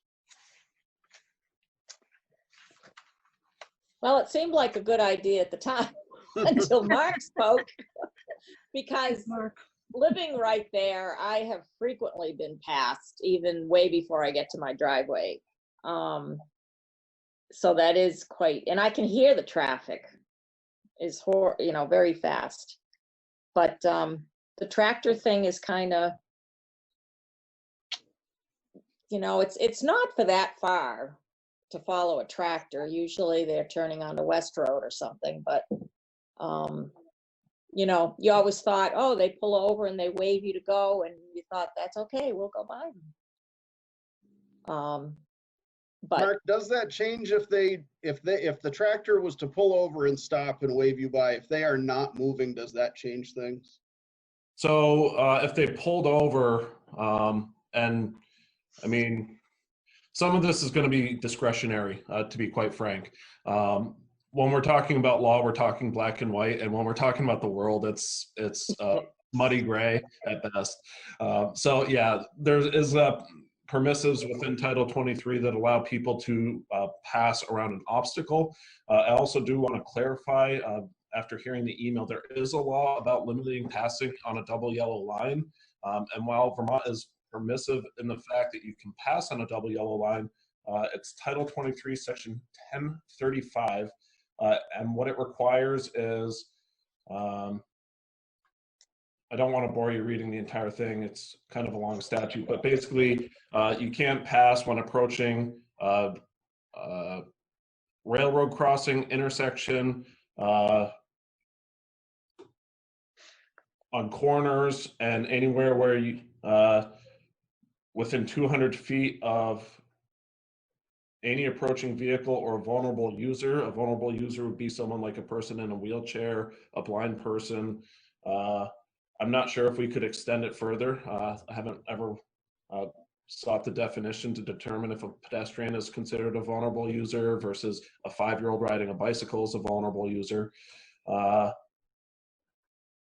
And anywhere where the view is obstructed upon approaching a bridge, viaduct, or tunnel, which really doesn't apply for the sections that's been described.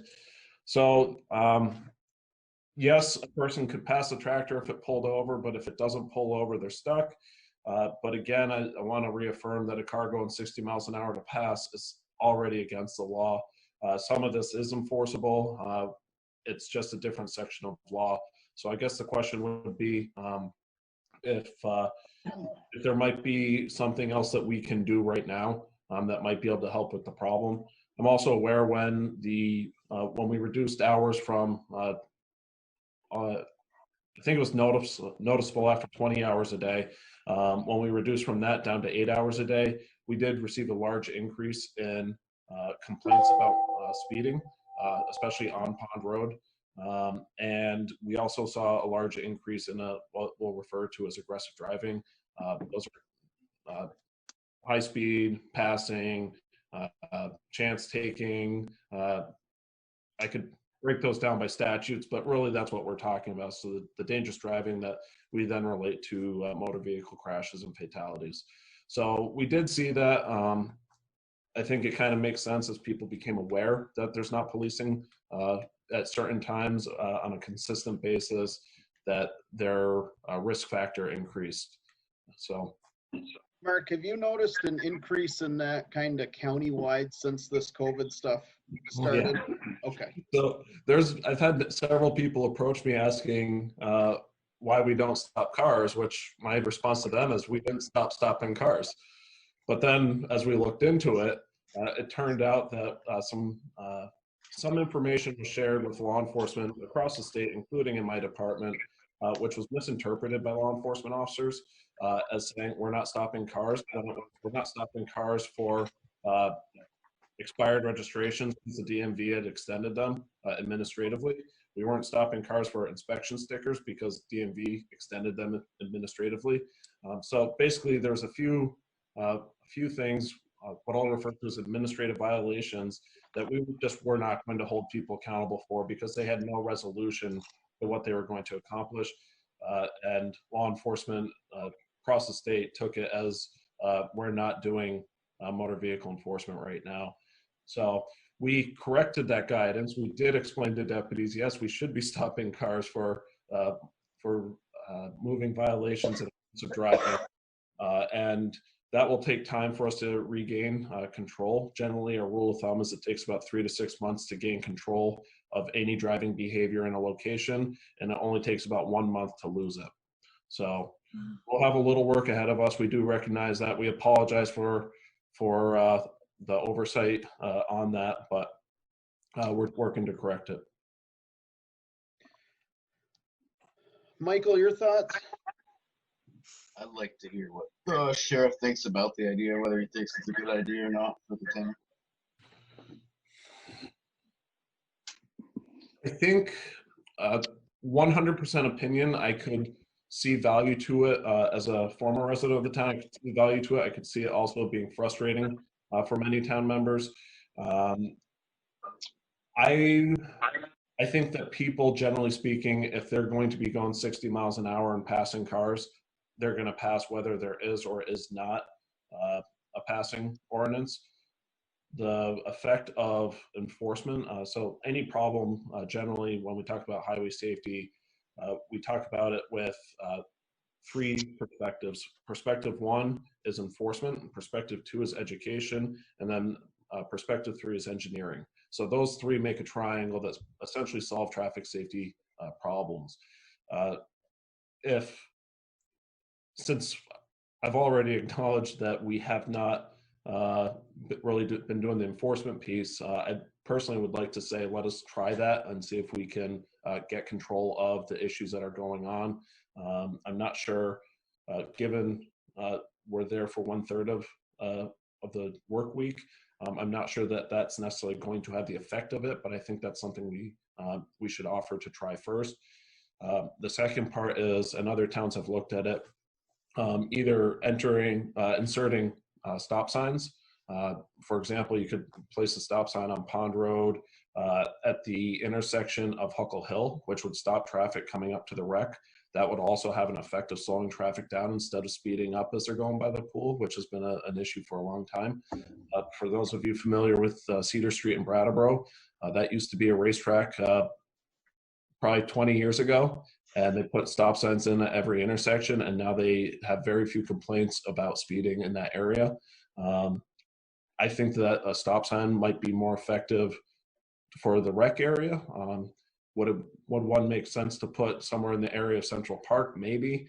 But I think I would recommend those before I would recommend the no passing, simply because if they're passing, we're already dealing with a violation for speeding.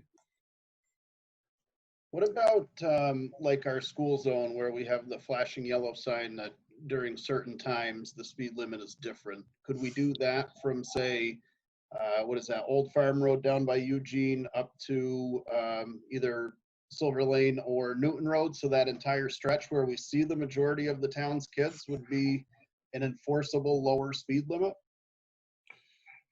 You can establish reduced speed limits.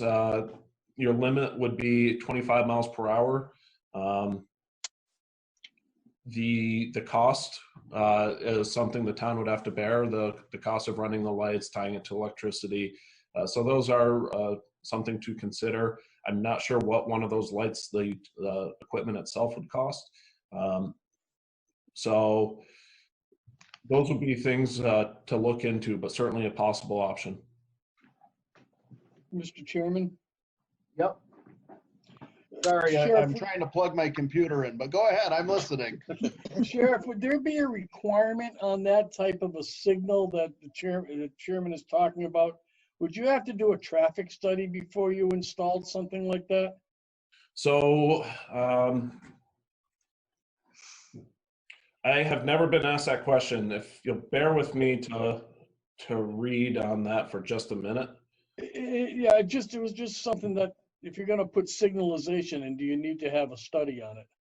My understanding, so a couple things. One is there's two types of studies that we talk about when we're talking about playing with the road.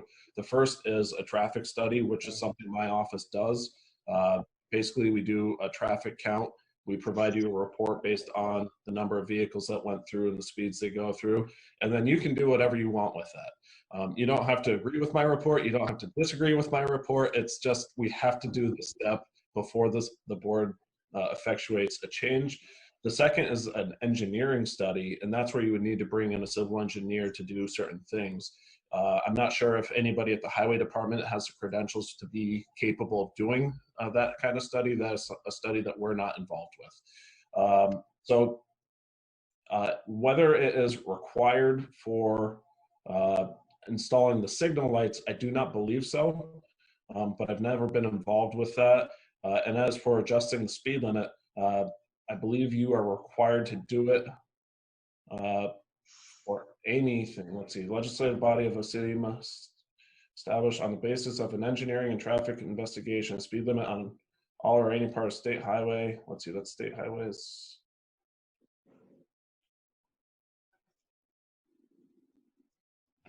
It was my understanding from the information we received that stop signs, the speed limits, the passing, there was a list of things that, providing it was a town road, were permitted as long as we did the correct ordinance.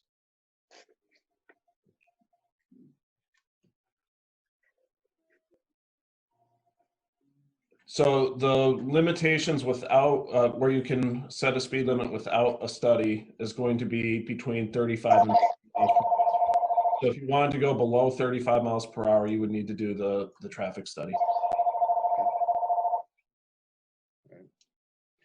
Sandy, your thoughts on this? Well, I was wondering about the cost or the feasibility of a speed camera put up. So speed cameras aren't used in Vermont at the time. I'm not sure if they are even permitted under Vermont law. The problem with speed cameras, it's actually based on the science of how a radar device works. Radar is a tool, without completely going radar nerd on you right now. I must admit, I'm a master instructor for NHTSA's radar and LiDAR programs. I'm actually going to teach it tomorrow, so I'm starting to get my brain wrapped around that. Basically, the operator of the radar has to recognize that there's not certain things that can happen to ensure that it's a valid read. There's ways that you can simulate a higher speed for a vehicle that's not accurate. It's not hard to recognize those circumstances. Officers across the state are trained very well to recognize them. So a speed camera, I think, would be problematic for a variety of reasons. Another possible recommendation would be looking at the fixed speed signs. They're rather affordable these days.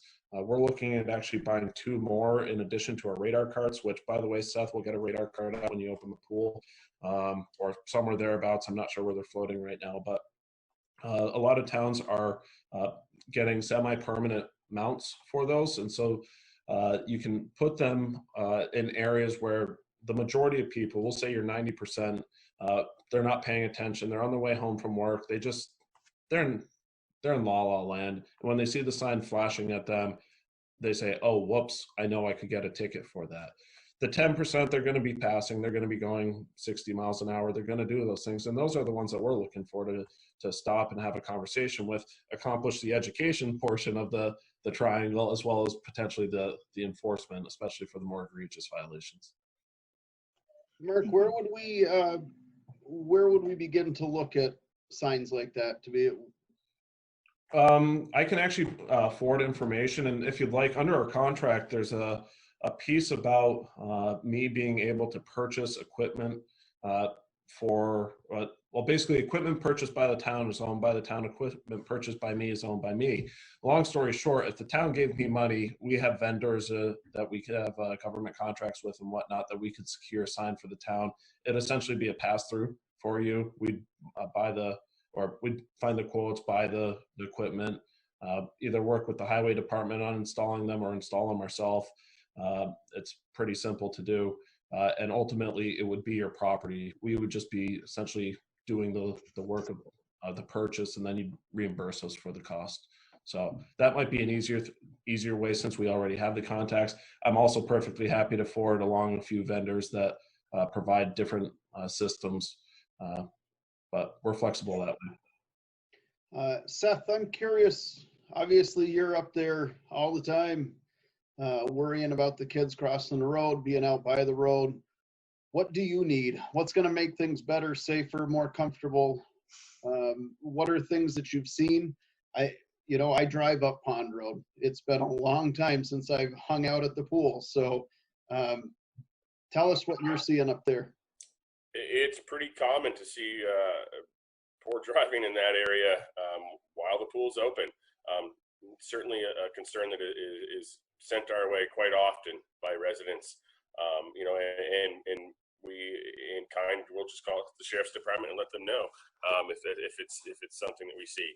So I guess I would defer to Mark and his experience as to what the best options may be. But yes, I would agree that it is certainly something that is problematic and that we see. So Mark, those signs that you're speaking of are the ones that flash at you and say, "Hey, idiot, you're going too fast." Those ones. Okay. And so I'm not suggesting the town purchase the trailer style, which is what we use, but rather this is, I'm trying to think of They're popping up all over the place. They You're are. seeing them in a lot of different zones. Yep. They're about the size of a large laptop, a little thicker than a laptop, but about the size of a large laptop. They're very portable. They have rechargeable batteries, so you buy extra batteries for them, and basically as they die, you just replace it.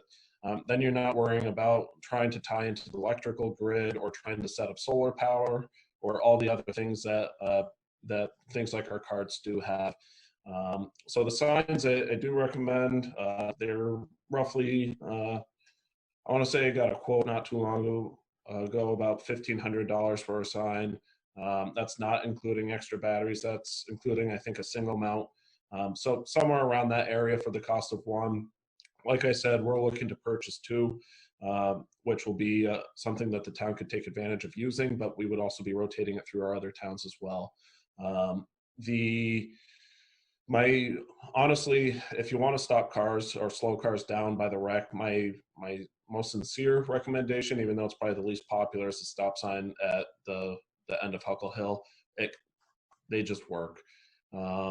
I know people don't like coming to a stop when they're almost home, they're in the last mile, but at the end of the day, our goal isn't to satisfy their happiness of getting into their driveway 2 seconds quicker, but rather it's to make sure that the children aren't getting hurt. So that would be a three-way stop? I would recommend a three-way stop, yes. Mark, would it work the same if we were to put a stop sign on the north end of the pool parking area, and then we had one on the south end down by Huckle Hill? I mean, that would be stopping them in both directions, but I don't know if that would make sense or not.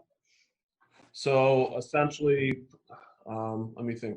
I think that having them all at the same intersection would be better. Otherwise, you're going to be dealing with vehicles accelerating through the same stretch that you're trying to slow down. So a potential, another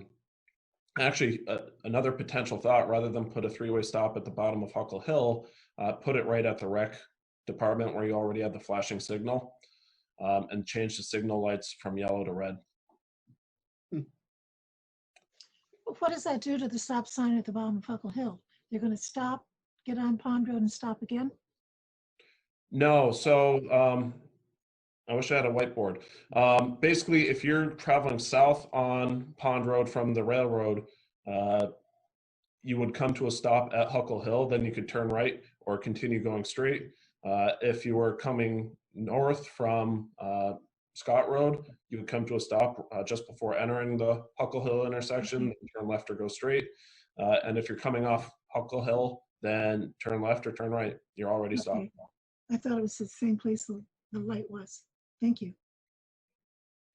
So actually, if we were talking about the intersection at the light for a stop position, then a person coming off Huckle Hill would turn left off Huckle Hill, and then they'd have to come to a stop and then start again. So that would be an effect that might be adverse. It might be by design.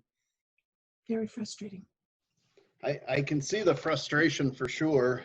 I think that having that stop at the pool intersection makes the most sense. Kids would be exiting the parking lot on their bicycles, and it's just another thing to have to look out for. My thoughts on that are the same with the inability to pass a tractor if we were to do the no passing thing. I don't really care who it inconveniences. I'm more concerned that when my children ride to the rec center, that they arrive safely and they're allowed to come home. So Linda, I see your hand up. Go ahead, please. I was going to say, I see children from Newton Road going to the pool. Mm-hmm. So if you have a stop sign at Huckle Hill, it's going to do absolutely nothing for the kids going from Newton Road to the pool. So and the same thing coming up when I come up Pond Road from 142. I'm not a slow driver, as you might know. And, anyway, that's why we need this rule. No, I don't speed there. I won't tell you where, but I don't speed there. And because I know there's children there. And if you're coming up from there, coming from 142 up Pond Road, there's kids, I would say, right by where Jean's driveway is. There's always kids coming there. Yes. So if you wait and have the three-way stop at the actual pool area, it's too late on both ends. So It's not I think the doing thought anything. process is to kind of break it up so that they can't do one end of Pond Road to the other at 75. There's a okay. break in there somewhere. Somewhere, and, okay, and I agree with you that our children are coming from Newton Road. They're coming from the north end of Pond Road as well. And I think that the only solution there would be that, I mean, if you wanted to, you could put stops, the three-way at Newton Road, and you could do one down by Central Park. But I think that could be getting a little excessive. But again, with Mark's description of Cedar Street, I mean, It does work on Cedar Street. People do come to a stop and then they go, and they come to a stop and then they go. It does work there. I think that at some point we have to look at these and understand that we are, excuse my language, we're going to piss off half of the town no matter what decision we make with this. Right. But I think that this is one of those situations where we need to be proactive and not wait for something to happen before we decide to make changes to protect the children that we clearly want to be going to the rec department to utilize the great programs that we have. So I also just want to mention, yes, the logic is the more stop signs you have, the more you're going to control speed in that regard. Assuming this is going to be some very fuzzy math, but assuming you have a regular sized car, it's traveling 50 miles an hour on Pond Road, which there are times that we see that as a norm. And they are doing what we call emergency braking, i.e. stomp the brakes, ABS would kick in. They're doing everything they can to come to a stop. It would take the vehicle, your average vehicle, roughly 300 feet. The distance, according to Google Maps, from Huckle Hill Road to Ferret Drive, which is roughly the recreation center, is roughly 528 feet. So under non-emergency circumstances, a vehicle needing to come to a stop at Huckle Hill is going to need to begin braking pretty much a little bit before Ferret Drive, which is what's going to cause them to reduce the speed at that point if they're the bad actor going 50 miles an hour on Pond Road. Ideally, I stop them before they get to the recreation center, but as you know, we can't be at the recreation center all the time. So that would be the benefit of putting it right at the Huckle Hill intersection, is you're actually going to start seeing people slowing down beforehand. Coming from the other side, the Newton Road side, I agree that it's certainly it's not going to stop the car or reduce their speed in that area. And so these are questions of, is a stop sign the appropriate tool to stick along the entire road? I would encourage either talking with someone who does traffic studies. I think VLCT does have a person who actually does this type of work, who's got a background in civil engineering and might actually be able to do the engineering study. Because there are people who actually look at this traffic counts, figure out how often, how frequent, what's appropriate based on flow. Another question is, are sidewalks actually something that the town might want to consider to get kids off the road? There is a lot of foot traffic that does follow Pond Road, and even if it's a sidewalk that extended from, I'm not sure necessarily where, but I'm thinking the Newton Road or Silver Lane area that would get kids up to the pool. That might be a valuable investment over the years. Certainly it's not a one-year project. That's something to look at long-term, but maybe the Planning Commission could consider that as well. They did have a bicycle lane there. No, that was never considered a bicycle lane. It was supposed to be a breakdown Well, lane. when they put it in, they called it a bicycle lane when they first put it in. Yeah. Bikes thrown on the ground on it. And I think that when this has been brought up before, one of the issues is if you start putting a sidewalk with a curb. I think the road has to be a Wider. certain size, and it would have to be wider than it is now, because this has been discussed in the past. But David has all of that information, so it's not a real easy thing to do. Yeah, sidewalks do complicate it, no doubt, and David would definitely be the right person to talk to about that. Yeah. I'm not sure, it's a little tough, especially with the drainage ditches and everything. It's a little tough there, so I'm not sure how feasible it is. But foot traffic is usually good on sidewalk as a general rule of thumb. Bicycle traffic, not as good on it, but younger children who can get off their bike when they're coming across people walking, that's, we would prefer them to be protected by the curb than the white line that's called the bike lane. So. Hey, Tom, I see your hand up. Go ahead. Speaking as a driver, I feel that the kind of sign that flashes when you're exceeding the speed limit and in other cases just reflects your actual speed is very effective in making you conscious of how fast you're going. And it also serves as a reminder beyond the original permanent painted signs as to what the posted speed limit is on that road. And so I'd like to weigh in favor of considering that approach as opposed to or in addition to the stop signs. I appreciate that. And as you're talking about that, and we're talking about the north end of Pond Road and down towards Newton Road and Silver Lane, what if we considered putting those flashing signs that the sheriff has suggested down somewhere between Newton Road and Silver Lane, and one somewhere down by the horse farm down towards Jean? And then if we made that intersection at the rec center a three-way stop, I think that we've got the majority of that road covered. We have them notified prior to getting to the wreck that you're driving too fast.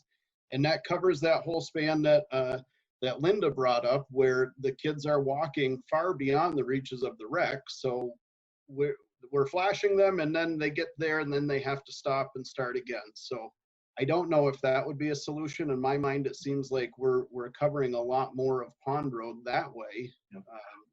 Than we would be by just having a stop intersection or just having those signs. At this point, I think that we have an awful lot to think about with that. What is the select board's thoughts and feelings on where we should be looking, and possibly myself and Tom Carino reaching out to VLCT or whoever we may need to further this discussion? But in order to do that, I need some direction. Sandy?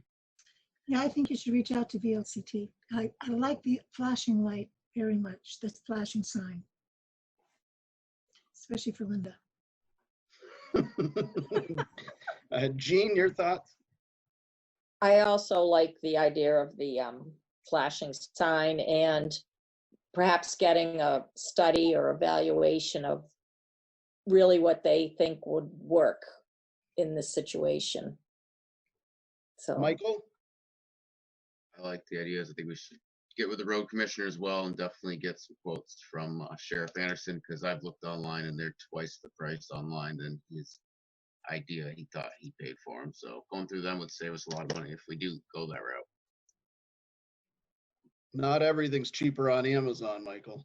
Just on Google. Free Going through my own shipping. construction links from when I worked in construction. Thank you. All right, any other questions for the sheriff on that? So we can let him out of here. Mark, if you could send us the information on that, the flashing signs, and how that would work if we did that through you. Yep. It sounds like, based off from your rough numbers, that we'd be somewhere in the ballpark of 3,500-ish with the signs and the extra batteries and nonsense. As long as nobody's price has gone up since coronavirus has hit. Okay. So yeah, I'll get a quote. I'm actually looking at one of the vendors that we talked to. So he doesn't have the numbers in this email, but I'm sure I have it somewhere in my email. Okay. So be happy to do that and follow up with you. If the consideration is to lean towards purchasing the feedback signs, I would encourage delaying the stop sign or the three-way stop to see what effect the signboards do have.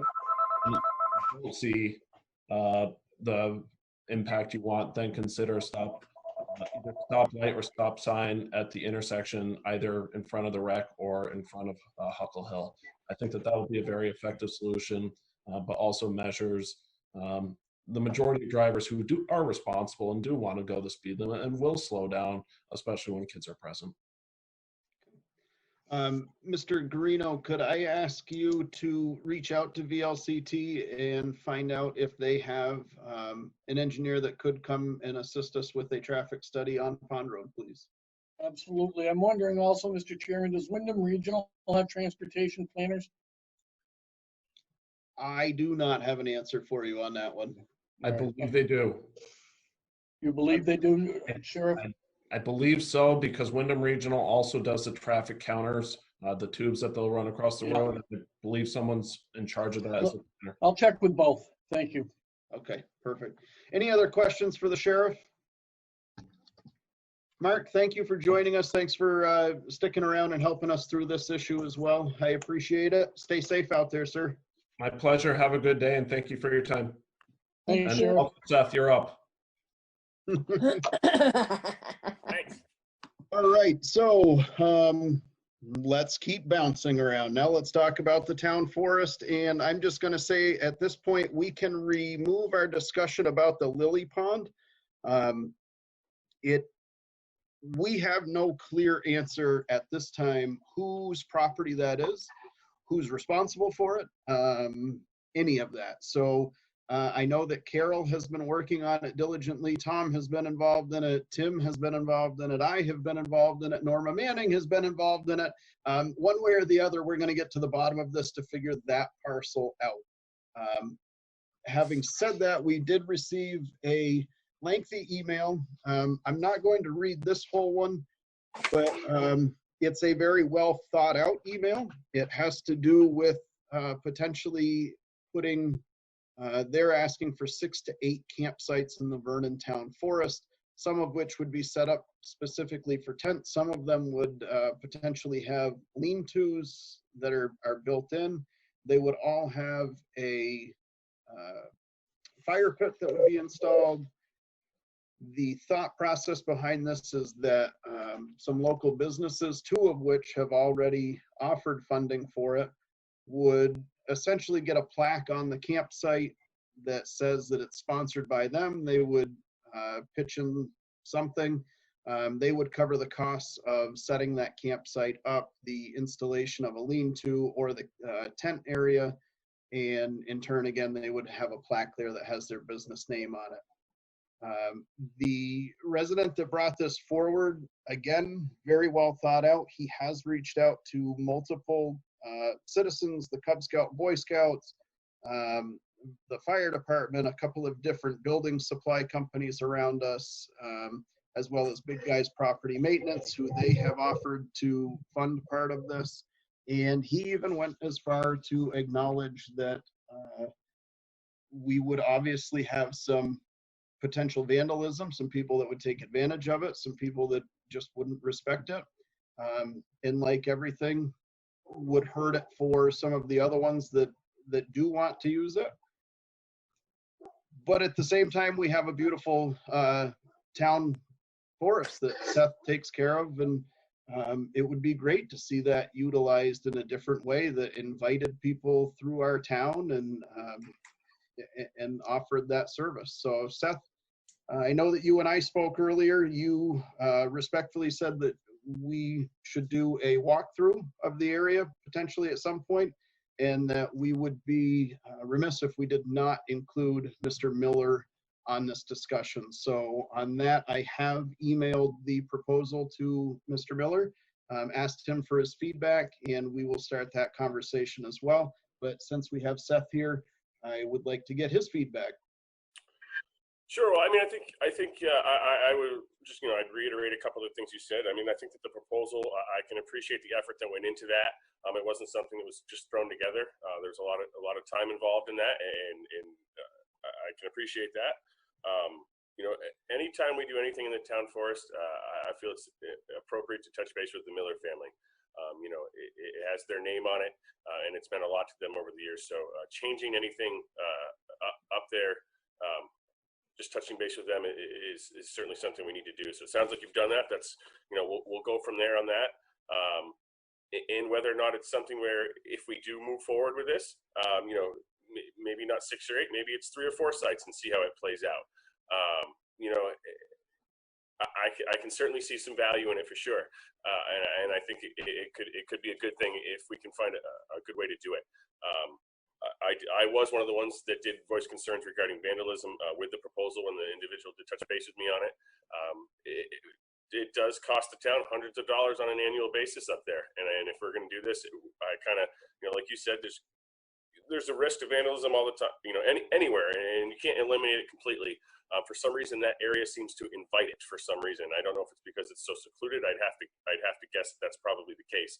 So we'd have to have a plan that, we feel we could work through to try to reduce the risk of that. But the nuts and bolts of it, the plan looks good to me. I think that if, I think we, a walkthrough and a couple other discussions and I see merit in continuing to look at it. Perfect. And as far as the vandalism, again, this being a well thought out plan, there was a suggestion to have trash bins, recycling bins at the base of the hill, and things along those lines. So I would like to think that if there was 4 sites, maybe one of them gets trashed and the other 3 people are considerate enough to help us pick that up on their way out. And I think that we see that a lot on hiking trails.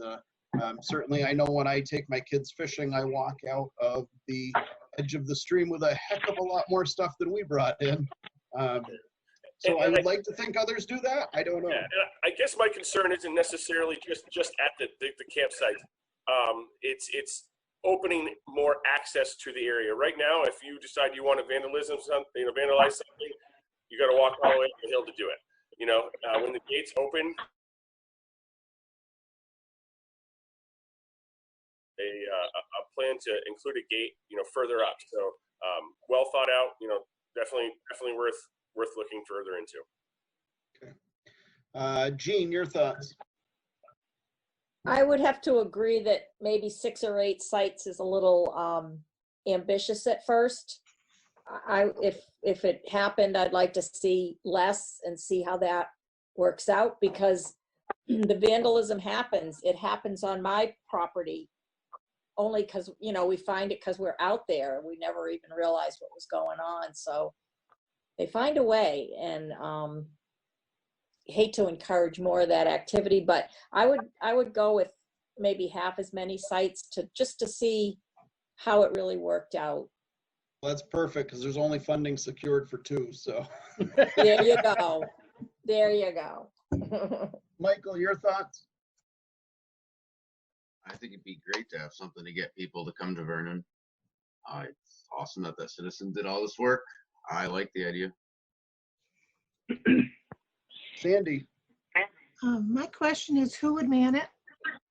Who would police it? And who would accept the money for it?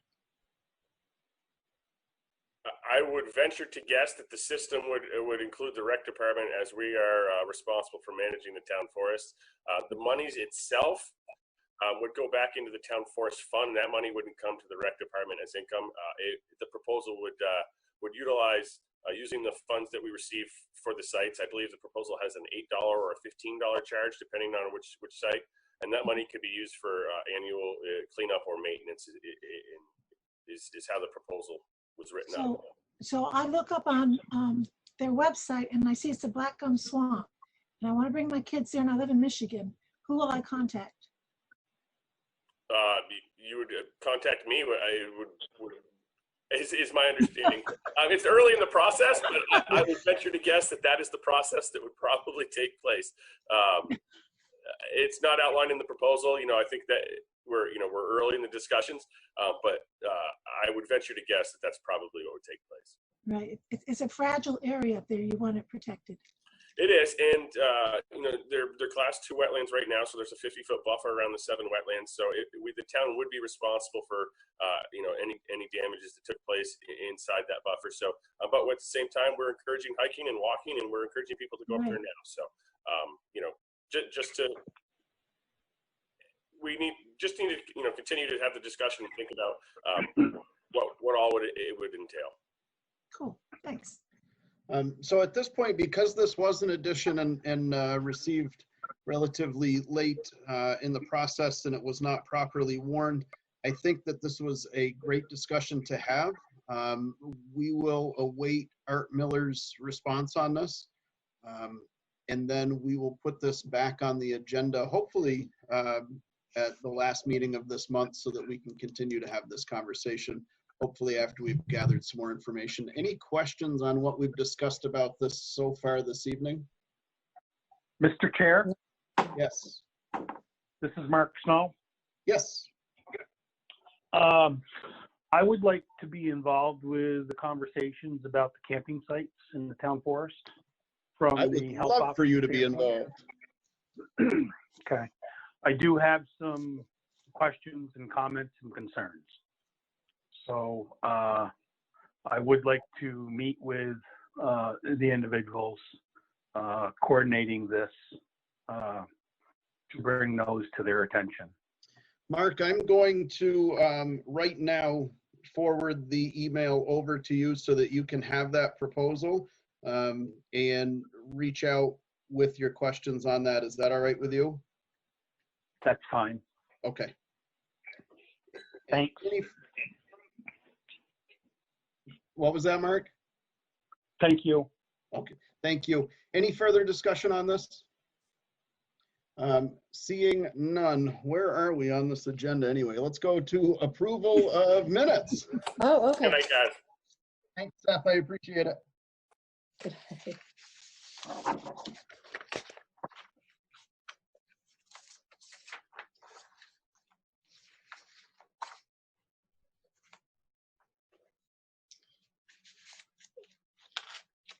Okay. Mr. Chair, Yes. on May 19th minutes, we need to get a last name for Natalia and Greg. Yes, and they are both different names as well. I thought that I had it here and I do not.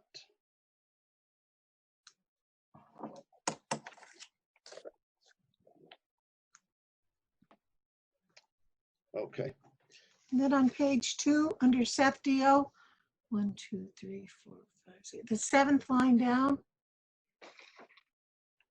I don't think Seth is a the in front of Seth's name. Okay. What the Seth? Oh, okay. And on page 3, Martin's referred to, but I think for posterity's use, we should include his last name. And did you get to check into the terms for the fire warden? For some terms hadn't gone out yet. I did not, Sandy. There was something that I had tried to figure out all week what that was. Where are you, Tom? We at our last meeting we discussed the fire warden, and Sandy had questioned that. I'm sorry, only 2 of them should be renewed, not 3. Right. Is that correct? Let's see if I can pull my paper up.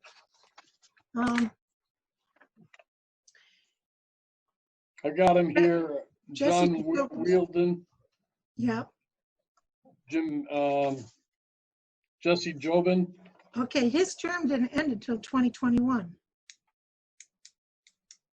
Okay.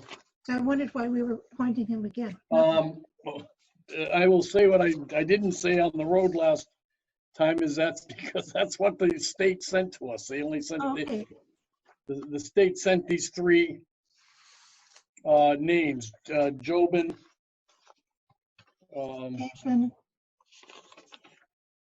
Todd Chapin, Chapin. yep, Yeah. and Mr. Wielden. Okay, that was just my question. That's all I have. So I guess because I completely dropped the ball on that, what do we need to do about this? Because we've got to get that signed and off to them, don't we, Tom? By the end of the month.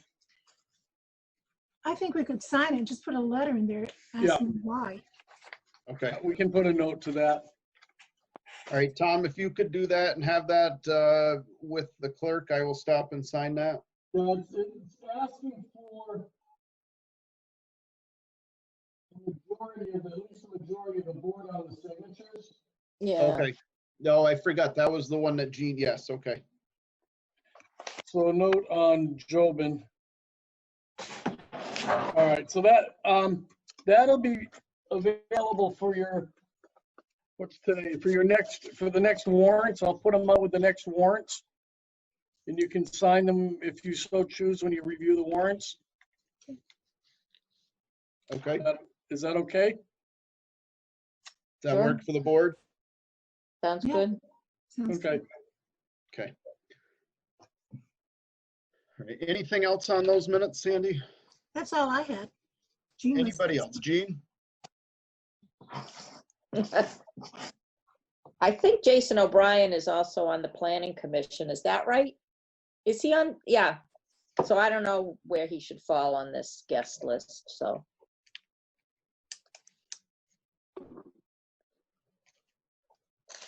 Okay. Any other corrections? If not, I would accept a motion. I move we accept the minutes as corrected. Second.